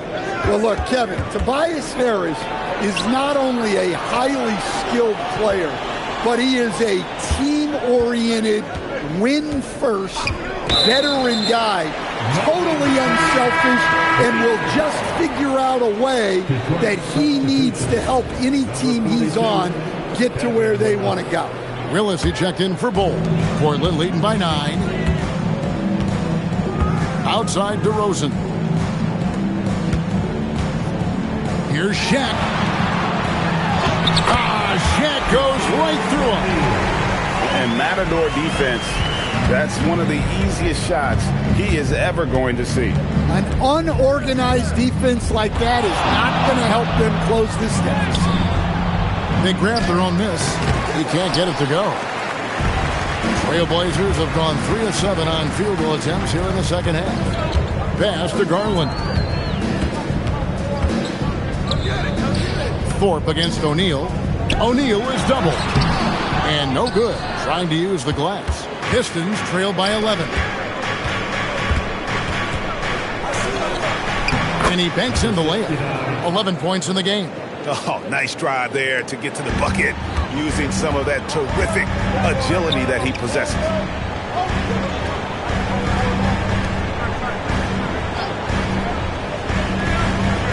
The 3 buries the long-range jumper.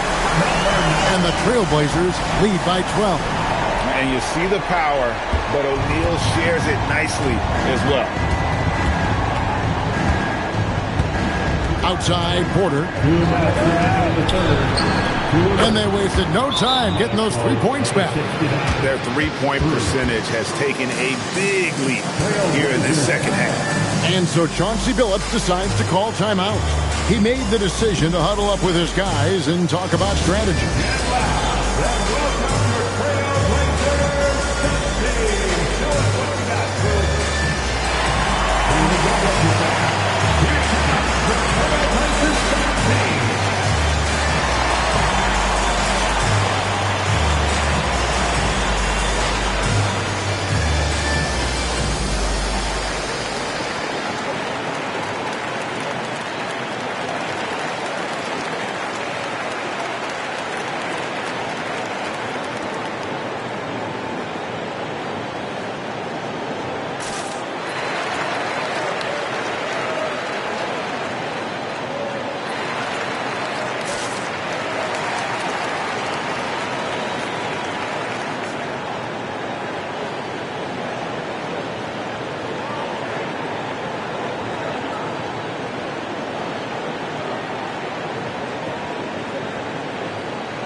And Portland making a change here. Walker's checked in.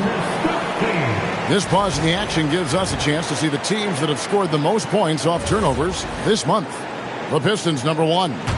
They're taking advantage of every mistake that their opponents are making. I mean, they're really converting points off those turnovers. Pass to O'Neal. Outside Garland. No good from outside. And you don't want to give up that kind of look too often. Jackson against Garland. Here's Thorpe. Pistons passing it around. Three-pointer. Mobley with the rebound. Mobley's got rebound number 8 here tonight in the game. Walker against Turner. Pass to Jackson. Fires the 3. That's his 6th field goal today, and that makes him now 6 for 11. Well, there's no question he's carrying the load in this quarter, but he's going to need some help. Walker taking his time here. O'Neal, the 11-footer. Portland, no good that time either. Pistons trail by 6. Now Jackson, guarded by O'Neal. Turner against Walker.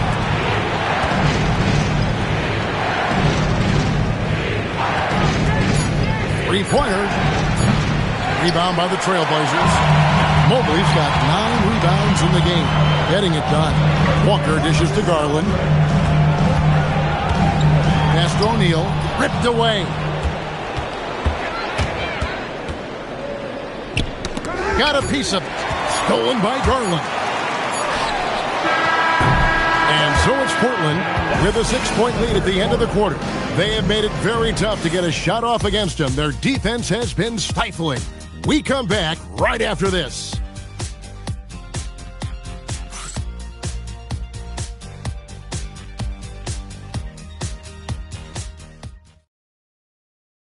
And it's time to bring up the State Farm assist of the game. And he's always been the favorite to bag this honor. These kind of feeds are his bread and butter. Well, he's a consummate floor general, surveying the defense and delivering the pass on time and on target. Well, what a terrific game it's been so far with this 4th quarter. Sure to bring more pressure-packed basketball. Garland is out there with Paxson. Then it's DeRozan. Then it's Robinson. And it's Ruin in at the center, locking down the middle. That's the group on the floor for Portland. Can't hit one. Just enough coverage to bother that 3-point attempt. Outside DeRozan. To the middle. And stolen by Bull. Paxson against Turner. Pass to Porter.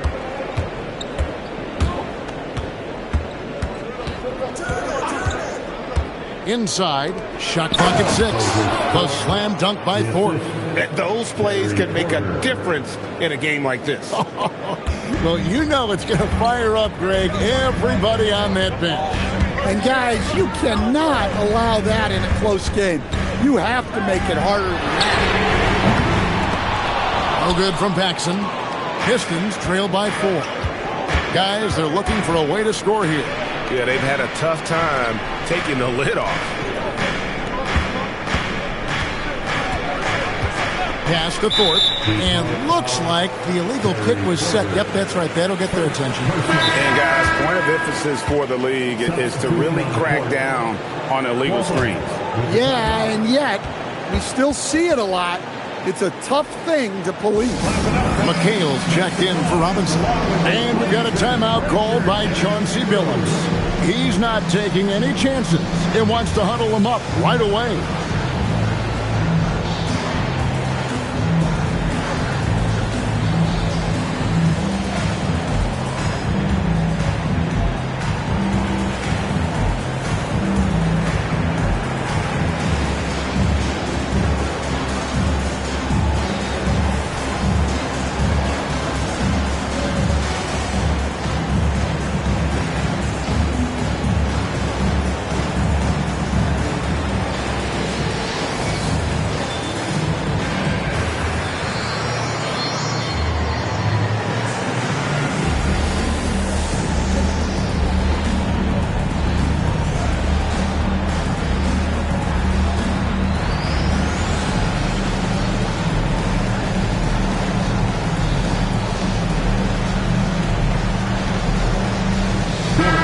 let's go to the sideline. Here's Allen. Guys, over the last break, I listened to Chauncey Billups address the team. He told his guys to stay after it, to not get complacent and lazy with this lead. He wants them to keep adding to it. We'll see if they're able to do it, guys. Thank you, Allen. And contact on the shot, so he'll be shooting free throws here. And let's quickly check out the scoring breakdown here for the Trailblazers. Well, they've really been sharing the basketball. All coaches talk about that, try to get their teams to do it. It's really great when you see it in action. Another place they've had the upper hand tonight is in transition. They've gotten a bunch of their points off the fast break. Jackson, he's checked in for Detroit. To the inside. How's that for an answer? Right back with the dunk. And in terms of size, not your typical center, but man, he plays as big as any of them thanks to that terrific leaping ability. No one covering. 20 points for him. And they have been relentless from deep. And you see the defense trying to react, but to no avail. Look, when the three is falling like this, there's not a whole lot you can do defensively. Pass to Garland.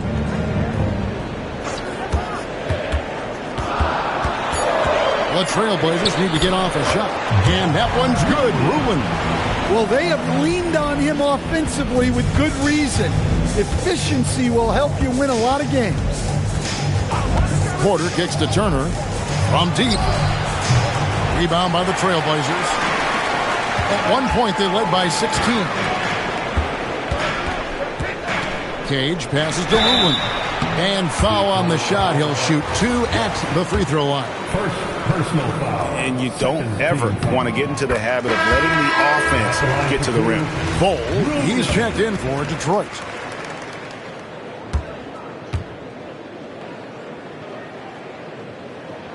And so he makes both from the line. And here's Porter. Let's go.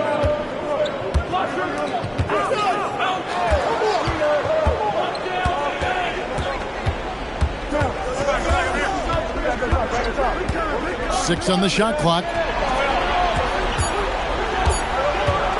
Turner against DeRozan. The shot by Turner, no good. Garland surveying the D. O'Neal outside. It's up a 3. And there's Garland. That's good on the assist by Shaq. O'Neal's got 3 assists tonight. Here's Porter.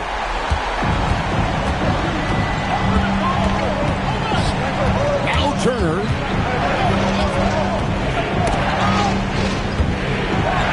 Off the glass. And all quarter long, he's been zeroed in and knocks down big shot after big shot here in the fourth. And we've got a timeout called by Chauncey Billups. He's very aware of the timing here and the significance of getting things squared away with his team.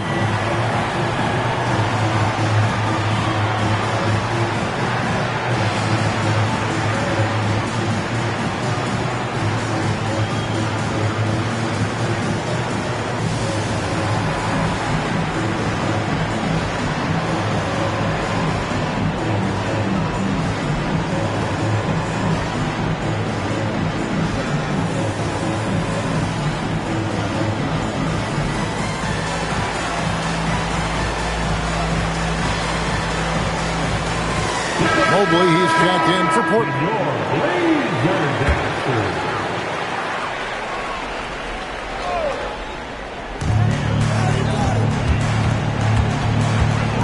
Outside Garland. He takes it in. Clock at 6. He's off from 3. And so it's Porter bringing it up now for Detroit. 7-point differential. He slams it home and gets some camera time on the end of it. He did. He spent a while up on that rim, didn't he? Outside DeRozan. O'Neal inside. Bol covering. Mobley, a screen on Thorpe. Driving the lane. And that one drops. And that pick takes the D totally out of the equation. Yeah, you've got to lock and trail hard. You can't allow him a clean look.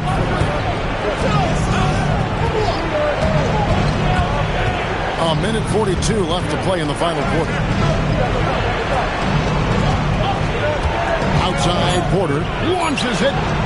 O'Neal there for the rebound. Trailblazers leading by 7. Now Garland.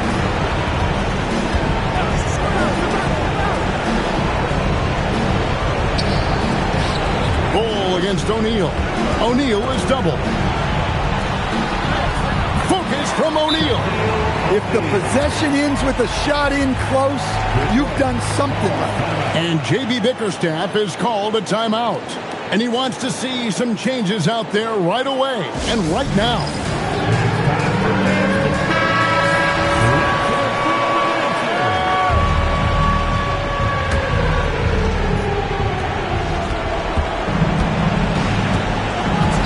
We've got 1:08 left to play here in the fourth.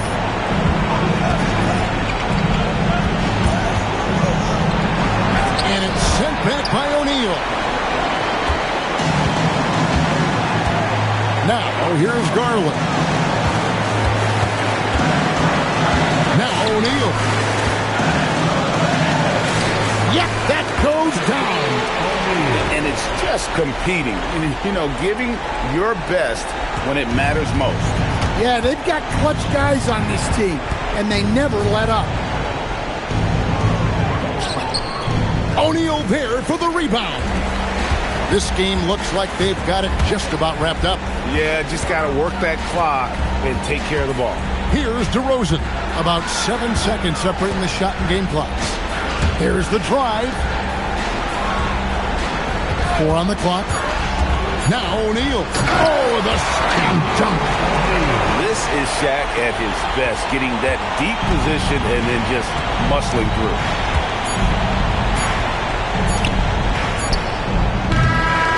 And so Portland takes this one, but by a big margin.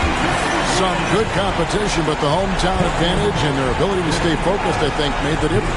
Yeah, and the first step to becoming a good team is your ability to win at home. And they really seem to revel in that opportunity, and this is what they came out to do. And Allie LaForce has got something now for us from the floor. Allie, take it away. Kawhi, yet another stifling defensive effort. What sets this team apart at that end of the court? I'm not sure. I think we all just pretty much buying into the game. Good stuff, Allie. Thanks. That's it, folks. The NBA regular season.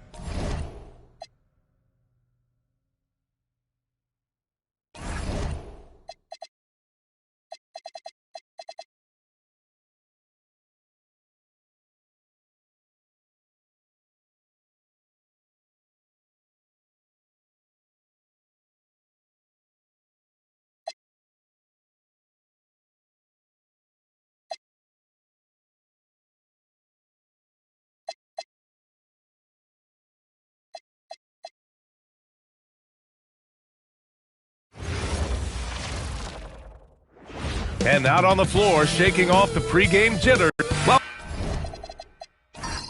everyone. Thanks for tuning in to 2K Sports for this NBA presentation.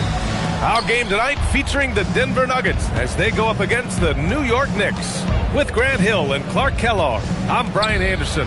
Allie LaForce is our reporter. And now the opening lineup for New York. They've got Hayes. Jonathan Kuminga's out there with Williams. And it's Dumars in at the 2-guard spot.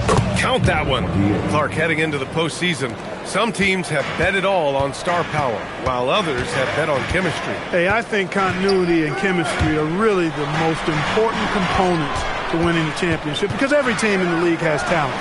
Some have more talent or more superstar talent, but you've got to have a chemistry, a continuity, a connectedness that helps you work through the tough spots in the season and certainly in the playoffs. And here's Kuminga for 3. And it's Denver with a rebound. And this game, the first chance they've had to see New York. And this is a matchup they expect to win. Certainly, last year they were the stronger ball club. Yeah, and very tough to beat when they're playing up to their capabilities. That's why they're one of the top teams in the league. That free throw no good. And Grant David Adelman, a second-generation NBA head coach. grew up immersed in the game. Yeah, B.A. Basketball was a family obsession. David, a ball boy for the Blazers in the 90s, went on to coaching, which he's done for decades. His whole life has led him to this. And he's good on the second. Here's New York, outplayed in their previous game on their schedule, losing to the Cavs. They just weren't careful with the rock. The passing was loose. The ball handling was lackluster. That's not how you win in this league. Well, you know, you got to take care of the basketball. Hopefully, they learn from that game and are better going forward. Now here's Johnson. He's closely guarded. Pass to Wall.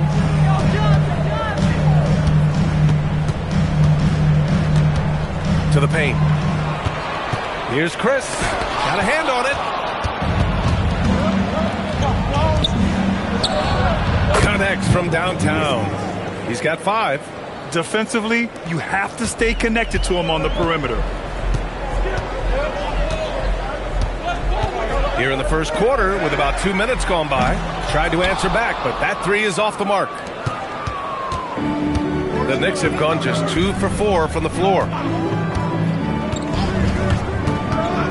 Outside, Williams from deep knocks down the triple. Starting to find his rhythm. He's cooking, and he knows it. And you know what? They're going to keep using him. I mean, he'll be the centerpiece of their offense today. You can bank on that.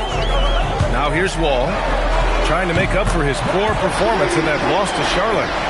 That's how you up the ante. Come right back at him. A little back and forth from long range. I love it. That's a terrific answer there. Here's Williams. Outside Kuminga. This one for 3. Glenn pulls it in. Defense dodged a bullet that time. Total breakdown. To the wing on the left. Ball for 3. It's Hayes with the rebound. And Williams has got the ball here for the Knicks. Kuminga with a screen on Wall. Outside Kuminga. Here's Dumars. His stats right now, averaging 9 points a game.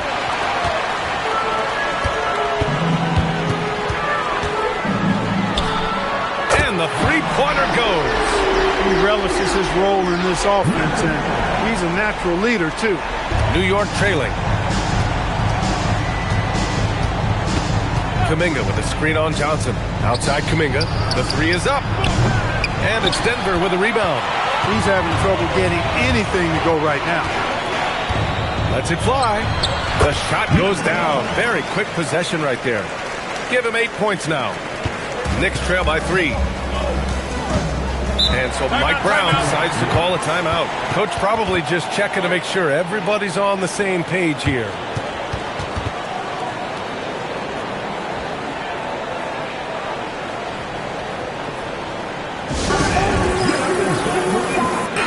Changes here for New York. Zeller's checked in for Hayes, and Payton is subbed in for Williams.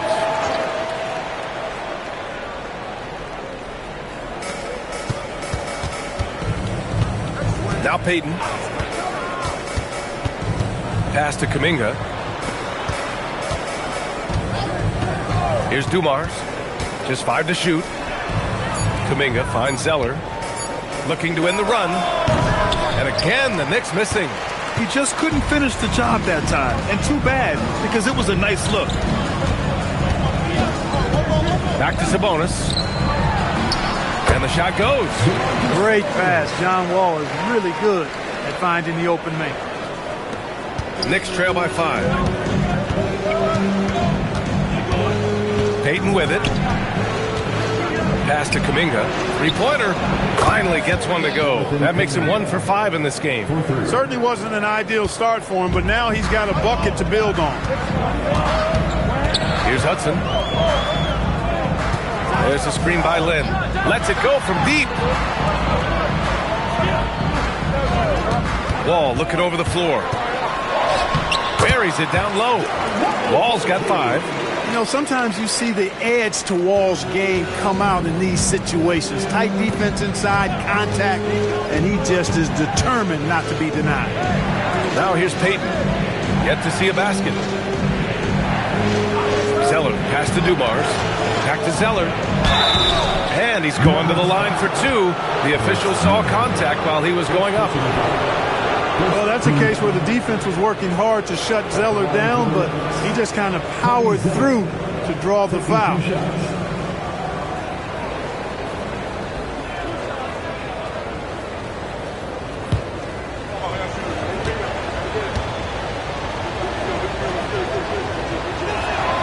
The first free throw is good.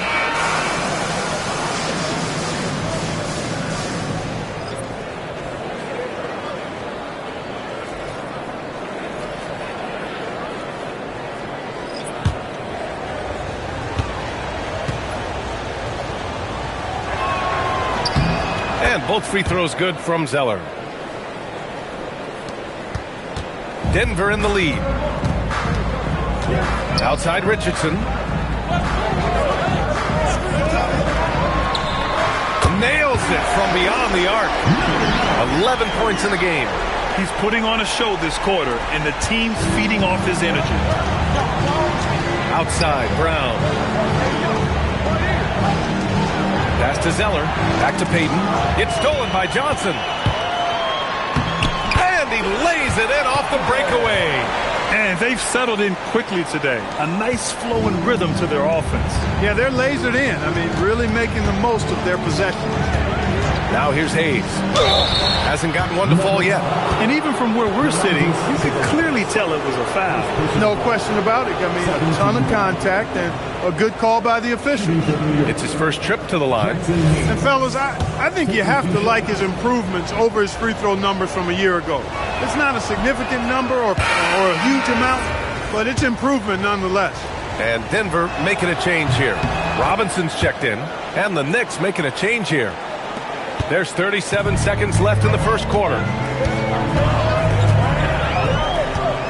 Outside Richardson. Shot left block. That's good from Robinson on the assist by Richardson. They've been the more poised team tonight, and the score reflects that. Well, I like the way they're playing. A very smart first half. Quality shots, not wasting possession. Now here's Davis. 12 seconds left in the first quarter here. 6 on the shot clock.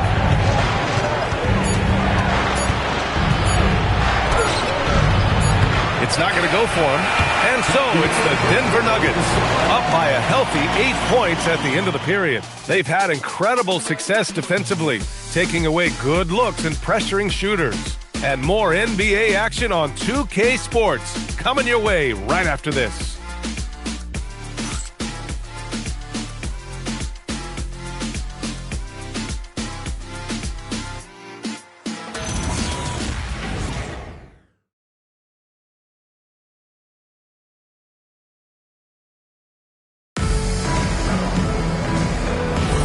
Hope you've enjoyed the broadcast so far. Halfway through the first half in this one. All right, guys, what do you think about the Nuggets here in this one?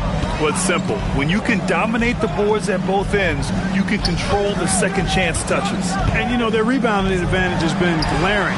Simply outworking them on the boards for that entire first quarter. They've got Taurean Prince. He's out there with Domantas Sabonis. And it's Hudson in at the point. That's the group on the floor for Denver. Boston with the bucket. Man, this is just fun. These teams are trading threes back and forth. Nothing like answering back. One team gets 3, you fire 3 of your own. Boom. Here's Hudson. Still no points. Down low. And Sabonis slams it in. Excellent job by Sabonis after setting the screen. Very mobile in these pick and rolls. Burke, the pass to Hayes. On the wing, Hachimura. New York working the ball around now. Hayes in the high post. And finished off by Hayes. Oh, yeah. That'll do it. Wow, an emphatic two-handed slam. I tell you what, if he's got a few more of those in him, this lead will really start shrinking. Here's Hudson. A minute and a half gone in the second quarter. Pass to Prince. And the Nuggets hit again from deep. Prince doesn't care where he's at beyond the line. He'll launch that orange for sure. Time now to hear from our reporter, Allie LaForce. Thanks a lot, guys. The Nuggets have gotten used to success. Nikola Jokic said, quote, winning is a lifestyle for us. It's really good when you're winning. Everybody's happy. Everybody wants to play. Everybody is buying into the system. I was here when we were losing, so I do not want to go back to that. Back to you guys. They're good with him in the lineup. All right, Allie, thank you.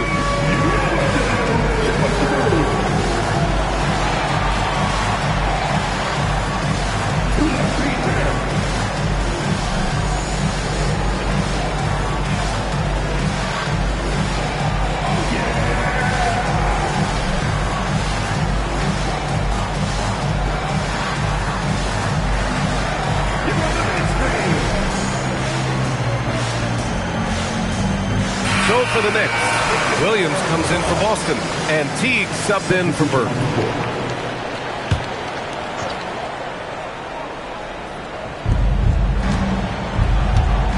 Hayes, the pass to Teague. Grant, you are a Hall of Fame small forward, so you know a bit about the position. What's key in excelling at the three? Well, BA, you have to be able to space the floor. We almost never see a 3 or even 4 who can't make threes. And on the other end, lots of times you're matched up with quick guards. Now here's Davis.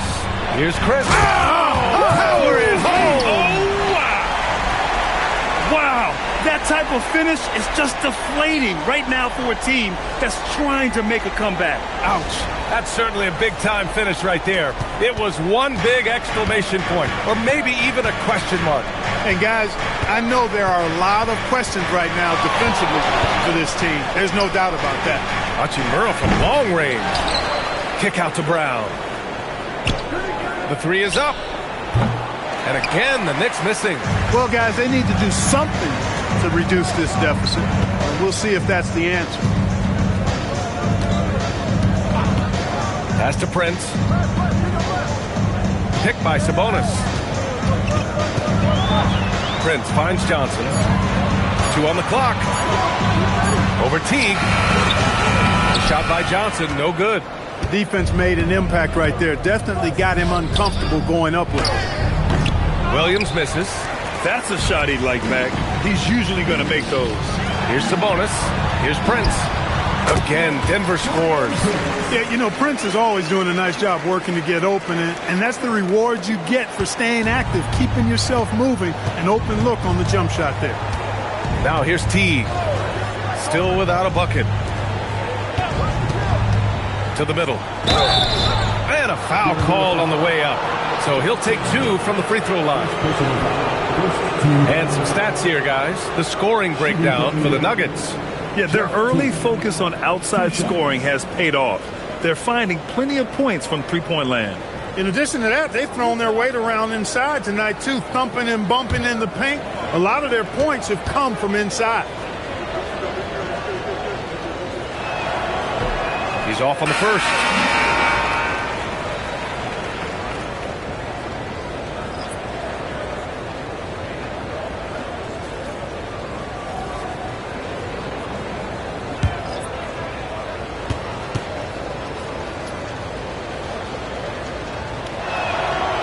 The second free throw is good. And almost 4 minutes gone in the second quarter of play. Pass to Sabonis. Back to Wall.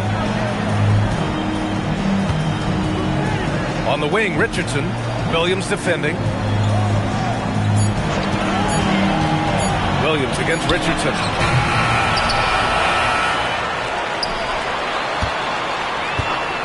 And looks like an illegal pick was set. That gets the ref's attention.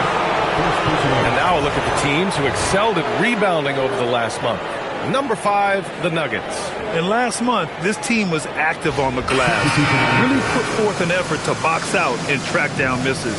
Dosunmu, he's checked in for the Nuggets. Zeller's checked in for New York. Brown comes in for Teague. The Knicks trail by 14.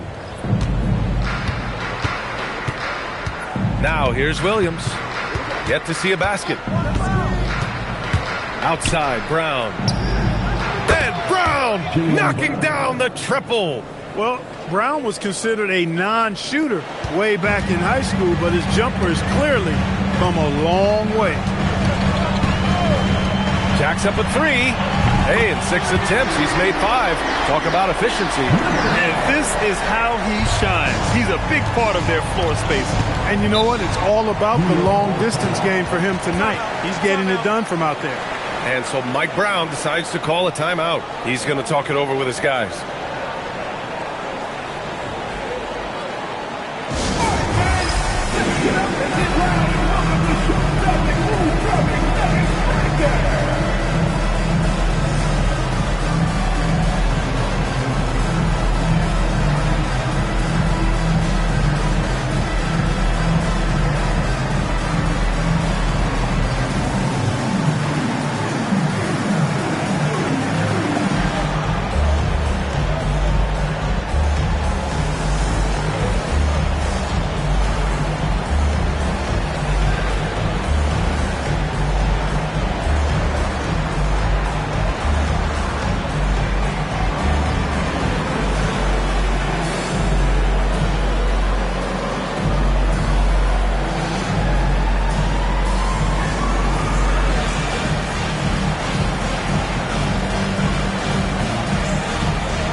Checked in for Zeller.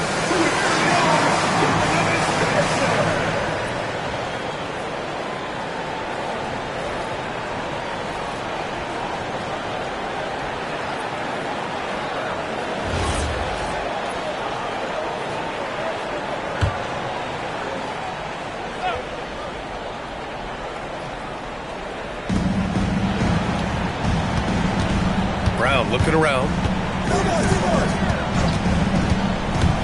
Right side, Williams launches a 3. Brown, no good. The Nuggets lead by 14.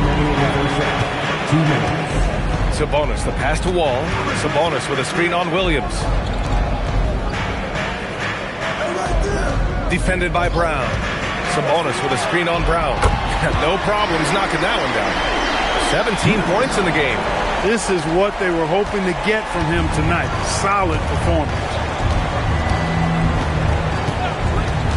Outside, Williams. And right away, they match it with a three-pointer of their own. That's how you up the ante. Come right back at it. A little back and forth from long range. I love it. That's a terrific answer there. Here's Hudson. No points yet. Chris. And he takes the feed in stride and slams it home. Woo! B.A., that's lit. Ferocious all the way. Man, that was good. Ammonia strong, we call that. Wear that rim out. Back to Williams.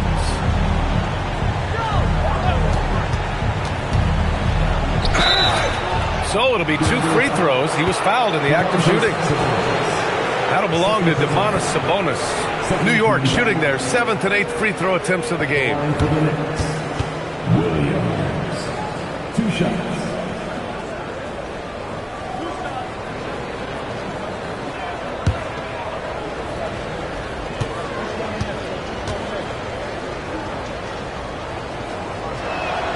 Free throw drops for Williams. Both teams deciding to change it up.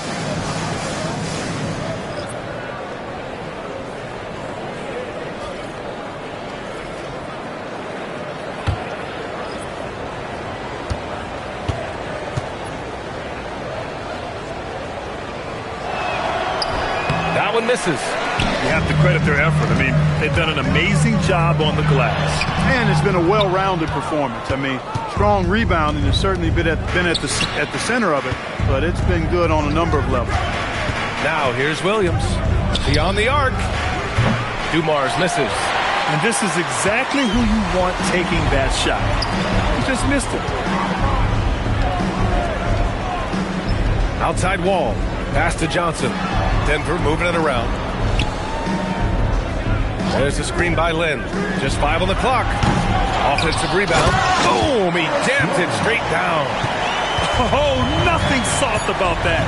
Was not going to be denied. Just took the dunk that was right in front of him. Well, you know, if nobody's going to put a body on him, then that's going to be the result. And so it's Denver looking in total control with this 17-point advantage as the buzzer sounds. They hold a real solid lead right now. Love their approach tonight. We're coming right back. Don't go anywhere.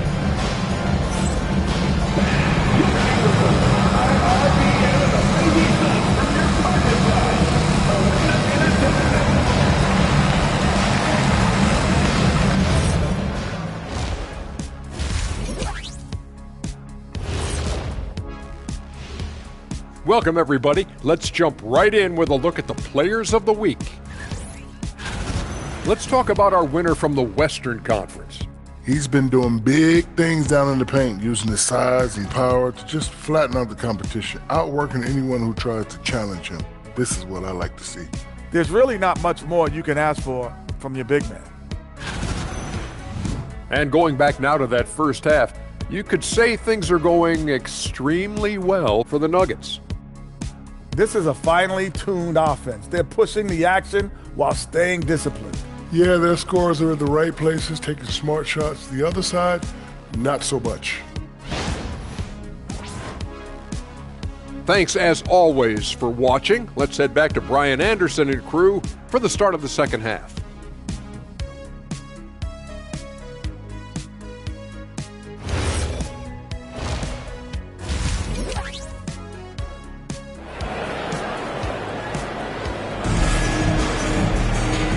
And with a big gap on the scoreboard, the second half begins with very different goals for these teams. One side trying to mount a comeback, one side trying to protect their lead.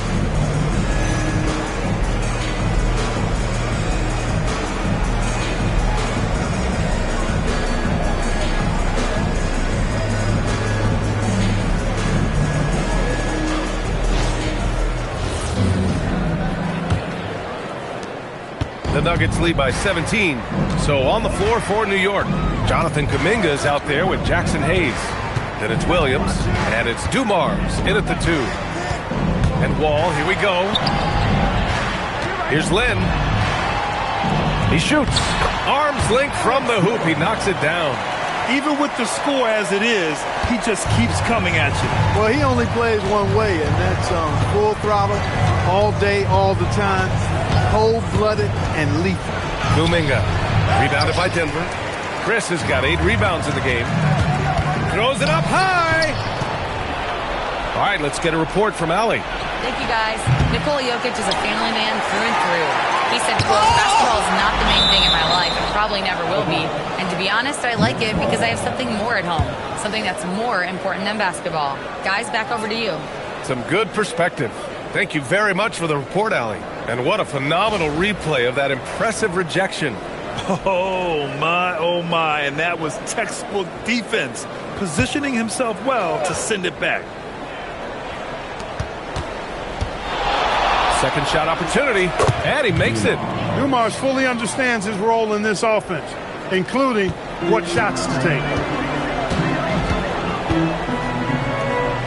Here in this third quarter, just over a minute played. Sinks it from distance. Johnson's gotten his second bucket on the night. Pick works well there, but the defense left a lot to be desired. Yeah, that's not the defense you need. You got to be tougher defensively.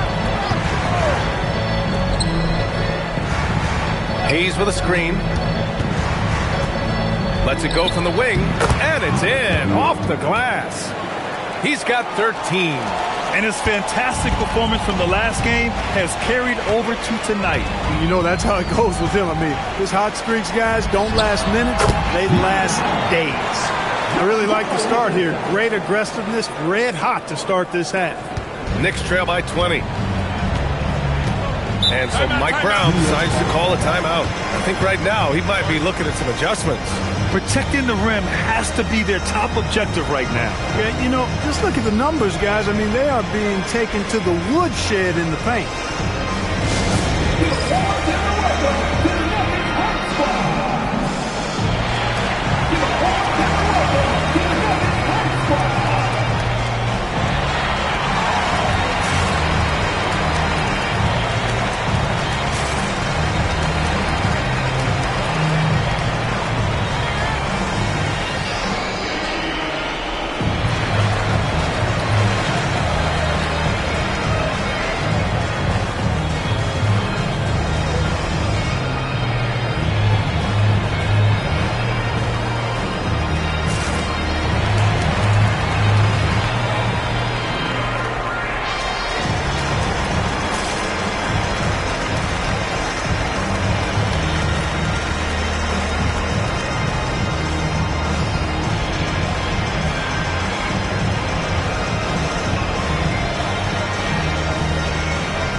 throw shooting, they're in the top half of the league.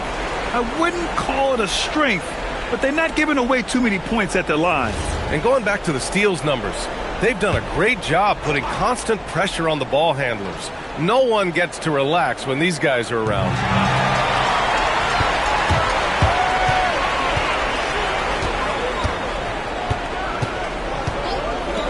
Let's go with a three. Kuminga pulls it in. Their first miss after hitting 3 straight shots, but I like their aggressiveness coming out of the half. Second half of play here with just under 2.5 minutes passed. Knocks down the long J. He's giving them a spark because he can't win this game all by himself. To the left side wing.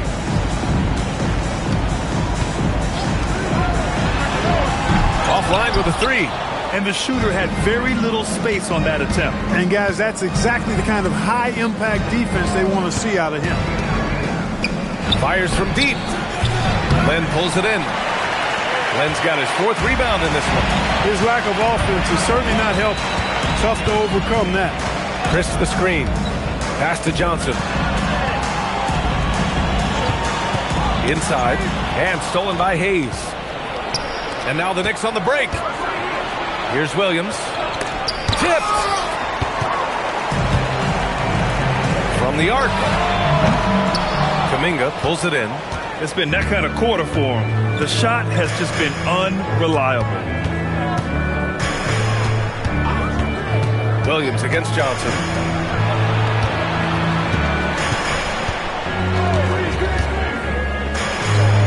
Money from the wing. He's got 18. He's bringing a lot of energy to this offense, not letting the scoreboard discourage him right now. Well, I tell you what, the hole would be a lot deeper if he wasn't being as efficient as he's been so far. So David Adelman's decided to call timeout here. And we might see some changes. Coach potentially looking to adjust.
Sabonis, he's checked in for Chris. Jaylen Brown, he's checked in for New York.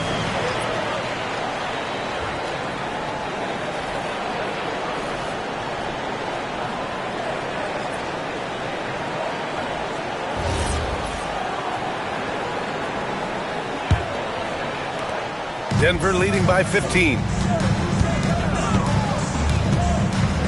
And here's Wall. He's got 5. Takes a 3. Hits the trifecta. He's got 22. This has been a running theme for him. Hit a number of threes in the first half. Now nails another.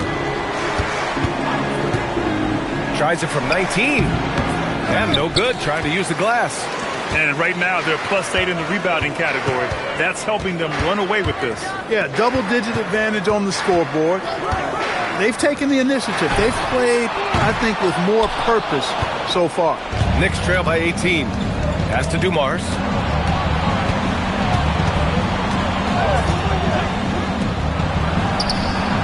Sinks the tray. Making his mark from long range today. That's his 2nd triple of the half, his 5th overall. Outside Wall. 2 minutes remaining in the third. 2 minutes. To the inside. Oh, they pick off the pass. Fast break. Here comes New York. Shoots from 14. It's hauled in by the Nuggets. Watch by Kuminga. The layup misses. And so Kuminga will bring it up for the Knicks. 15-point game. And he's going for the oop here. Oh, Sabonis with the steal. Outside Johnson. From downtown. No luck on that one. He just keeps firing away from distance. I know he's trying to get himself heated up, but at what cost? There's a screen by Kuminga. No good on the triple. Denver leading by 15. Outside Wall. Here's the three. Pure from three-point range. Once again, he's able to knock down the long-range jumper. He's on automatic. Just a brilliant game. New York has gone 2 for 5 from three since halftime. Down low.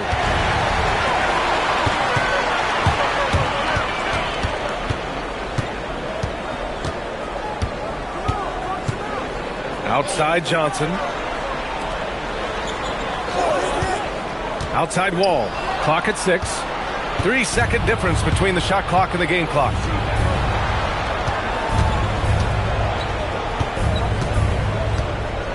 Kuminga with a screen on Wall. Outside Kuminga. Fires the three. Rebounded by Denver. Len's got his 7th rebound here tonight. Here's Wall. What a play! He drains it at the buzzer! Great job ending the quarter on a high note. Nothing like knocking down that last possession of a quarter to give you a little feel-good momentum. And so it's Denver, ending the quarter with a 20-point edge. Their efficiency has been off the charts. They're running their sets well with patience and purpose. We'll be right back after this word.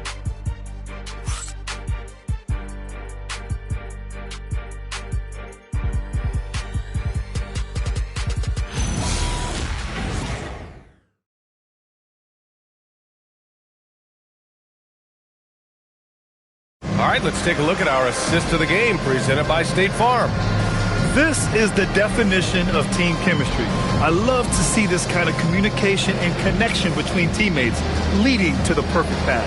For me, next to the big-time alley-oops and monster throwdowns, passes like that are probably the next best thing when it comes to sweet-looking NBA highlights. And we reach the fourth quarter in a game that may already be out of hand. Sabonis out there with Marquise Chris. Then there's Davis, and it's Richardson in at the 1. That's the group on the floor for Denver. Yeah, hard to discourage Hachimura out of his rhythm right there. I mean, he is powerfully put together. And a moment now to quickly take a look at the offensive approach for Denver. Well, you know, throughout this game, they've shot the ball extremely well from downtown. Their shooters are getting open and letting it fly. And also, I just love how they've been moving the ball side to side on the perimeter. Great passing, unlocking their offensive potential. A native of Japan, Hachimura continues to demonstrate why he was a lottery pick in 2019. Outside Richardson. They get the rebound. Here's Sabonis. Good work defensively by Hill. Knicks trail by 17. Williams on the wing, guarded by Richardson. Williams passes to Hachimura. Knocks it loose. Defended by Brown. Sabonis against Hill.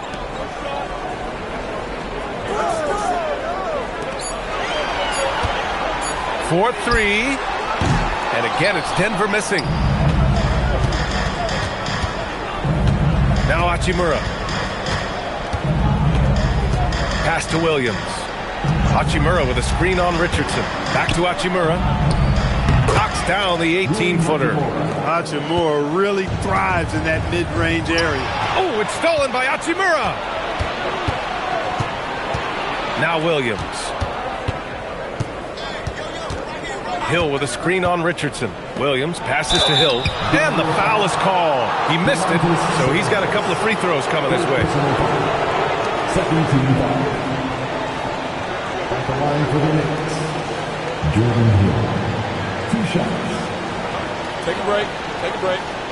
2 shots.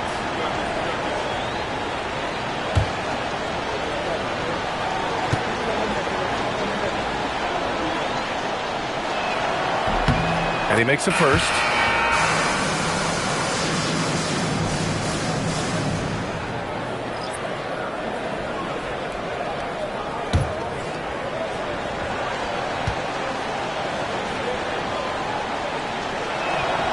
And that's good as he hits both shots. The Nuggets lead by 13. Here's Hudson. Gets the 3 to fall. And he's got 28 now. As the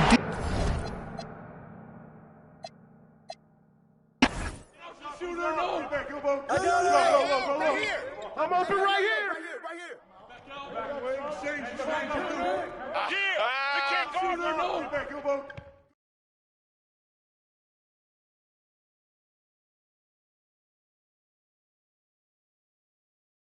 Hey, swing it. Let's go, fellas, from the get-go. Pick coming, pick coming, pick coming. Come on, fellas. Go over it. Watch the screen. Shot. Shooter, no. Go, go low, go low. Good board, baby. Woo.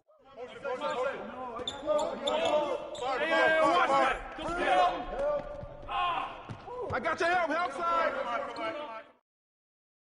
Hey, watch the pick. Timeout.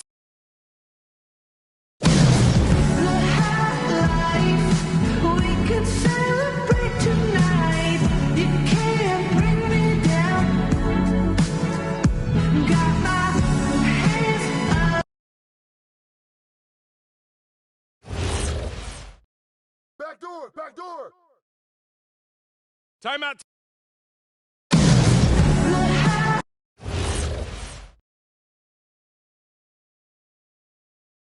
John. Corner, Phil. Next screen, I got you. Here we go. Get it going. Dennis! Yo, Dennis! Hey, you got it out. You got it out.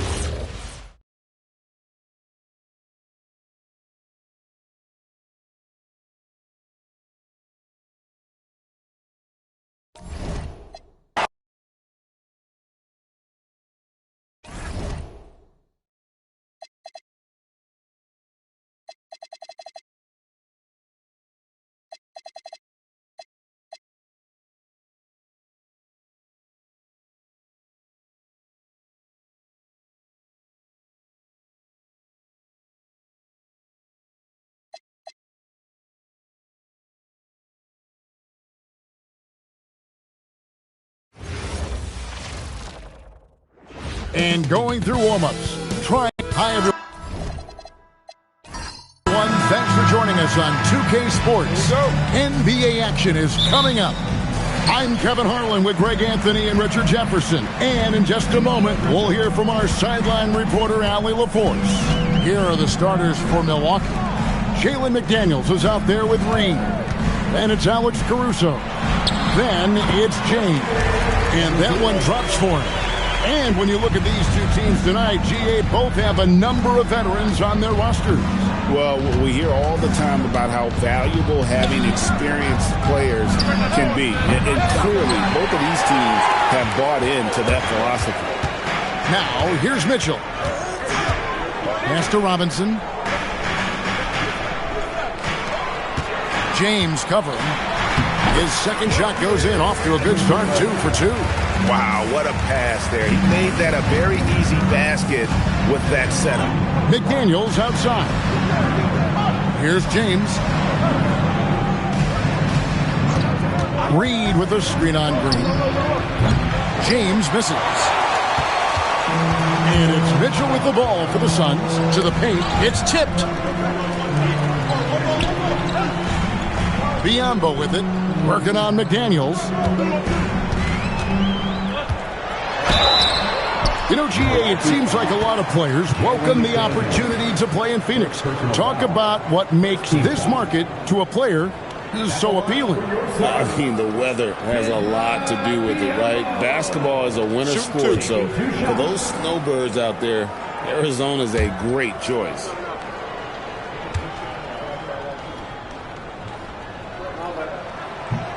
That free throw missing.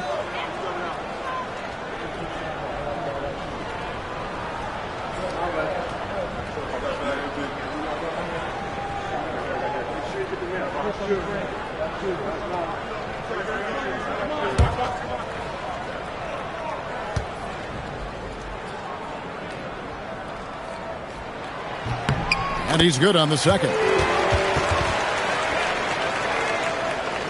And we're about a minute and a half into the first quarter. McDaniels outside. Here's Reed.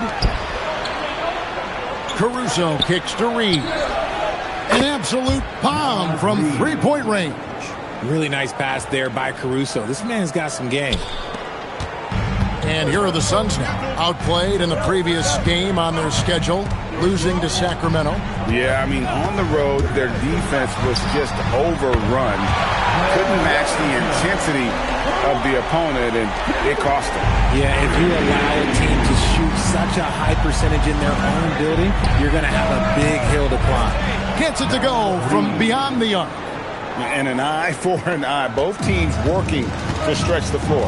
This is today's NBA. Hey, we see this kind of exchange more often than not. Outside Robinson. Good, and the assist goes to Mitchell. Robinson's got 6. And how great are they playing? 4 for 4 shooting to start this one. And so now a timeout called by Doc Rivers. He's going to make some adjustments to the game plan. Adjustments are a part of the game, and the coach sees something he doesn't like here. Yeah, this is a good opportunity to get your group together and make sure everyone is on the same page. And a chance here to check out the league's scoring leaders.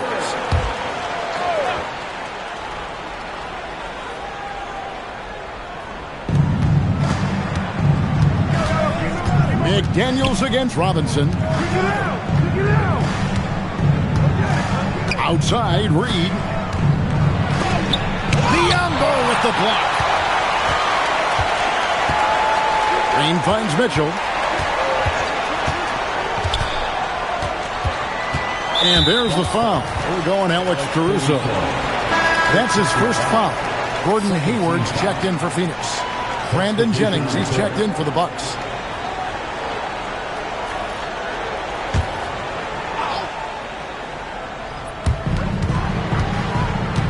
Hayward on the wing. Here's the screen. Shot clock at 6. And McDaniels, here we go. And it's out of bounds. The Bucks able to retain possession here. A moment here to see the numbers for Hayward. 3rd in three-point field goal percentage, and he's in the top 10 in field goal percentage. Really able to power his way to the bucket and finish through contact. And he's the type of three-point specialist that doesn't need a lot of shots to rack up points. That's why he's top 3 in percentage. And there it is for him. And once he got to the 10, I think he was surprised to find himself that wide open. Easy possessions like that literally are just a gift. You just dream of them. He will gladly take those. Bucks trail by 3. Pass to McDaniels. And it's blocked. And it's out of bounds. The Bucks able to retain possession here. Let's take a second look at that fantastic block. And an early swat like that can really set the tone. Now the shooters will be feeling his presence.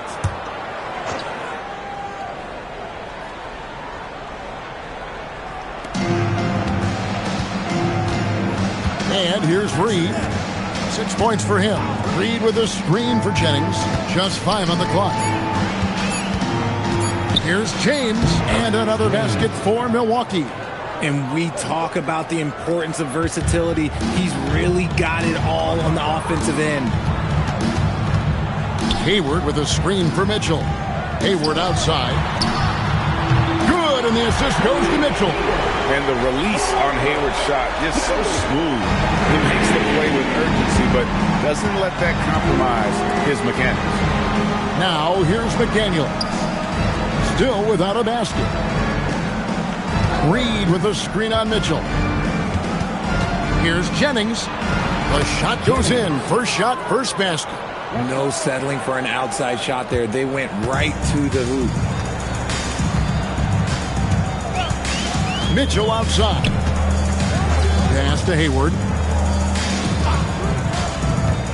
Inside. 2 minutes. James outside. A minute 50 left in the first quarter. Jennings wide open. Good on the three-point shot. Jennings has got his second bucket tonight. And he likes to get in a rhythm early. Nice triple. Mitchell looking it over. Pass to Robinson. To the middle. Cuts off the pass. James, the pass to Reed. And Reed throws it down. That's a double whammy, guys. That's right. A great defensive play, then the emphatic stuff. Once he poked it away, you knew what was on his mind. And timeout called by Jordan Ott. He's going to take a minute here to get things straightened out.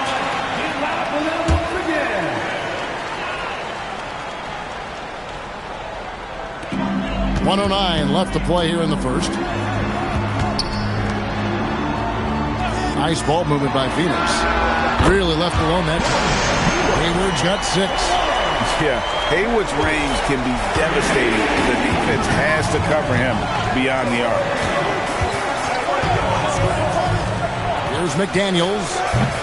Trying to answer back, but that three is off the mark. Hayward finds Mitchell, and he could not get that one to go. Out of contact, and he'll go to the line for 2. It's going to be on Nerlens Noel. A relentless effort on the drive. Mitchell goes through the foul. Phoenix shooting their third and fourth free throw shots of the night. Shooting 2.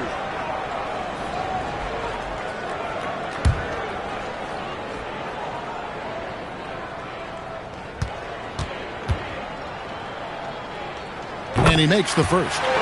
We've seen Donovan Mitchell go off. He's gone for 70+ in a game. That is special.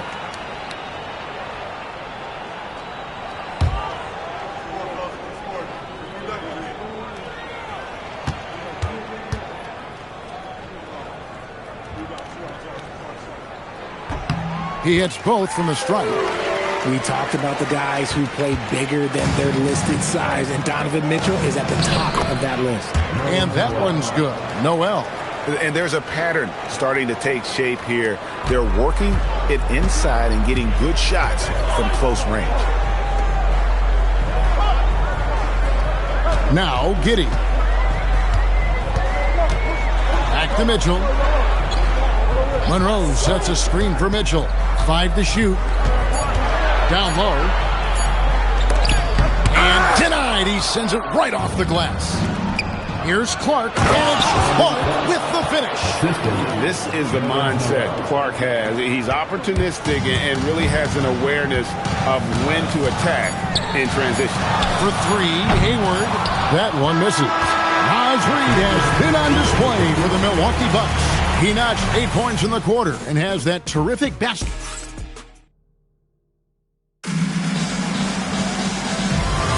And some good action in the books as we get back to the game that's been pretty close here so far. And breaking down some numbers here, the hustle stats for Milwaukee. From the tip, they are not making things easy on them. Lots of steals, playing disruptive basketball.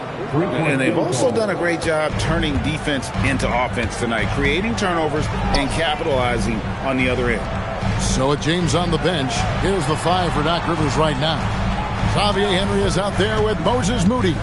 Then there's Nerlens Noel. Then there's Jalen McDaniel.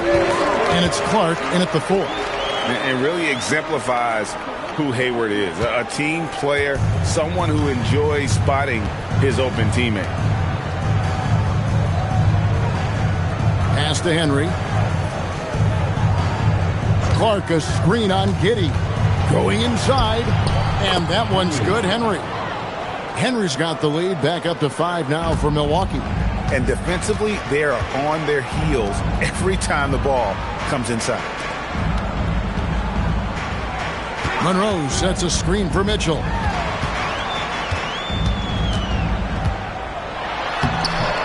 Milwaukee with the rebound. And not allowing the shooter even an inch of breathing room on that one. I'm sure they'll think twice about shooting against him next time. Clark a screen on Ross. McDaniels passes to Noel. Here's Henry. Ross grabs the board. Suns trail by 5. And the foul called on Nerlens Noel. That'll be his second foul of the game. And you think about the importance, RJ, of awareness and basketball IQ. What about players who don't have that, but are immensely talented? Well, they still have to grow their IQ, and that can take time, because if you make too many mistakes, it will cap your minutes. Biyombo is checked in for the Suns. Green comes in for Josh Giddey. Naz Reid, he's checked in for the Bucks. Alex Caruso comes in for Xavier Henry. A good athlete. Caruso can really get up and down that floor. Mitchell outside. Pass to Green. Inside. Kicks it out to Mitchell. To Biyombo. And it's Biyombo with the jam. Strong move to the 10, trying to get his guys going. Hard not to get motivated, GA, right when your teammate makes that kind of play. And that could be the spark they needed to make a little run as they try to even this thing up. Here's McDaniels. Rebounded by Donovan Mitchell. Suns trail by 5.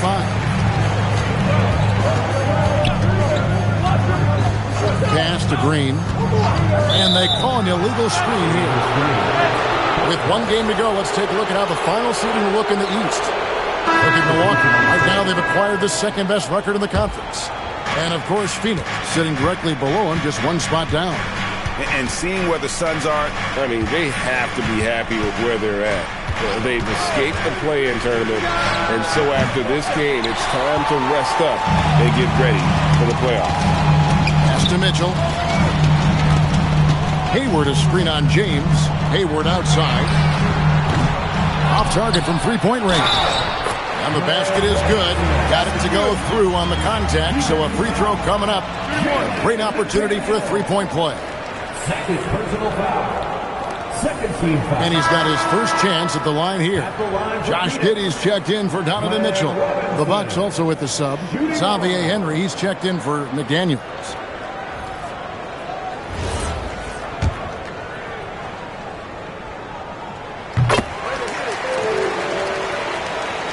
And almost 4 minutes gone here in the second quarter of play. Pass to Henry. Outside, Reed to the paint. Here's Clark. Good, nice job down low. And the Bucks lead by 4. You got to know, this is Clark's skill set at this stage of his career. He takes quality shots when he's inside. Robinson for 3. Reed with the rebound. And after connecting twice from deep in the first quarter, he hasn't been able to drain another here in the second. Caruso finds Reed.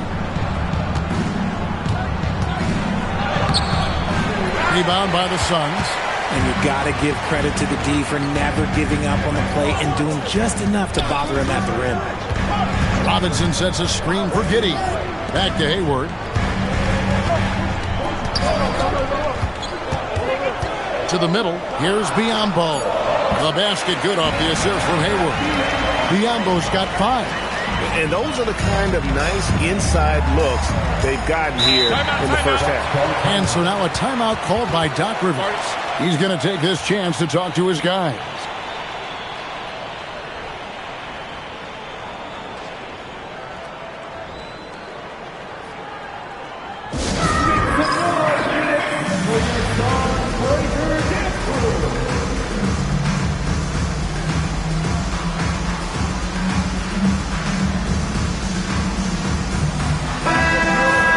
This This is the 2K leaderboard with a rundown of the NBA's top defenders down low. The league's leaders in rejections this month. Number 1, Naz Reid. And guys, as the month has unfolded, his interior defense has gotten better and better. Here's Clark. Pass to Caruso. Reid with a screen for James. Beautiful dish, and the layup goes down. 10 points for him. I love his shot selection today. He set the bar for the rest of the team. We've got 1:48 left to play here in the half. To the inside. Biyombo. Reid with the rebound. Bucks leading by 4. Pass to Caruso. James looking around.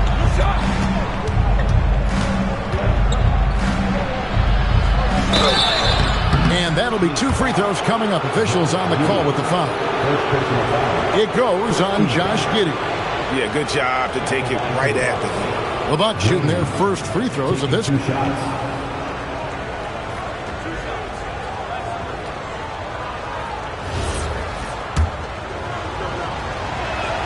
First one falls for him.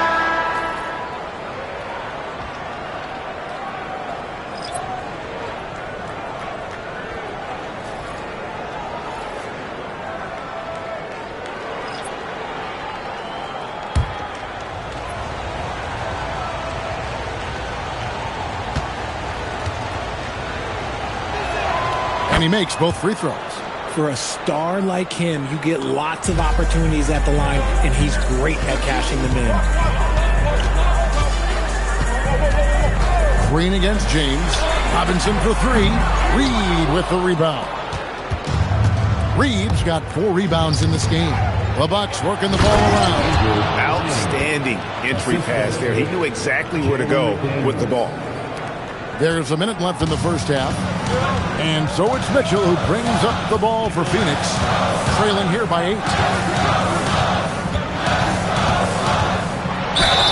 And foul on the shot, so he'll get a chance at the line. And Mitchell is a tough player, someone that doesn't mind getting physical. He'll take his 3rd and 4th free throw shots of the game right here. And they have really leaned on his free throw shooting at times this season. He's been there for them, too, with 88% from the line. And getting to the line and hitting your free throws, a good way to get back into the game. It stops the clock and extends the game and allows you the opportunity to set your defense. They've been perfect from the line so far here in the second quarter. Reid gets the bucket. Give a good player a good look, and you know what the outcome will be. 7-second difference, shot and game clock. James against Green. Pass to Robinson.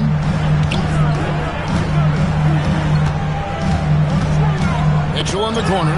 Caruso with the steal. Here's James. And James throws it down hard. And this sort of awesome dunk is one of the reasons this team is in charge of this game. Well, there's a swagger out there. You can see it on the court that they possess and are not afraid to show it either. And so it's the Milwaukee Bucks going into the break with a 10-point lead. Their lead is where it is because they've gotten good shots. A lot of good shots. And let's hear from Allie LaForce, who joins us. All right, Allie, thank you for that interview. And we'll be back with more basketball in just a moment.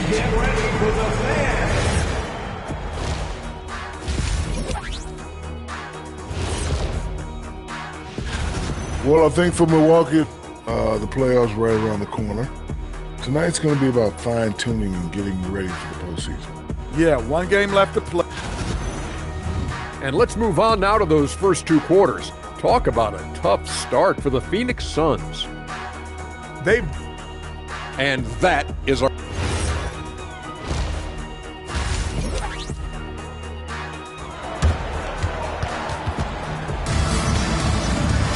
And for those of you just tuning in, thanks for being with us. The second half of this game still to play. Naz Reid with a strong contribution so far in this one. The way he was able to finish on the block was incredible there in that first half. The question now is, will the defense keep letting him punish them inside? Or did Coach have some new ideas for them? We've got Bismack Biyombo. Donovan Mitchell is out there with Green. Then it's Robinson. She's out there for Phoenix. Suns trail by 10. Mitchell outside. Outside Robinson. And the three off target. And I think that one could have easily have fallen for him. Reed the pass to James. That three off the mark. And on an open look like that, he's very gifted at making the weak coverage pay. Outside Green. Good, and the assist goes to Mitchell. Mitchell's got 6 assists in the game. So dangerous. Green gets his points in a multitude of ways, the 3 ball being one of them. And there's the whistle. Illegal screen. And now look at Donovan Mitchell, how the second half of the season has shaped up for him. And he's in the top 20 in steals, bringing that focus and intensity at both ends. And he really is the consummate playmaker, always keeping his head on a swivel, searching for the open man, completely unselfish basketball player. Here's Green. Taking a look at his numbers, he averages about 7 points a game. And Jalen Green has a reputation as a score-first player, but he is expanding his game. Milwaukee leading by 5. Caruso kicks to James. Outside, Reed. Reed with a screen on Robinson. And Reed throws it down.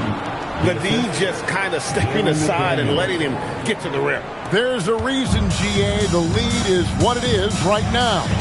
Yeah, it's going to take better rim protection than that if they're going to climb out of this hole. And stolen by Caruso.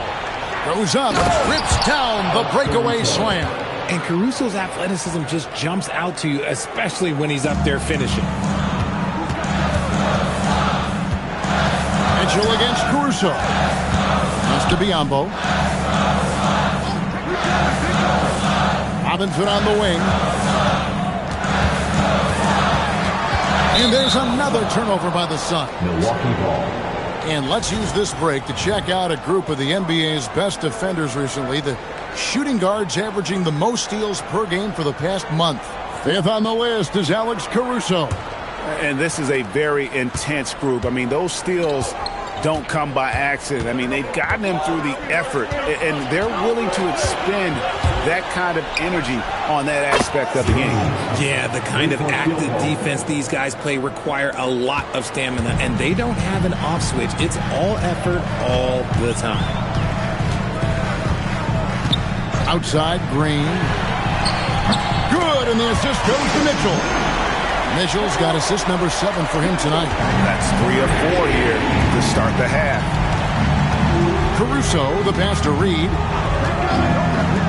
From deep, James. Phoenix grabs the miss. Not quite enough defense. That time around, just lucky he was off. Green up on top. James covering. Robinson down low. Working on McDaniels. 2 on the clock. Green fires from way outside. They get the rebound. Lays it up off the glass. He's got 8. And the rebound and the follow show you what he is all about. Gritty and determined with a soft touch to match. And timeout called by Doc Rivers. He's going to have a discussion on the sideline.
change here. Hayward's checked in. The Bucks also with the sub. Moody's checked in.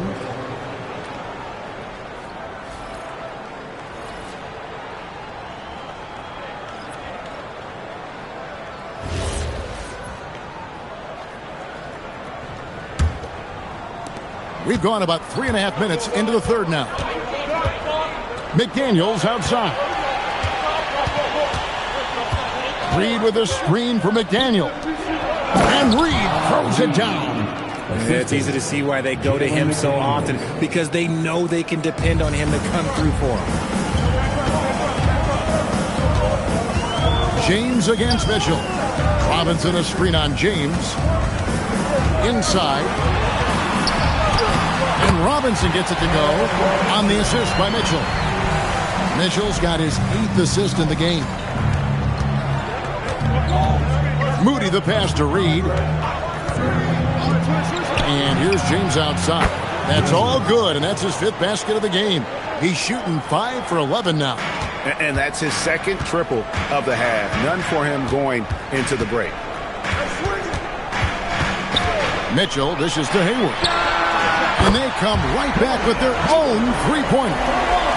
Hayward's got his 3rd basket of the night. Now here's James. 14 points for him. Outside, Reed.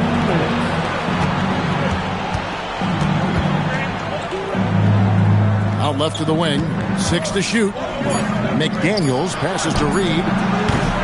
Tried to come right back with the 3 of his own. It's no good. Hayward against Reed. That's in, and the Milwaukee lead is cut down to 5 on the bucket from Gordon Hayward. A scrawny kid coming into the league. Hayward has added more muscle, and I think it helps him on these physical finishes. On the wing, James.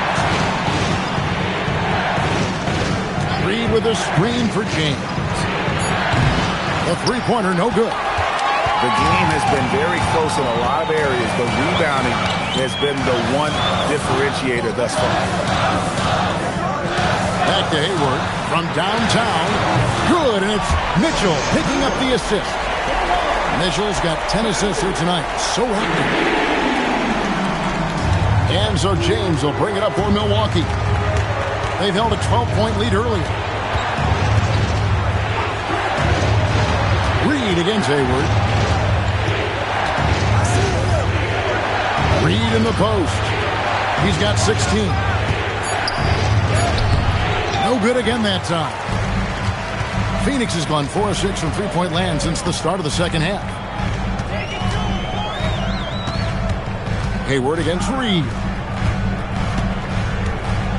Hayward passes to Mitchell. For the tie. Rebound, Milwaukee. James with it. He's got 14. For 3, gets the three-pointer to fall. James has got 9 points here in the second half. Shots continuing to fall as we conclude the third quarter. Both teams putting up points. Bucks lead by 5. And we're coming right back after this break to get the fourth quarter underway.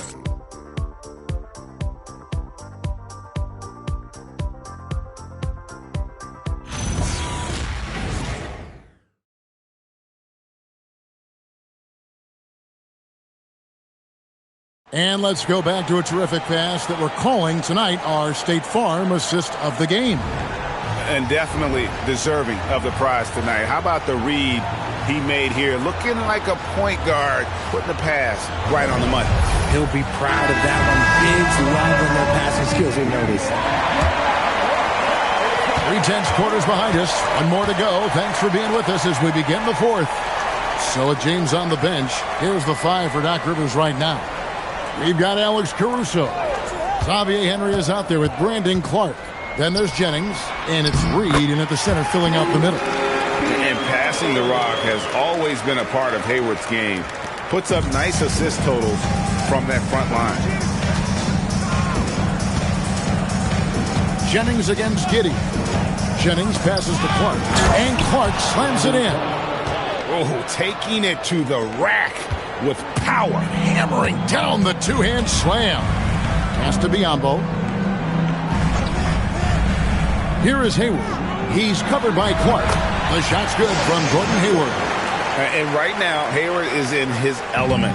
Once he gets cooking, keep feeding that man. Jennings, the bounce pass. Outside, Reed. Over in the corner, Caruso. And here is Ross. Giddey kicks to Ross. Green deciding where to go with it. Back to Ross. Shoots over Henry. No good from Ross. Credit the defensive effort there, not giving him room to operate. Pass to Caruso. Reed with a screen on Giddey. Jennings can't get it to go. And he didn't punish them for the weak coverage there, but they can't count on him to continue missing. Reed with the block. And so the ball's out of bounds. Reed touched it left. So both teams making some changes here.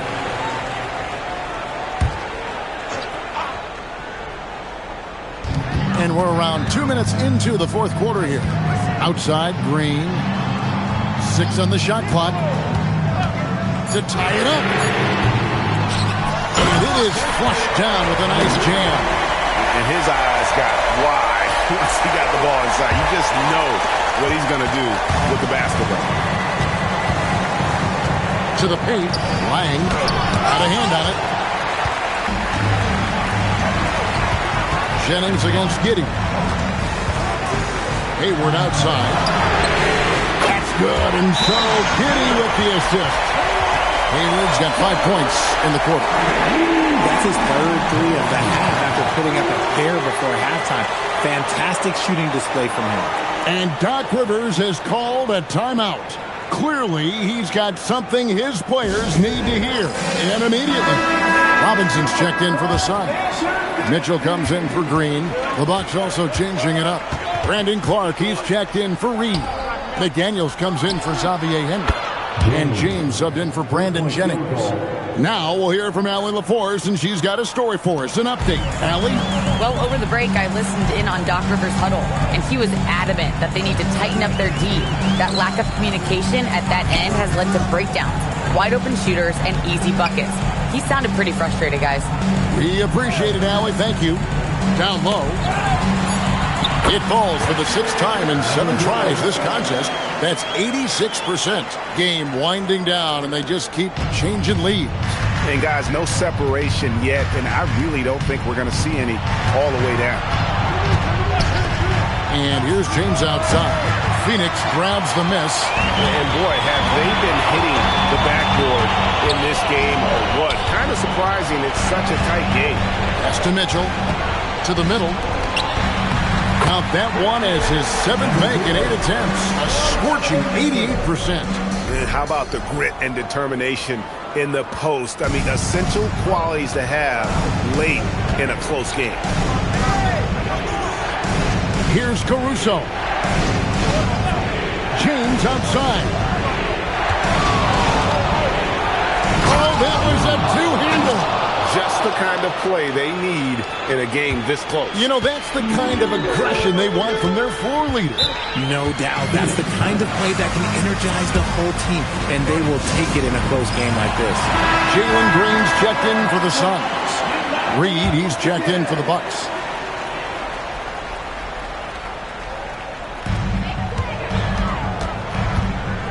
Mitchell against Caruso. Green outside. Here's Mitchell. Just 5 to shoot. They set the screen. And the 3 misses. And here's James. He'll bring it up for Milwaukee. Now Caruso. Now Reed. James. The long shot. No good. Mitchell slams it in. Under pressure. The young guard Mitchell embracing the moment. Bucks trail by 3. Here's James. screen on Green.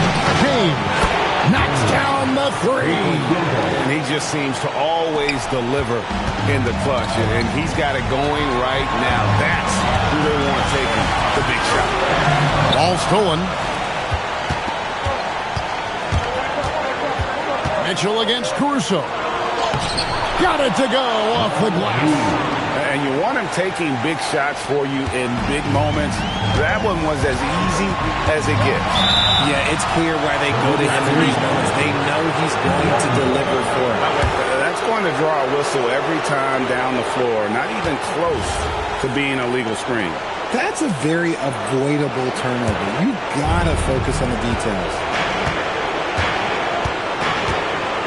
James fires. Robinson there for the rebound. Phoenix has gone 1 of 3 from outside the arc since we've reached the fourth quarter.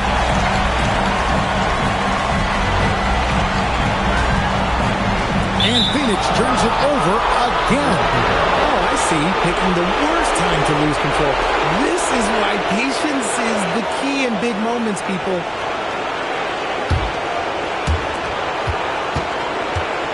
Milwaukee has gone a disappointing 2 of 6 on three-point attempts here in the fourth. There's 49 seconds left in the fourth. Reed with the screen on Green. Jacks up a three. And down goes the three. And the lack of effort to fight over the screen there makes that an easy shot. Yeah, as soon as these guys feel contact, they are just disappearing like they're not even there.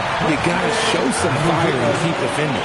He is getting everything he wants. The defense is seemingly powerless to slow him down. It's sad. We can probably expect to see him slow it down now. Yeah, I think you want to milk your possession. James outside. Reed with a screen for James. Nails the jumper. Relentless in their approach, even with the game firmly in hand. No let up with these guys. They're going for the throat now. Phoenix calls timeout. They trail by 5. And let's get your take, guys. What's the strategy? Trying to stay alive. They've got to work quickly. Yeah, no time to waste. They basically have to execute things perfectly from here on out. And so they choose to intentionally foul. First personal foul. First team foul.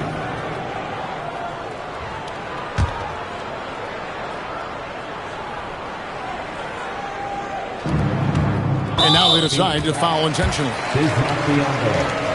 Second personal foul. Second team foul. Shooting from Milwaukee. Naz Reid at the line for 2.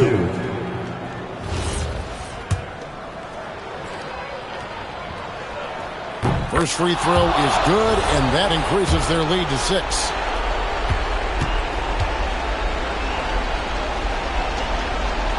So he goes 2 for 2 at the line, and it's a 7-point game. Taking full advantage of his opportunities at the line to extend their lead. Nice ball movement there. Delivered the pass right on time. It's James. And they foul intentionally. That's what they have to do at this point. Yeah, you have to do that, though. You can't just let them dribble the game out. Team foul. At the line for the Bucks. He hits the first one, and that puts them up by 5. And he hits both free throws here. So now it's a 6-point ball game. Calm and cool, and his free throws put a bow on this one. Nice way to finish the game. And so the Bucks take the win. A truly gutsy performance away from home. You know, it really was. And Kevin, when this one was hanging in the balance late, they showed just what a tough-minded group they can be. And that about does it for the final game of the NBA regular season. With Richard Jefferson and Greg Anthony, and along with Allie LaForce on the sideline, I'm Kevin Harlan. Thank you for watching tonight's NBA coverage. And as we leave, we present our player of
and going through their pregame warm-ups, trying to get loose and focused here before tip.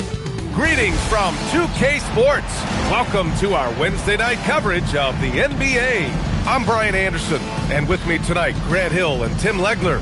And down on the sidelines is Allie LaForce. With only one game left, let's take a look at what the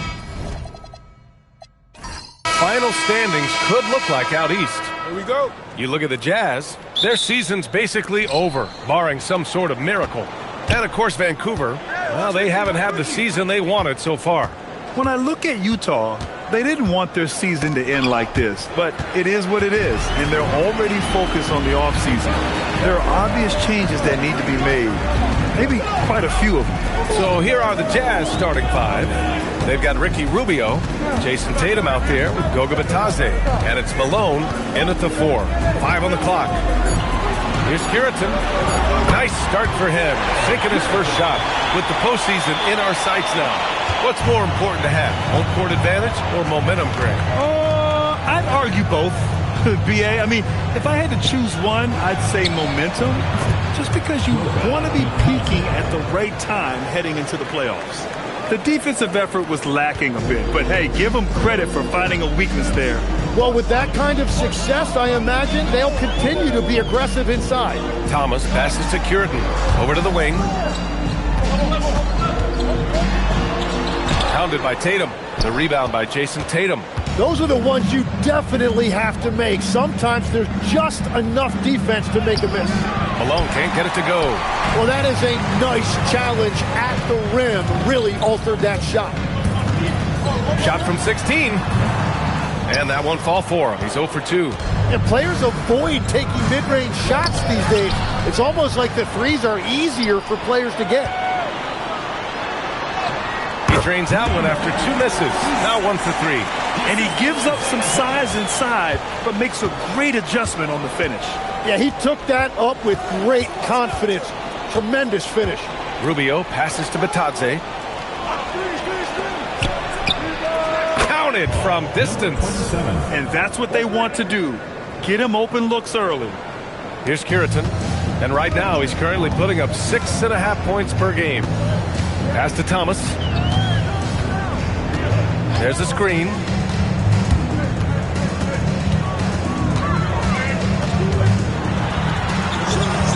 Pounded by Tatum. Down to 5 on the shot clock. Jacks up with 3. It's picked off. Fires from the wing. Vancouver with a rebound. This game coming after the loss versus the Kings. Just a tough road loss. You're going against players who are comfortable shooting in their own building. You have to find a way to disrupt their focus. Let's call it what it was. They got overwhelmed. The matchups were just not in their favor. Rubio against Thomas. Rubio passes to Bitadze.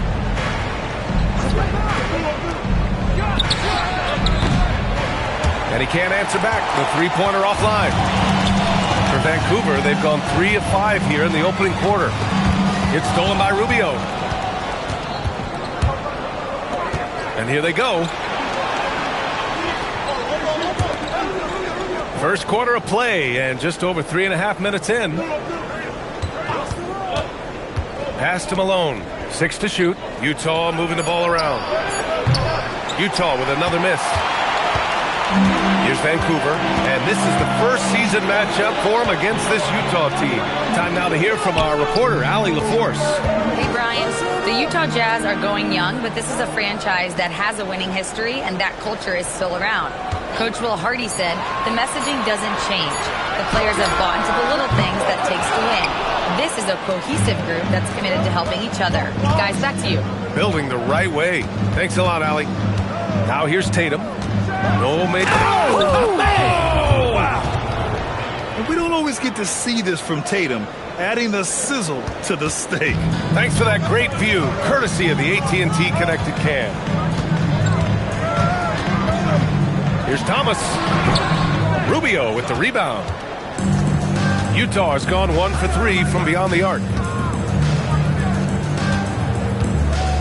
Pounded by Beal.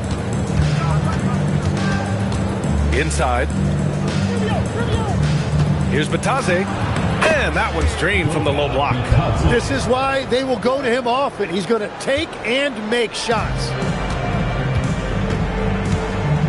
And so now a timeout called by Darko Rajakovic. He'll take the opportunity to regroup.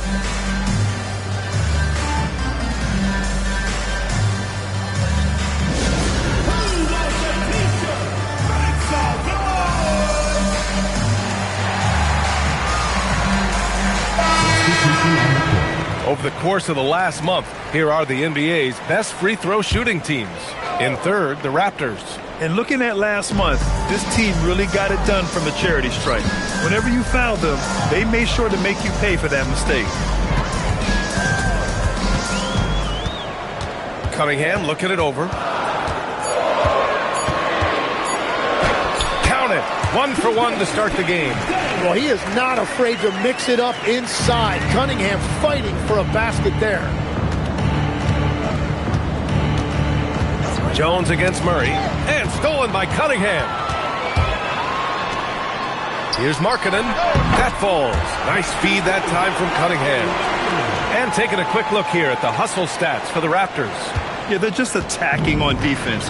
Getting those hands out and knocking the ball free. I really like their energy defensively.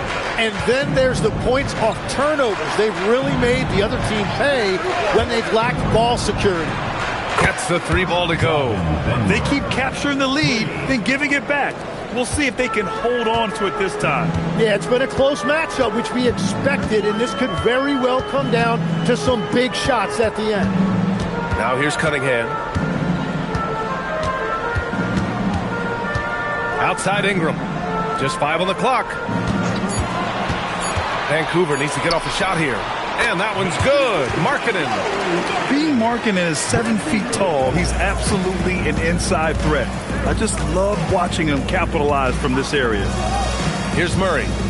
No points so far. 5-second differential between the shot clock and game clock. Let's go with a 3. And Cunningham pulls it down. Here's King.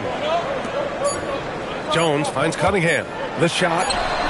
He got it up in time, but it would not fall for him. 1 quarter in the books, and it's been a close one. Vancouver.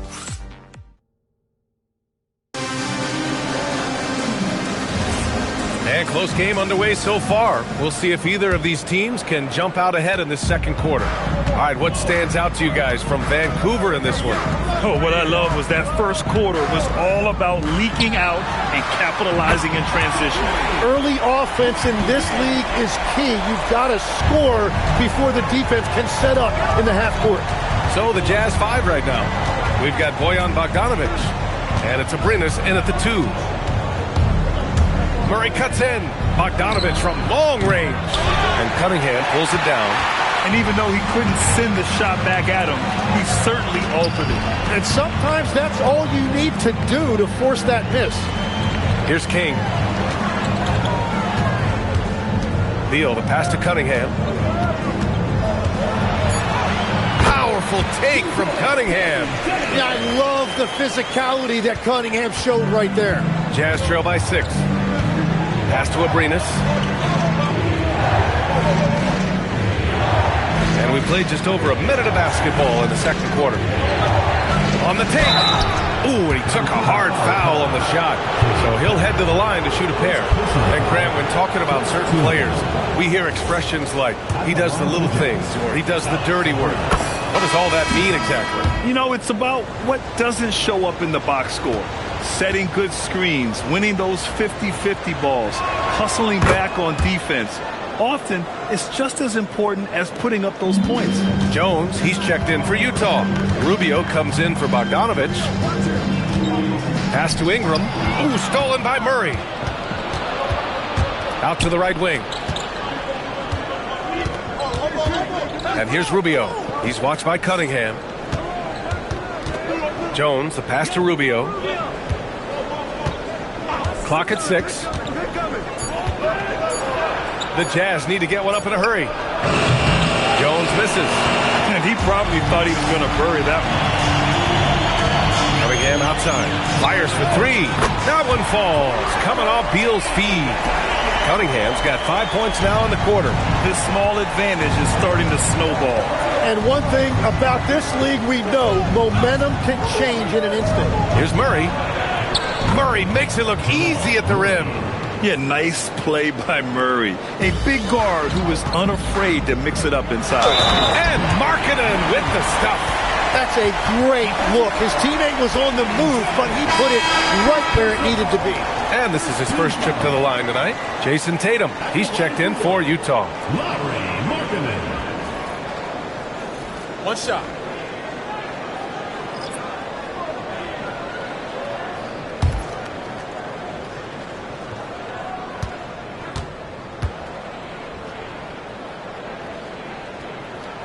The free throw is off from Markkanen.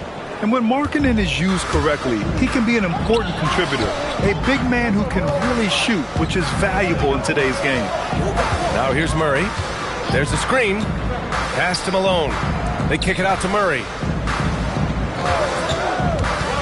Here's Malone. He drains it as the shot clock ticks down. Malone's got his first basket. Good awareness by Murray. Sees a hole in the defense and feeds the guy ready to exploit it.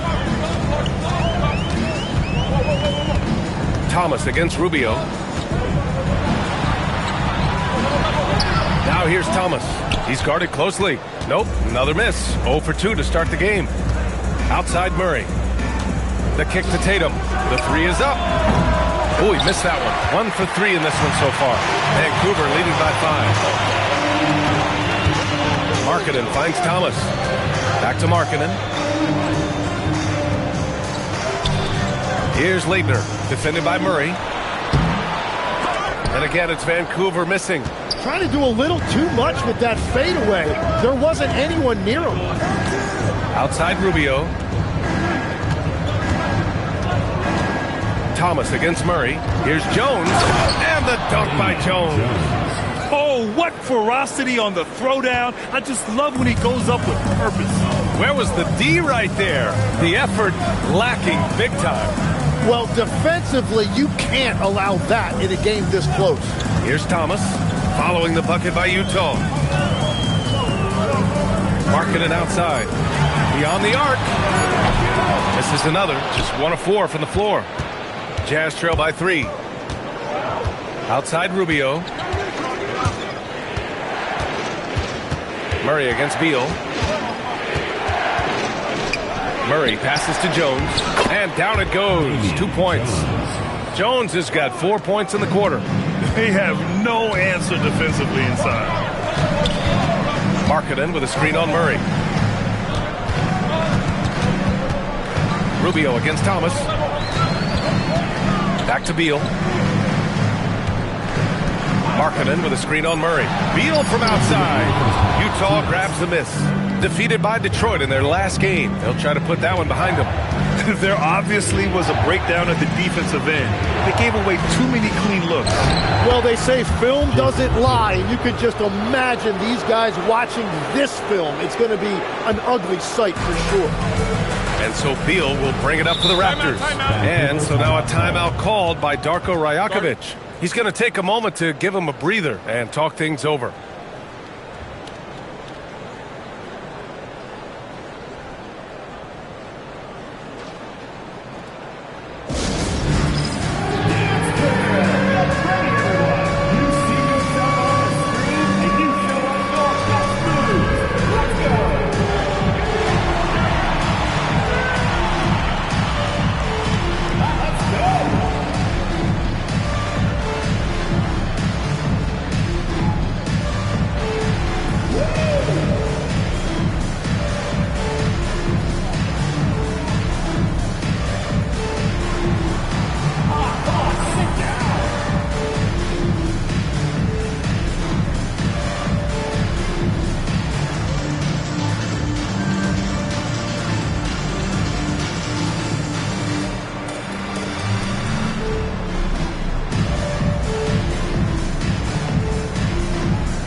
Some great defensive players in our freshman class this year.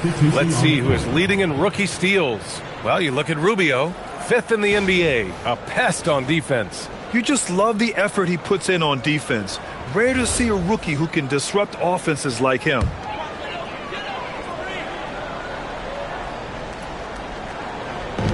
A minute 37 left in the second period.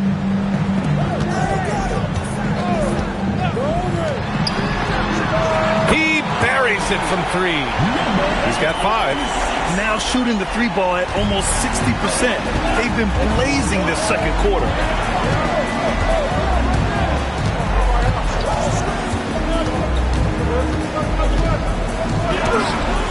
Vancouver with a rebound.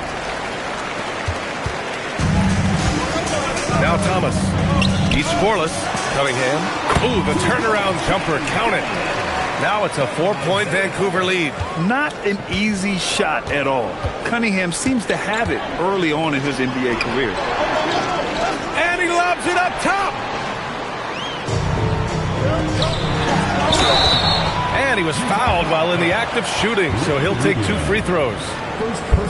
Vancouver shooting their second and third free throws tonight. At the line for 2, number 26. Shooting 2.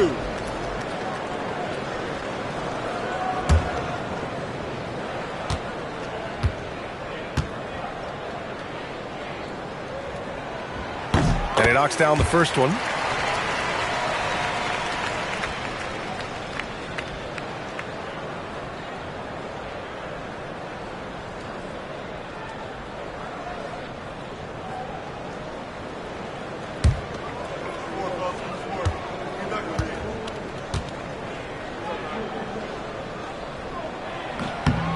And so he makes both from the line. 44 seconds left to play in the second quarter.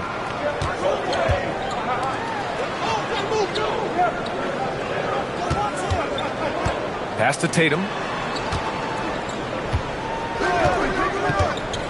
6 to shoot. And here's Rubio to stop the run. Rebounded by Leitner. Hounded by Tatum. Now Thomas.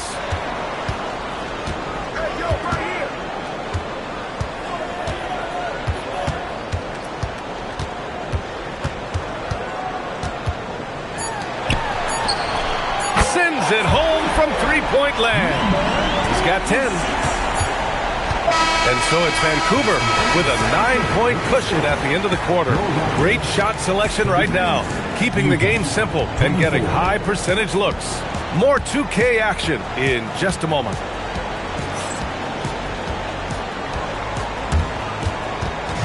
Please direct your attention to center court and get ready for the Phantom half-court shot. Drum roll, please. And measuring up the shot.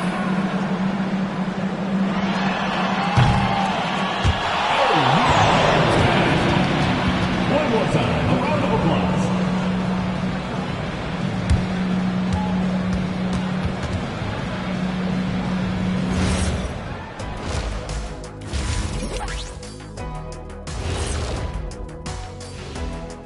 Hello, folks. The first half is in the books, and we've got a lead on the scoreboard.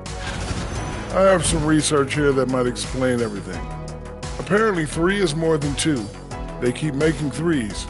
That's why they're ahead. I can't even begin to tell you how profound that was, big fella.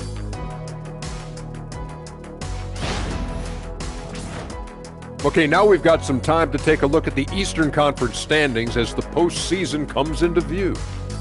Taking a look at the Raptors, unfortunately, their season ends with this game. Plenty of room for improvement and growth.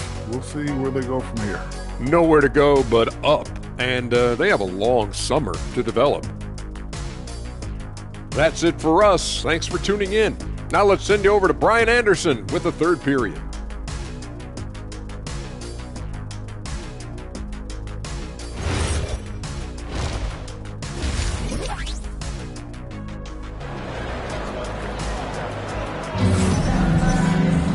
And happy you could join us. We've got 2 quarters left to go in regulation.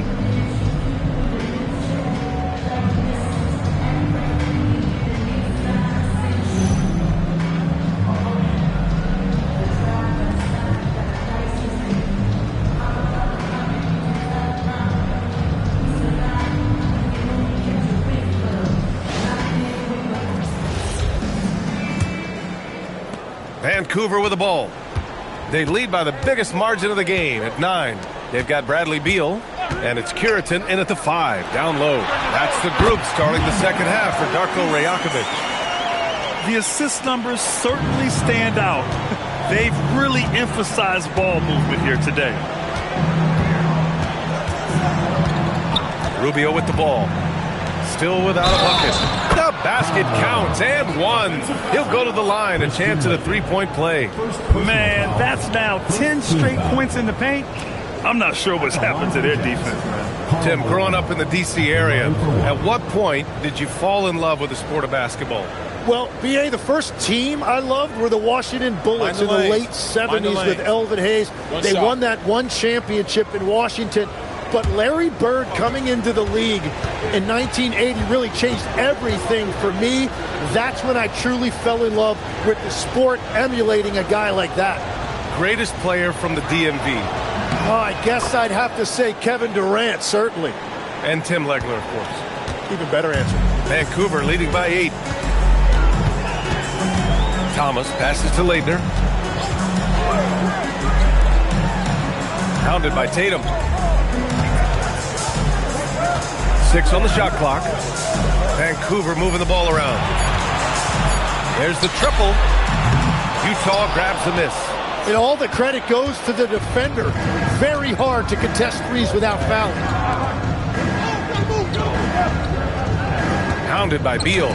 Tipped. Here's Batase. Tatum from long range. And Tatum drills the 3. With his feet set, Tatum's going to make you pay. And it's Beal with the ball for the Raptors. They've led by as many as 11. And we're just about a minute and a half into the third quarter of basketball. And he gets that one. Leitner's got his first 2 points. A great move. I mean, the defense has no response. Well, getting a high percentage look right out of the locker room to start the second half. Exactly what they were looking for. Timeout. Timeout called by Darko Rajakovic. He's going to talk it over with his guys.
While we can, let's take a look at the rookies who are leading the way in points this past month.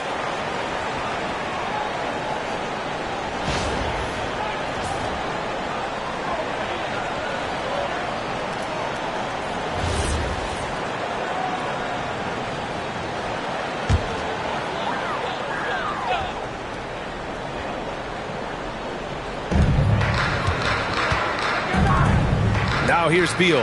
Defense is right there.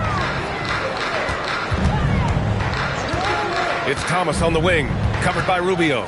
Shot clock at 6. Here's Curitin. And he got the whistle on the way up.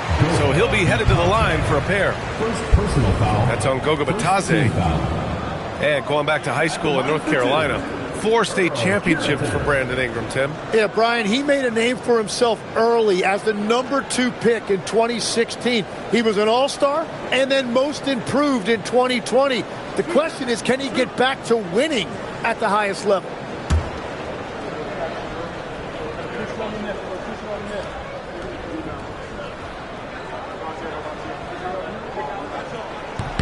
And the first one at the line is good.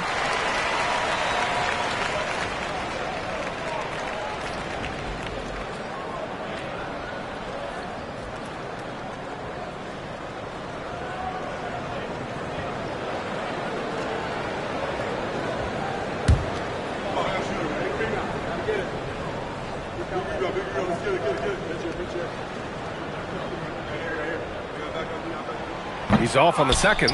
Jazz trail by 6. Tatum finds Rubio. And that one good.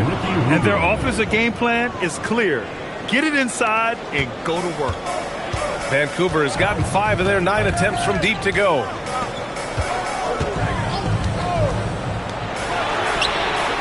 Knocks it down from distance. He's got 15. That brings them to 3 for 4, and the game plan seems to be working here early.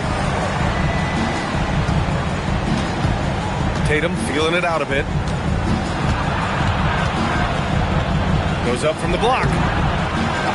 Curitan grabs the board. Defense did just enough to force that miss. I really expected him to get 2 there. Thomas passes to Leitner. Here's Curitan. Batase covering. And it's Curitan missing. Jazz trail by 7. Utah moving the ball around.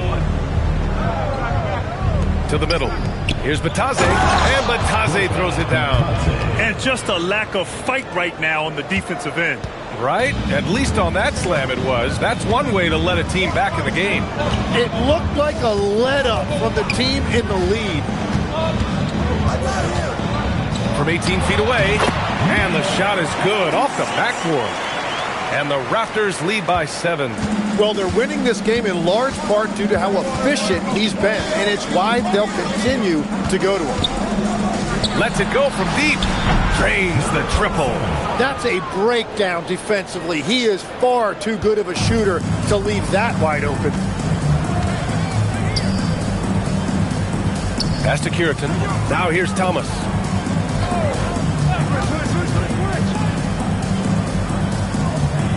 Here's Beal. Launches it. Buries it from 3. Beal's got 9 points. Well, you got to love this back and forth action, and Beal with a response of his own with a 3. Outside Tatum to the paint. Here's Batase, and the shot is good on the assist by Tatum. Tatum's got 3 assists now in this one. Looks like we're starting to see a pattern here. Not afraid to get in the paint and get wet. Now here's Thomas. Yet to see a basket. 2 minutes remaining in the third. 2 minutes. To the wing, right side. Fires it from 18. That shot off the mark. Yeah, he probably shouldn't have taken that shot there. The defensive intensity was all over. Tatum passes to Batase. Ooh, good finish at the rack off the slick feed. Now just a 3-point Vancouver lead. We've seen that more than once today. An effortless basket inside. Timeout called by Darko Rajakovic. He's going to gather the troops and talk it over.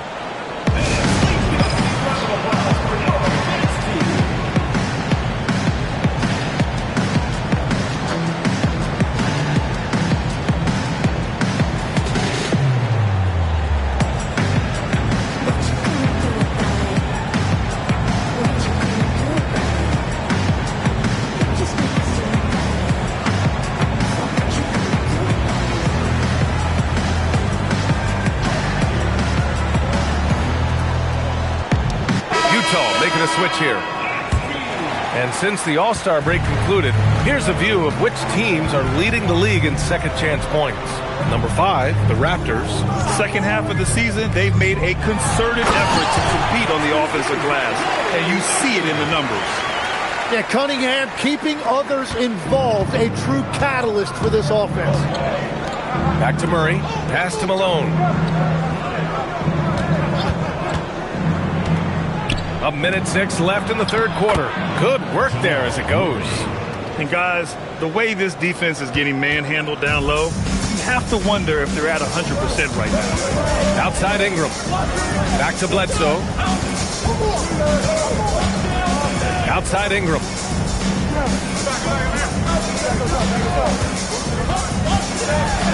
And a slam dunk by Ingram. Well, you see all of that athleticism right there by Ingram. He can be such a force when he catches it that deep. Back to Murray. Here's Bender, covered by Ingram.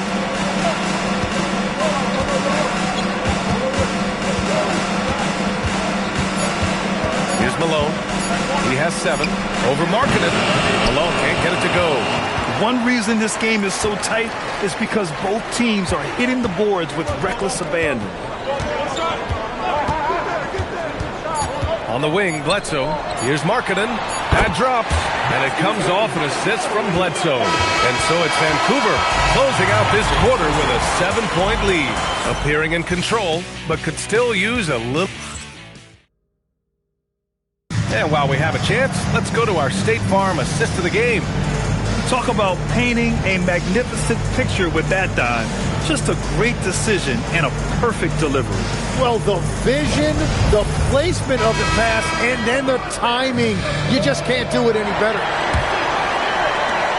Fourth quarter action is upon us. Thanks as always for joining us. So the Jazz 5 right now. Ricky Rubio is out there with Jamal Murray. Then there's Jason Tatum. Then there's Damian Jones. And it's Bender in at power forward. To the inside. Oh, and he got fouled on his way up. He'll head to the line to shoot 2. And you see Beal really applying pressure on the defense. All right, guys, what do you think about the offensive approach we've seen so far for Vancouver? Their offensive game plan has been simple. Look to shoot it often from outside the arc. And the results have been outstanding. And I've also been very impressed with their ball movement. It has led to better shots. The offense overall has had a great rhythm. Free throw drops for Beal. And no one's ever doubted Bradley Beal's ability. That's obvious. But his availability has been an issue at times. If he's on the floor, he can still light it up. And Rubio's got the ball here for the Jazz. 9-point game. Murray looking around. Jones sets a screen. And the dunk by Jones. So dangerous in the pick and roll. Murray moving that ball, creating for others. Pass to King. Inside. Here's Ingram. Soft touch off the glass. Soft interior D, and they've exploited it. 1 minute in now in the fourth quarter. Here's Bender. Now Murray, pounded by Beal. There's a screen to the middle. Here's Bender, and that one is hammered home. Well, if you came here looking for a scoring battle, I think you made the right choice. We thought this might be the case coming in. Not a lot of defense out there right now. Cunningham against Rubio. Now here's Cunningham, guarded closely. And the basket by Beal. Exactly what every offense needs. Shooters who can force the defense to extend. Yeah, that's how you create that spacing, and that will open up a lot of options offensively. Pass to Rubio. Now Tatum lets the 3 fly. That one falls. Coming off Rubio's feed. Rubio's got 4 assists now tonight. Yeah, stretching that defense all the way to the sidelines. Tatum with a nice shot. Rubio against Cunningham. Markkanen outside. 3-pointer. Rebounded by the Jazz. And you just can't afford to give up that kind of look very often. Murray from outside. The rebound by Markkanen. Vancouver leading by 7. Ingram finds Cunningham. And now the Jazz on the run in transition. There's Tatum with the 3. Tatum connects on the corner 3. It's like he needed that halftime break to gather himself. Now he's starting to get his confidence back here. Cunningham outside.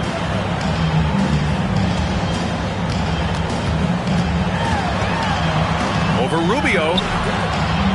And again, it's Vancouver missing. Jazz trail by 4.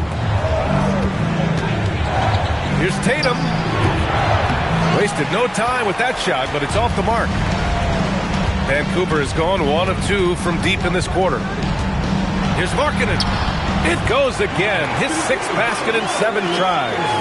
Looking mobile on the drive. Markkanen also using his height to his advantage to score at the rim. And so Will Hardy calls for the timeout, rallying his guys to make sure they all know the plan.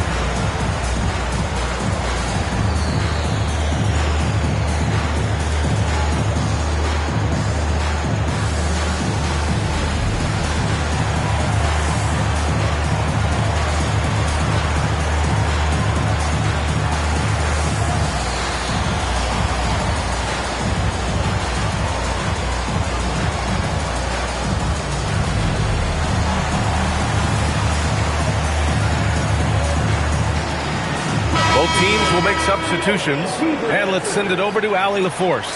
Over that last break, I got a chance to hear what Will Hardy said to the team.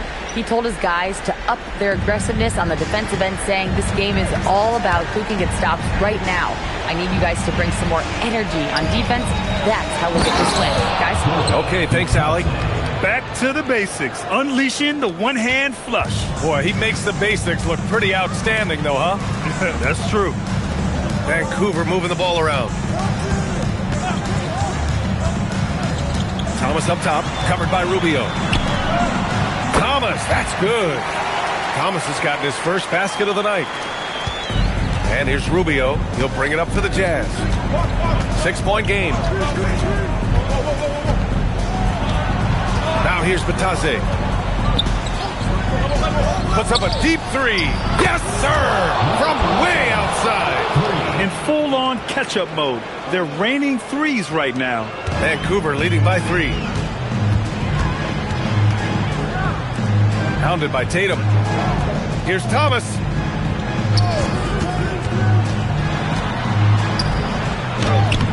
Oh, it doesn't go. Utah's gotten 3 threes to fall out of 4 attempts here in the fourth. It's good! And just great intensity down the stretch. I mean, he really wants to rock with the game on the line. And that is great leadership. He certainly has that clutch gene that every team needs. Now Beal. Thomas outside. Just 5 to shoot. Oh, he goes to the glass with that one. Great job setting him up. The timing of the pass was key.